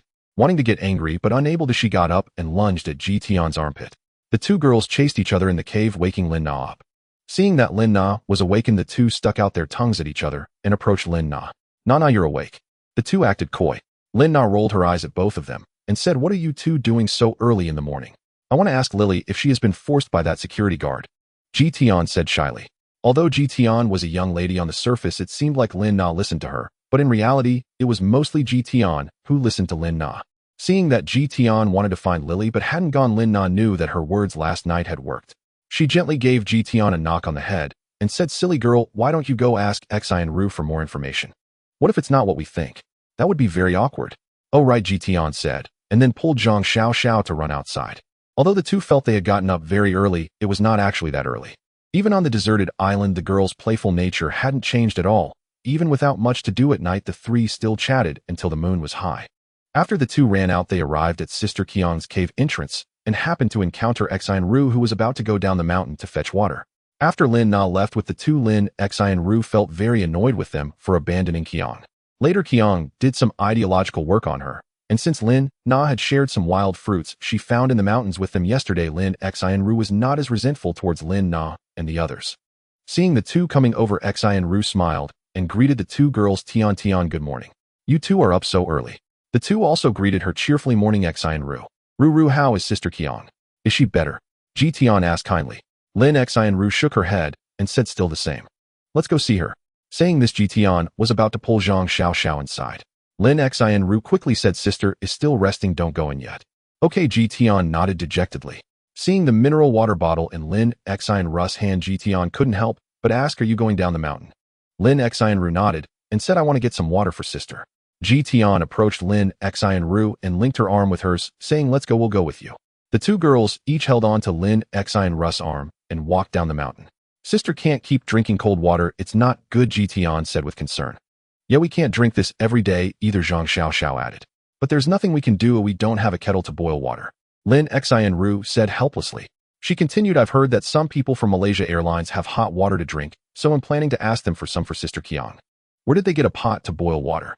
Ji Tian and Zhang Xiao looked at Xian Ru curiously. When Malaysia Airlines crashed, the plane was broken down in the atmosphere, and they picked up some metal pieces to make a frying pan by smashing them with stones. Xian Ru explained to the two. "Oh, I see." The two girls nodded seriously like little scholars. "So who do you plan to ask?" Ji Tian asked again. "I plan to look for Dongqing. She is also a celebrity and should be easier to talk to."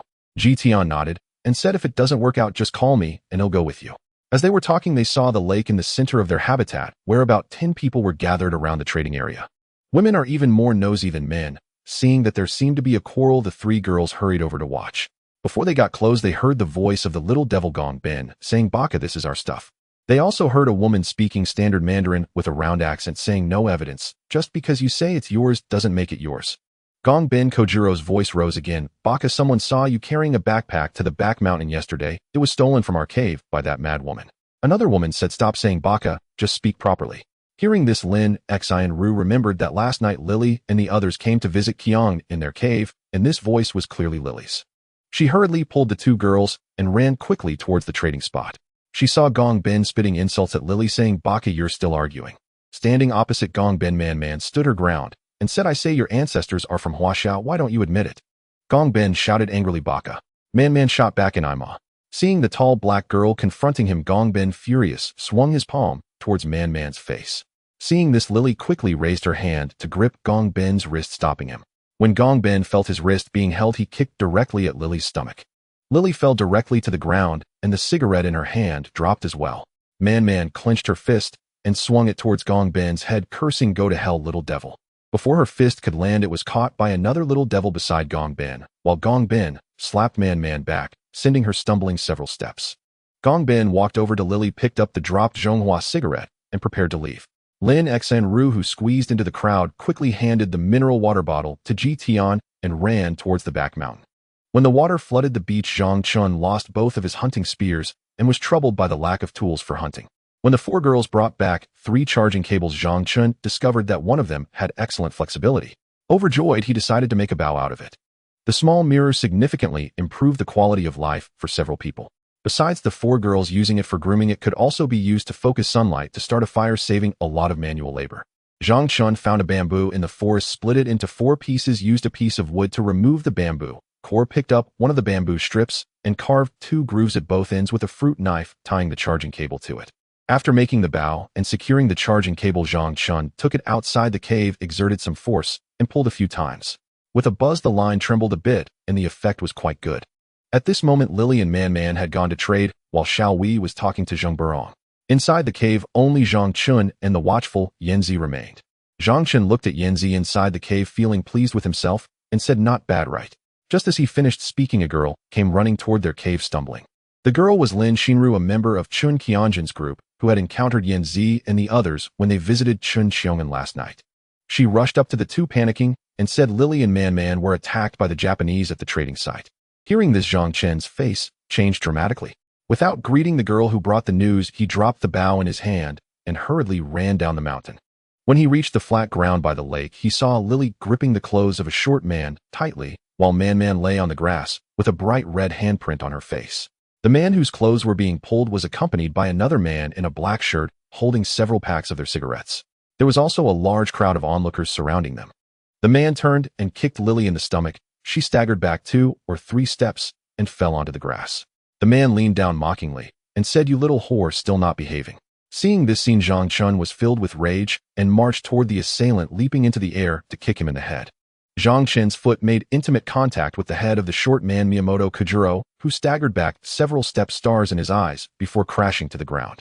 The man in black saw Zhang Chun kick Miyamoto Kojuro and lifted his foot to kick Zhang Chun, but Zhang Chun charged with a shoulder tackle, sending him flying into the crowd. Zhang Chun glanced at the fallen Miyamoto Kojuro and kicked him in the stomach. Among the crowd, a man in a yellow shirt approached holding an iron rod and took several steps to smash it down on Zhang Chen's head. "Watch out from behind." Hearing Lily's warning, Zhang Chen sidestepped and the iron rod missed.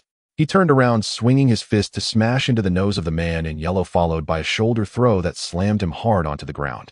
The nose of the man in yellow broke on the spot, and he fell to the ground holding his nose.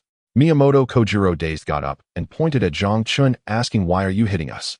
Ignoring him, Zhang Chun grabbed his collar and lifted him up. Chinese, stop it! George, who was watching from the crowd, stepped forward and shouted. "Just because you say stop, it stops." Zhang Chun coldly replied to George and directly threw Miyamoto Kojuro away. In less than 2 minutes, he had gone from kicking Miyamoto to tossing him away like a dead dog. Originally the disadvantaged side, the situation quickly reversed, and they became the victors. The onlookers in the grass were stunned by Zhang Chen's dominant entrance, falling silent, all watching with a sense of intrigue. The man in black, after struggling for a while, managed to get up and shouted from the crowd, "The cigarettes were stolen by a crazy woman when we weren't paying attention. We want them back." After returning last night, Lily told everyone how the crazy woman had gone mad. Zhang Chen already knew what had happened. He picked up several packs of cigarettes from the ground and coldly said to the girl hiding in the crowd, "You know very well why that woman took your things." After saying this, he left the grass with the 2 girls. In the crowd, Ji Tian watched Zhang Chun leave with an impressive gait, her mouth agape, eyes wide open in a state of infatuation. At this time, the sun was high in the sky. In Zhao An's cave, several people were still sound asleep, while only Zhao Kai was carrying a few bottles of mineral water down to the lake to fill them. His expression was just like Ji Tian's, mouth wide open, as if a chicken egg could fit inside. After Zhang Chun left, he hurriedly filled the 3 mineral water bottles in his hand and sprinted back to the cave. He had to tell Zhaoan about this information. When Zhao Kai returned, Zhaoan and the others had already woken up. He saw Li Bingbing shaking Zhao An's hand, continuously acting cute, saying, "Darling, why would I lie to you? I really saw that Qianjin's cave had meat last night." Next to them, Shui Li and Sun Jian were holding hands tightly, nodding seriously. Wei Huiwen stood alone, frowning as she watched the 2 girls. After the 3 of them came out from Guotao's side, Li Bingbing repeated what she had told Wei Huiwen to Shui Li. Then they both coaxed Wei Huiwen to join them in approaching Zhaoan. When Wei Huiwen came over with the 2 girls, she was stunned. Zhao An's cave had no supplies other than 2 torn backpacks, and even Zhao Kai's 3 mineral water bottles were brought over by them. As soon as the 2 girls entered Zhao An's cave, they rushed into the arms of Zhaoan and Sun Jian respectively. The 2 temporary couples from last night were eager to roll around together in front of everyone, enjoying themselves all night. This made Wei Huiwen toss and turn on the dry grass mat last night, regretting that she should not have listened to Li Bingbing. As for Shui Li, she had forgotten that this woman was once Sun Jian's mistress, lamenting her own weakness. At this moment, hearing Li Bingbing say, "If you don't believe me, ask Sister Wei. She saw it too last night." Zhaoan looked at Wei Huiwen and asked, "Is that true? Why would it matter if they had meat?" Wei Huiwen thought to herself, but she didn't dare to say it out loud, fearing she would be driven away, so she silently nodded. "How could they have meat?" Zhaoan murmured to himself. Then, leaning closer to Li Bingbing, he asked, "Did you ask them where their meat came from?" "I asked. They said someone gave it to them," Li Bingbing replied. Zhao Kai said to Zhaoan, "Uncle, there's something. We'll talk about it later." First, let's discuss Chun Qianjun's matter, Zhao interrupted Zhao Kai. Zhao was filled with joy regarding the 3 girls who had come over last night. Their arrival not only indirectly suppressed Guotao's arrogance, but also brought him a water container, saving him the hassle of trading with the little devils. Late at night, after everyone lay down on the dry grass, Zhao immediately reached for Li Bingbing's mat and pulled her onto his own. Although everyone lay on the mats, they had not yet fallen asleep, keeping one eye open and the other closed. Watching the 2 gasping for breath on the mat, it was like a pear blossom pressing down on a begonia. Soon Sun Jian couldn't help but move next to Shueli, using all his strength to press her down. Now Shueli was still too shy to act cute like Li Bingbing, standing beside Sun Jian, and said, "We can ask Sister Chong'an, but she might not tell us. However, if you Zhao ask her, she won't dare to refuse." "Yes, darling, take us to her," Li Bingbing said. Having not eaten enough for days, she felt the logic in Shueli's words and continued to act cute. Zhao looked up at Sun Jian, seeking his opinion. Sun Jian nodded at him. "Let's go." Zhao waved his hand, grandly leading the group toward Chun Qianjun's cave. At this moment in cave 3, Lin Xinru had not yet returned from fetching water. Inside the cave were only Qin Xiongyan and Zhou Yingying, each lying on a mat made of dry grass. Zhao and his group of 7 barged in. Seeing the 2 girls on the ground barely alive, Zhao feigned concern and said, "Qiong, and what's going on? Are you still not well? Why didn't you say anything? Just lie down, don't get up." Qin Xiongyan did not intend to get up either. Looking at Zhao An's hypocritical expression, she rolled her eyes at him and refused to speak. Zhao pretended not to see, walked over to Zhou Yingying, squatted down, gently stroked her face, and said lewdly, "You've gotten so thin." Zhou Yingying used all her strength to push Zhao An's hand away and said, "What do you want?" Qin Xiongyan was enraged, trembling all over, and shouted, "Get out." Sun Jian, having previously suffered humiliation from Qin Xiongyan, was pleased to see Zhao anger her and said, "Sister Qiongyan, don't be like that. Zhao is just concerned for you." "Sister Qiongyan, don't be angry. We're really here to care for you," Li Bingbing chimed in. Zhao remained silent. After Zhou Yingying pushed his hand away, he continued to touch her face with his hands. Zhou Yingying, who was supposed to be seriously ill, was so angered by him that tears streamed down her face. Qin Xiongyan, using all her strength, propped herself up, gritted her teeth, and asked, "What do you want?" "No need for nonsense, just say it," Qin Xiongyan said angrily. "All right," Zhao said, looking as if he were about to be beaten. "Hey, Race, the thing, I heard you had meat last night. You're so sick, how could you eat meat?" "I came specifically to see who would give you such greasy food." "Humph. We found it," Qin Xiongyan replied sharply. Hearing this, Zhao squatted down again and stroked Zhou Yingying's face, saying, "Look, Xiao Zhou has been harmed by that meat." Qin Xiongyan understood that Zhao was trying to force her to submit. As a person who valued principles, she was at a loss for words. Zhou Yingying also had integrity and did not reveal who sent the meat, allowing Zhao to insult her. "It was Zhang Chun who gave it to us," a voice suddenly rang out from outside the cave. It was Lin Xinru and Ji Tian returning from fetching water. Lin Xinru and Zhang Xiaoxiao each walked over to Qin Xiongyan and Zhou Yingying, squatting down to feed them. The 3 girls had already heard the conversation inside the cave before they reached the entrance. When they heard Zhao bullying Zhou Yingying, Lin Xinru was ready to rush in. Ji Tian grabbed her, and the 3 quietly discussed at the cave entrance, deciding to set a trap for Zhao and to get him beaten. "Zhang Chun." Zhao stood up and asked the 3 girls. "He's also a security guard from Longxian. He came over from the beach, just now staying in the cave at the back," Ji Tian replied. "Zhao, you have to help us. This little security guard has bad intentions," Ji Tian added deliberately.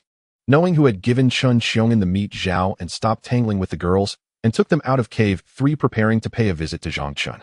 He couldn't help but think even Huang Jianbing and Zhang Hao wouldn't dare to easily offend him, let alone someone who was just a security guard. Walking behind, Zhao Kai took a few big steps forward, came to Zhao An's side, and whispered, "Uncle, that Zhang Chun is not to be trifled with." Hearing this, Zhao stopped and turned to look at Zhao Kai. Earlier at the foot of the mountain, Zhang Chun beat up Miyamoto Kojiro, Zhao Kai said to his uncle. Zhao looked at Zhao Kai confused. Miyamoto Kojiro tried to rob Li Lily's cigarettes and hit her.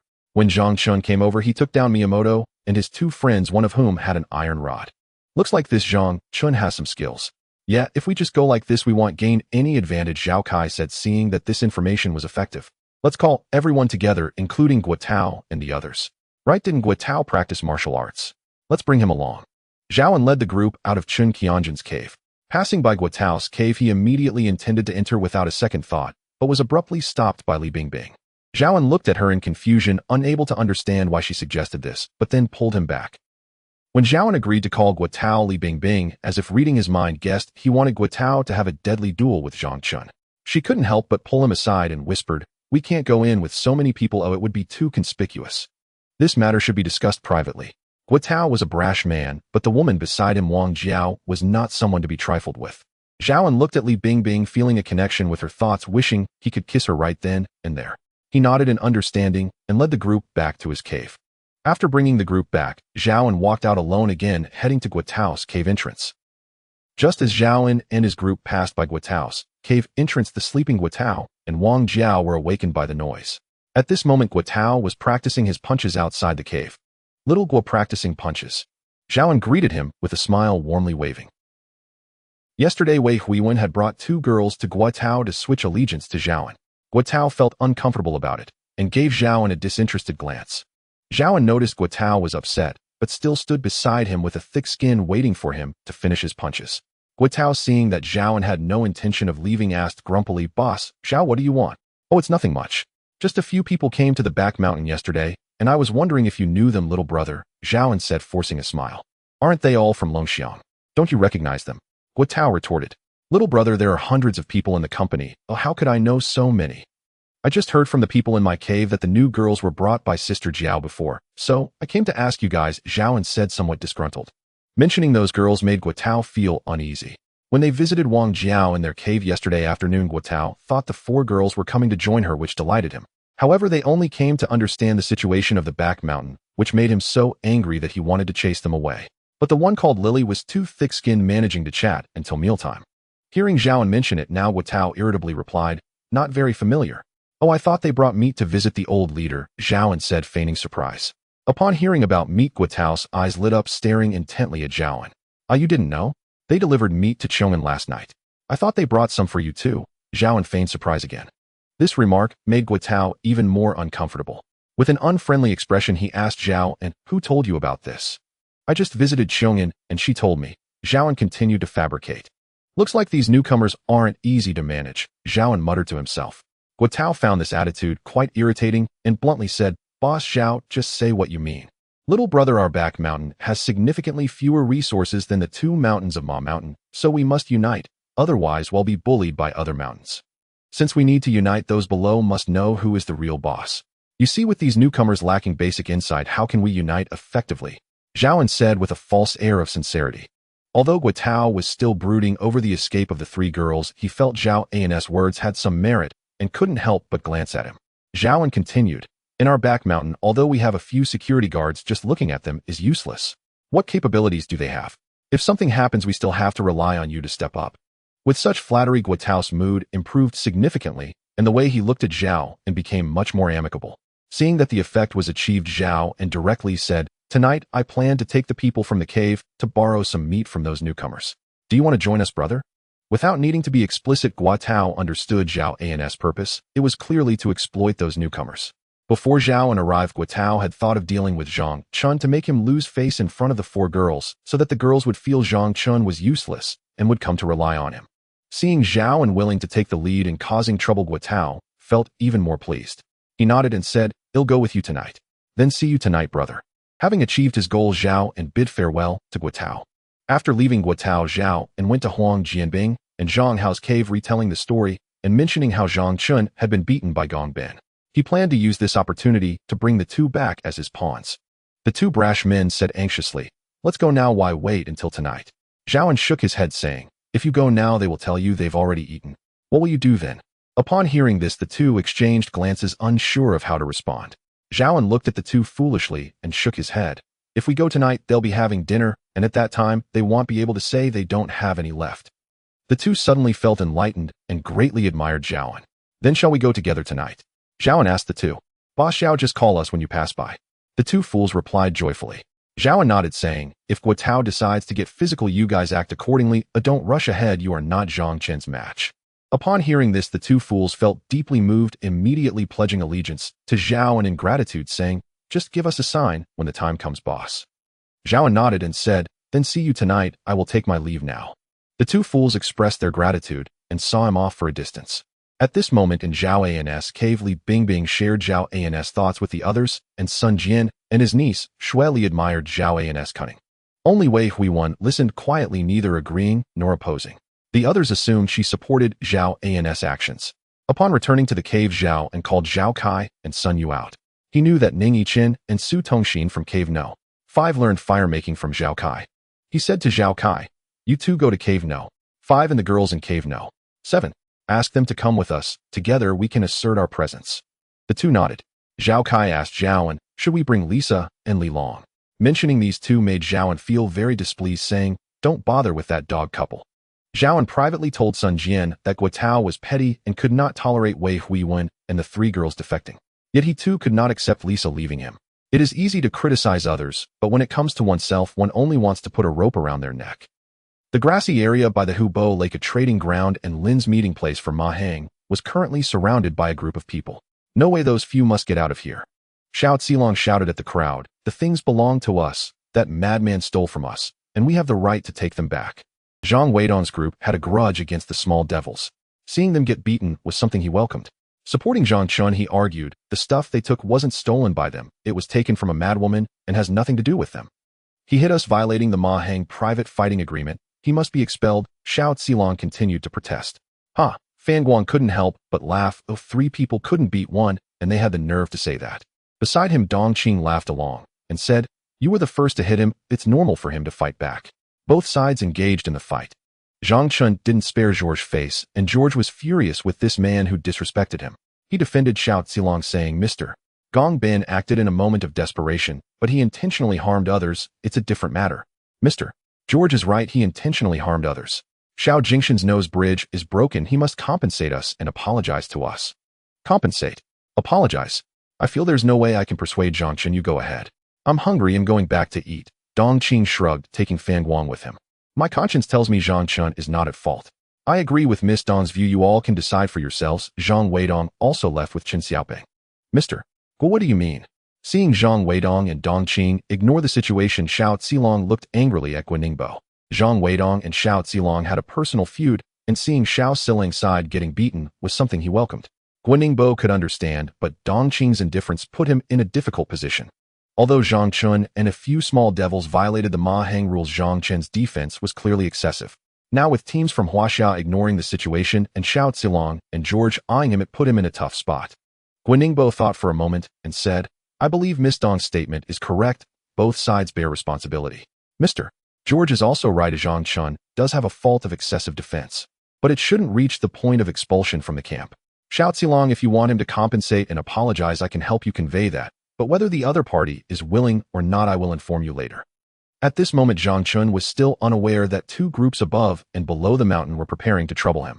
He brought the 2 girls back to his cave and soon saw Yan Zi and Xiao Hui, who were eagerly watching the mountain road at the cave entrance. Upon seeing the 3, the 2 girls hurried over, each grabbing a girl, concerned. "How are you? Are you all right?"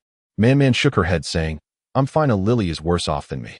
Yan Zi, who was worried about her, quickly turned to Lily. Lily patted the hand of the girl holding her, saying to Yan Zi, "I'm okay."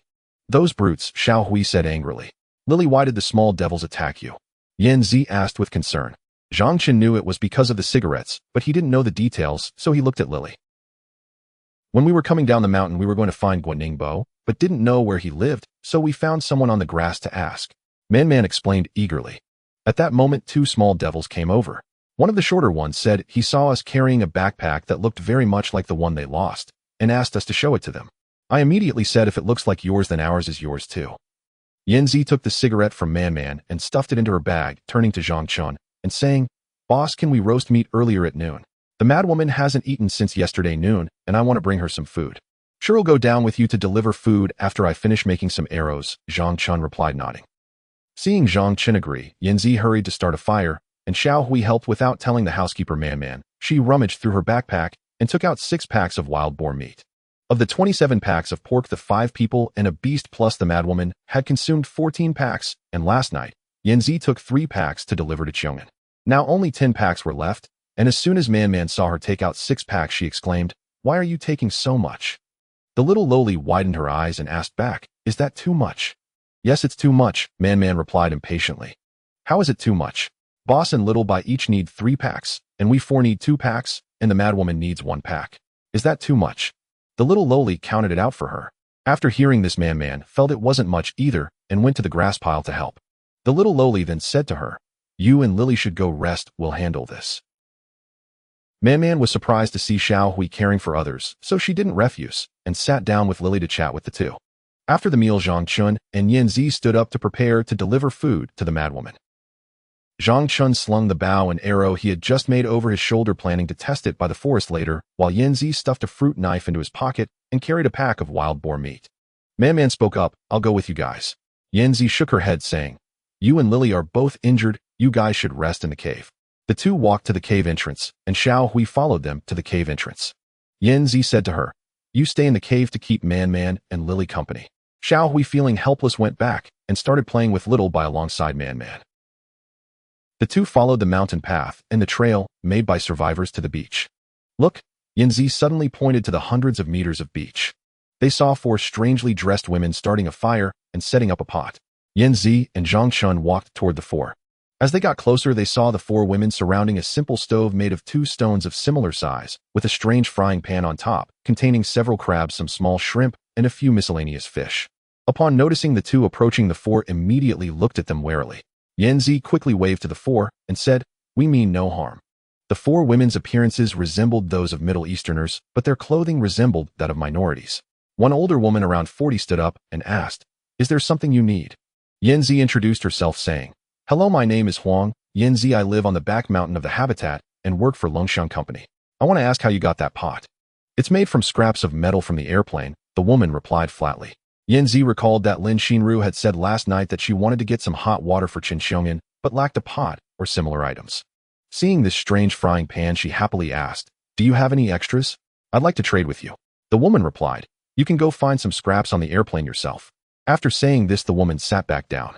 Yin Zi felt that the 4 women were quite rude and looked at Zhang Chun in confusion.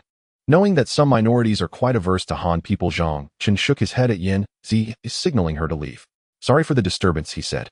After saying a word to the 4 women, Yin Zi and Zhang Chun walked together toward the direction of the crashed airplane, while the 4 women remained silent, continuing to wait for the food in the pot. After the 2 women left, Yin Zi couldn't help but say to Zhang Chun, "Those 4 women were quite strange just now." Zhang Chun smiled and replied, "Now that the country is united, there are still a few who dislike the Han people, thinking we are too cunning. When you encounter such situations in the army, how would you handle it? Treat others with sincerity and kindness to win them over. That's a fundamental lesson." Zhang Chun spoke confidently. "Then why didn't you try to win them over just now, eh?" Yin Zi asked with a smile. "They were waiting for food. How could I win them over?" Zhang Chun shrugged. "You wouldn't strike a heroic pose like Ultraman and say I want to win you over, would you?" As soon as he finished speaking, Yin Zi struck a pose like Ultraman, making Zhang Chun laugh to the point of almost crying. The two walked through the plain towards the dense forest. After walking about 700 or 800 meters, Yin Zi stopped and said to Zhang Chun, "Boss, that woman became mad after being abused by the little devils and is particularly sensitive to men. You wait here, I'll go alone." Zhang Chun had seen the mad woman's behavior yesterday, nodded, and handed Yin Zi the fruit knife from his body, saying, "Take this for self-defense." Yin Zi took the fruit knife and turned towards the dense forest. After she left, Zhang Chun took down the bamboo bough from his back, preparing to test the power of the newly made bow. He perked up his ears, listening to the bird calls in the air while keeping his eyes peeled. A short while later, he saw 2 gray birds flying past him, flapping their wings noisily. Zhang Chun calmly picked up the bamboo bough, drew it halfway, knocked an arrow he had sharpened, and shot at the 2 gray birds. As a top soldier of the garrison in Hong Kong, Zhang Chun had decent shooting skills, and his archery was equally impressive. Unfortunately, the bamboo arrow was too weak. Due to air resistance, it lacked lethality and merely bumped the wing of a gray bird without penetrating it. The gray bird struck by the bamboo arrow immediately lost its balance, flapping its wings unsteadily in the air, but did not fall. Zhang Chun quickly grabbed another bamboo arrow and shot at the bird that had been hit. The second arrow met the same fate, merely bumping the bird again without breaking through.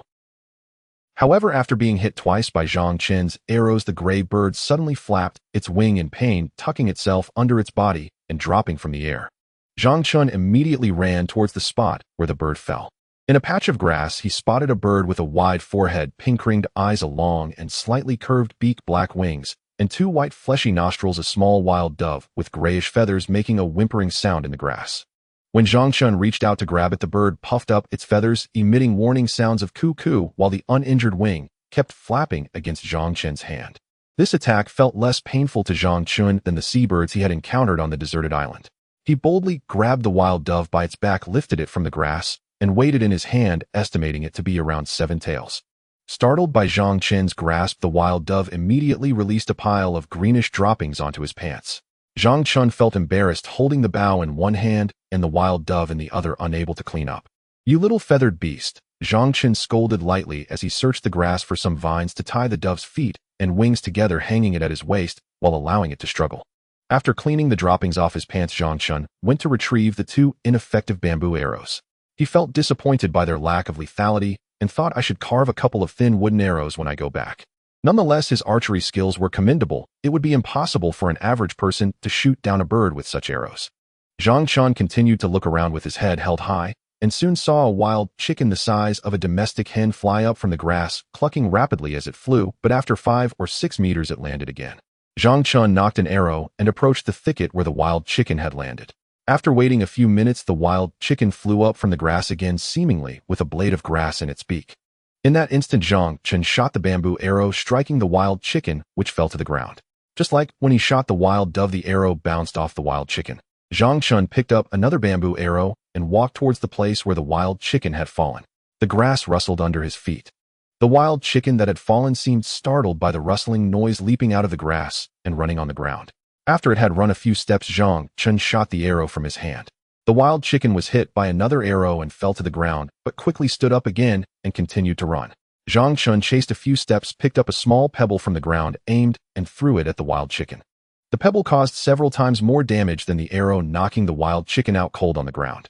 Its feathers were magnificent, the wings not large, but the tail feathers were quite long. Zhang Chun picked up the wild chicken, pulled out 2 vines from his waist, and tied the chicken's feet and wings together. Weighing it in his hand, he estimated it to be about 3 pounds and hung it at his waist. At this time, Yanzi had not returned yet.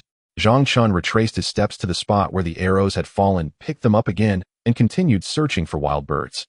After walking for a while, he spotted a gray wild rabbit peeking at him with big eyes from the grass. Zhang Chun felt delighted at the sight of the plump rabbit. He quickly knocked an arrow and shot at it. Unfortunately, the bow was still ineffective, hitting the rabbit's neck and bouncing off. The rabbit, startled by the shot, hurriedly burrowed back into the grass. This time, Zhang Chun didn't grab the bow, but picked up a stone and chased after it directly. As the saying goes, a cunning rabbit has 3 burrows. Once the wild rabbit entered the grass, it lost all traces, and Zhang Chun could not find a shadow of it. The news of Zhang Chun's encounter with the little devils at the foot of the mountain had not spread entirely under Zhao An's deliberate guidance. However, the news of Lily and the others bringing meat to visit Qinqiang had already spread throughout the back mountain from Zhao An's mouth. Before dark, Zhao and led Wang Jiao and her group marching grandly towards Zhang Chun and his companion's cave. At this time, Zhang Chun and Yanzi were still out delivering food to the madwoman and had not returned, leaving only Lily and Xiao Hui. When the group reached Zhang Chen's side, Lily and the others were just finishing up the fire, preparing to roast. Zhao and Sun Jian were still unfamiliar with the newcomers, Xiao Hui and Man Man, but they were already familiar with Lily. Sun Jian, with a round belly, smiled and said, "Xiaoli, I heard from our colleagues that you all are still alive, so Zhao brought us to visit you." After hearing about Lisa's situation, Lily and her companions were equally disappointed in Zhao An's group, filtering out their presence and never visiting Zhao. Seeing Zhao and take the initiative to come over with a smile, the 3 women felt it inappropriate to turn down a smiling face. They wanted to distance themselves from the group, but couldn't think of how to get them to leave. They nodded blandly and replied, "Thank you for your concern, Mr. Sun and Mr. Zhao." At this moment, in the back mountain, besides Chun Qiang's group of 6 not arriving, there was also the group of Zhang Kursin, who did not want to be used by Zhao as a pawn and did not come over. Of course, there were also Lisa and Li Long, who had become thorns in Zhao An's side, stains on his deserted island, and he wished to rid himself of them as soon as possible. Sun Jian, who was walking at the front of the crowd with Zhao, saw that the 3 women lacked awareness and straightforwardly said, "I heard you still have wild boar meat. Would like to borrow some from you." It turned out these people came for food. The bossy man immediately became displeased, giving Zhao a disdainful look, and said, "If you want to eat, why not go get it yourself?" Although she despised Zhao An's character, a hero does not suffer losses in front of a villain. At this time, Zhang Chun was not present, and seeing Man's strong-toned Lily, who had already suffered a loss today, worried about being taken advantage of again, defused the situation, saying, "Mr. Sun, Mr. Zhao, in this desolate mountain, everyone has a hard time getting enough to eat. We only have these 4 packs of pork left. You see, why don't you 2 stay for dinner tonight? Borrowing is too formal." Seeing that the 2 women did not regard the group highly, Zhao An's brows knitted into a twist of displeasure, saying, "Xiaoli, we are not outsiders. You shouldn't say such things. Who are you trying to fool? Usually the company treats you well. Now, when we have difficulties and need your help, you offer such excuses. Not wanting to tear her face with Zhao and Lily continued patiently, Mr. Zhao, there are really only these few packs in front of you. We don't have enough for ourselves. While speaking, she pointed to a few unripe apples nearby, saying, we still need these apples to fill our stomachs later. The visitors did not believe Lily's words at all, especially Guitao, whose face turned dark. He stepped forward thinking about how these people had first visited Wang Jiao and then went to Qiang, leaving food for Qiang and not for himself, and the others feeling very angry. He confronted the few women with an imposing manner, saying, don't push your luck. Why don't you give it a try, eh? Zhang Chun had already returned but was held back by Yanzi not allowing him to approach. Watching the three women about to suffer, he couldn't help but speak up. He slowly walked out from the back of the crowd, standing in front of Sun Zhao, and was shielding the three women behind him. Yanzi followed him and stood beside Xiao Hui and the others, holding two flapping, struggling birds. The crowd looked at the two birds, speculating that they might be the ones Zhang Chun shot, their eyes wide, full of both envy and jealousy. As soon as Guitao saw Zhang Chun, he was filled with rage. That detestable bastard was the one who had taken away the four delicate beauties.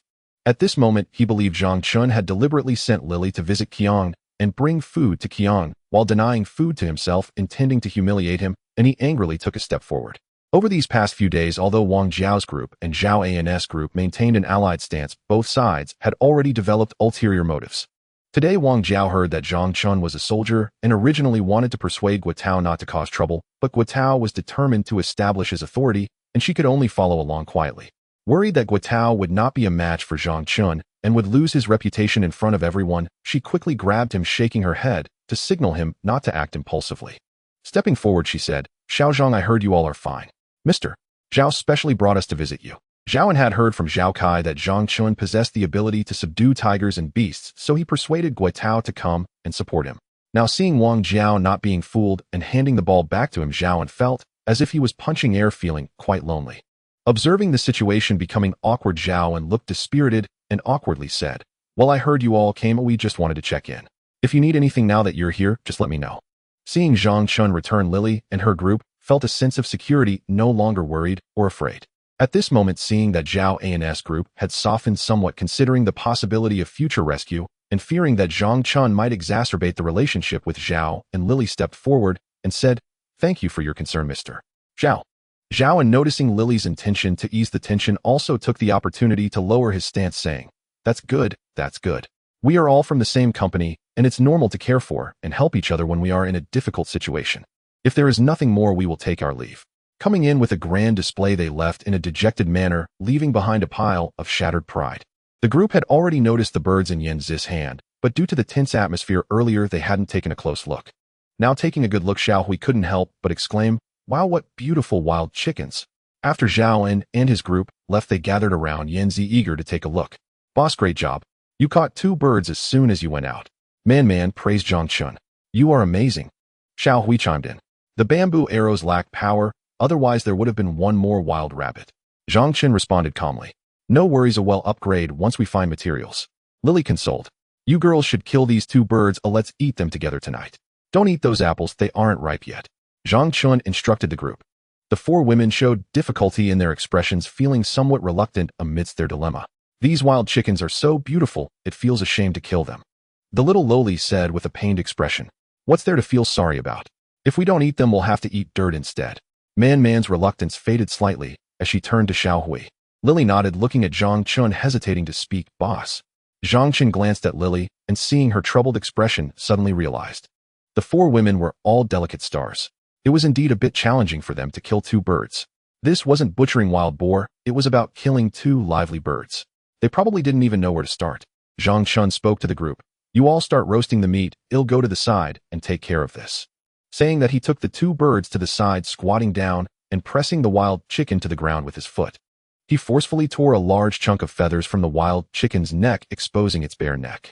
Picking up the fruit knife, he made a deep 1 centimeter cut on the exposed neck. The wild chicken, in pain, began to struggle desperately under his foot, attempting to break free from his restraint. The more it struggled, the harder Zhang Chun pressed down, and the quicker the blood flowed from its neck. In no time, the wild chicken's legs stiffened, its body slowly went rigid, and eventually, its head fell limply to the ground. Zhang Chun kicked the dead wild chicken aside. He took the wild dove and directly twisted its neck in a 360-degree motion. With a crack, the dove's eyes widened, its eyeballs nearly popping out, not even struggling. This method of killing doves was taught to Zhang Chun by Li Fadi during his time in the army. Li Fadi's research on delicacies matched perfectly with his physique. Li Fadi had said that if you want to eat dove meat, you must not let the dove bleed, otherwise the meat would taste bitter. Although the 4 women did not come over, all 8 eyes were glued to Zhang Chun.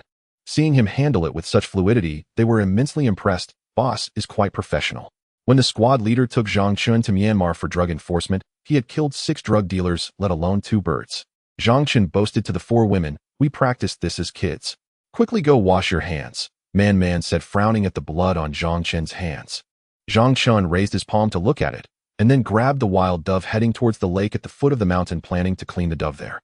It would be great if there was boiling water to pluck the feathers, Zhang Chun thought as he walked. Just as everyone was about to start dinner, Guaningbo arrived at the cave of Zhang Chun and the others. Upon reaching the back mountain, the survivors from Ma Heng only recognized Dongqing and Fan Guang. Seeing Guaningbo, Zhang Chun and the others assumed he came to defend Miyamoto Kojiro. After he explained the meeting's details to them, they realized he was merely there to convey a message. The 4 women listened without any reaction, all of them looking to Zhang Chun as they followed his lead. "I would rather leave than apologize." With a bad mood already, Zhang Chun decisively rejected Guaningbo's words. The cave was left over from those on the cruise ship, situated westward facing east, far from water sources, making it inconvenient to fetch water. It was only 3 to 4 square meters in size, making it very cramped for 5 people to stay in. On this deserted island, the weather was humid, though the heat was manageable for now. In a few months, as temperatures dropped, bacteria would easily breed in the cave. Moreover, since Yin Zi and the others had to take care of the madwoman, Zhang Chun calculated that the round trip from the cave to the madwoman's place would take about 3 hours. With his stride of 60 centimeters, the distance between the 2 locations would exceed 7 kilometers, making the round trip 14 kilometers. Just for taking care of the madwoman would consume over 3 hours. Having just encountered Zhao and Zhang Chun was already disinclined to stay there. After hearing Guaningbo's words, he mimicked the tone of a class leader from his memory, rigidly rejecting. "Apologizing is out of the question. We should feast on the flesh of our enemies and drink their blood. To apologize to the little devils is a delusion." Seeing Zhang Chun's resolute attitude, Guaningbo turned to the 4 women, hoping they would help persuade him, as his intentions were also for their benefit. Although there were more Chinese among the survivors of Ma Heng compared to the fierce foreigners, they appeared much more benevolent.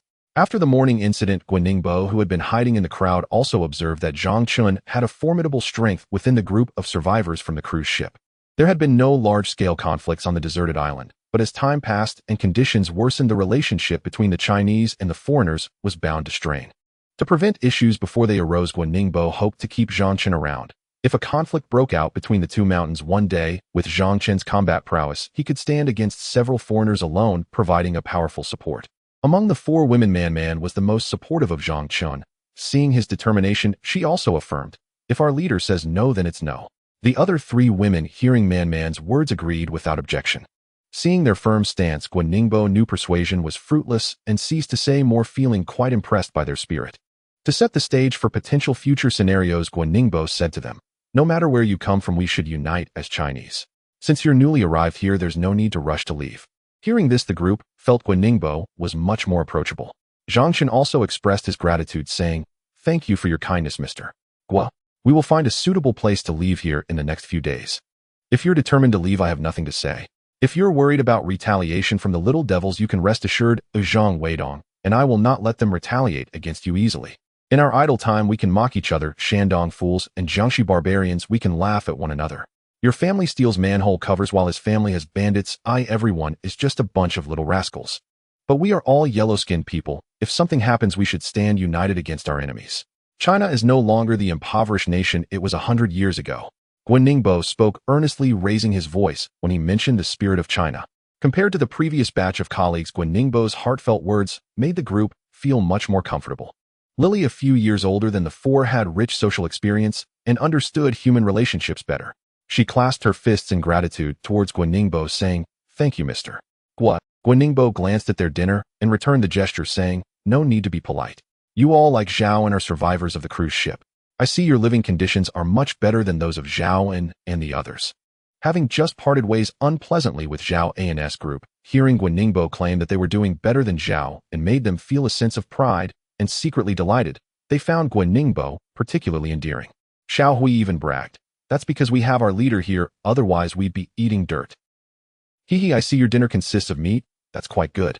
I wonder if you have any left. I could trade some iron rods with you for a taste, and this way the girls also have a tool for self-defense.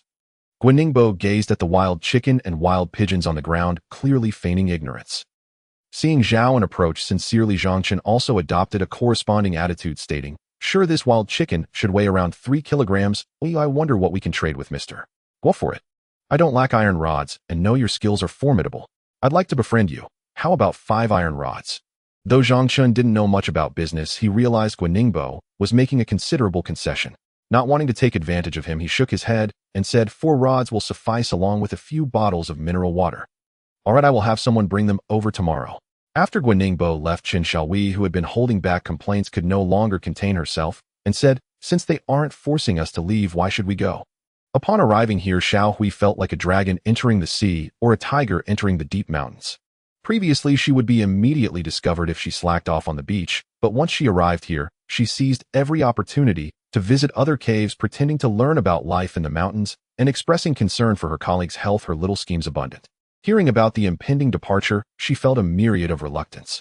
Zhang Chun explained, "This cave is too cramped and fetching water is inconvenient. The distance to the Madwoman's Hollow was also too great. Bringing her food would take 3 hours round trip, making it inconvenient for you to care for her, so I plan to move down to the mountain." Xiao Hui blurted out, "Then just ignore her, she won't starve after more than 10 days.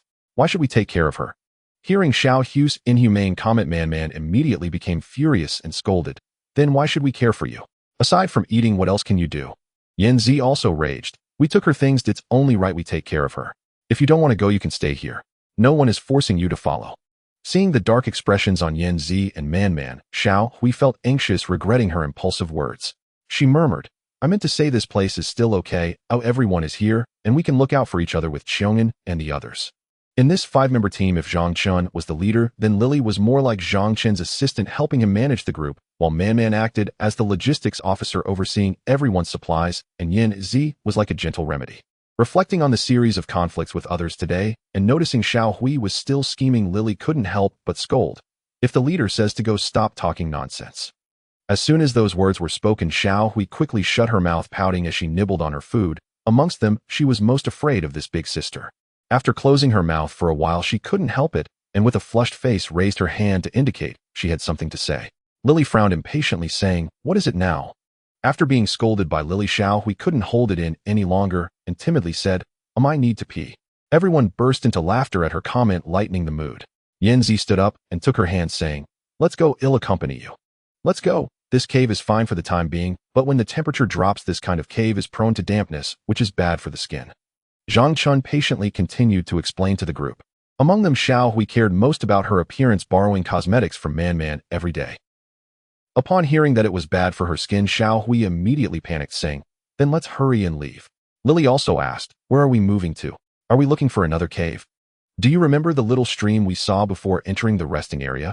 That place is backed by a mountain and faces the sea. In addition to being close to the Ma Hang crowd, it's convenient for us to gather some seafood on a daily basis. There's a grove by that stream. I've noticed that the soil there isn't very hard, so we can build a bamboo house there." Hearing about building a house again, Xiao Hui couldn't help but feel daunted, muttering, "Building another house, huh?" Nobody paid Xiao Hui any mind. Lily nodded and said, "Sure, being close to the sea is good. We can help catch some fish and shrimp as well." After eating until full, Zhang Chun imitated Wang Xing from before, finding a bamboo stick sharpened to a point, crossing his legs and leaning against the wall. Watching the 4 women busily tidying up, cleaning up the remnants of the meal as they laid out the tiger skin on the hay to make a bed, the fragrant scent of the 4 women wafted through the cave. Each one was obedient and gentle, and Zhang Chun thoroughly enjoyed this feeling. He felt like a chief from some African tribe, sitting there like a big boss, squinting his eyes, observing the 4 lovely little wives surrounding him. Unbeknownst to the innocent Zhang Chun, unspoken rules had already begun to emerge on this island, and even the temperament of the people from Longxiang was quietly changing. Meanwhile, some caves down the mountain had already descended into chaos. In the past 10 days of interaction, having experienced life and death escapes from Cliff's Wang Xing's betrayal and today's 2 conflicts. Xiao Hui at this moment appeared particularly well-behaved. Although she would occasionally slack off, she tried her best not to make Zhang Chen dislike her, fearing expulsion from the group. While laying down the straw mat, she looked up just in time to see Zhang Chun reclining with his legs crossed, squinting at them, and couldn't help but joke, "Big boss, do we look good?" Upon hearing this, Zhang Chen quickly looked up at the cave ceiling using the dim light to hide his embarrassment. This girl made him want to find a hole to hide in. Seeing Zhang Chen's awkwardness, Lily couldn't help but laugh, scolding Xiao Hui playfully. "You little rascal, what nonsense are you talking about? Hurry and finish laying the mat." Xiao Hui stuck out her tongue at Lily, continuing to busy herself with the task at hand. Though interrupted by Xiao Hui, Lily still recalled the two conflicts from today, and with a worried expression said to Zhang Chen, "Boss, you need to be careful when going out. I heard those little devils are known for their underhanded tactics. They even tried to ambush Zhang Weidong and the others before." "Yes, boss, it's best to carry a fruit knife with you when you go out," Man added. "Absolutely, boss, take Xiaobai along. If you can't handle them, throw Xiaobai at them and let it bite them to death." Xiao Hui chimed in, showing concern, but inadvertently dragging Xiaobai into the mix. "You better not fool the boss, but still we need to be cautious." Yanzi gave her a light slap on the head and said to Zhang Chen, "Ooh." Xiaobai, who had been squinting and preparing to sleep, protested as soon as he heard Xiao Hui joking about him. Lily was amused by Xiao Hui's sudden nonsensical comment and teased, "I think before Xiaobai bites the little devils, it would probably have to practice on you first." Seeing the four women united for once, Zhang Chen felt a deep sense of satisfaction. This was the life he desired.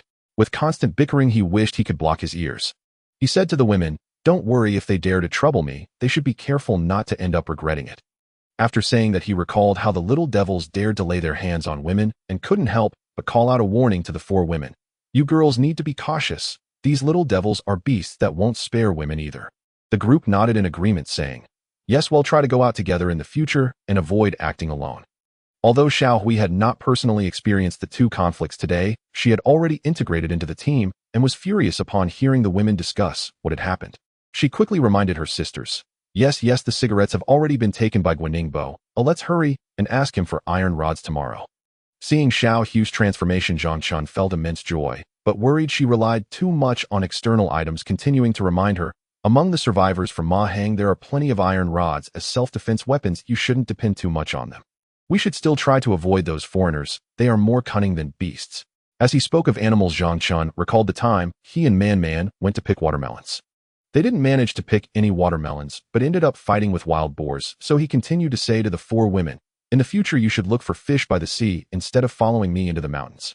If you come along, I still have to spare a hand to take care of you, making it inconvenient for hunting." The women initially wanted to oppose Zhang Chen's suggestion, but hearing the undeniable seriousness in his tone, they thought it over and felt he was right. After organizing their bedding, Lily and Man collapsed onto the grass mat and fell asleep. After the two conflicts they experienced today, both were already mentally and physically exhausted, and as soon as they lay down, they began to snore softly. Xiao Hui and Yin Zi reconciled, as before, holding Xiaobai and playing with it by the campfire, whispering to each other. Zhang Chen stepped out of the cave alone, finding a stone to sit on while gazing at the dimly lit resting place below the mountain, where every cave flickered with a light. He sat quietly in a daze, occasionally lowering his head in contemplation, sometimes looking up at the night sky and the stars while gazing down the mountain. He was lost in thought. Yanzi noticed that Zhang Chen had been outside for a long time and couldn't help but come out to his side, softly asking, "What are you thinking about?" Hearing someone speak, Zhang Chen turned his head and replied, "Why aren't you asleep yet? I saw you staring off into space outside, so I came to check on you." "Did you see what happened today?" "What are you referring to?" "I mean the people from Longxiang. I remember when I first joined the company, they all looked impressive, but now they appear haggard with sunken eyes. I'm worried about them. Seeing them like this makes me very concerned." Back in the military, our squad leader showed us a disaster film about ancient battle formations. In times of famine, people resorted to cannibalism, and those without children would eat the elderly and the weak. Listening to this sorrowful tale, Yin Zi fell silent. "On the island, I'm not worried about food for us, but what about them? I see it will be very difficult for them to survive. Are you going to help them?" "Help them? How can I help? There are so many of them. The men are pampered, and the women have never done any hard work. I can't possibly help that many people. To be honest, I don't really want to take care of them. In such an environment, if they don't help themselves, they'll just be waiting for death. I'm worried, afraid that one day, if everyone runs out of food, we might face cannibalism among us." Yanzi shook her head and countered, "That won't happen. We all come from a civilized society. Such things won't occur. I've heard that some women have started to offer themselves to men with resources. In extreme situations, people will understand the need for self-preservation, and some women are already using their bodies to rely on men for survival." As she said this, Yin Zi's face flushed red, and she glanced at Zhang Chen. He, like Man, possessed excellent soldierly qualities. He showed little reaction to what she said, leaving her uncertain if he was truly oblivious or genuinely upright. Some topics, although difficult to bring up, still worried everyone. Zhang Chen's character was good. He wasn't exactly handsome, but his features were distinct with large eyes and thick eyebrows. In fact, the more one looked, the more appealing he became. Seeing that Zhang Chen remained silent, Yan Zi continued, but as she opened her mouth, she hesitated. If you don't need to overthink it. You all are great and beautiful, and I like you, but I won't force you. Being in such a predicament is already unfortunate. I won't compel you to do anything you dislike. I'm just a country kid. Ooh, I don't deserve you. After talking for about an hour, the two returned to the cave. By now, Xiao Hui was already lying on the grass mat, fast asleep with Xiao Bai. In the past 10 days, this was the first night the five could lie down and sleep. Previously on the beach, the tent was too small to accommodate 6 people and one beast lying flat. They could only sit with their knees hugged each night. When they arrived here last night, the sky had already begun to darken, and the girls worried about poisonous insects in the grass, refusing to let Zhang Chen go out, so they spent the night sitting and sleeping. Today marked the first time they could properly lie down and sleep. Man and the others had already started to snore softly. Man was lying in the innermost part, followed by Lily and Xiao Hui with just a t-shirt covering their stomachs. The cave was small, making it impossible to spread straw on both sides, so everyone had to sleep closely together. It seemed that tonight Yan Zi would be lying next to Zhang Chen. Thinking of this, Yan Zi's little face flushed again. She couldn't help but recall what Zhang Chen had said at the door earlier, whether he truly didn't want her and the others, or was just pretending. This straightforward man, despite being so obvious, still claimed that he wouldn't have any improper thoughts about them. If Zhang Chen were to act on his desires, would he be hesitant or relentless, especially with so many people around? Also embarrassing. Lost in a flurry of thoughts, Yan Zi drifted off to sleep. After chatting with Zhang Chen for a whole night, she heard him say he wasn't the kind of person she thought. Should she believe him or not? She hoped Zhang Chen wasn't lying to her, yet she also wanted him to lie to her. Yan Zi was conflicted all night. The cave was humid in the morning, not much different from the beach. Because the t-shirt was too thin, Man and Xiao Hui each hugged Lily with one arm, pressing their legs against her tightly, embracing her to keep warm. Yan Zi, who was nearby, woke up groggily and sensed something unusual beneath her. She opened her eyes to find herself lying on top of Zhang Chen. A large hand tightly grasped her chest, and she could feel something beneath her body, something she didn't need to think hard about. Yan Zi didn't know when she had ended up on him, and she had dribbled a pool of saliva on his chest. Seeing the wet spot, she was mortified. Fortunately, the other 3 hadn't woken up yet, otherwise she would have been utterly humiliated. It was her first time observing Zhang Chen's facial features so closely, and she wanted to close her eyes and pretend to sleep, yet couldn't bear to do so. This jerk. She silently cursed, finally unable to resist the urge to shift slightly, trying to turn away and escape this embarrassing scene. She didn't dare to move too much, fearing she would wake Zhang Chen, so she could only carefully and gently shift her position. Having spent 5 years in the military, Zhang Chen maintained a vigilant state, even while sleeping, especially after that rescue mission at sea. If there was any disturbance, he would wake up immediately. Perhaps due to the continuous hardships and exhaustion over the past 10 days, Zhang Chen accidentally overslept for the first time. In his sleep, Zhang Chen felt something rubbing against him, which felt peculiar. When he opened his eyes, he saw a delicate face before him with finely arched brows and bright eyes, a small nose and mouth, and a girl blushing from embarrassment. Who else could it be but Yan Zi? At that moment, her face was as red as a monkey's butt, and she was pressed against him, her face buried in his chest. Zhang Chen hurriedly tried to get up, only to find something pressing down on his chest, feeling extremely hot. Looking down, he saw that his right hand was gripping Yan Zi's left breast, while his left hand was pressing against her right hip, their bodies tightly pressed together.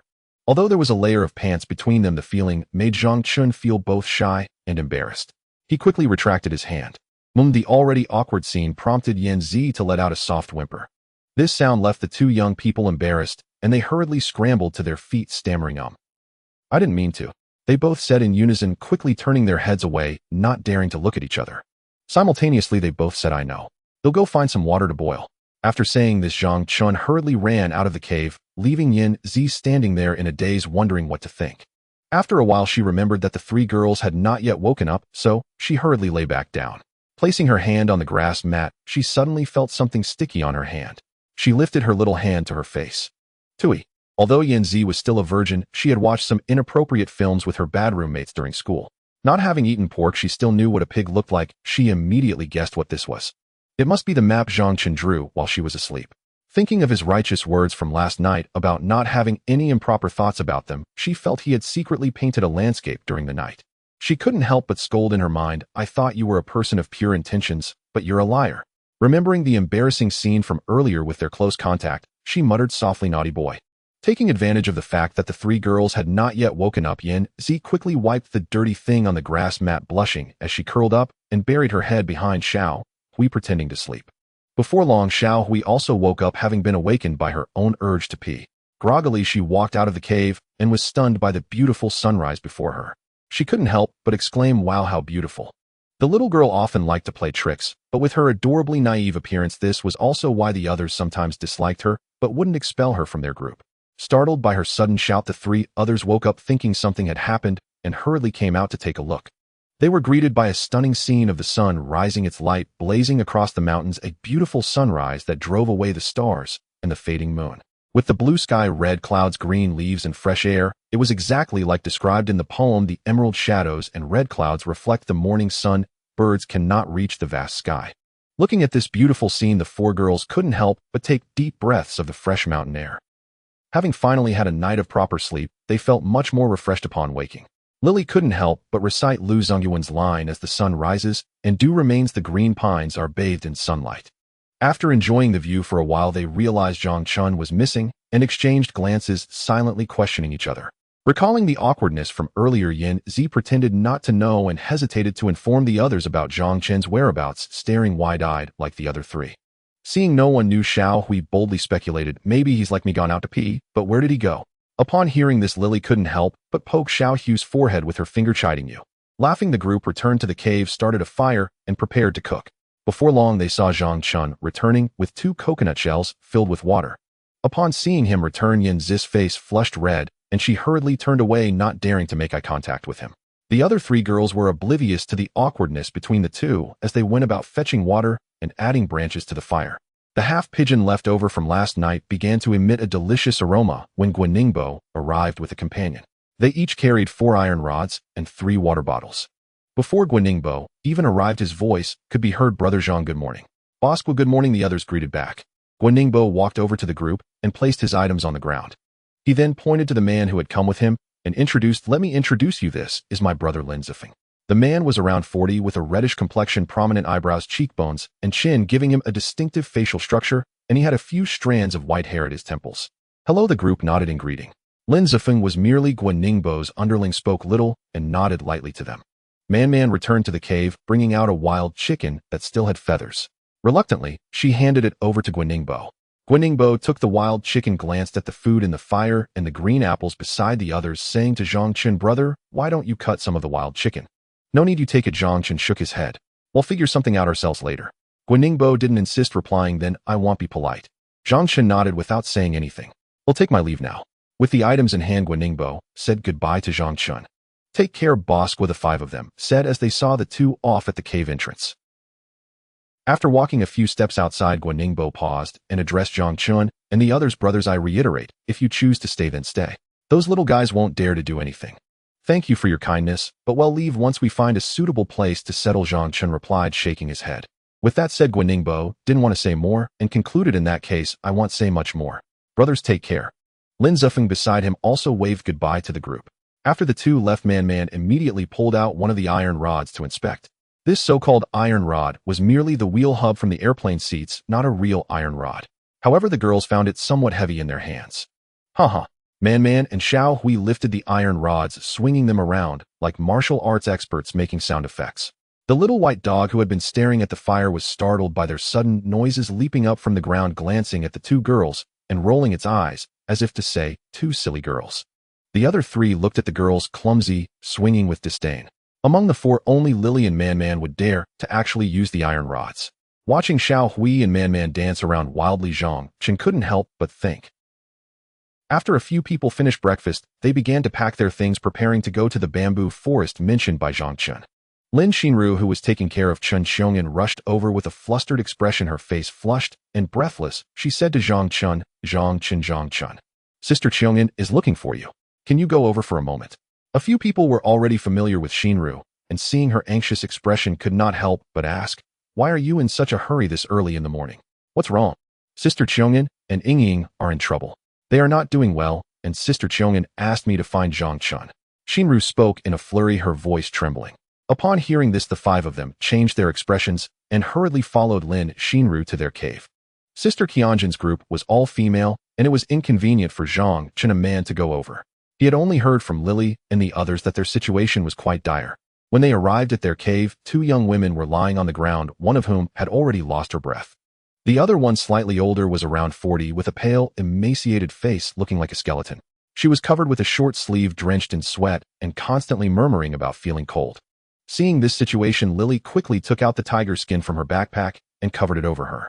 Zhang Chen crouched beside her, touched her forehead and murmured, "Her temperature is normal, she is not burning up." He had learned some basic first aid during his time in the army. After checking her temperature, he looked at Lin Xinru with confusion. Xinru approached and realized that Zhou Yingying had already passed away and was crying on the side. Yanzi stayed by her side, gently patting her hand. While crying, she said, "Since last night, Yingying and Sister Qiongyan have been saying they feel cold one moment and hot the next. When we woke up this morning, we found Yingying had died and Sister Qiongyan is still like this." "How long has it been?" "It started the day after we came to the cave. A doctor on the ship had come to check on them. He said that Sister Qiongyan and Yingying had gotten heatstroke due to alternating cold and hot. We drifted at sea all night, and once we reached the shore it got too hot, suddenly leading to heatstroke, and then a cold. After coming to the cave, the air inside was foul, and then they got lung infections which led to pneumonia," Lin Xinru said to Zhang Chen. "Could he do nothing to treat them? Didn't he have any medicine? Why didn't you tell me clearly before?" Lily said anxiously. "He said there was no medicine that could help.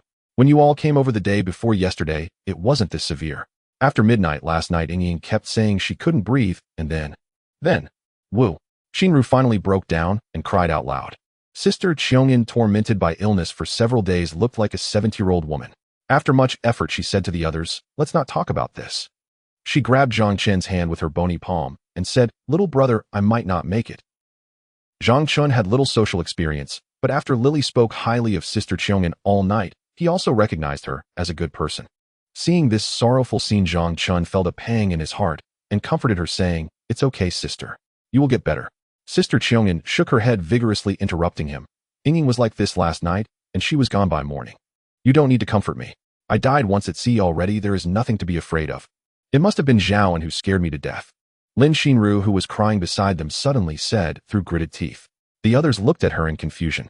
"Zhaoan came over yesterday, forcing Sister Qiongyan to tell him where our meat came from. Sister Qiongyan refused to tell him to avoid troubling you all, and Zhaoan deliberately teased Yingying in front of Sister Qiongyan. Bastard."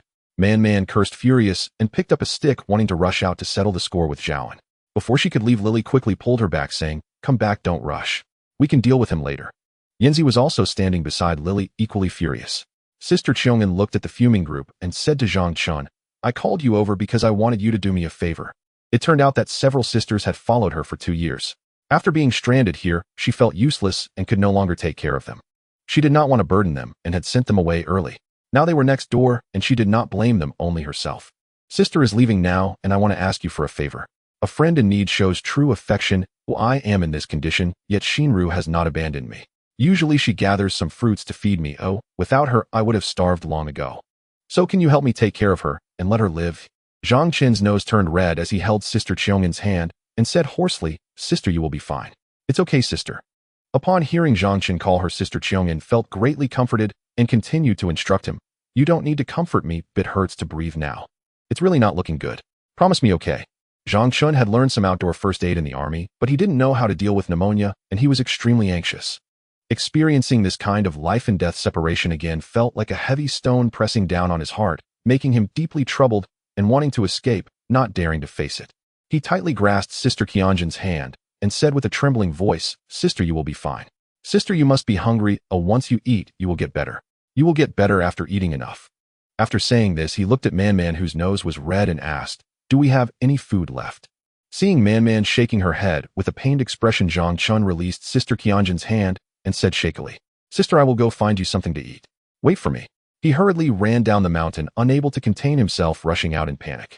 Zhang Chen did not dare to stay in the cave any longer. The scene of life and death reminded him of his squad leader of Li Pengzi and of his grandmother. As he stepped out of the cave, tears began to fall uncontrollably, and he ran down the mountain like a madman. He wanted to get back the wild chicken that Guan had taken earlier, but when he reached the bottom of the mountain, he did not know which cave Guan was in. It was already around 10 o'clock, the sun was high, and the weather was somewhat hot. There was no one by the lake below. They either returned to the cave to escape the heat or went to look for food. His mind was in disarray, and he thought about turning back to ask the women. Halfway back, he worried about wasting time. What if Sister Cheongin couldn't hold on? Anxious, Zhang Chun directly changed direction and ran toward an uninhabited mountain, hoping to find some fresh food for Sister Cheongin. Seeing Zhang Chun rush out in a hurry, the others could not stop him and felt reluctant to leave at this moment, anxiously watching Chen Cheongin with tears streaming down their faces. Chen Cheongin felt grateful for Zhang Chun, who was so anxious for her. This was only the third time they had met. The first time was when she forgot the office key at the company and met him at the security room downstairs. The second time was during this outing on the yacht. The two had brushed past each other twice without any interaction, but this time counted as their formal acquaintance, a parting of life and death. Chen Cheongin felt a mix of sadness and joy in her heart. The sadness was that she had not noticed such a warm-hearted young man before. The joy was that after being alone for a lifetime, she did not expect that there would be a man who cared so much for her at the end of her life, feeling heartbroken. She sighed softly, reminiscing about the past. The zither has 50 strings, each string a thought of youth. Sister Cheongin lamented to the cave's ceiling, recalling her past. She then said to the women surrounding her, "Don't be sad. Since ancient times, who has not faced death? It's just a matter of how one dies. Breathing has become difficult for me." Cheongin paused before continuing. "When the shipwreck happened, I felt I was about to die. But heaven was merciful, it let me linger for another 10 days. I have already gained enough." The women could not bear to interrupt Sister Cheongin, their noses red as they quietly wept. "This young man is not bad. I can see that he genuinely cares for me. I have been alone for over 10 years and no man has ever caught my eye. I never expected that at the end of my life there would be a man who was so anxious for me, who I didn't realize I still had a bit of charm at my old age." She made a small joke. After finishing, she slightly curled her lips and continued, "Everyone stranded on this deserted island surviving is not easy. Every day we live is a blessing. This young man is good. Now that he has just encountered a large group, many people have not yet discovered his merits. If you want to survive, you must hold on to him well and not let anyone steal him away. He may be your support for survival." As she spoke, she joked with the others, "He is a treasure. If someone takes him away, you will regret it. Where will you find another young man like him?" Hearing Sister Cheongin praise Zhang Chun intermittently and instructing them, the women could not help but cry out, "Sister, we will listen to you. We will hold on to Zhang Chun well."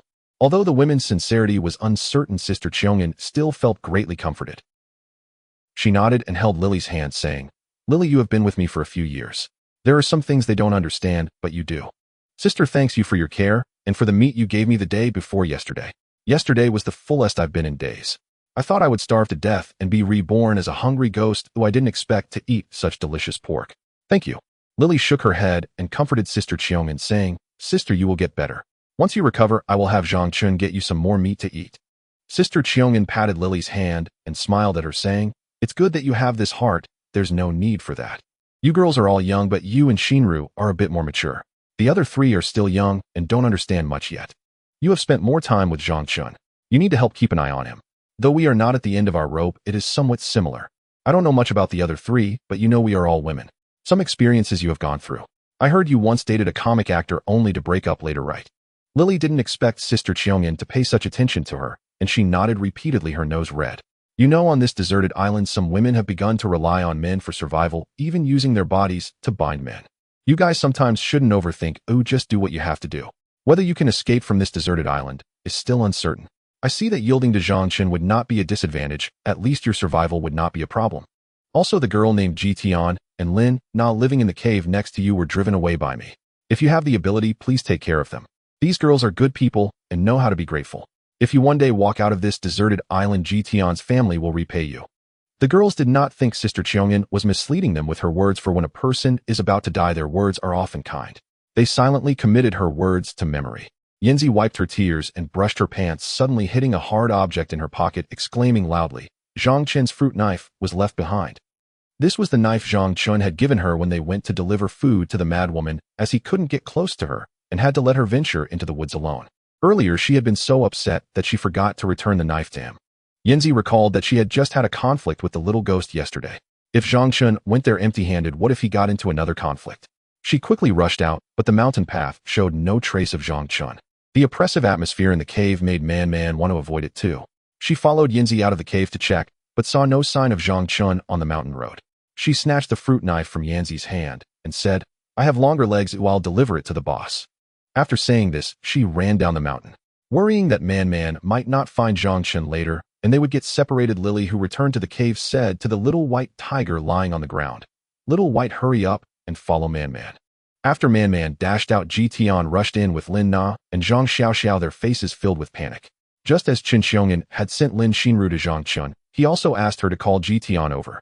When Lin Xinru arrived at Cave No. 8, Lin Na had already gone out with Ji-Tian to search for wild fruits, while Zhang Xiaoxiao was just returning from the mountain with water. Lin Xinru briefly informed Zhang Xiaoxiao about Chen Qianjin's critical condition and Zhou Yingying's passing, urging her to quickly find Ji-Tian, as Qin Xiongyan wanted to see her one last time, and then hurried off to find Zhang Chun and the others. Upon hearing the news, Zhang Xiaoxiao was struck as if by a thunderclap, and she frantically searched the mountains for Ji-Tian and Lin Na. At this moment, the three were already in tears. As soon as they entered the cave, they squatted beside Qin Xiongyan, crying inconsolably. "Tian, Tian, you're here," Qin Xiongyan said, smiling at the little girl whose eyes were swollen from crying.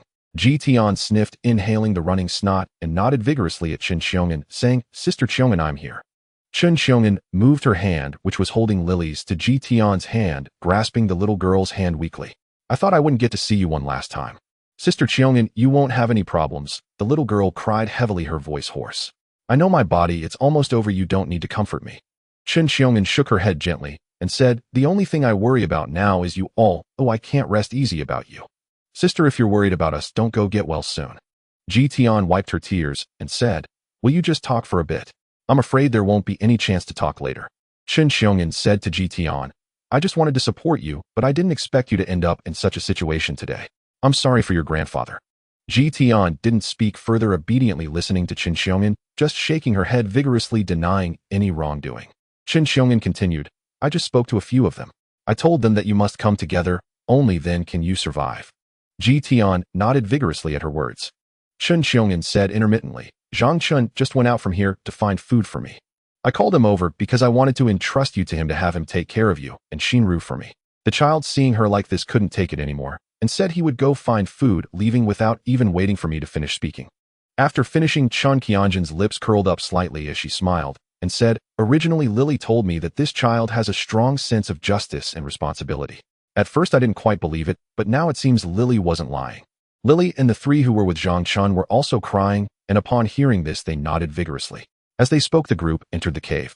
An hour earlier, Lin Xinru was running wildly to find Zhang Chun and the others when Zhang Kursin happened to see her. Just as she was about to greet her, Lin Xinru rushed past without stopping. Before long, Lin Xinru was seen rushing down the mountain with the 5 who had arrived at the back mountain yesterday, the 6 of them sprinting past her. Zhang Kursin and Zhao Feifei stood at the entrance of the cave, looking puzzled at the 6 people, filled with confusion. Just as she was taking Zhao Feifei and Yin Yingji and Huang Shuiyu up the mountain to find wild fruits, she heard Zhang Xiaoxiao calling out for Tian Tian and Na Na all over the mountain. Soon she saw the 3 of them running down like they were mad, not even bending down to pick up the fallen fruits, letting them scatter on the ground. Zhang Kursin knew that Ji-Tian and Lin Na had been following Qin Xiongyan at the beach before, and now the 3 were rushing down the mountain. Zhang Kursin recalled Lin Xinru's hurried expression in the morning and sensed that something was wrong. Since Qin Xiongyan had helped Zhang Kursin out of trouble at the beach, she thought of the possibility that something serious might happen to Qin Xiongyan. She immediately took the 3 of them and rushed quickly to Qin Qianjin's cave. As soon as the 4 entered the cave, they saw people crying softly inside. Some were already in despair, others were crying out loud, and some were sobbing uncontrollably. The 4 women felt a sense of shared grief, and their noses and eyes turned red. The 7 people in grief did not greet the 4 who entered. They merely glanced at them before continuing to express their sorrow. At this moment, the 6 or 7 square meters of the cave was crowded with 11 people, making it feel a bit cramped. Qin Xiongyan weakly said to Ji-Tian, "Tian Tian, you and Zhang Chun used to be from 2 different worlds. In the future you will be from the same world. On this deserted island, unable to be bound by rules, the strong are like knives while the weak are mere prey.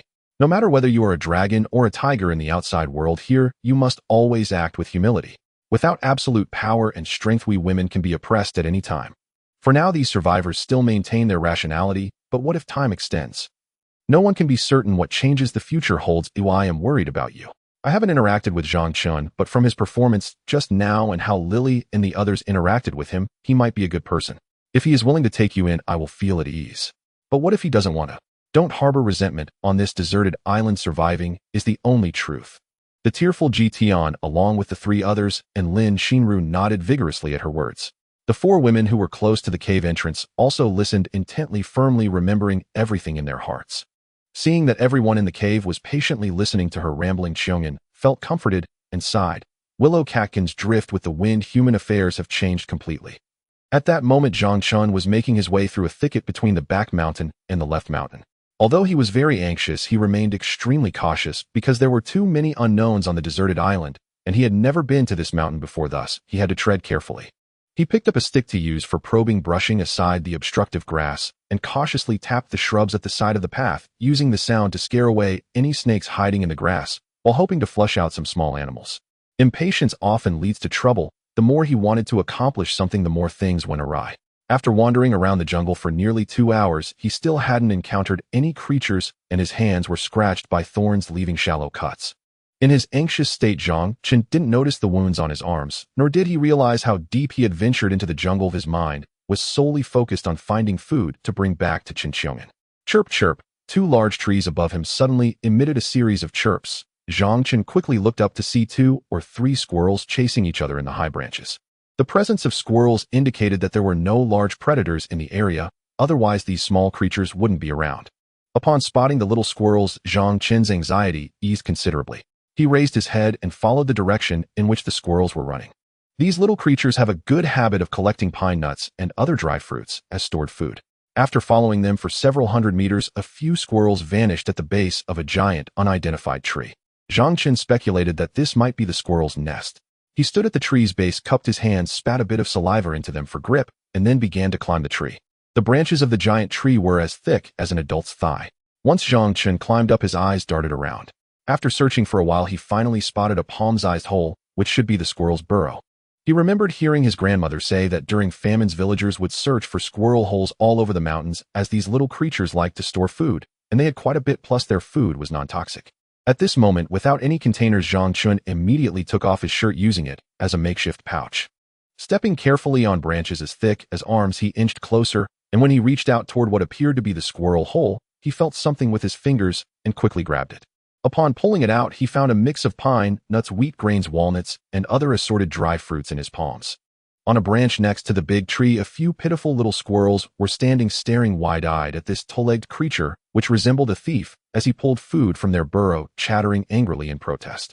The squirrels' chattering held no significance for Zhang Chun. At that moment, Qianjin's condition was dire, and she couldn't eat anything too greasy.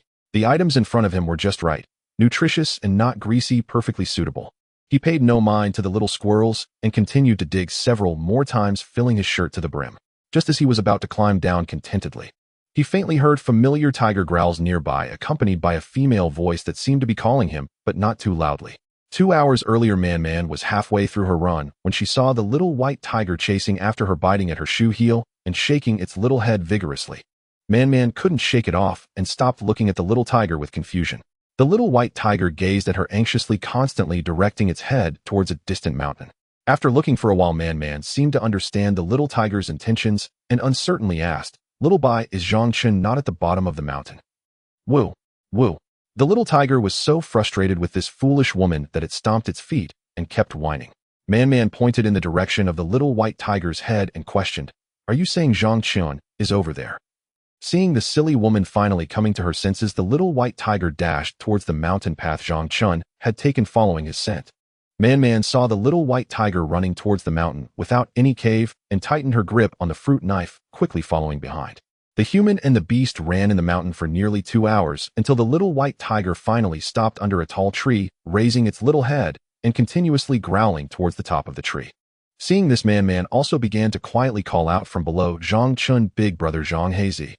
Zhang Chun was climbing down from the tree. He saw a slender figure looking up at him, anxiously, accompanied by a little beast pacing back and forth. When he landed on the ground and recognized that it was Man and the little white tiger, Zhang Chun looked at the pair in astonishment, wondering how they had found him.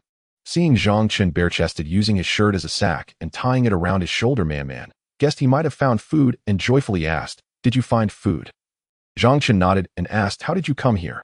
During dinner last night, Zhang Chun had told the 4 women that if there was nothing urgent, they should avoid entering the uninhabited woods and not to follow him into the forest.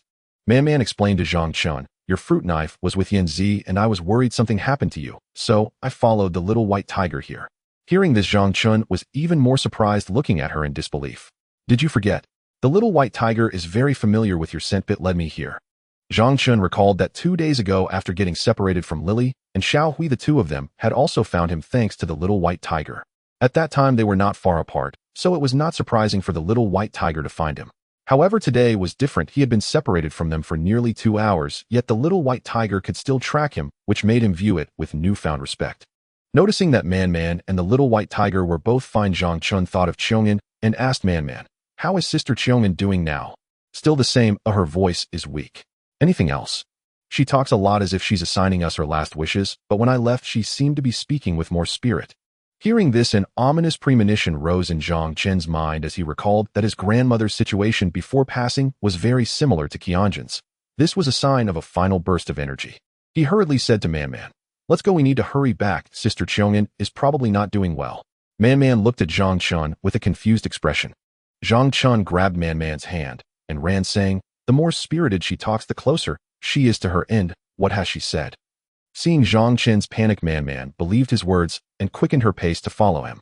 Hearing his question, Man felt a bit embarrassed. Sister Qiong'an had told them to dedicate themselves to Zhang Chun. These words could be discussed privately among the four women, but in front of the main character, how could she bring herself to say it? Unsure how to respond to Zhang Chun, thinking of that embarrassing remark, her face involuntarily flushed as she said, "It's nothing much, just that she shared some of her past with us." In her anxious state, Zhang Chun quickened his steps, his mind focused on the back mountain, completely oblivious to Man's changing expressions. Seeing Zhang Chun rushing back, Man took long strides to keep up with him. Among the four, she was the tallest with long legs. If anyone else had come to deliver the fruit knife, they would probably have driven Zhang Chun crazy by now. The two wandered in the woods for about 20 minutes, and Zhang Chun felt that something was off. He seemed to have lost his way. He turned to Man and asked, "Did you pass by here just now?" Man looked at him with an innocent expression and apologetically said, "I wasn't paying attention earlier, I was just following Xiao Bai." Mentioning Xiao Bai, both suddenly realized that it seemed to have not followed them, and they hurriedly looked around. They saw no trace of Xiao Bai within a 3 to 5 meter radius. "Did it not come along?" Man quietly asked Zhang Chun. "Let's go back and check," Zhang Chun replied, immediately turning back in the direction they had come from. At this moment, Man felt a wave of pain. This straightforward guy just came and went without considering if she could keep up. Seeing his anxious expression, Man didn't dare to be stubborn and quickly quickened her pace to follow him back. They returned to the nameless large tree, and there 10 meters away from the tree, Xiao Bai was playing with 2 gray monkeys. Like everyone else, Xiao Bai had only eaten a couple of small pieces of meat in the morning and was far from satisfied. After running around it, was now very hungry. One of the larger monkeys had somehow found a piece of raw meat and was waving it in front of Xiao Bai, tempting it. When Xiao Bai lunged at it, aiming to snatch the meat from its hand, the large monkey immediately tossed the meat up and threw it to a slightly smaller monkey behind Xiao Bai. Xiao Bai could only look up with its little head, watching helplessly as the meat flew over its head, and then the smaller monkey leapt up from the ground to catch the meat thrown by the larger monkey. Xiao Bai immediately turned to chase the small monkey.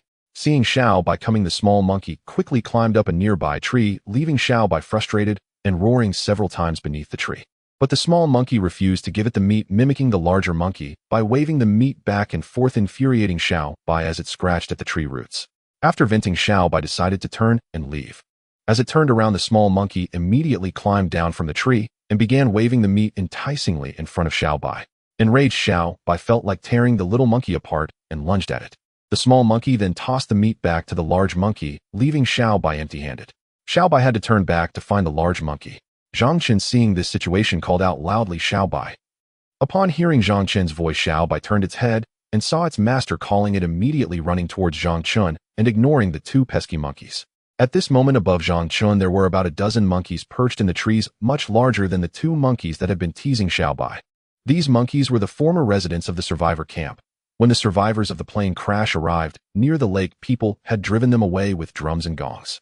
These monkeys, like the rabbits Zhang Chen couldn't catch, were crafty and intelligent, already having established a hierarchy.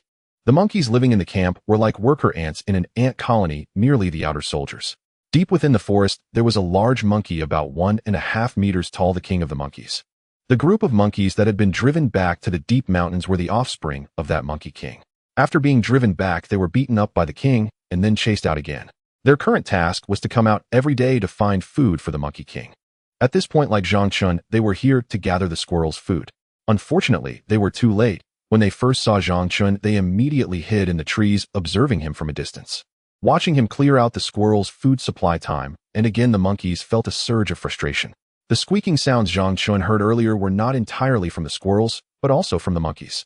However, in his anxious state, he had neglected to pay attention. It was the monkeys calling for their companions. This group of monkeys regarded Zhang Chun as the people who had previously driven them away. As the saying goes, when enemies meet, they are particularly fierce. While the monkeys were plotting how to snatch the bag of nuts from Zhang Chun, Man and Xiaobai arrived. Seeing the three of them, the monkeys decided to take action against Xiaobai to retaliate for being driven away a month ago. This is what is called joint responsibility. Since you don't want to behave like a beast, he'll deal with you. They had already noticed that Zhang Chun had turned back and had been quietly watching the man and woman. As Xiaobai rushed towards Zhang Chun, a white-headed silver monkey reached down from a branch and grabbed Xiaobai's tail, lifting it up. Both of them were stunned at this sight. Zhang Chun immediately reacted and shouted at the monkey beast, "Let go of Xiaobai." His shouts startled the monkeys in the trees, causing them to scatter in all directions. After shouting, Zhang Chun immediately chased after the white-headed silver monkey that was holding on to Xiaobai. By now, Man had no idea how many kilometers she had walked. Her legs felt sore and numb, but she couldn't afford to care. She could only continue to follow Zhang Chun with her stiff legs. The white-headed silver monkey ran about 20 meters up the tree while being pursued by Zhang Chun. It glanced back at Zhang Chun and saw him holding a large stone he had picked up from somewhere, preparing to throw it. The white-headed silver monkey was startled by Zhang Chun's posture and hurriedly tossed Xiaobai towards another large tree. On the nearby large tree, a gray monkey of similar size to the white-headed silver monkey emerged and caught Xiao by turning it upside down as it began to flee. Xiaobai's tail was being held up, its head down, and its four legs kicking wildly continuously, making woo-woo sounds, seemingly crying for help. On the ground, Zhang Chun had already stuffed the dry fruits wrapped in his clothes into Man's arms and was preparing to throw the large stone at the white-headed silver monkey. When Xiaobai was thrown and caught by the gray monkey, Zhang Chun had to retract the stone he intended to throw and chase in another direction. The two humans and the group of monkeys were in a chaotic chase, monkeys running in the trees, people pursuing on the ground, humans wanting to throw, monkeys tossing, humans collecting stones, and monkeys fleeing. After about half an hour, Xiaobai had been tossed 6 or 7 times in the air, passed among several monkeys, leaving it dizzy and disoriented, its legs too weak to kick, hanging down as its eyes rolled back. If it weren't for the occasional woo-woo sound, Zhang Chun would have thought Xiaobai had already died. He was burning with anxiety, filled with a rage he had nowhere to vent, and could only chase after the group of monkeys. After chasing for about 20 kilometers, a large mountain appeared before him. At the foot of the mountain was a large cave, the entrance of which looked larger than any cave in their previous resting place.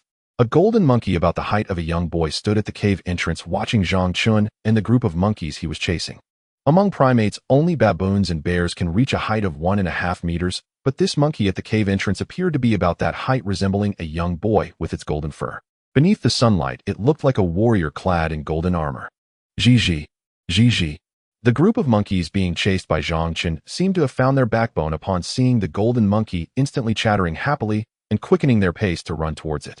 Zhang Chun stopped about 50 meters in front of the golden monkey, carefully observing it.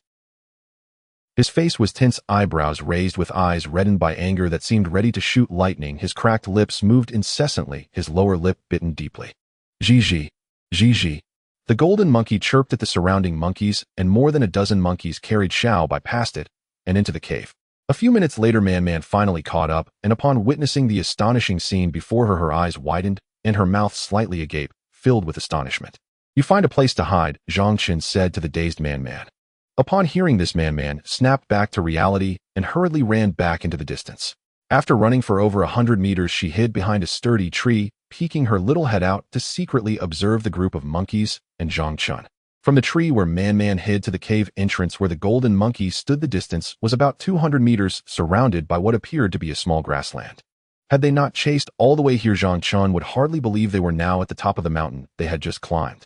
After running over 20 kilometers, Zhang Chun was a bit tired, so he did not rush in directly. Moreover, this golden monkey, resembling a young boy, stood before him with an unfriendly demeanor, prompting Zhang Chun to adjust his state. The man and monkey faced each other for about 5 minutes. Zhang Chun took a few deep breaths to calm his racing heart. Feeling less fatigued than before, he walked straight towards the golden monkey. Zhizhi. Upon seeing Zhang Chun daring to approach, the golden monkey immediately began to chirp. The 50 or so small monkeys accompanying it at the cave entrance encircled Zhang Chun. The entire movement of the monkey group was fluid, akin to a trained battalion of soldiers. Though they appeared to be small monkeys, many were about the same size as those that had thrown Xiaobai, and if they stood upright, they would likely be about 1 meter tall. The group of monkeys surrounding Zhang Chun moved like trained soldiers in a movie, continuously circling around him, seemingly confusing Zhang Chun to make him dizzy and lose his sanity. Zhang Chun did not stop his advance, even with the monkeys surrounding him, and continued to stride towards the golden monkey. Zhi.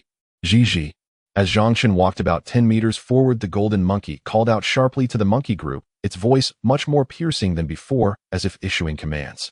Upon hearing this, the monkey group accelerated their movements, resembling an ancient battle formation.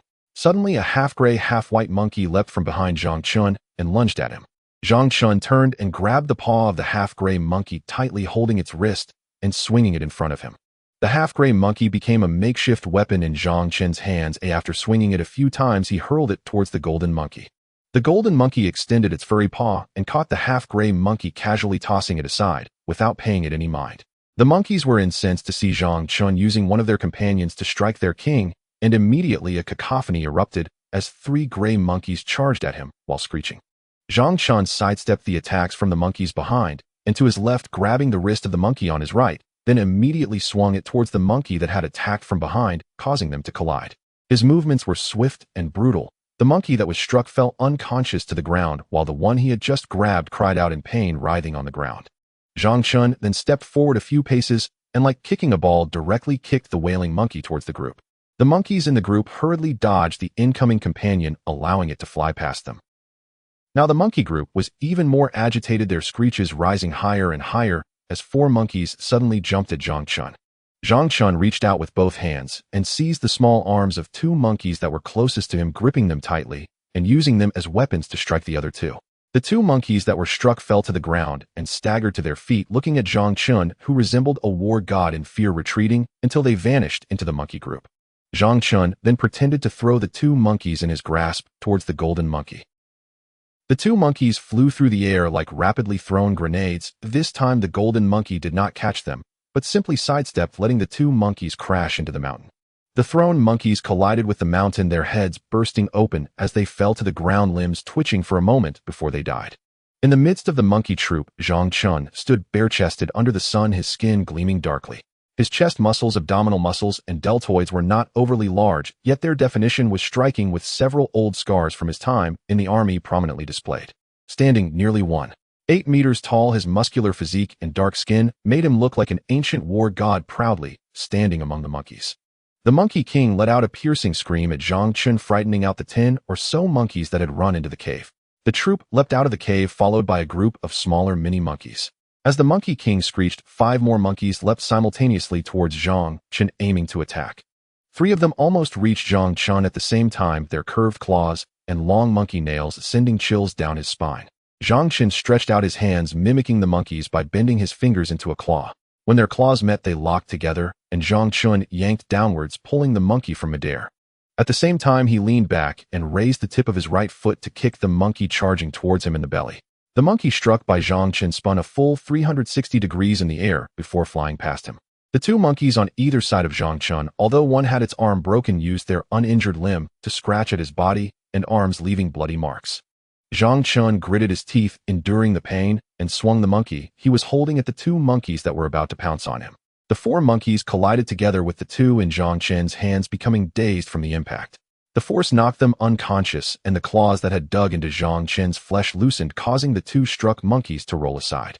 Zhang Chun's fierce exertion caused his wounds to bleed profusely, and the bloodstains on his body glistened more brightly than the sunlight. Man hiding 100 meters away saw the bloody wounds on his arm and felt a pang of heartache, biting her lip tightly.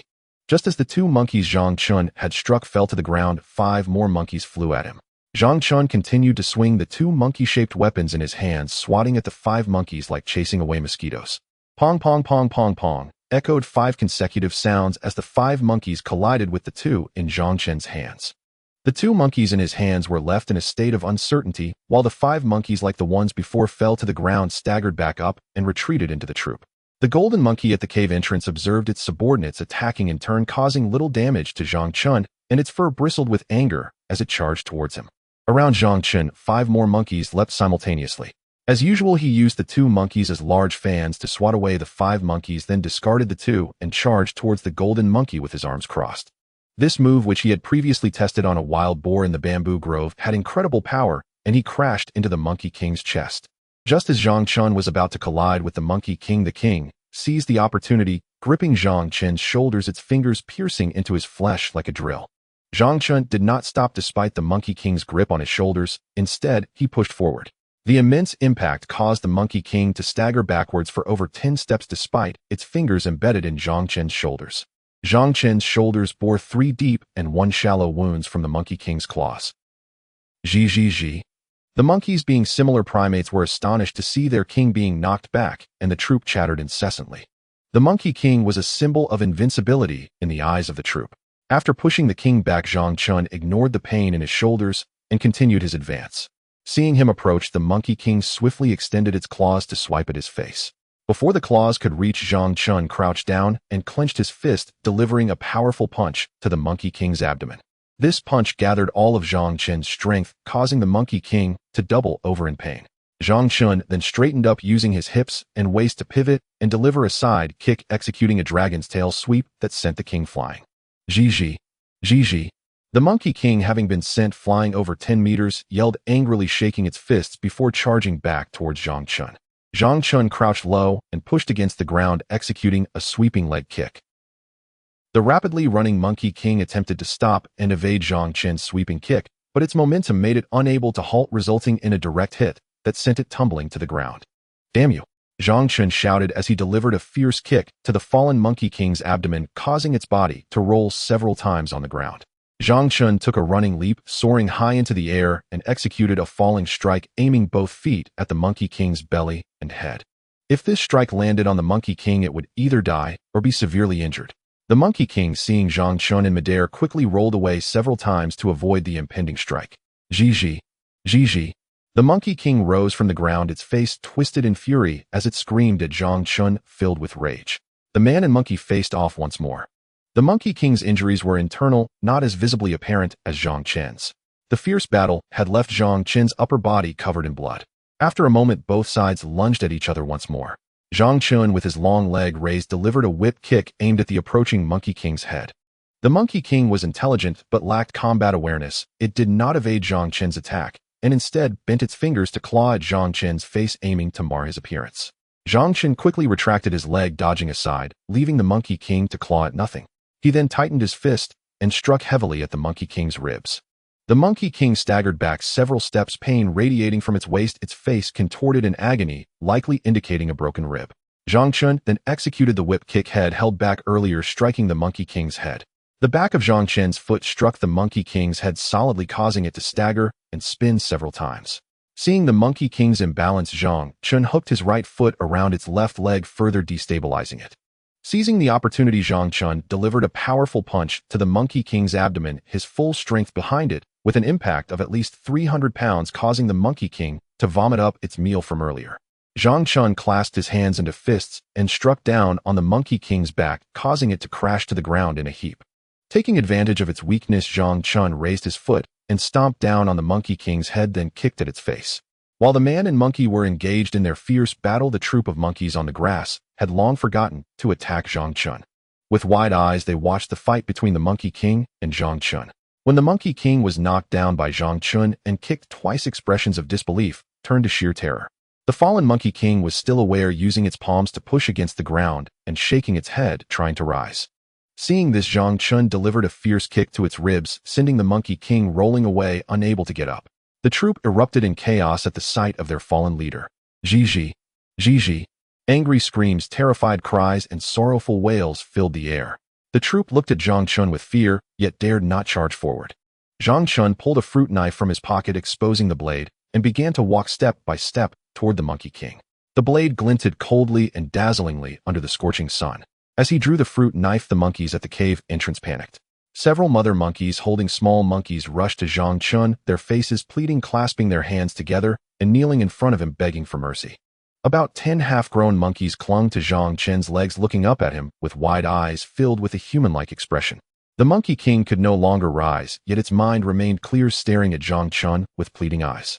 Not a bloodthirsty person, Zhang Chun halted when several small monkeys clung to his feet. looking down at the small monkeys and the mother monkey kneeling before him with her baby. The murderous intent in his heart diminished greatly. Man, who had been hiding behind a large tree, rushed in as Zhang Chen pulled out the knife. Man approached him, turning her head to look at him. Though she did not speak, her eyes seemed to plead for him to spare the golden monkey. "Take it away," Zhang Chen said to the troop. After speaking, he walked towards the cave. The monkeys appeared to understand, encircling the Monkey King in layers and carrying it into the forest. The Monkey King's cave was about 10 square meters in size, featuring a large platform covered in dry grass, presumably the monkey's bed. As Zhang Chen and Man entered the cave, they saw Xiao Bai lying on the dry grass. At that moment, Xiao Bai was still unconscious with a vine tied around its leg. Upon seeing Xiao Bai, Man rushed over, untied the vine, and cradled it in her arms. Hiss! After climbing the steps, Zhang Chen let out a hiss and plopped down onto the dry grass.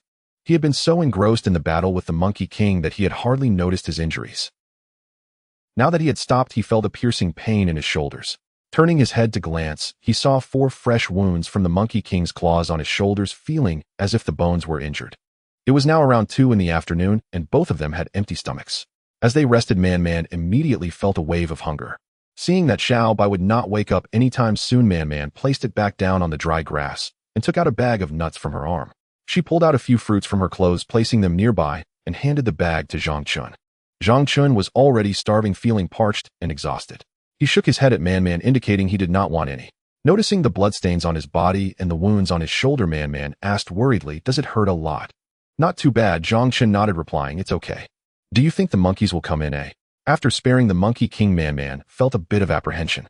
"No, they won't dare to come in for a while," Zhang Chen said confidently about the 2 kicks he had delivered to the Monkey King.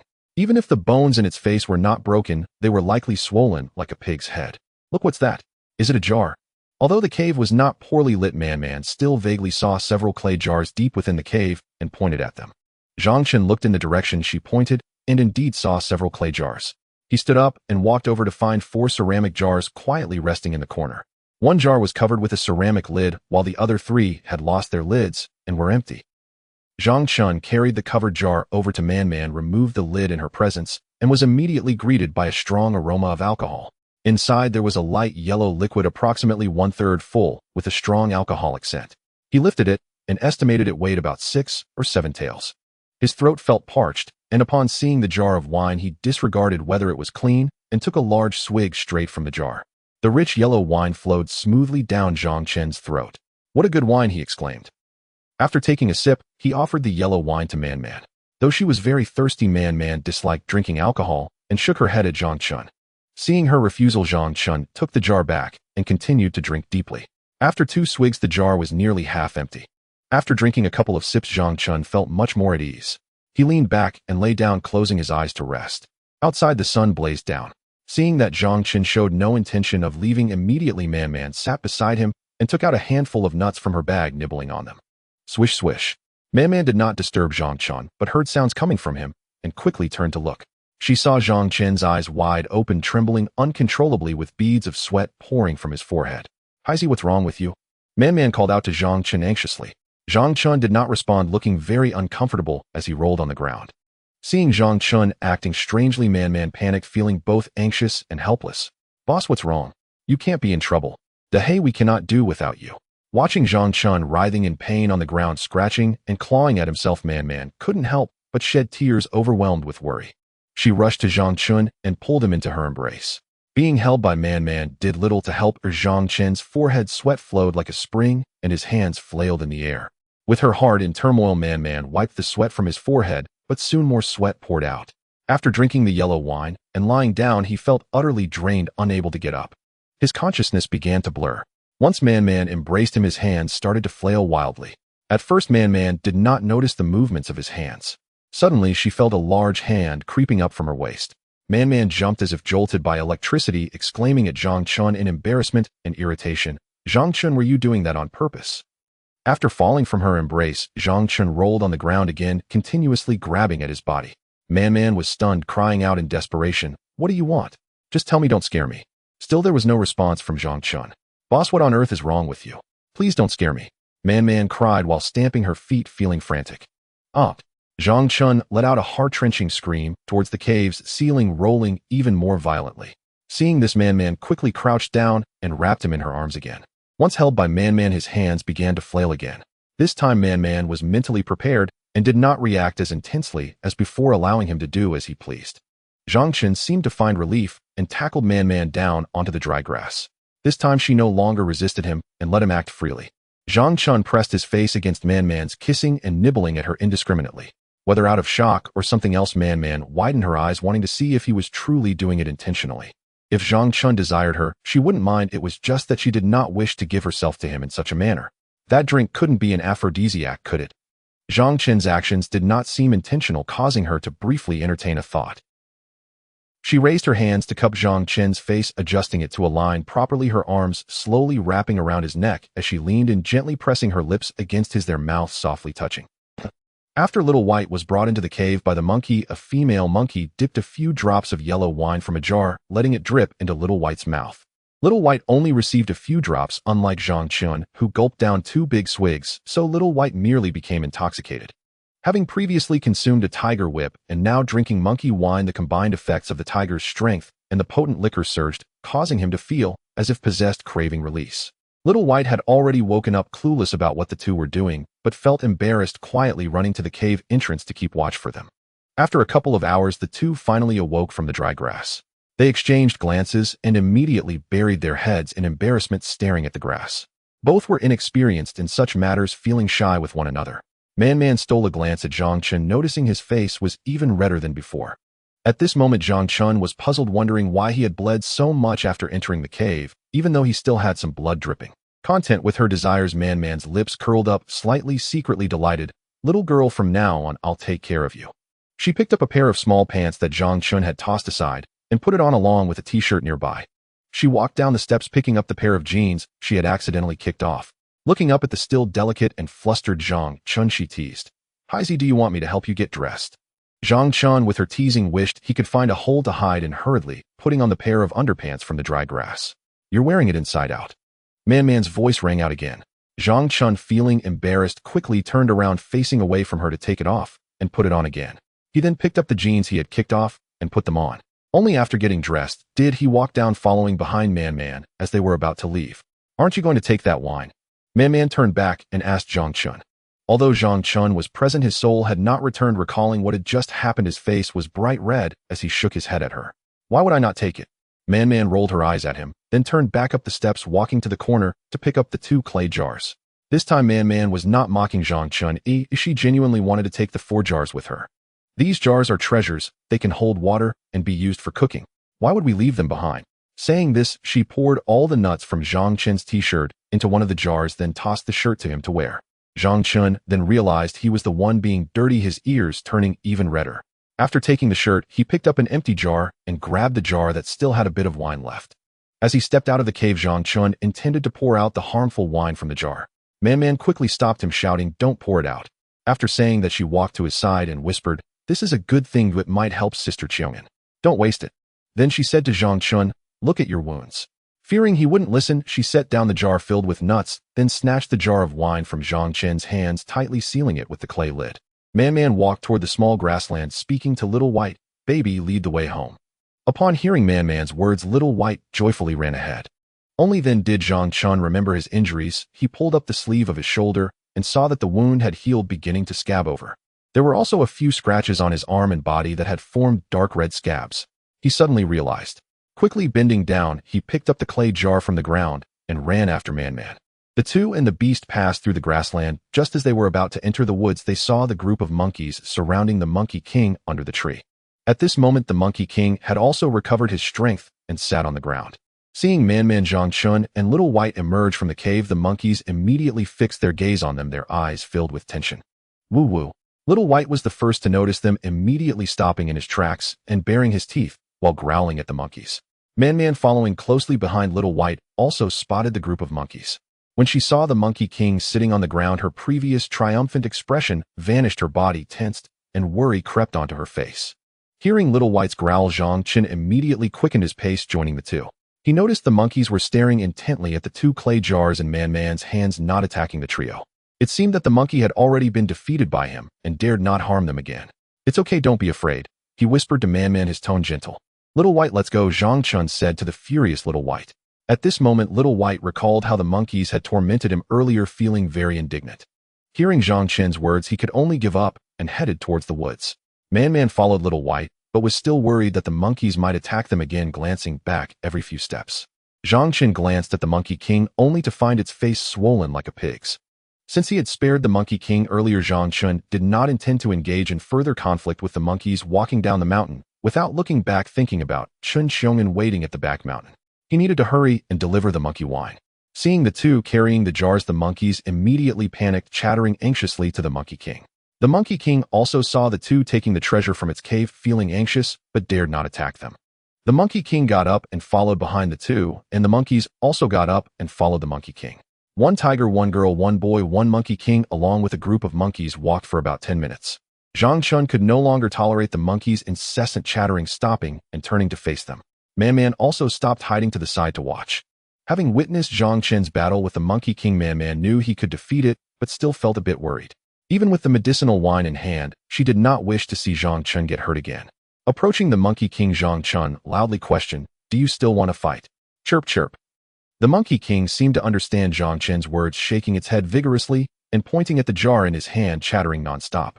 "It might want you to put down the jar." Man standing beside Little White gathered her courage and said loudly to Zhang Chen, "Do you want the jar?" Zhang Chen asked the Monkey King. The Monkey King nodded, saying, "Chirp, chirp." Zhang Chen placed one of the jars down and was about to turn to leave. The Monkey King immediately jumped in front of Zhang Chen, pointing at the other jar, chirping insistently. "Is one not enough?" Zhang Chen asked the Monkey King. "Chirp, chirp." The Monkey King replied, seemingly saying not enough at all. "Do you know what reason is?" Zhang Chen said to the Monkey King. "Chirp, chirp." The Monkey King responded, "What reason?" "The one with the bigger fist is the boss, and whatever the boss says is the reason. Don't think too much, giving you one is already generous enough." Saying this, Zhang Chen waved his fist. "Chirp, chirp." The Monkey King chattered unhappily, "You're a robber." "Hurry back now," Zhang Chen said to it before walking toward Little White and Man. "Chirp, chirp." The Monkey King jumped in front of him again, chirping as if to say, "Boss, give me another one." Seeing that the Monkey King was not giving up, Zhang Chen shook his body at it, pretending to threaten it. The Monkey King was so frightened that it quickly jumped away, keeping its distance. "Haha, if you follow me again, I will hit you," Zhang Chen laughed. After walking for a while, Man could no longer hold back, pouting as she asked him, "Why do you want to give them the jars?" "Let them brew wine," Zhang Chen replied nonchalantly. "You're so bad. Oh, I like you so much," Man said with a beaming smile. At dusk, the third cave was filled with people, and even outside the cave stood about 10 individuals. On a large tree outside the cave, several crows perched on the branches, their ominous cawing echoed in the desolate air. After Ji Tian arrived, Chen Xiong'an spoke with her for a while before taking her last breath. The crowd found 2 white t-shirts to cover the faces of Chen Xiong'an and Zhou Yingying. At this moment in the cave, apart from Ji Tian and the 3 who had come earlier and a few others including Lily, there were also 4 people, including Zhang Curson. All the caves in the back mountain with residents had gathered except for Zhaoan and a few others. In fact, Zhaoan and his companions had also come by. When Zhao Kai and Su Tongxin descended from the mountain together, they passed by the third cave and heard the continuous sounds of crying from within. Zhao Kai and Su Tongxin quietly peeked inside. Inside the cave, there were about 10 people squatting or standing, while Zhou Yingying and Chen Xiong'an were covered by 2 white t-shirts, their faces hidden from view. Seeing the situation, Zhao Kai immediately ran towards his own cave, and Su Tongxin followed suit. Upon returning to the cave, Zhao Kai found Zhaoan and Sun Jian talking while Li Bingbing sat beside them. As soon as Zhao Kai entered the cave, he hurriedly said to the 4, "Chen Xiong'an and Zhou Yingying have died." Zhaoan froze upon hearing this. Sun Jian furrowed his brow and asked Zhao Kai, "How do you know?" "I saw it with my own eyes," Zhao Kai declared emphatically. Upon hearing this, Zhaoan immediately sprang up and said to the others, "Let's go take a look." As the 3 exited the cave, they saw Wei Huiwen and Xueli coming up from the mountain, both carrying 3 bottles of mineral water. Seeing the 4 in a hurry to leave, Xueli quickly asked, "Where are you going?" "Chen Xiong'an is dead. Oh, we are going to check it out." Zhaoan replied without turning back. As they passed the second cave, Wang Jiao was at the entrance with one of her artists, both munching on a raw green fruit. Wang Jiao noticed the 4 hurry past her and head towards the mountainside, turning to call out to Guatao, who was lying on the dry grass inside. "Tao Zhaoan and the others are rushing up the mountain. Is something going on?" Guatao stepped out, observing the swift movement of the group heading up the mountain. He frowned and said to Wang Jiao, "What are they up to?" Wang Jiao shook her head and replied, "I don't know." "Let's follow and see," Guatao said to Wang Jiao and hurriedly followed after. Wang Jiao and her accompanying artist quickly followed suit. Ahead were Zhao and his group, followed by Guo and his 3 companions, while Zhang Kursen and her group came down from the mountain. In the back mountain, those who had been idly chatting and wandering around noticed several groups moving hurriedly and quickly informed their companions. The entire back mountain suddenly buzzed with activity. Many people followed without knowing why, resembling a swarm of chaos. Zhao and his group reached the 3rd cave first, and he immediately wanted to enter. Zhao is here to visit Sister Qiong'an, make way, shouted his sycophant son, Jian, loudly as he saw several women blocking the entrance. Upon hearing this, the women turned to look at the entrance of the cave. Zhao stood at the entrance walking towards the inside. Upon seeing Zhao, Lin Xinru shouted hoarsely, "Get out." In her heart, she thought that Chen Qiong'an had died because of Zhao, and so had Zhou Yingying. Seeing Zhao, her anger flared, and she screamed hysterically at him, "Get out." After shouting, she clenched her fists ready to charge at Zhao. Lily, noticing this, quickly pulled her back. At this moment, Zhang Chun was not in the cave, and the cave was filled with women who were powerless, while Zhao and his companions were adult men. Lily worried they would suffer, so she hurriedly restrained Lin Xinru. Upon entering the cave, Zhao saw the 2 women with white cloths over their heads, indicating they were dead. He silently clasped his hands together and bowed 3 times. Seeing him feigning sorrow, Lin Xinru became furious, broke free from Lily's grasp, and rushed towards Zhao, pushing him out. Zhao stumbled back a few steps, and Sun Jian caught him. Zhao frowned, glancing at Lin Xinru, and then at the other women, all of whom had tear-stained faces, their gazes seemingly wanting to tear him apart. He guessed that they were blaming him for the deaths of Chen Qiong'an and Zhou Yingying, which was why they harbored such hatred towards him, even resorting to violence. Respecting the dead, Zhao did not wish to entangle himself with Lin Xinru. Since she found him bothersome, he decided not to force himself into their company. After bowing with Sun Jian and the others, he left the cave. Wei Huiwen, standing at the back of the crowd, watched Zhao leave with his companions. She did not follow, leaning against the wall, silently observing, lost in her thoughts. Guo arrived at the cave entrance, just as Lin Xinru was scolding Zhao. Hearing the commotion inside, he paused at the entrance, standing alongside the group of women who had come down from the mountain. After Zhao exited the cave, he brought Wang Jiao and Wang Hui into the cave. Upon entering and seeing the same situation, he was at a loss for words. After thinking for a long time, he simply said to everyone, "My condolences." After saying this, he led the 2 women out of the cave and headed down the mountain.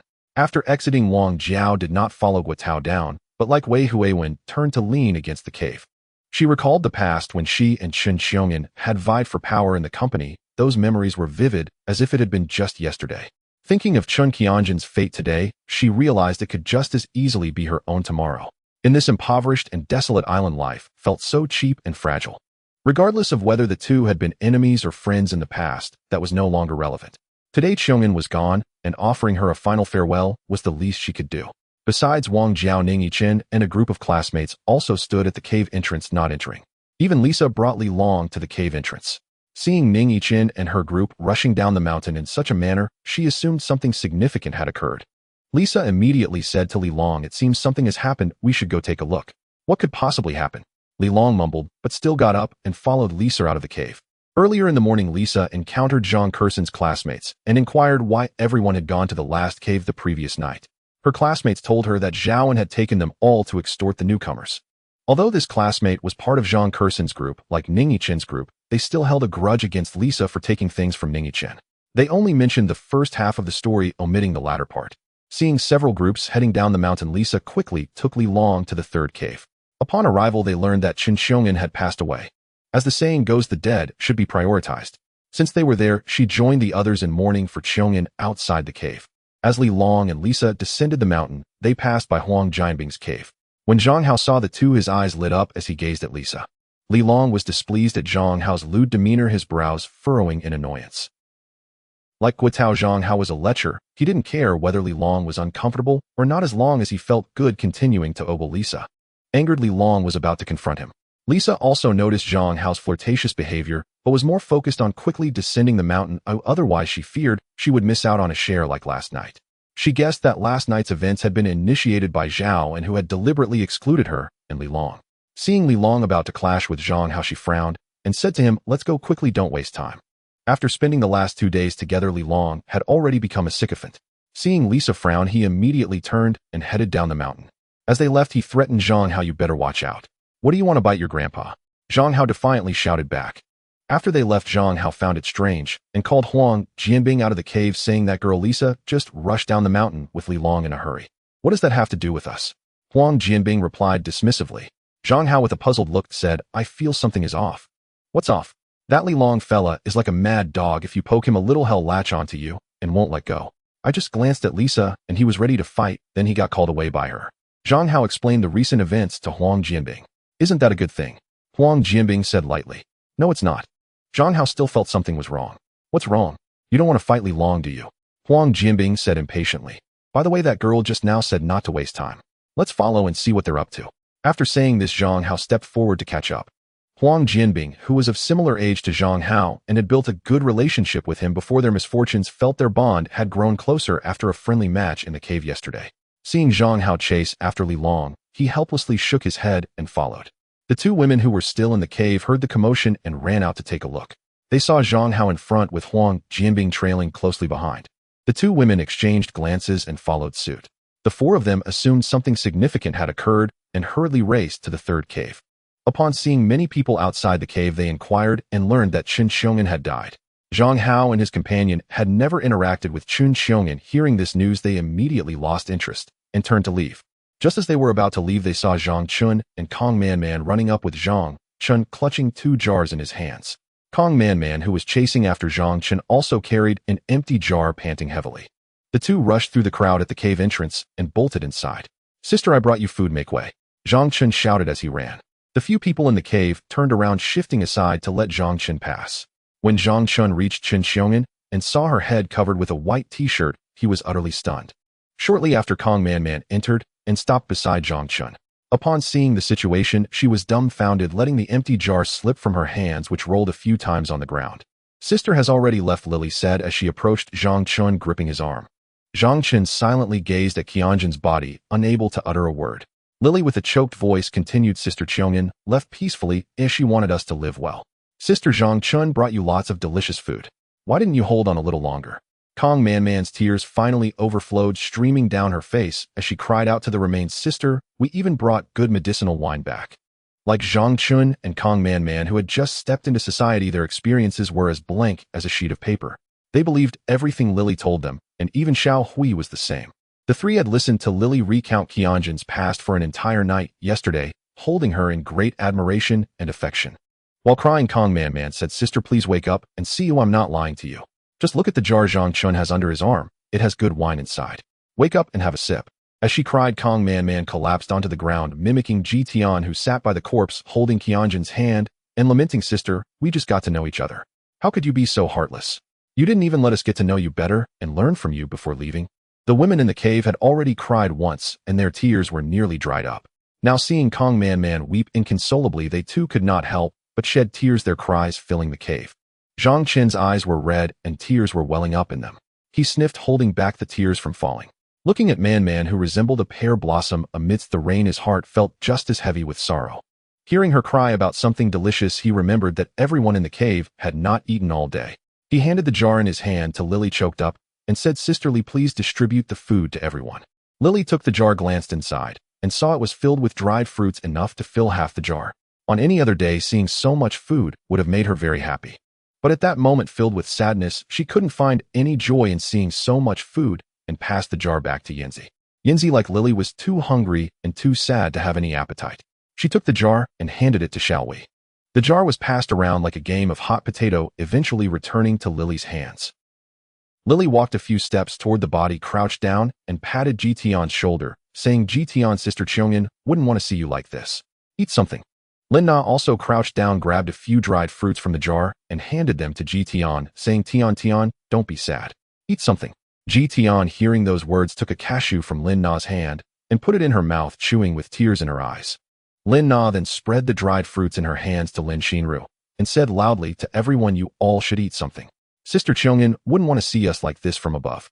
This prompted Lin Xinru to obediently take a walnut kernel and put it in her mouth, chewing with sadness and tears.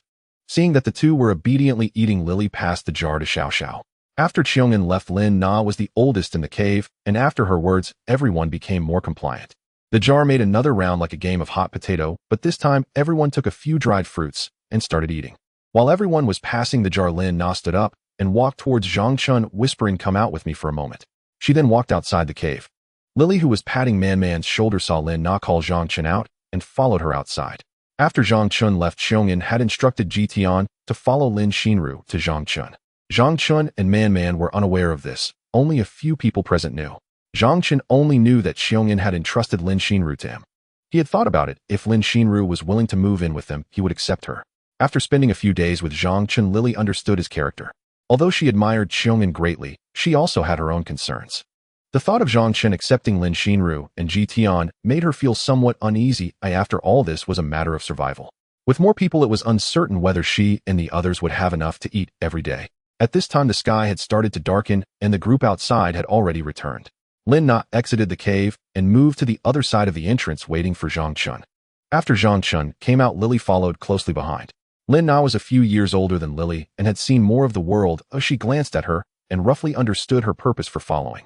Then she looked up at Zhang Chun and asked Xiao Zhang, how shall we handle Sister Qiongyan and Ying Ying's bodies? Although Qiongyan wished for Ji Tian to seek refuge with Zhang Chun, Lin Na's thoughts were different. She had no trust in this security guard she had never met. She still held onto a glimmer of hope for rescue. She had her own worries. She feared Zhang Chun would be like Huang Jianbing and Zhang Hao, concerned that Ji Tian might be deceived by Zhang Chun's sweet words and give herself to this young security guard. Lin Xinru was no exception. Lin Na did not want her to seek refuge with Zhang Chun. Lily looked up at Lin Na somewhat worried. Hearing that she was not discussing the idea of seeking refuge, she felt relieved and turned to look at Zhang Chun. Zhang Chun glanced at the two and said, I suggest we directly cremate Sister Qiongyan's body. Lin Na thought the same, and seeing that Zhang Chun shared her thoughts, she nodded in agreement, saying that works. We should also abandon this cave and give it up completely. Zhang Chun continued. What about Xinru? Lin Na asked. Sister Qiongyan entrusted me to take care of her today. Let's see what she wants. If she is willing, then let her come live in the cave with us. I have no objections. Zhang Chun replied. And if she doesn't want to? Lin Na asked calmly. If she doesn't want to, she can stay next door and come over any time to ask us for food. All right, let her decide for herself. Lin Na, fearing he would force Lin Xinru to move to their cave, felt a sense of relief after hearing Zhang Chun's words and said he'll ask her later. Let's have her move out sooner to avoid painful memories. Zhang Chun nodded. Shortly after, everyone in the cave also came out. The people on the back mountain did not know how to preserve fire. They used the method of drilling wood to create fire, then continued to use one stick after another to keep it going. Lin Xinru was the same. Every morning she would go to make a torch to keep the fire alive. This morning, she went to inform Zhang Chun and the others, and upon returning she found that Zhou Yingying had already passed, and that Xiongyan was also on the verge of death. There was no mood to go up the mountain to find dry grass to keep the fire alive. At this moment, the third cave was completely dark. A group of people using the bright moonlight approached the three. Zhang Kursin first spoke to Zhang Chun and Lin Na, saying, Brother, sister, we are leaving first. If you need any help, just call us at our cave. Okay, they nodded. Then Lin Na took Lin Xinru's hand and said, Xinru, I discussed with Xiao Zhang, and we decided to directly cremated Sister Qiongyan and Ying Ying. Lin Xinru did not respond, staring blankly at the two. Xinru, once a person dies, they cannot come back. Don't be like this, Lily said, holding her little hand. Seeing her silent and at a loss, Lin Na looked to Zhang Chun. Zhang Chun also didn't know what to say. After thinking for a while, he said to Lin Na, and everyone should go back for now. I want to keep vigil for Sister Qiongyan tonight, Lin Xinru suddenly said. I also want to keep vigil for Sister Qiongyan tonight, Ji Tian followed. All right, everyone will keep vigil for Sister Qiongyan tonight, together, Lin Na said to everyone. Everyone had just eaten the dried fruits distributed by Lily in the cave, and at this moment, they felt no hunger, squatting, standing, leaning, and scattered outside the cave keeping vigil. No one was in the mood to talk. They quietly waited, lost in thought, absent-minded. Shortly after, Zhang Kursin and her group arrived. This time several of them came carrying a large bundle of dry grass and holding 2 torches. The 7 of them arrived, and like the others outside the cave, remained silent, instinctively starting 2 fire pits on the ground for everyone to warm themselves. Until midnight, Man, who was beside Zhang Chun, gently said to him, Boss, you should go back and get some sleep. You were injured today. This reminded everyone that Man had cried during the day, claiming that Zhang Chun was injured while searching for food for Qiongyan. They urged him to go back and rest. Unable to resist everyone's kindness, Zhang Chun accepted the backpack and the jar of monkey wine handed to him by Yinzi, took a torch, and went back with Zhang Kursin and the others. Zhang Laoda, take it slow, Zhang Kursin called as they passed by Zhang Chen's cave, reminding the seemingly lost Zhang Chun. Zhang Chen nodded. You all should rest early too. With that, he returned alone. Back at the cave, he ignited the dry grass in the fire pit, placing the torch in the hole in the wall made by the girls using pig tusks.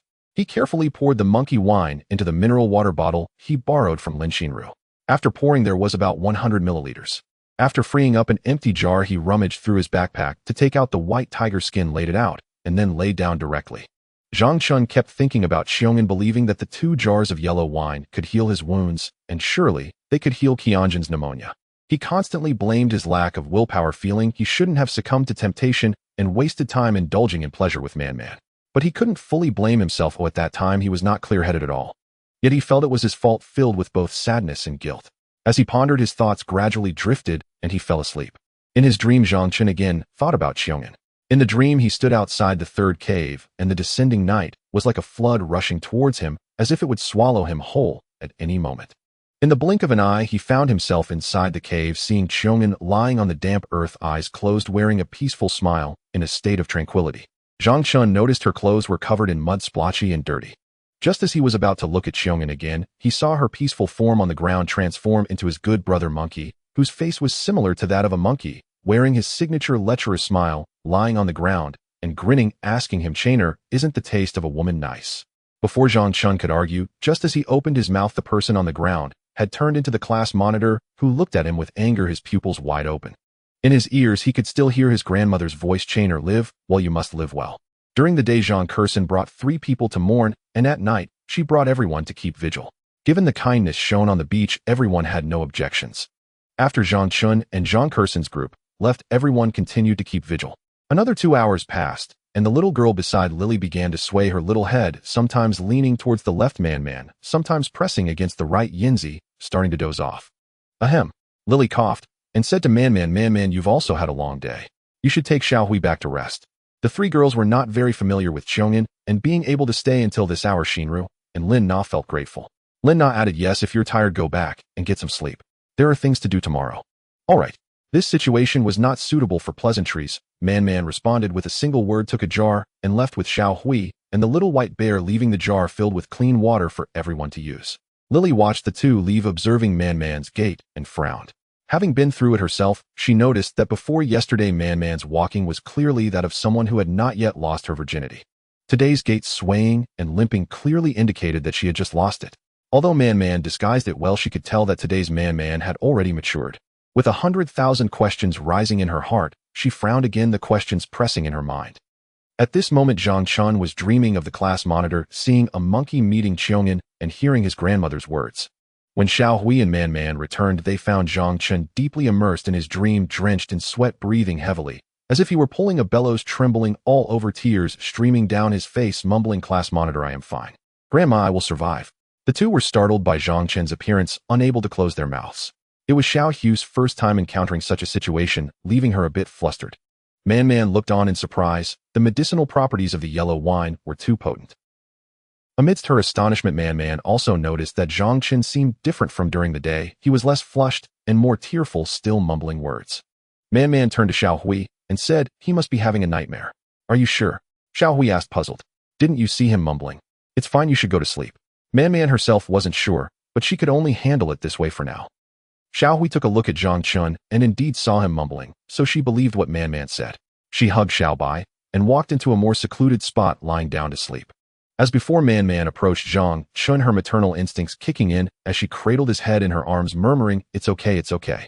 Zhang Chun, who was drenched in sweat, felt suffocated in Man Man's embrace and was instantly awakened by the heat. When he woke up, he had already forgotten some of the dream. He realized his face was pressed against Man Man's abdomen and his head was being pressed down. No wonder it felt so hot earlier. Cough. Zhang Chun coughed to remind Man Man that he was awake. Man Man looked down and saw his eyes open, quickly letting go of him. Although Zhang Chun had been intimate with Man Man, he felt awkward seeing someone else still lying in the cave. After getting up, he tried to act nonchalant and expressionlessly walked out of the cave. Man Man glanced at where Xiao Hui was lying, saw that she was sound asleep, and also got up and walked out of the cave. In his dreams, Zhang Chun's heart was shattered, crying as if his heart were riddled with holes. Stepping outside, he quietly gazed at the mountains shrouded in darkness, seemingly admiring the view while actually mending his torn heart. Though many scenes from the dream had become somewhat hazy, his grandmother's words about surviving still echoed in his mind. To survive, one must learn to navigate on their own. To navigate means to heal oneself. To heal oneself means to first strengthen oneself, for one must open paths through mountains and build bridges over water. Living is not merely a matter of saying it. To live takes more courage than to die. He murmured to the dark mountains, "Class monitor, Grandma, I will strive to live. Behind him, Man had been quietly following, not daring to disturb him. Hearing him mumble the names of the class monitor and his grandmother, she stepped forward and stood beside him. Together they gazed at the distant mountains, and she softly asked, "Can you tell me about the class monitor and grandma?" Zhang Chun looked deeply at her before directing his gaze back to the dark mountains. After a moment of contemplation, he began recounting his past. "I grew up without parents, and I don't even know what they looked like in my memory. From the moment I became aware, I lived with my grandmother, scavenging and selling scraps, helping her plow fields, accompanying her to sell vegetables. We relied on each other until I was 15 when my grandmother passed away. On her deathbed, she held my hand and told me to survive. After staying in the village for 2 years, the village head sent me to the army. Due to a shortage of soldiers in the county, the village head sent me to join the army as a laborer when I was 17. Upon arriving at the station troops, I met the class monitor. When I met him, we were both volunteers, and he was already a corporal. We lived together for 2 years. As the 2 years quickly passed, when I was about to be discharged, the class monitor asked what I planned to do when I returned. I said I didn't know, as I had no relatives left. At that time, the class monitor asked me to stay in the army. The memories of sadness outweighed the joyful times, Zhang Chun said intermittently. So I listened to the class monitor and stayed on becoming a sergeant like him, but the class monitor remained our leader unchanged. It wasn't until the following year that he was promoted to sergeant. But he was still our class monitor. We all continued like this until last October. He had taken us to participate in competitions, into the military district competitions, and he took us to Myanmar for missions. What kind of missions did you carry out? Man curiously asked upon hearing Zhang Chun mention activities. Narcotics operations. After last year's military district competition, there was a case in Myanmar where drug lords killed our citizens, so the military district sent us to investigate.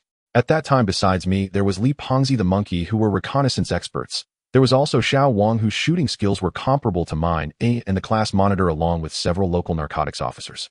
We, under the leadership of the class monitor and the narcotics team leader, went to Myanmar and located the drug lord's stronghold in a deep mountain forest. These drug dealers were brutal. The class monitor sent Pengzi and the monkey to scout the drug dealer's lair.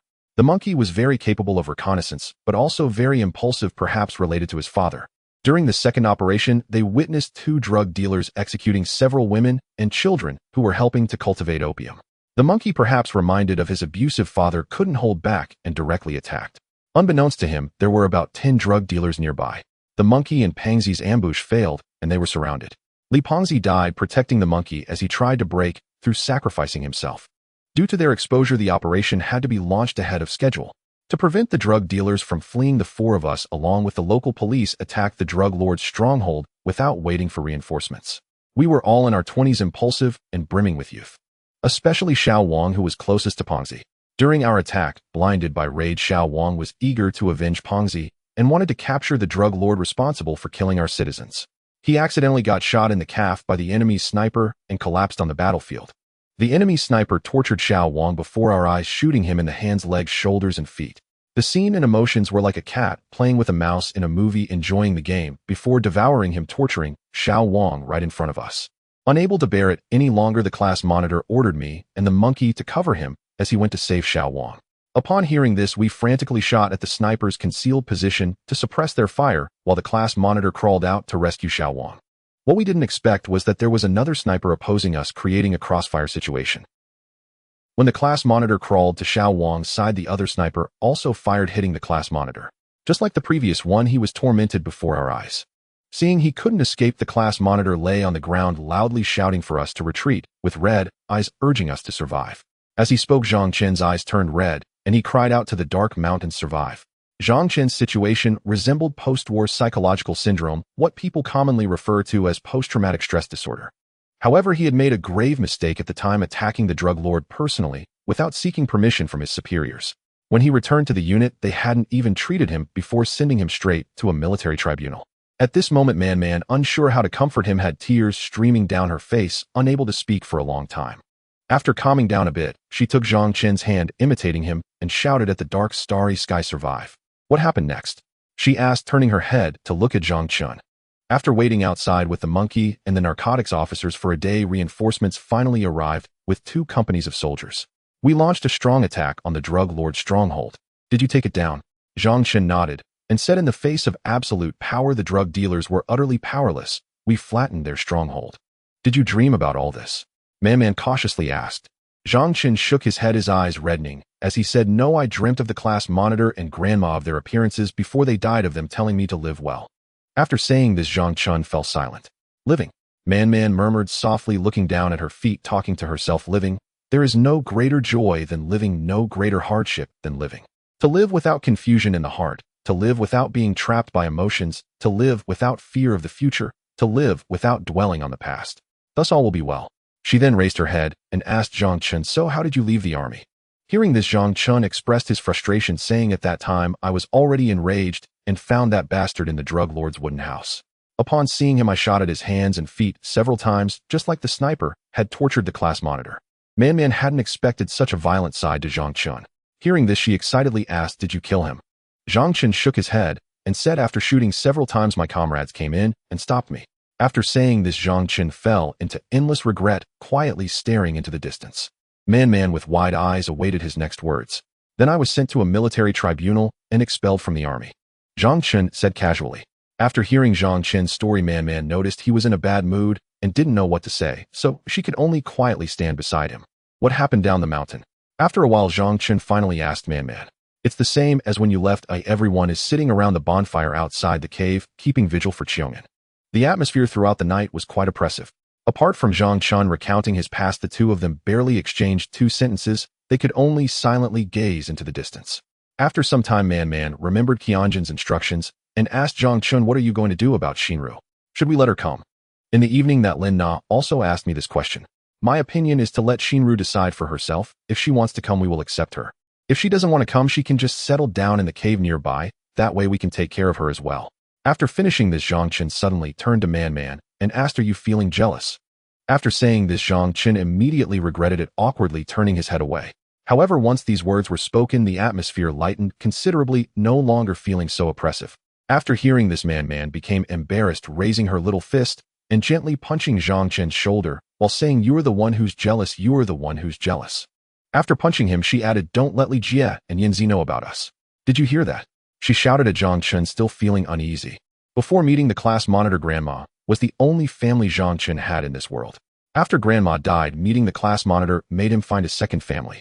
A few months ago, the class monitor's sacrifice felt like a thorn lodged in his heart, choking him, causing him to weep in countless dark nights. Talking to Man about the class monitor at night, Zhang Chen felt much lighter, as if he had been unwound from layers of silk. In the pale white sky, a few stars are scattered, and the ground remains dark.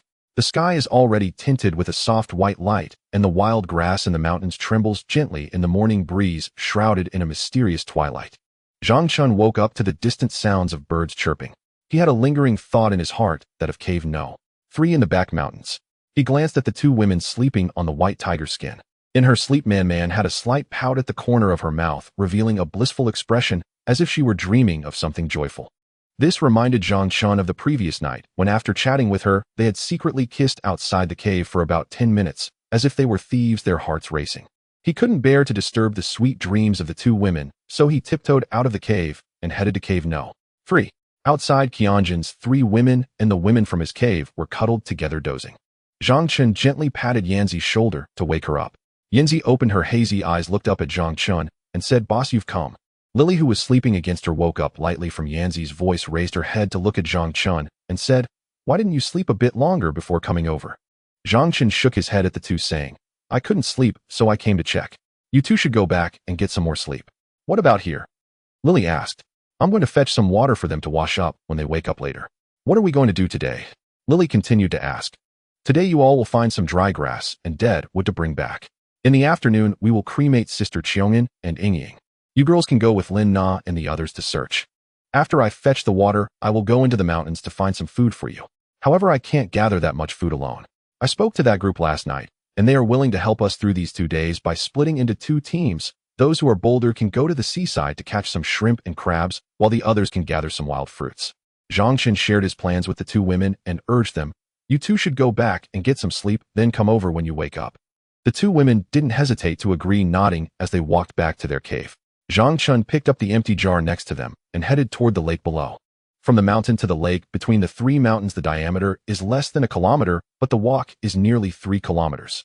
The survivors from the cruise ship have only arrived at the habitat in the past 2 or 3 days, and they have not yet searched deep into the back mountains, failing to find the spring or stream on the mountain. Each day, they can only go down the mountain to fetch water. When Zhang Chun returned from the mountain, he dug a long pit about 60 centimeters deep with a wild boar's tusk next to the 4 women to serve as a temporary stove. The noise woke Lin Na and the others. After a night of rest and adjustment, the 4 women's moods improved a bit, no longer as sorrowful as the day before. However, having not slept well all night, their spirits appeared quite low, each looking rather listless. Zhang Chun handed the water jar to Lin Xinru, allowing her to distribute some into the mineral water bottles for washing, and gave her several willow leaves he had just picked for them to use as toothbrushes. He then placed the jar on the temporary stove and started boiling water. Miss Lin, you all should wait for the sky to brighten a bit before going to find some dry grass and dead wood to make a cremation platform. We need to cremate Sister Qiong'an and Xiao Zhou. Zhang Chun said to the 4 women. Sister Li and her group will also go with you to search. The 4 women nodded expressionlessly, replying, okay. Just as he finished speaking, Man rushed down the mountain in a hurry, followed closely by Xiao Bai, both like a gust of wind as they reached Zhang Chen's side. Zhang Chen looked at her in surprise and asked, why did you come so early? Sister Li said you were going into the mountains to look for food again. Man, who rushed over, spoke with a hint of irritation in her tone. Previously, Zhang Chun intended to lead his team to survive alone in the back mountains, but now it was different from yesterday. Ji Tian and Zhang Kerson's group hadn't explicitly stated they wanted to live with Zhang Chun, but their attitude had already shown they would follow his lead in the future. The women's attitudes were quite clear, and Zhang Chun did not know how to refuse them. The idea of surviving alone was not feasible for the time being. He nodded and said, yesterday that half jar of dried fruit was too little to fill everyone's stomachs. Now that everyone is busy with Sister Qiong'an's matters, they have no time to look for food. I think I will go into the mountains to see if I can find a wild boar or a sheep. I will go with you, Man said unhappily. Zhang Chun shook his head and said, there are too many unknown dangers in the mountains. You stay here and help them look for firewood. Man stubbornly shook her head, her eyes tightly fixed on his, as if to say that if he didn't take her, he wouldn't be going either. Let me go with Zhang Chun. Lin Na, who was standing nearby, seemed to sense the relationship between the two and spoke to them. Her intention was to follow Zhang Chun into the mountains to see how he hunted, hoping to learn from him. Lin Na looked at Zhang Chun with hopeful eyes. Upon hearing that Lin Na planned to go into the mountains with Zhang Chun, Man became anxious, as she had just established a relationship with Zhang Chun, and it was through going into the mountains together that it had been solidified. Hearing Lin Na also wanted to go into the mountains, she saw her as a rival and resolutely said, I must go. Zhang Chun had previously stated he wouldn't bring them with him into the mountains, fearing they would distract him. Now hearing both women wanted to follow, he felt even more overwhelmed. In terms of feelings, although he was like a blank slate, he had just solidified his relationship with Man, and he understood the implications of weighing this relationship. With an apologetic tone, he said to Lin Na, Sister Lin, you need to hold down the fort here. You stay behind. After saying that, he walked up the mountain. On the way back from fetching water, he contemplated whether he could find a water source in the back mountains which would help solve the drinking water problem for the people there. Man followed closely behind him up the mountain. Before leaving, she turned back with a beaming smile and waved to the 4 women. The 4 women looked at her triumphant demeanor, feeling quite uncomfortable. At this time outside Cave No. 3, only the 4 women who survived with Qiong'an remained. Their eyes followed Zhang Chun and Man's figures until they disappeared from sight. Lin Na adjusted her facial expression and turned to the 3 women, saying to Lin Xinru, Xinru, let's go rest in our cave for a while. Lin Xinru nodded and followed the 3 women toward their cave. Xinru, what are your thoughts? Lin Na asked. Lin Xinru looked at her in confusion, not knowing what she was talking about. Are you going to stay with Zhang Chun or with us? Lin Na repeated her earlier question. Aren't you all going to stay with Zhang Chun? Lin Xinru countered. Lin Na shook her head and said, we discussed it yesterday, we should act separately. Why, oi? Lin Xinru asked with wide eyes, clearly not understanding. Sister Qiong'an and Zhang Chun have only just met. Her impression and evaluation of Zhang Chun are all based on what Lily and the others told her. They rely on Zhang Chun to survive, so I suspect they mainly speak well of him. Lin Na continued, we don't know what has happened during the time they have lived with Zhang Chun. But from what I've learned, whether on the back mountains or among the women in the habitat, relying on men to survive comes at a price. Looking at Lin Xinru's wide eyes, Lin Na guessed that she had been too busy taking care of Qiong'an and Zhou Yingying in the past few days to understand much about the interpersonal relationships and living rules on the deserted island. She then explained the general situation on the back mountains. In the cave next door, Wang Jiao is living with Guotao. Wang Jiao has given her body to Guotao. Haven't they always had that kind of relationship? Lin Xinru interjected. Yes, they had a relationship before, but they used to keep it under wraps. Now it's all out in the open, and they are openly engaging in lewd activities in front of everyone in their cave. There's also Li Bingbing and Xueli. It is said that on the first night Wei Huiwen took them to Zhao An's side, the two of them immediately threw themselves into the arms of the men in the cave. Then there are Ku Ting and Luo Limei, who for a bite to eat also gave their bodies to those two security guards. After finishing her words, Lin Na stopped in her tracks, her beautiful eyes fixed intently on Lin Xinru's small face, feeling that Lin Xinru seemed not to grasp what she was expressing. Sister Na is worried that if we go over we might also have to give our bodies to Zhang Chun, which is why we don't want to go over, Zhang Xiaoxiao explained to Lin Xinru. After hearing this, Lin Na nodded and continued analyzing. Yesterday, regarding Sister Qianjin's matter, Zhang Chun was very enthusiastic, busying himself. It's important to know people and their hearts. Is he just putting on a show for us, trying to draw us in and make us feel grateful so he can take advantage of us later? That shouldn't be the case. He promised to take care of Sister Qiongin. Lin Xinru countered, still somewhat skeptical of Lin Na's words. I also hope that there is a good man on the back mountain, someone who sincerely helps us and is willing to unconditionally support us until the day we are rescued. Lin Na looked at the sun that was about to rise on the horizon, her face filled with hope, and said, even though we can't see hope right now, I don't believe we won't have a day of leaving this place. If today we give our bodies to these filthy men for a meal, what will we do when we finally get rescued? How will we face the rest of our lives, our future? If we are careless and end up having children, will our descendants also struggle to face their own lives? So if it means using our bodies to exchange for a full meal, we might as well eat wild fruits every day instead. Lin Xinru originally planned to find Zhang Chun after cremating Chen Xiongyan and Zhou Yingying. She considered two main points. First, Zhang Chun promised to take care of Chen Xiongyan. Second, these three women had abandoned Chen Xiongyan during her time of need, a fact she had not yet let go of. After hearing Lin Na's words, her initial intentions were shaken. At this moment, she felt very conflicted, lowering her head and walking quietly. You also saw Kong Man's attitude just now, though she seems to have an unclear relationship with Zhang Chun. And then there's Li Lily, who immediately followed Zhang Chun out after I called him out last night. These women seem to be unable to bear us getting close to Zhang Chun. Lin Na continued, Ruru, you're just like Tiantan. You've only been in society for a couple of years and still can't see the insidiousness of it. Many people cannot be seen for who they are on the surface, but inside they hide all sorts of sordid matters. Just take the entertainment industry as an example. Oh, everyone appears glamorous and dignified, but what happens behind the scenes?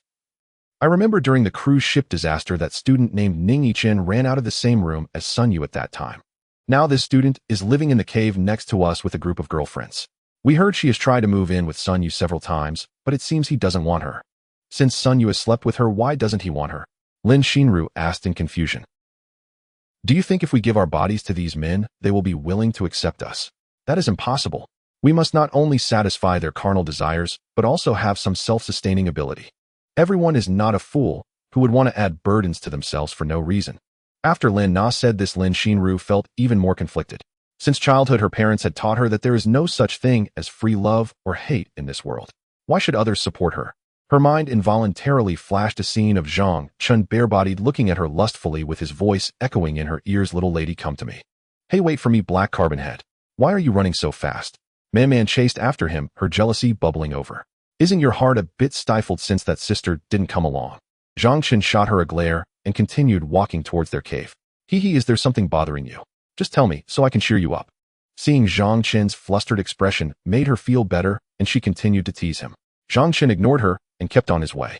After receiving yet another glare from Zhang Chun, Man felt a surge of frustration. She grabbed his shirt and said unhappily, what do you mean by this? Seeing that she seemed angry, Zhang Chun felt he might have been a bit excessive. He gently replied, there are fierce beasts and giant insects all over the mountain. I don't want you to take risks with me. Hearing his concern made Man feel much better, but she stubbornly insisted, it's precisely because there are many dangers in the mountains that Xiao Bai and I want to follow you. This way you'll have someone to take care of you. I'm worried I won't be able to protect you if we encounter danger. Zhang Chun sighed. Who's taking care of whom is still uncertain. If it weren't for me and Xiao Bai bringing you out yesterday, would you have found your way back? Man gave him a significant eye roll. This reminded Zhang Chun of yesterday's experience, and indeed, as Man said, if it weren't for Xiao Bai following his scent, he probably wouldn't have found his way out of that mountain. But upon reflection, today was different from yesterday. Yesterday, he had rushed into that mountain in a panic and forgot to leave himself a way back, which was why he got lost. Now he was calmly preparing to hunt in the mountains. He explained to Man yesterday and today are not the same. I was too anxious yesterday and didn't leave a mark for my return. I'll learn from my lessons this time. Let me go alone. Man rolled her eyes again and interrupted. If I hadn't been with you in the monkey cave yesterday, you would have either died drunk or exploded. Zhang Chen's face turned red from her words, and he quickly turned his head to hide his embarrassment, helplessly stating a good man doesn't fight with a woman. You do as you wish. He planned to go back and grab the bamboo, Bao quickening his pace towards his cave. Behind him, Man watched Zhang Chen flee in panic, feeling secretly delighted, and hurried after him. Inside the cave, the three girls were still fast asleep. Zhang Chen quietly took the bamboo bough from inside the cave and found two wooden sticks over a meter long on the way to use as probes. With his experience in jungle survival, he knew that early morning and dusk were the times when ferocious beasts were most active, as the heat of the day kept the wild animals from foraging. At this moment, Xiaobai was in front, Man in the middle, holding a fruit knife in one hand and a wooden stick in the other, parting the grass that stood 30 to 40 centimeters high, while Zhang Chen followed behind her, ready to support.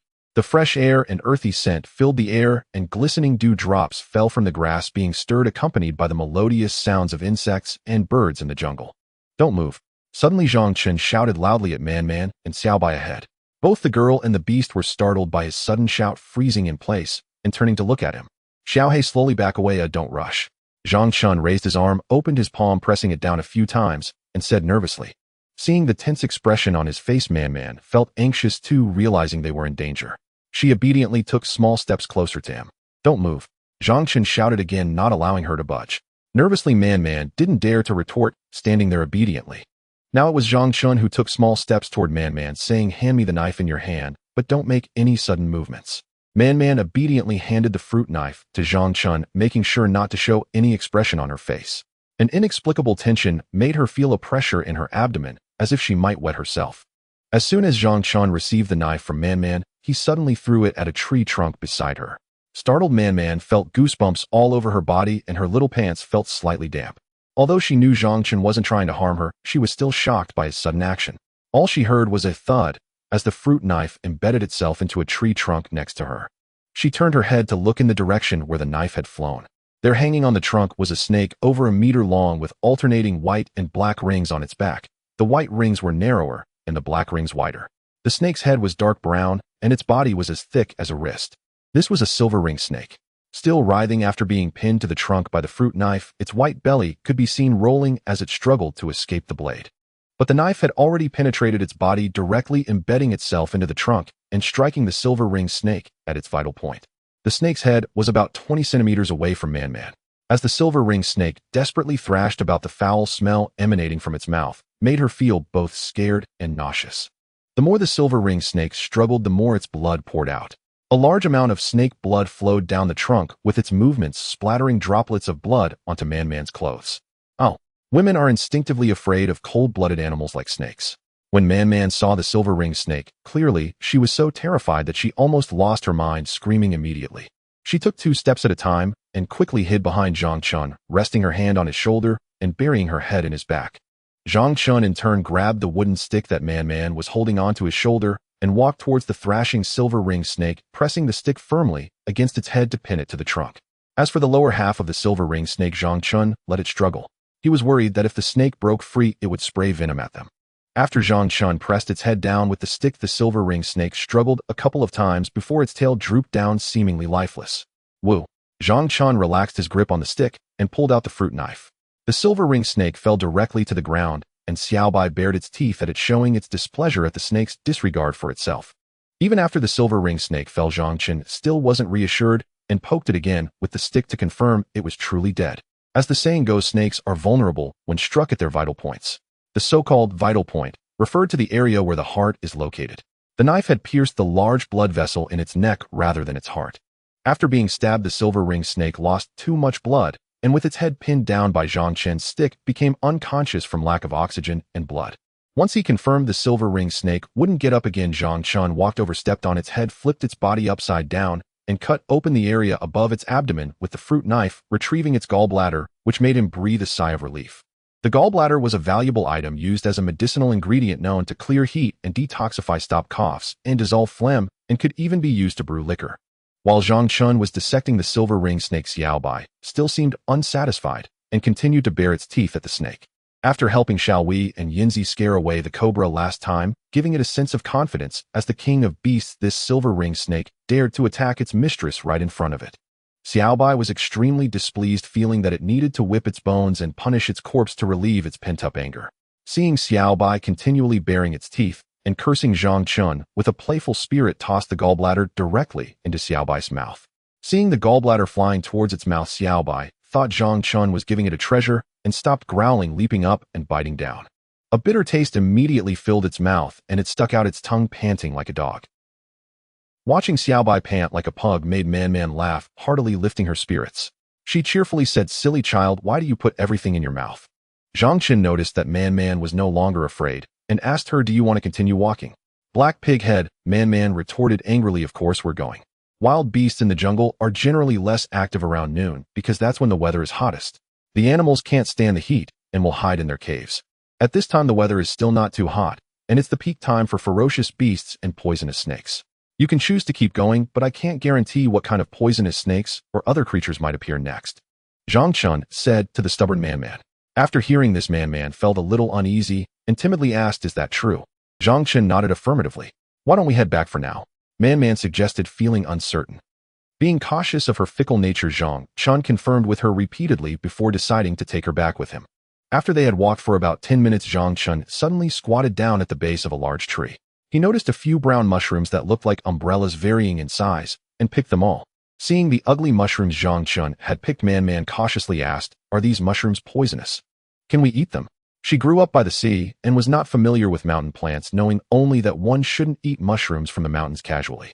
Not all survivors on the mountain came from the city. Some, like Zhang Chun, came from the countryside, such as the person in front of her. But when it came to such mushrooms, no one knew them better than Zhang Chun did. Growing up with his grandmother, he would go mushroom picking with her before the harvest to sell to city folks and help with household expenses. When Man Man asked her 2 questions in a row, Zhang Chun nodded and said, "These are goose mushrooms, which only grow in March. They're edible and very nutritious. You know quite a bit." Seeing him so confident, Man Man couldn't help but praise him. "It's nothing much. At this time of year the grains aren't ripe yet, and my grandmother would take me to pick these to sell. So I know a little bit, much like a specialization in a field." Zhang Chun intended to show off a bit more, but with his limited knowledge he stammered through the rest. "Specialization in a field, and the capable are the teachers. Yes, just like you grow up by the sea, you know a bit about all kinds of fish." Embarrassed, Zhang Chun quickly added. His words made Man Man feel elated, and she ceased to dwell on their previous quarrel, beaming as she said, "You know how to talk. Hee hee." Upon returning to the cave, the girls had already woken up. The 3 of them looked at the empty-handed duo and Beast, asking, "Did you not find anything to eat?" Zhang Chun did not answer. He took the silver ring snake, which resembled a belt, off his waist and threw it on the ground. He then pulled out a few wild mushrooms from his pocket and tossed them to the ground as well. The 3 girls were startled by the dead snake on the ground, their faces changing dramatically as they hurriedly took a few steps back. Seeing the expressions of the 3 girls, Man Man felt a rush of schadenfreude. She gave Zhang Chen a knowing look and then smugly said to the 3 girls, "What are you afraid of? It's already dead." Upon closer inspection, the snake was indeed dead, lying on the ground motionless, its dirty white belly showing a knife wound about 10 centimeters long with its flesh exposed. "Lily, you and shall we skin the snake, then cut it into pieces? Remember to chop off the snake's head. The venom of the silver ring snake is all in its fangs, so don't let it touch its venom," Zhang Chun instructed the 2 girls, handing them the fruit knife. He then took the wild boar tusks and dug out 2 simple stoves at the cave entrance, similar to the ones he had made for Lin Xinru and the others in the morning. After digging, he picked up 2 empty jars and said to Yinzi, "You and Man Man go down the mountain together and fetch 2 jars of water. 1 jar is for washing the snake and these mushrooms. Then boil 2 pots of snake soup. Once it's done, call Lin Xinru and the other 4 students over to eat." He added, "I'll go up the mountain to see if I can catch something to bring back." Thinking that 1 snake might not be enough for so many people, he turned to leave. "No way," Man Man decisively opposed. Zhang Chun turned back to look at her, his eyes pleading. "Didn't you just say that this time is when poisonous snakes and ferocious beasts are most active? It's too dangerous for you to go into the mountains now." Man Man firmly refused. "Boss, you must not take risks. If anything happens to you, how will we survive?" Zhang Chun was the pillar for the group, and the 3 girls could not bear for him to suffer even the slightest harm. "With more than 10 of us, 2 pots of snake soup won't be enough for us." Zhang Chen insisted on his viewpoint, saying, "Xiaobai is still growing, and I'll go find some more food. If snake meat isn't enough, we can catch some fish and shrimp by the seaside. And what about Kurson and the others? Didn't you arrange for them to find some wild fruits?" Yinzi suggested. "Then I'll just eat a bit less, shall we?" also chimed in obediently. Seeing the 4 girls united, Zhang Chun relented, saying, "All right, then you 2 kill the snake first, and you 2 fetch the water." After saying that, he walked towards the cave entrance, and added, "I'll go find a bamboo to make a spear for fishing." Seeing Zhang Chun obediently leaving, the four girls exchanged smiles and started to busy themselves. When Zhang Chun returned from the mountain with several bamboo poles, the others in the cave had already started cooking snake soup, and the rich aroma of meat wafted towards him even before he entered. Zhang Chun looked at the four women gathered at the cave entrance chatting happily among themselves, and his mood was as bright as their smiles. He did not disturb the four women, but instead poked at the joints of the bamboo poles outside the cave with a stick. Lily, having keen ears, heard the commotion outside and poked her head out to see Zhang Chun greeting him with a smile. "Boss, you're back." He replied. "Boss, are you making bamboo spears to go fishing? Isn't that a bit of a last-minute effort?" "Shall we?" remarked to Zhang Chun outside the cave. "What do you know? It's called sharpening the knife. Doesn't delay the chopping of wood. A little time won't hurt," Man retorted, having had an intimate relationship with Zhang Chun and unwilling to let Shall We mock him. The harmony among the women quickly dissipated. "Do you think I lack culture? You always throw around idioms and poetry just to tease me, don't you?" Zhang Chun watched the two women bicker again and couldn't help but smile wryly. Although he was self-deprecating, he was not wrong. His lack of cultural knowledge had always been his weak point. He had thought about furthering his education while in the army, but the daily training left him with no time for study. After retiring, he planned to enroll in night classes once he adjusted to company life to recharge himself. Unfortunately, before he could adapt, he found himself in dire straits. To be honest, last night he had contemplated that if it weren't for his current predicament, he would have never crossed paths with the four women in the cave, let alone shared experiences with Man in the monkey cave, which was beyond imagination. Although Man was merely an aspiring artist in the entertainment industry in Zhang Chen's eyes, she was a blazing star, while he considered himself a loser, and a particularly poor one at that. Besides being a broke loser, he was also a lonely person. How could he possibly attract the attention of such a star? While he spoke, he intended to dissuade Man and Shall We from bickering, but it reflected his true situation. Lily detected a hint of self-deprecation in his tone and softened her approach, saying, "Boss, don't belittle yourself. If it weren't for you, we would have starved to death on that beach." "Lily is right. Without you, that brat Shall We would have been bitten by a cobra, and Yinzi would probably have ended up as food in a mother wolf's belly." Man exaggeratedly praised Zhang Chun, saying, "And I would have been bitten by a silvering snake this morning." Upon hearing Man mention her near encounter with a venomous snake, Shall We contested, "If it weren't for that bastard Wang Xing, how would I have encountered danger?" Speaking of Wang Xing, Man also harbored resentment towards him, cursing, "That bastard Wang Xing is probably starving to death in that grove." Yes, if he hasn't starved, he would have been bitten by a poisonous snake. The two women who had just been at odds instantly united against a common enemy. Yinzi and Lily watched the ups and downs of the relationship between the two fools and couldn't help but smile. "Let's not talk about that jerk anymore. Boss, what do you plan to do about Lin Xinru?" Lily asked Zhang Chun outside the cave, still reluctant to let Lin Xinru stay with them. One more person meant one less portion of food. Just like the 2 jars of mushroom and snake meat soup in front of them, 1.5 jars were enough for the 5 of them and Xiaobai. But now the 2 jars were not enough to fill everyone, and Zhang Chun still had to find food by the sea, leaving her feeling a bit dissatisfied. The 4 women stepped out of the cave, sensing Zhang Chun's eagerness for a response. They looked forward to his answer. Zhang Chun sensed their thoughts as well. He was also reluctant to accept too many people seeking refuge with him, as it would drain his energy looking after their needs. But thinking of the recently deceased Xiongyan still lying in cave No. 3, if he were to refuse Lin Xinru's request for help, it would make him a dishonest man. Let her decide for herself. If she wants to come, she can. If she doesn't, having an extra mouth to feed won't hurt. I'm still saying what I said in the morning. Zhang Chun looked at the 4 women as he spoke. After finishing, he grabbed the bamboo spear tied with a nail file and prepared to head to the sea to fish. "Ah, so many geckos!" Shall We exclaimed in surprise. Zhang Chun, who was about to leave along with the other 3 women, turned to look in the direction Shall We pointed. They saw a large group of geckos crawling towards them from about 10 steps away, in red, green, gray, and all colors of the rainbow. "They are attracted by the fragrance of the snake's soup," Zhang Chun explained to the 4 women. He then approached the group of geckos and used his foot to push them aside. "Be careful not to disturb them. There could be poisonous ones," Yinzi called from behind with concern.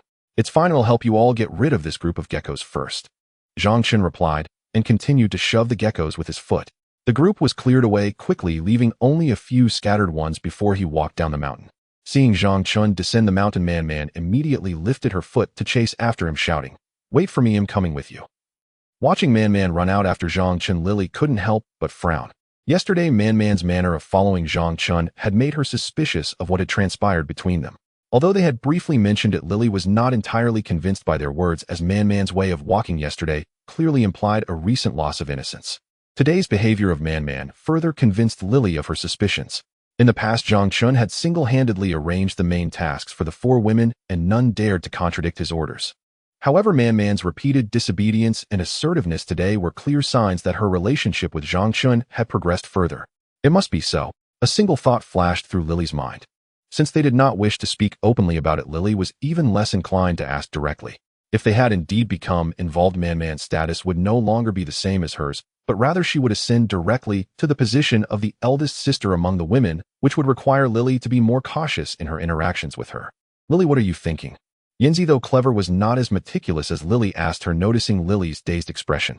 Snapped back to reality by Yanzi's call, Lily replied, nothing. Let's see if Lin Na and the others are awake. If they are, call them over to have some snake soup together. Also bring Zhang Kursin and her girls over as well. After finishing this, we can look for some dry grass and wood to build a fire frame. Xiaobai, come here, and he will get you some snake meat to eat. Since Man treated Xiaobai as her son, Xiaohui regarded herself as Xiaobai's aunt, calling out to the lazy Xiaobai lying in the cave. Xiaobai, who had not eaten since yesterday, was starving and rushed to Xiaohui after hearing her call. Xiaohui picked up a piece of snake meat from the jar with 2 sticks she had brought from the mountain and tossed it onto a cleaner patch of ground for Xiaobai to eat. These sticks were brought back by Zhang Chun from the mountain. While making a wooden spear, he had also shaved the bark off the sticks for the others to use as chopsticks. Xiaobai approached, licked it with his tongue, but after tasting the fresh snake meat, he found it a bit too much and immediately turned to run out of the cave. Xiaobai, where are you going?